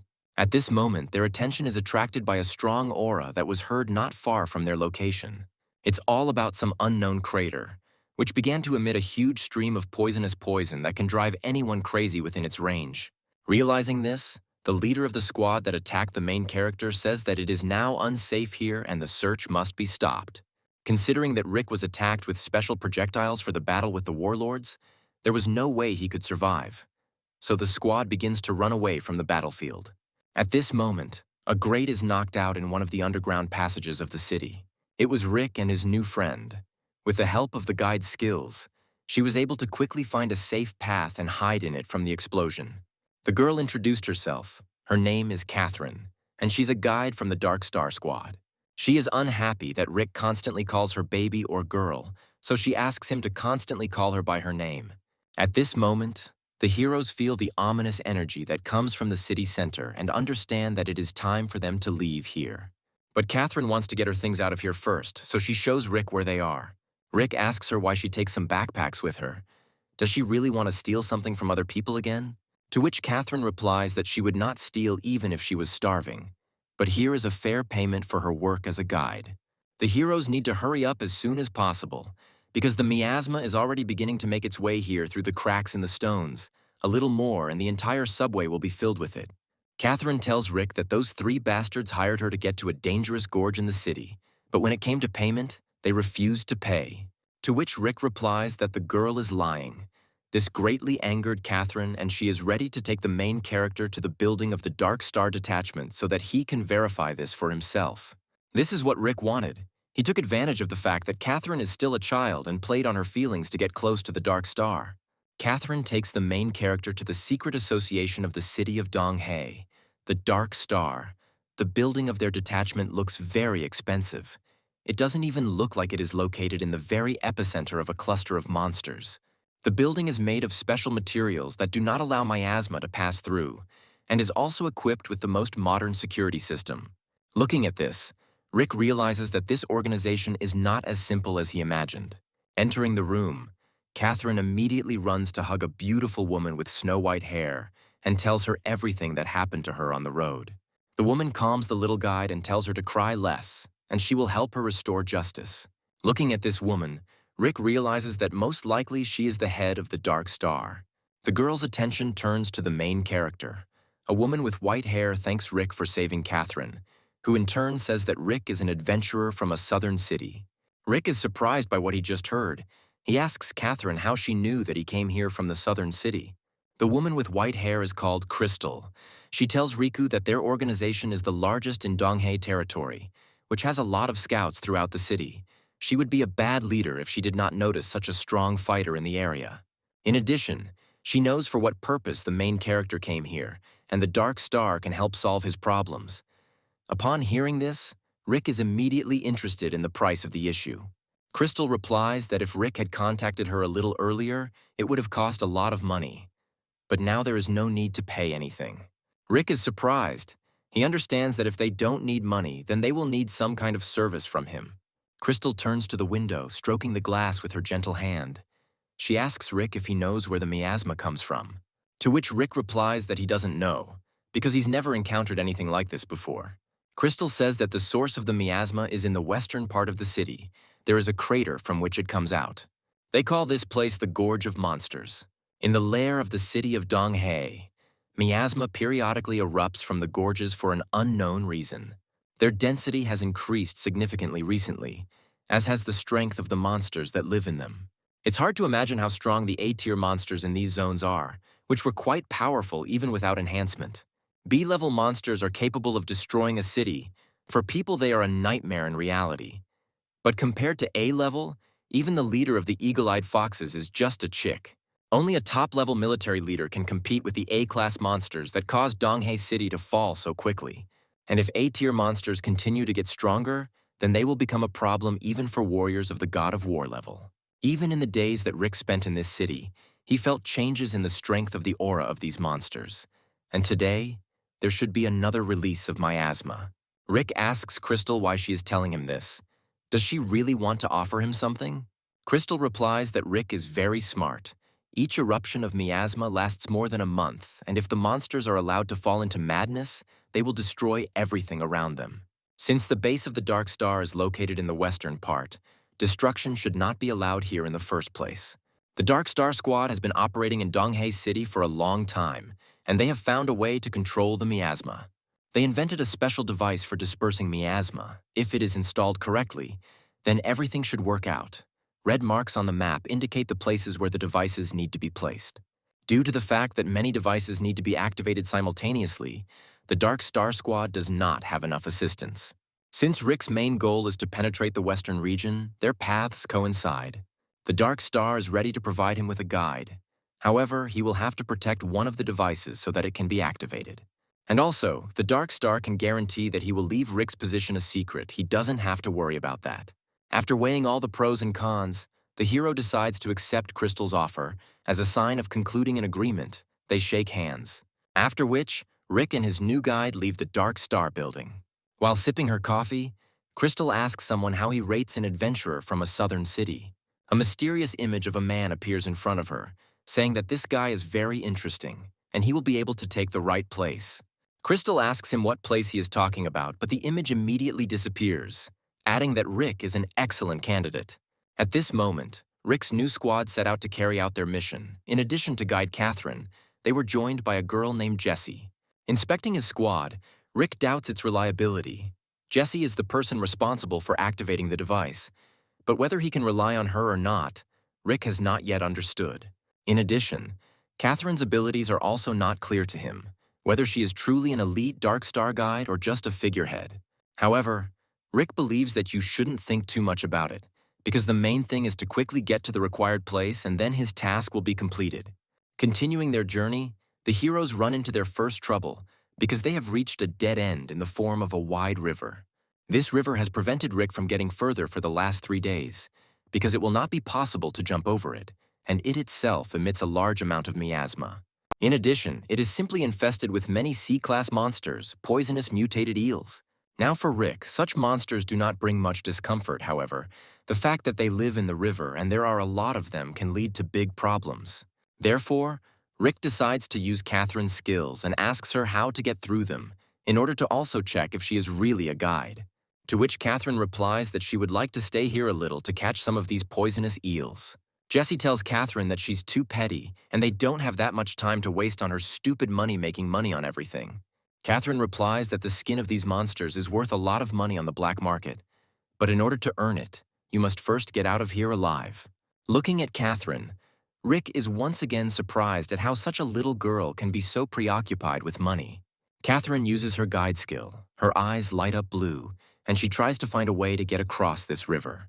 After which, her energy changes greatly, and she begins to quickly run in one direction, telling the heroes to follow her. After running a short distance, she points the heroes to a sewer hatch through which they must get to the other side. Catherine's abilities did not disappoint, and the heroes actually managed to get across. Rick notes to himself that she really knows her stuff. Jessie tells Rick not to relax because their task is only to get to the place where the device is activated. So, if something happens, he must protect everyone. At that same second, Rick says he felt something moving nearby. However, Jessie didn't hear anything, so she asks the main character again. Maybe it seemed to him because there is no one nearby. At this moment, not far from them, an explosion occurs, which is heard throughout the area. Jessie is surprised by the hearing of the main character. She did not know that he was also a military leader. Turning towards Jessie, Rick tells her that something strange is going on here. Jessie asks him what exactly he is talking about, since Donghae City is full of various monster hunting squads. To which Rick replies that by the aura, it doesn't quite look like a fight between a monster and a meteorite fighter, but more like two strong monsters fighting each other. After which, we are shown a mysterious man who stands on the mountainside and watches the battle, ordering the monsters to destroy each other. During the long battle and constant explosions, the monsters begin to mutate and increase their power level. Monsters fight each other with great rage and ferocity. Everyone in China knows that tough battles and massive explosions are the catalyst for pumping up the monster's strength. While in the miasma, they mutate even faster, which can lead to their unpredictable mutation, which will make them even more terrible, turning them into a new type of monster, like this individual, a mutated B-level individual, clawing. The hooded man who organized this battle is pleased with the results obtained, because, as expected, monsters in the miasma mutate faster. Standing next to him are ordinary fighters who are looking for easy money. They came here to earn as many mutated meteorite cores as possible. They must divide the money they receive from the sale of these precious stones into equal parts together with the organizer of the monster fight, which is good for the man in the hood, because if something happens, it will be possible to successfully shift all the blame onto these fighters. And the main purpose of these mutations for him is not money, but the execution of orders to eliminate their main goal. Meanwhile, the heroes come closer to the epicenter of the battle to see who staged this crazy fight. Rick is surprised that someone is hunting monsters while the miasma is spreading, since fighting against monsters in such a state is certain death. To which Jesse responds that monster hunting is common in the area. Many people will do anything for a small chance to get rich quick. Catherine added that if she were stronger, she would without hesitation go along with a squad of monster hunters, because this is the fastest way to wealth. In response to this, Jesse kicks her in the forehead and says that if she ever goes there, she will break her legs. A quarrel arises between the girls, which makes a lot of noise. This noise attracted the attention of one of the monsters who was nearby, and he was about to attack the heroes. With a quick strike of his powerful paw, he smashes the entire area around the heroes into pieces, raising a high cloud of dust. The heroes manage to evade the attack and are now forced to engage in battle, because it is not possible to escape from here so easily. The heroes see such a monster for the first time, which is not surprising, because he is a mutant of several individuals and has enormous power. Seeing that the heroes are still alive, the monster immediately attacks them again. The speed of its attack is so high that its body is barely noticeable. However, Jesse is also a warlord-level fighter and uses his great sword to fend off the monster's attack. At the moment of collision, Jesse realizes that her blade is barely enough to hold back the onslaught of the monster. Realizing that if they linger here, they will not have time to complete their mission, Jesse says that he will remain here, and the heroes must go on their further journey. To which Rick replies that she should not talk nonsense, because protecting this squad is his concern. He says that he is used to fighting alone, so the others should stand behind him, and he can handle everything himself. After which, he activates several of his abilities at once and rushes towards the ferocious monster.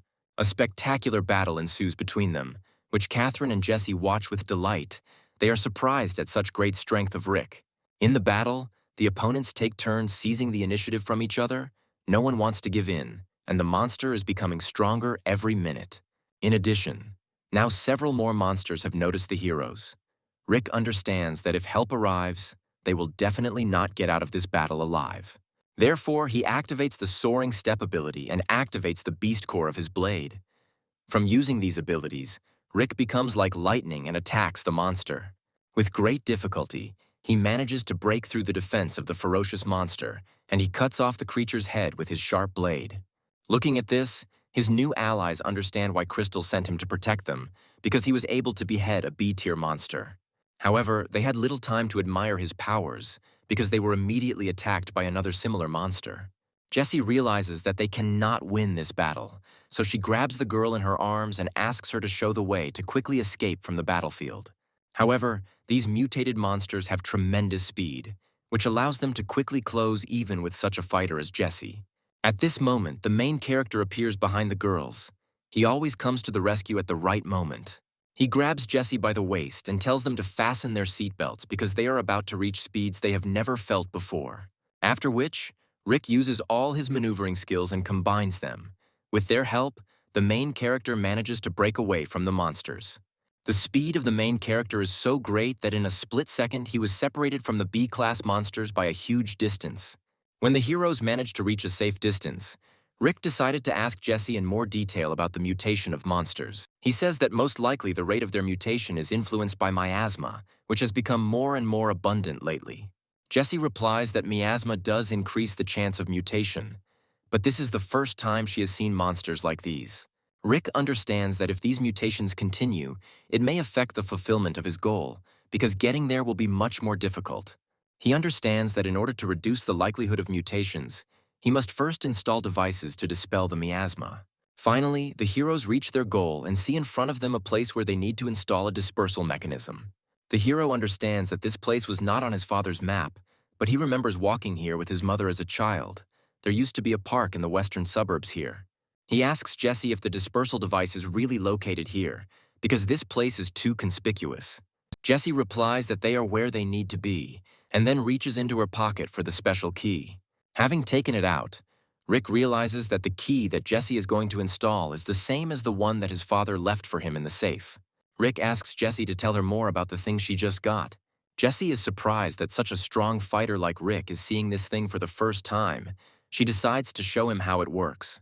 To do this, Jesse activates this item and points it at one of the statues standing next to them. After which, a secret passage opens in front of them, leading straight to the device.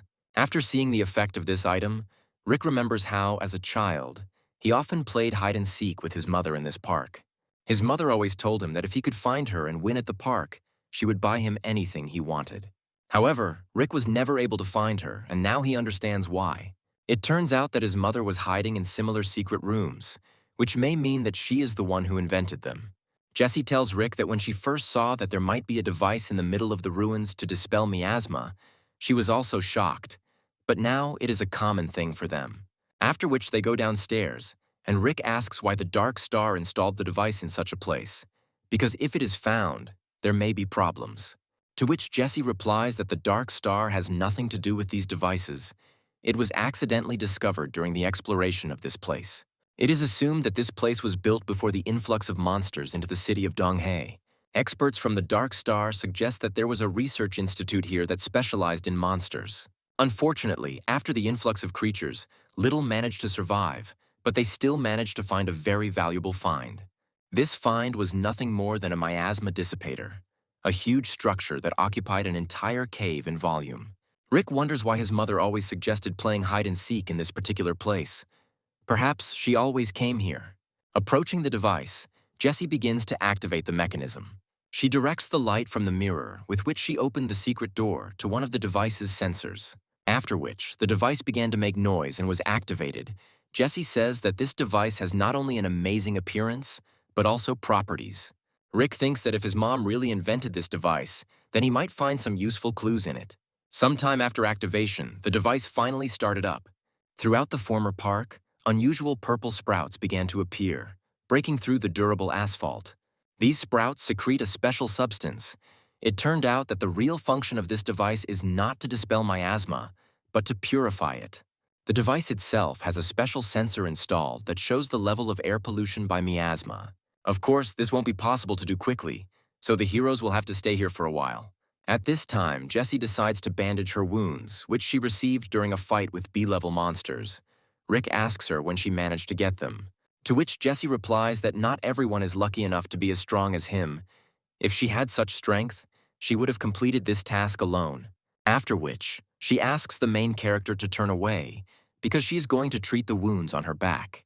This confused the main character a little and made his cheeks turn pink with shame, because he didn't want to peek at Jessie. Seeing how cute Rick is embarrassed, Jessie calls him a funny guy.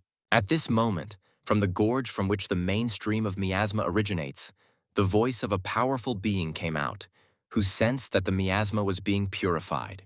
After which, small snake monsters begin to appear from its tentacles, which are used for reconnaissance functions. The creature orders these monsters to find the source of the miasma purification and destroy it as quickly as possible. Looking at the purification timeline, Jessie says the full process will take at least 3 days. Catherine admires this device.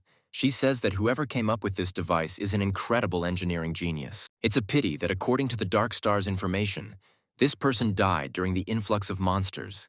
If he were alive, they could quickly deal with the situation in the city. But Rick realizes that his mother did not die in this disaster, but even earlier, which makes him sad, remembering this. However, he did not have to be sad for long, because an alarm siren sounded in the secret room, indicating that someone had entered the territory.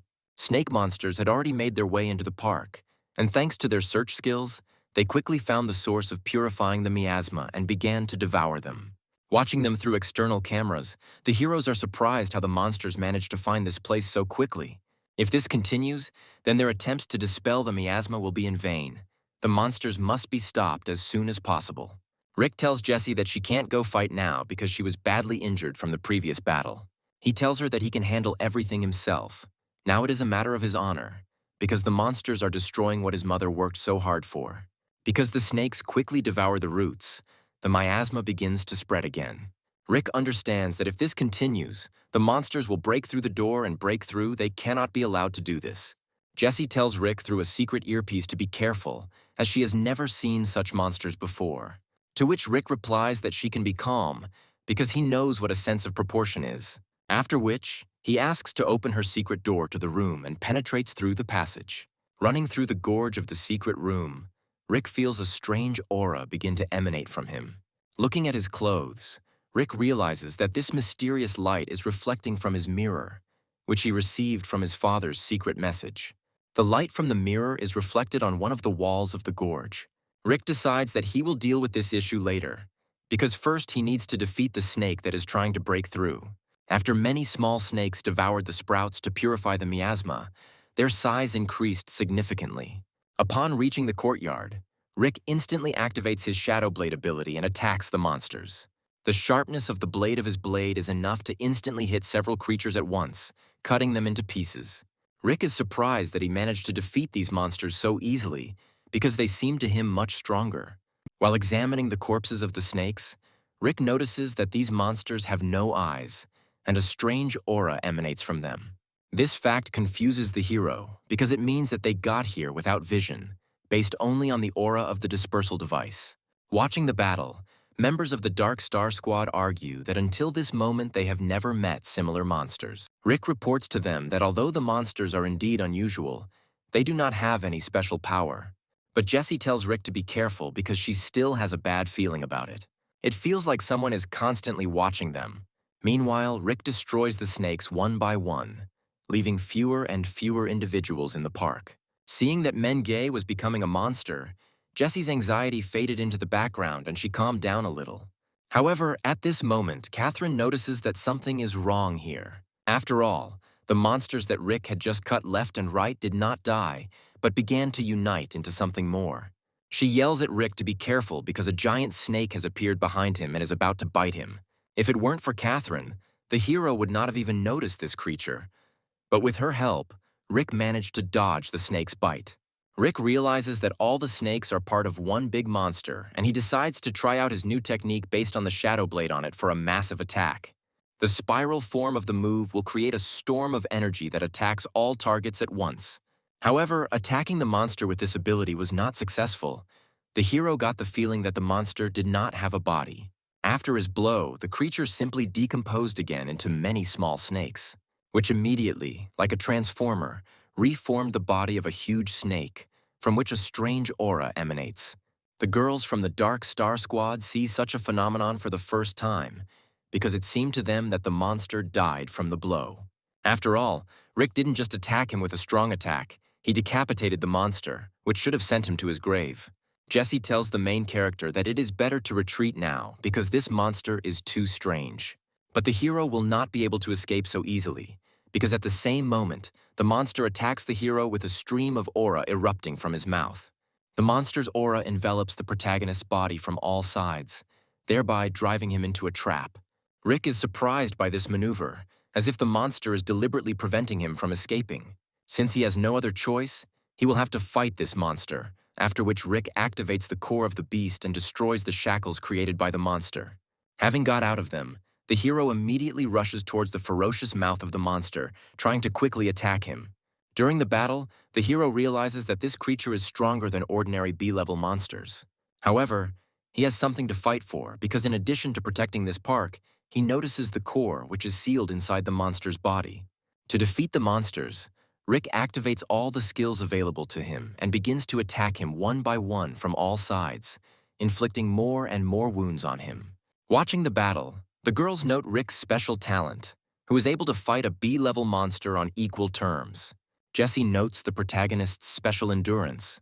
He breathes slowly, which means he is not tired yet. Catherine asks her if Rick can defeat this terrible monster, to which she replies that this is not yet known, because she sees such a creature for the first time and you can expect anything from it.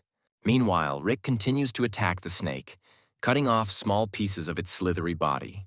However, these blows do not cause any damage to the monster, because it immediately regenerates parts of its body. This makes the hero stand in a stupor, because he does not understand how to fight such an invulnerable monster. No matter how much they beat him and cut off parts of his body, they immediately grow back and he seems to only become stronger. After stopping for a while, the serpent asks the protagonist if he is the source of the miasma purifier. The fact that the monster was talking greatly surprised Rick, because he did not know that monsters were capable of having such a developed intelligence. The fact that his intelligence is so developed that he can communicate means that this monster is A tier. Due to the fact that the miasma purification device is not currently active, a miasma vortex begins to form in the city. Looking at the ferocious monster, Rick realizes that the battle will be very difficult, because he is A level.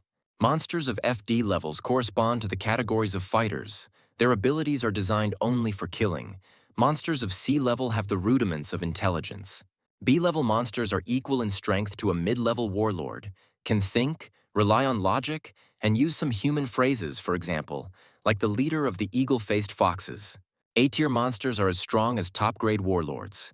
Their intelligence is almost on par with humans, and they can use human speech. Rick understands that even if he leveled up now, he could fight a B-class monster, but A-level is completely out of his league.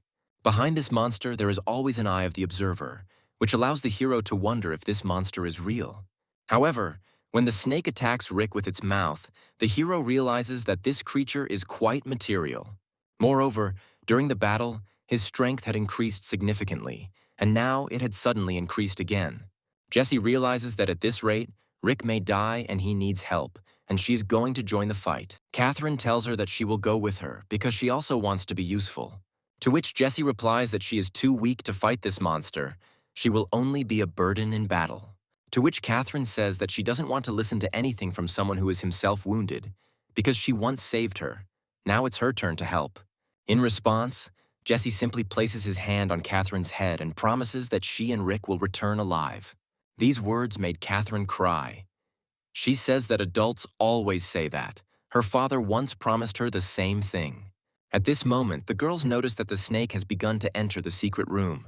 Jessie tries to protect both the device and Catherine, but more and more monsters appear. She doesn't understand how the creatures managed to get here, because the walls of this building are absolutely airtight. If this continues, they will not be able to protect the device from snakes. For this, they need Rick. They give him an alarm message through an earpiece and tell him that things are going badly.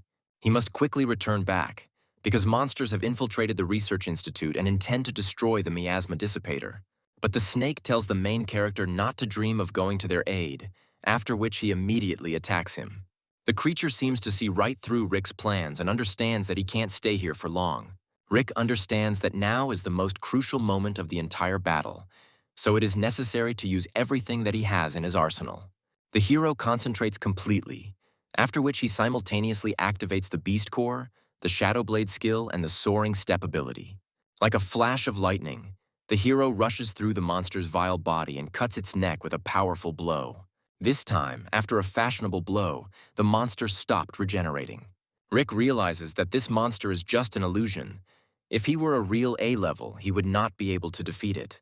However, the battle is still not over, because he sees how parts of the monster's body, like tar, penetrate inside through the cracks of the building. They form dense clusters of black color. These shapeless elements can penetrate anywhere. Rick realizes that he needs to act quickly, otherwise he may not make it in time and the monsters will destroy the device. At this moment, Hayden begins to whine a little, as if warning the main character about something.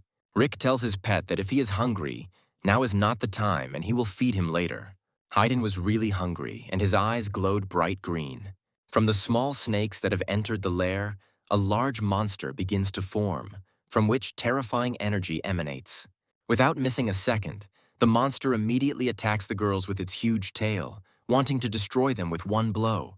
Jessie blocks his blow, but she understands that the force of this blow is very strong and she has no chance of winning this battle. Throwing his opponents back, the serpent turns his attention toward the device and realizes that it is the source of purification. After which, he immediately rushes towards it to destroy it and fulfill the order of the one who sent him here. However, his plans were not destined to come true, because at that moment Rick appears and kicks the vile snake in the head with a powerful blow of his foot. This appearance was very epic, and the girls are glad that the hero finally came to their aid. Rick apologizes to them for his delay and asks them to stand behind him, claiming that he will deal with this monster himself. However, the monster does not seem weaker than before. Moreover, it has completely regenerated again, and Rick does not understand how to defeat it. But no matter how many times it takes to kill him, Rick will continue his attempts, because he simply has to protect everyone. And also, this place was built by his mother, therefore he simply cannot lose here. With these words, Rick flies to the jaws of a ferocious monster. But slipping past his fanged mouth, the hero steams the monster's belly, thereby exposing the stone located inside him. At this moment, strange green waves begin to emanate from Rick's pet. These waves begin to cover the monster's body from all sides, but they have the greatest impact on the core of the beast. From the force of these waves directed by Hayden, the core of the beast inside the monster bursts into small fragments. After the core is destroyed, the monster's body begins to disappear, as if it were some kind of hologram or something like that. Finally, the hero managed to defeat this monster, for killing which the system of the god of war rewarded him with 3 stat points. Such a small reward for this monster was due to the fact that, as Rick had expected, the monster turned out to be just a duplicate of an A-tier monster. After the battle, the girls run up to Rick and tell him that he is a real strongman, because he was able to defeat such a monster. But the thought that it was just a double of an A-level monster haunts Rick, because the original should be much stronger.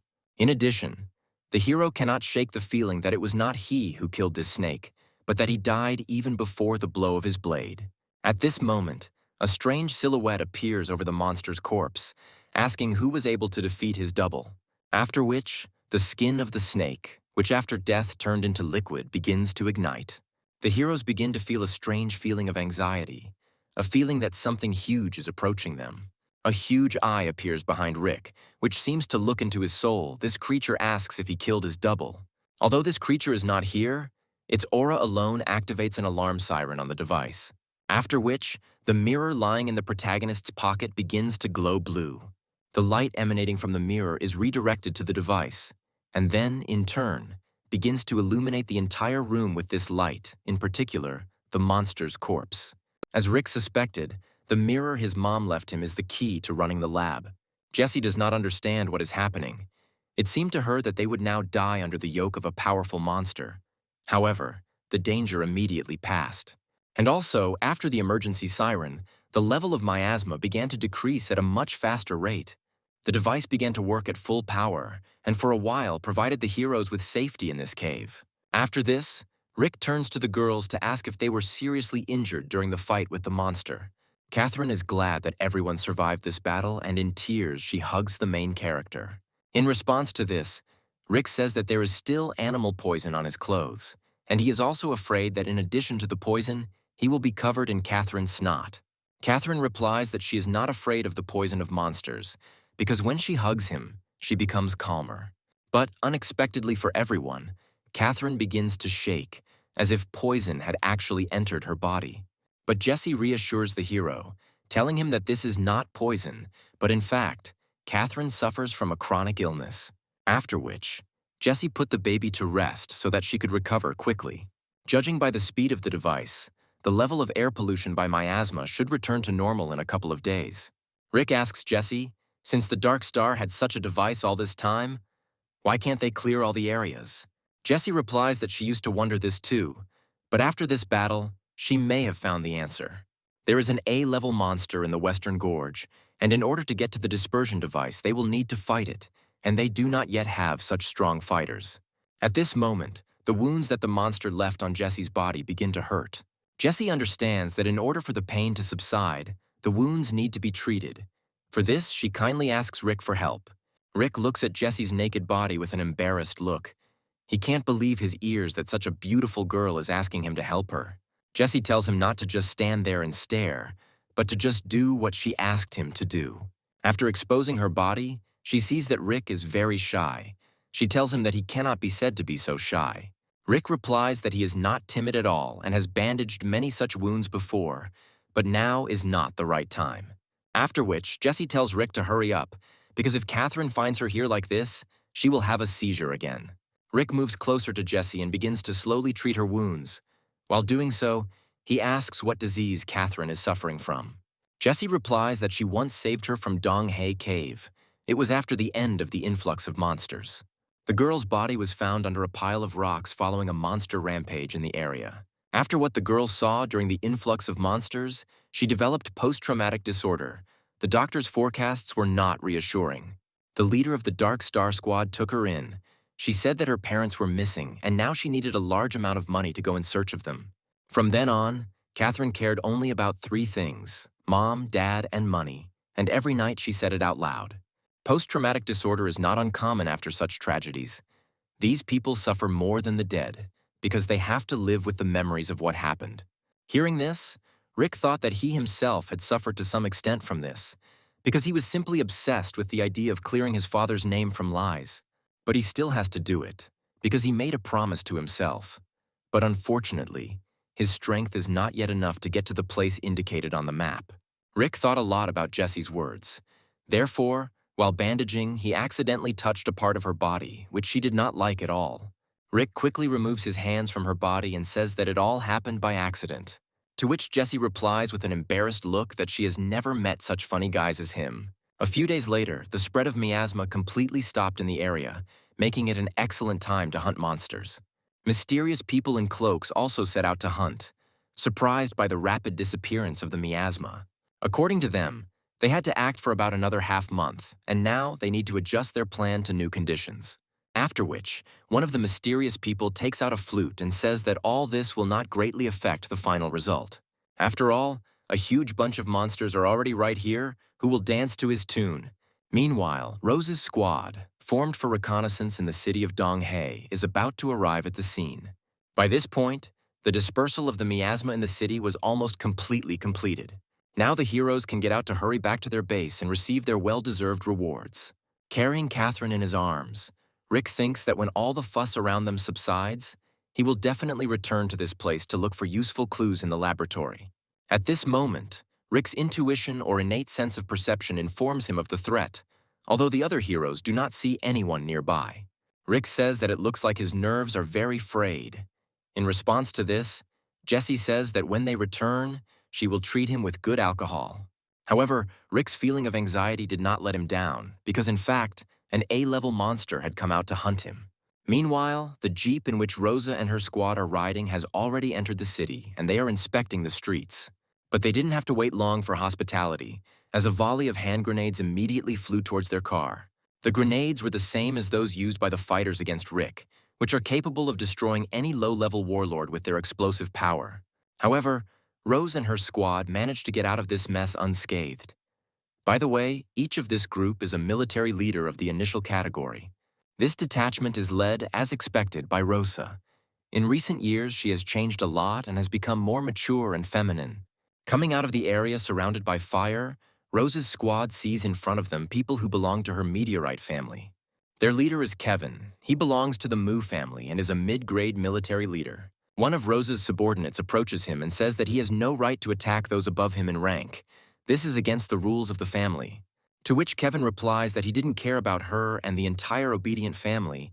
There are no rules here, and only certain death awaits them. After which, he uses a C-class ability called Fire Fist and attacks the party with a massive blow. The three members of the squad barely managed to contain the power of this attack. Kevin turned out to be much stronger than the information from the reports. The force of this blow caused the three primary grade warlords to jump back, although Kevin had not yet used his strong abilities. Rose tells him that now the Mu family has problems with talented fighters, and if he surrenders now, she will forgive him and accept him into her squad. To which Kevin replies that Rose is very naive if she thinks that she can behave this way just because she is the eldest daughter in the family. He once again says that in this place he will never obey anyone, and when he captures her, he will have great fun with her and find out what is so special about the daughter of the head of the Mu family. Rose's ward expresses her dissatisfaction with the words addressed to Her Majesty. She tells Kevin that someone like him has no right to talk to her so obscenely, to which Kevin repeats so that she will finally shut up and prepares to strike another crushing blow, only this time with both hands.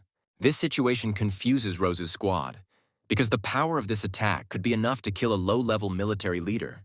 Rose realizes that she can't win this fight without help, so she looks up because she brought someone else with her. The mysterious man standing on the tree immediately understands his mistress's hint.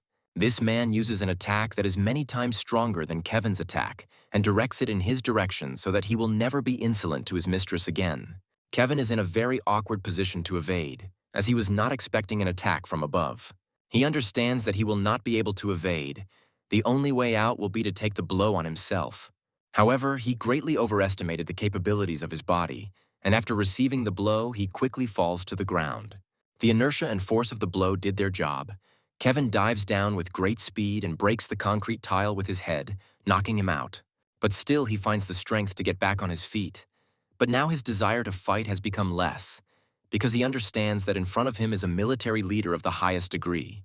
Rose says that Kevin is too naive to think that she only took this small detachment with her. All this was just bait for him. Kevin is furious with this situation, because he did not expect that such a noble girl as Rose could pull such a trick. But he is not one of those who are used to leaving the battlefield with nothing, so he takes out a grenade and wants to take all the fighters with him to the grave. However, before he could move a finger, his hand was detached from his body in a matter of seconds. Bob, the name of the man Rose took with her, says his dirty tricks won't work against a man like him.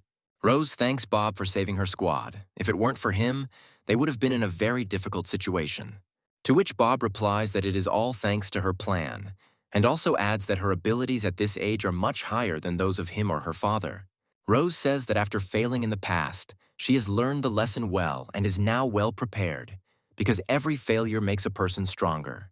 It's just a pity that in the 2 days she's been here, she hasn't seen Rick, but she knows that everything is fine with him, because he can take care of himself. After which, Rose asks Bob if he's sure that Kevin is the head of this detachment, who are working from the shadow of the Mu family. To which Bob replies that he cannot yet say with certainty who their leader is. But Kevin was strong enough. Rose tells him that most likely it is not a matter of power. The situation in the city of Donghae is controlled by some very smart and at the same time cunning and insidious person. However, the heroes cannot understand who from their family would do such a thing. At this moment, having an excellent sense of energy, Bob says that there is a source of strange energy next to them. After which, he added that most likely this energy belongs to a powerful creature similar to an A-level monster. Soon, the rest of Rose's squad begins to feel this aura. Bob tells them that they should not linger here and that they must escort Mistress Rose back immediately. After which, they use their jeep and head back home, because they do not yet have information about the other wards of the traitor squad. Standing in one of the destroyed buildings, they are secretly watched by a mysterious hooded man. He is glad that Rose brought with her a military leader of the highest rank, and in addition, she showed his strength by taking the bait in the form of Kevin. He understands that old Bob is unlikely to leave here until he resolves all the issues here, and now it's time for the main villain to take the stage. All these days he has been hiding in the shadows, but now he is ready to show this city a whole horde of monsters subordinate to him.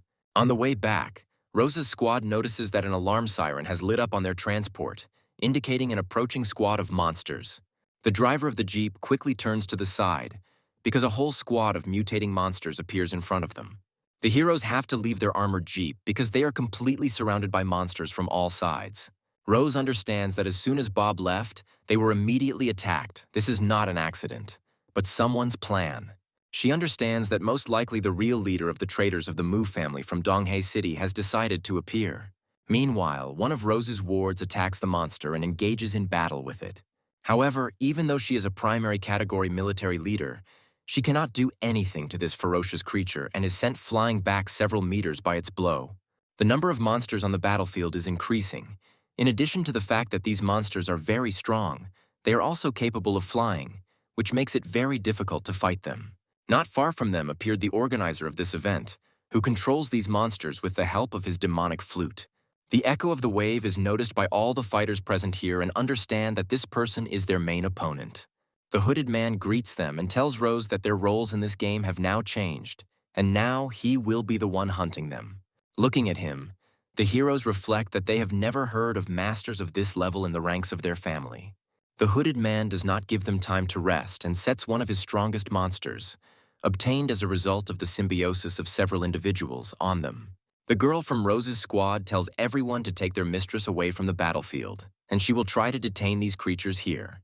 However, her friend says that there is no need for her to risk her life, because he took with him a specially developed new drug to repel monsters, which should temporarily contain them.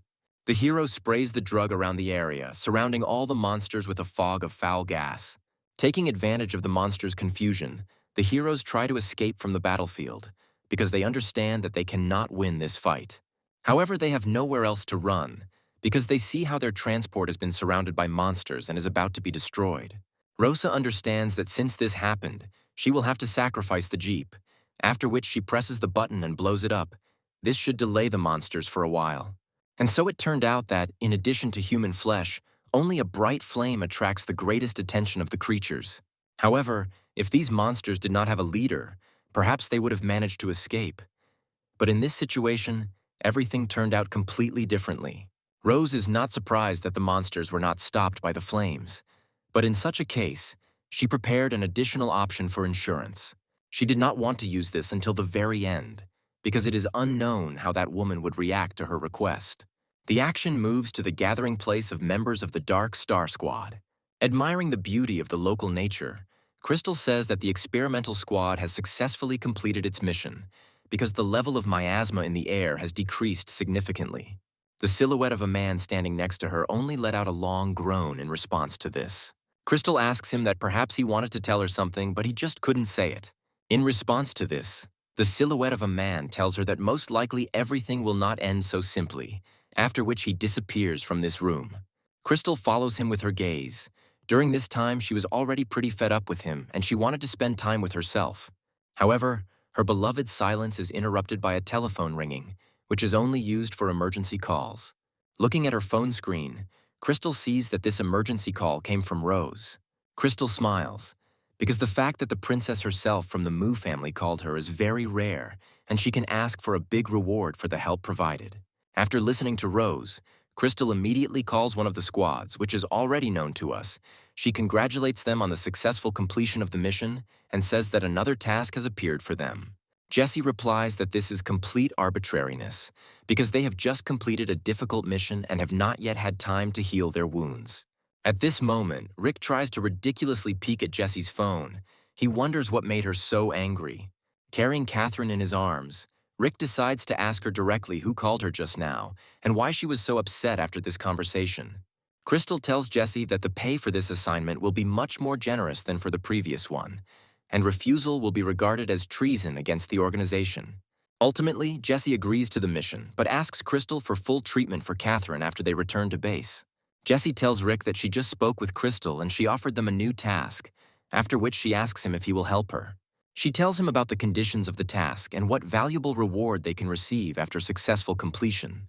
Looking at the pictures that Crystal sent them, the heroes see that they will have to fight the same monsters that block their path on the way to the Scatterer. They understand that the creatures have quickly spread throughout the city, which could become a big problem in the future. After thinking a little, Rick agrees to this adventure, because last time he wanted to deal with the scoundrel who is behind it all. Meanwhile, monsters continue to pursue Rose's squad, with more and more of them every minute, which confuses the heroes. Having reached the entrance to the highway, their only escape route is blocked by a man in a hood. He tells Rosa that she runs great, however, there is no further road and they will all die here now. However, at this moment, he senses that there are other opponents nearby, and also that something large is flying towards him. At this very second, many huge arrows fly onto the battlefield with stunning speed, which are used specifically to kill high-level monsters. Rose understands that this is help from the Dark Star Squad, and says that, as always, they came at the most necessary moment. Shooting from this kind of weapon takes a lot of strength and energy from the user. Therefore, after one attempt, Jesse's strength has already run out, and she tells Rick that he will load the next one. Rick tells her that he is not used to fighting at range, because his main weapon is his blade. After which, he jumps off the roof and rushes straight into the battlefield, telling his new friends to stay here, and he will deal with everything himself. The time has come to settle scores with the scumbag who secretly tried to kill him at the very beginning of his journey to the city of Donghae. The scoundrel understands that he will not have another chance to get rid of Rose, so he must first deal with her help. To do this, he uses a flute to control the monsters and directs all nearby creatures towards Rick. However, Rick realizes that it is easier to kill the manager than to fight a huge pack of monsters, so he uses the Shadow Blade and quickly attacks him. However, the villain is not so easy to reach, and he manages to dodge Rick's attack. After which, he says that the flute is not his only weapon, because he is also a master of magic. Using his Beast Core dagger, he activates a C-class skill called Frost Blossom and freezes everything around him. Frost Blossom is one of the techniques that is secretly passed down in the Mu family, which means that this person has a direct connection to it. Because of the technology used, coldness reigned around and small particles of ice settled on the clothes of all the heroes. However, Rick is not afraid of this block of ice, and slowing down his heartbeat and breathing, he makes a rapid exit towards the villain. Looking at their battle, memories of her last meeting with the main character pop up in Rose's head. She realizes that over the past time he has become much stronger. Perhaps now he is the strongest young fighter in all of China. A fierce battle ensues between the fighters, where no one wants to give in to each other. The scoundrel asks Rick how he managed to survive the explosion that his charges caused him, after which he adds that this time he will not be able to leave here alive. Rick understands that his opponent is a mid-level military leader, and it will not be easy to fight against such a strong and treacherous enemy.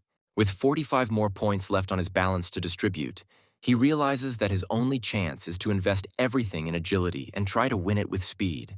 Taking advantage of the moment, the villain sends a squad of B-level monsters towards the main character.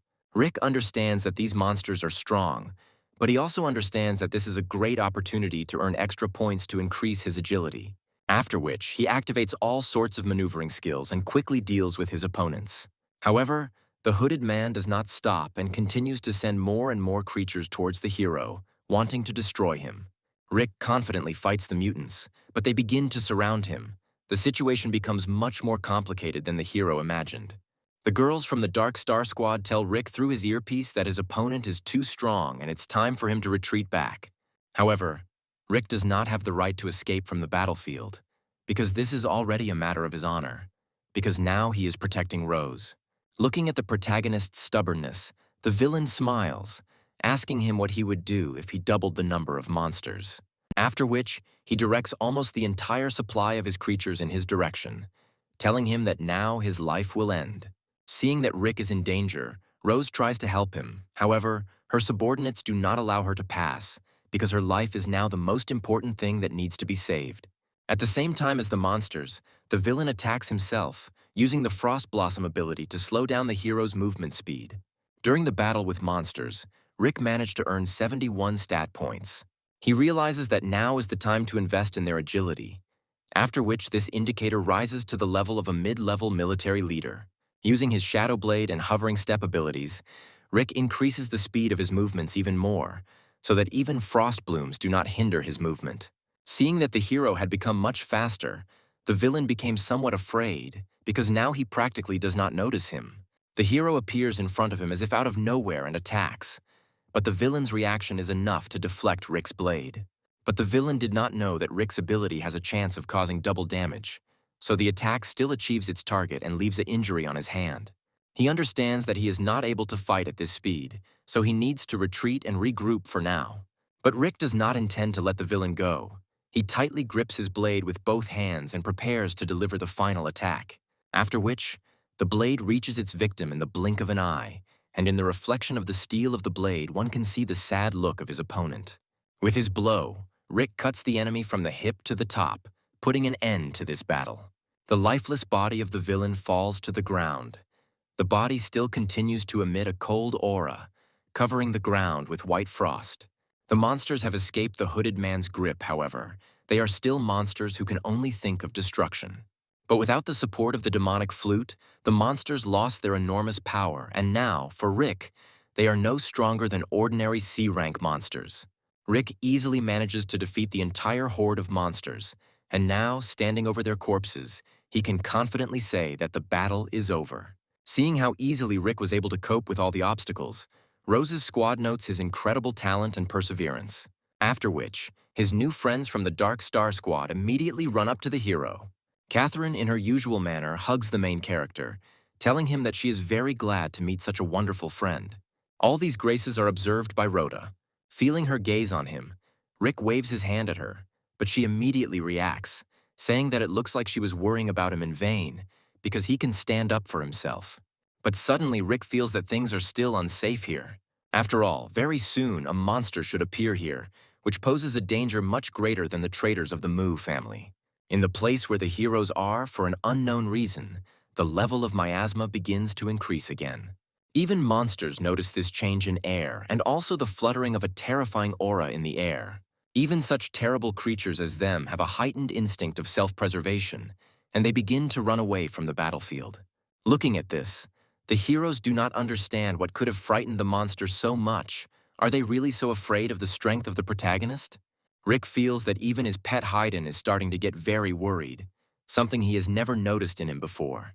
Finally, the hero realized why the monsters began to run away from the battlefield so quickly, and what could have alarmed his pet so much. He understands that the same monster from the Gorge, an A-level creature, is about to appear on the battlefield.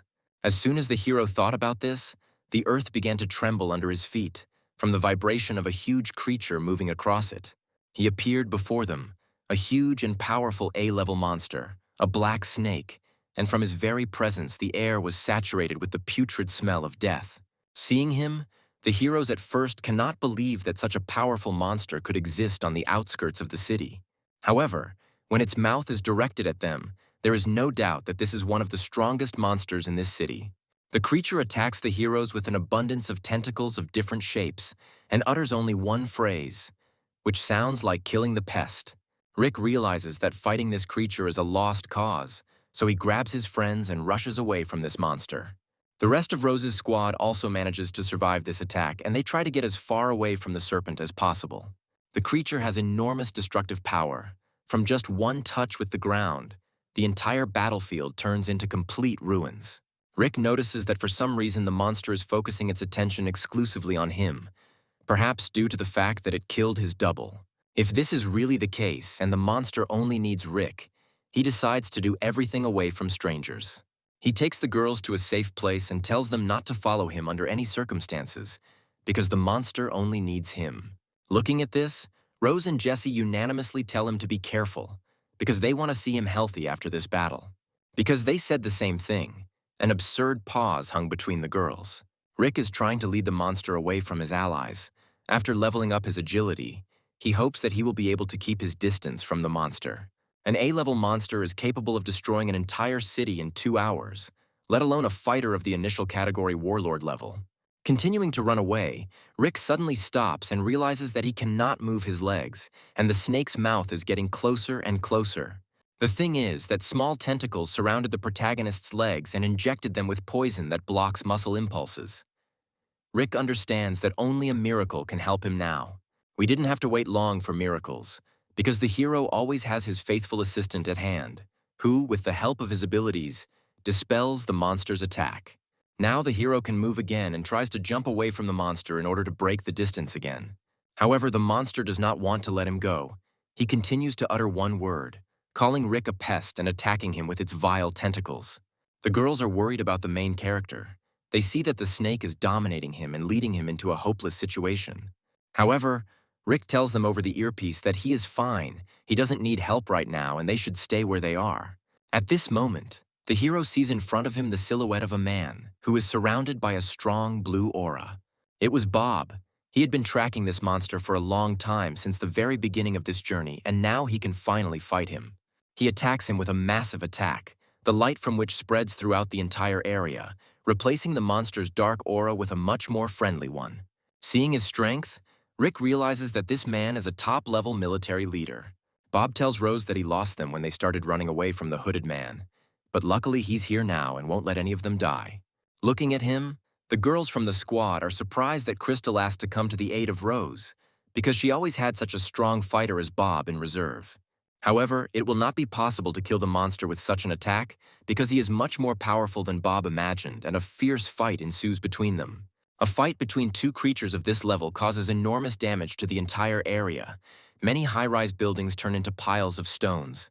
And if this continues, if one of them does not win, then this could lead to the destruction of an entire neighborhood, because the scale of their attacks is enormous. Analyzing their fight, Rick realizes that they are fighting at approximately the same level. However, the monster has clear advantages. He understands that one top-level warlord-level fighter will not be able to withstand this snake, because he has the skill of endless regeneration. Old Bob already understood this himself, because he had dealt him more than one strong attack, which hit exactly the target. But the monster immediately recovered. The action moves to the base of the Dark Star, where Crystal continues to only look out the window, in which she notices that something strange is happening in one of the areas.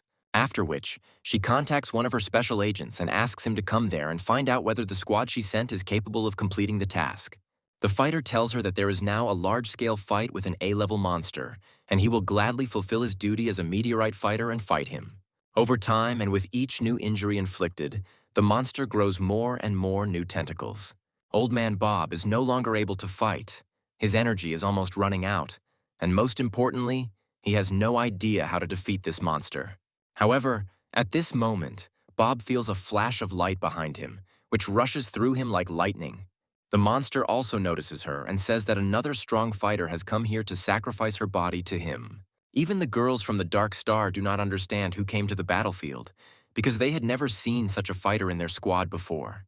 A fighter wearing a hat appeared in front of them, holding a sword in each hand and possessing an aura of enormous power, similar to a top-level military leader. The man tells Bob that he is a member of the Dark Star rescue team, and he came here to help the old man in this difficult battle with the monster. Hearing this, Bob is surprised that this mysterious organization has such strong fighters. Rick is also surprised that another top-class military leader appeared on the battlefield. But what interested him most was his movement skill, because he is sure that he only saw the ability of a soaring step. Two military leaders of the highest degree have united. Now the damned monster will definitely not leave here alive. But the monster is not afraid of the fact that there are such strong fighters in front of him. He only craves destruction and attacks them with a huge number of parts of his body. The man in the hat invites Bob to join forces. Otherwise, they will not emerge victorious in this battle. They cover each other's backs and fend off multiple attacks from the monster without even activating any unique abilities. The aura from their battle takes the breath away even of entry-level military leaders, because its concentration in the air becomes very high. Rick understands that now it is better not to interfere in the battle of such strong fighters. However, he still doubts that they will be able to win. After all, this damn monster has not yet shown its true strength, which Riku knows about after the battle with his copy. New allies begin to gradually seize the initiative in this battle and use various abilities that damage the monster and chop off parts of its body. But the monster does not think of retreating. His battle tactics are simple to the point of banality. He simply rushes ahead and tries to feast on the bodies of these warriors. Having inflicted several serious injuries on him, the fighters realize that the monster has not weakened at all, although he looks almost defeated. But Rick realizes that this is his secret ability, the ability to endlessly recover. He decides to join them and tells them to be careful with their attacks, because he can regrow any part of his body. But the fighters do not listen to what the main character tells them and continue to attack the monster with multiple blows to different parts of his body. They chop the monster like cabbage, after which its tentacles scatter throughout the area.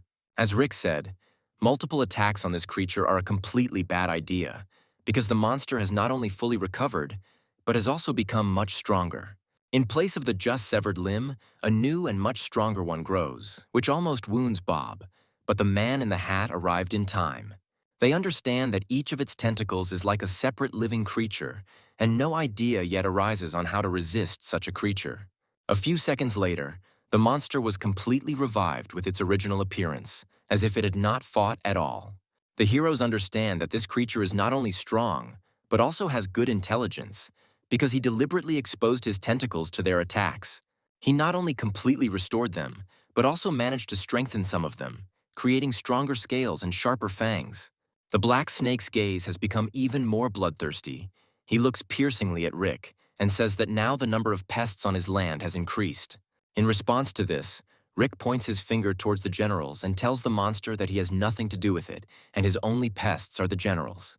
Unfortunately, these words had no effect on the monster, and next to it, a new creature begins to form from a puddle of liquid matter. Now 2 black snakes appeared on the battlefield, however.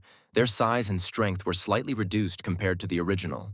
Rick understands that the monster was split in 2 solely because of him, because he was originally the main pest and the main target of the monster. Fighting this monster is a very bad idea, so Riku can only run away from it, relying on the strength of the generals. He tries to attract the body of the second snake towards the general in order to fight against 2 monsters at the same time with joint efforts. Fortunately, Rick's speed, combined with the ability to soar, allows him to break away from his pursuer and keep a safe distance from him. However, what Rick didn't expect was that the monster was capable of using ranged attacks while spitting its poisonous saliva, which put Rick in an awkward position. But at this moment, his pet comes to Rick's aid, using his ability to block a long-range attack. Rick thanks him for his salvation, and once again says that it was not for nothing that he agreed and took Haydn with him on this journey.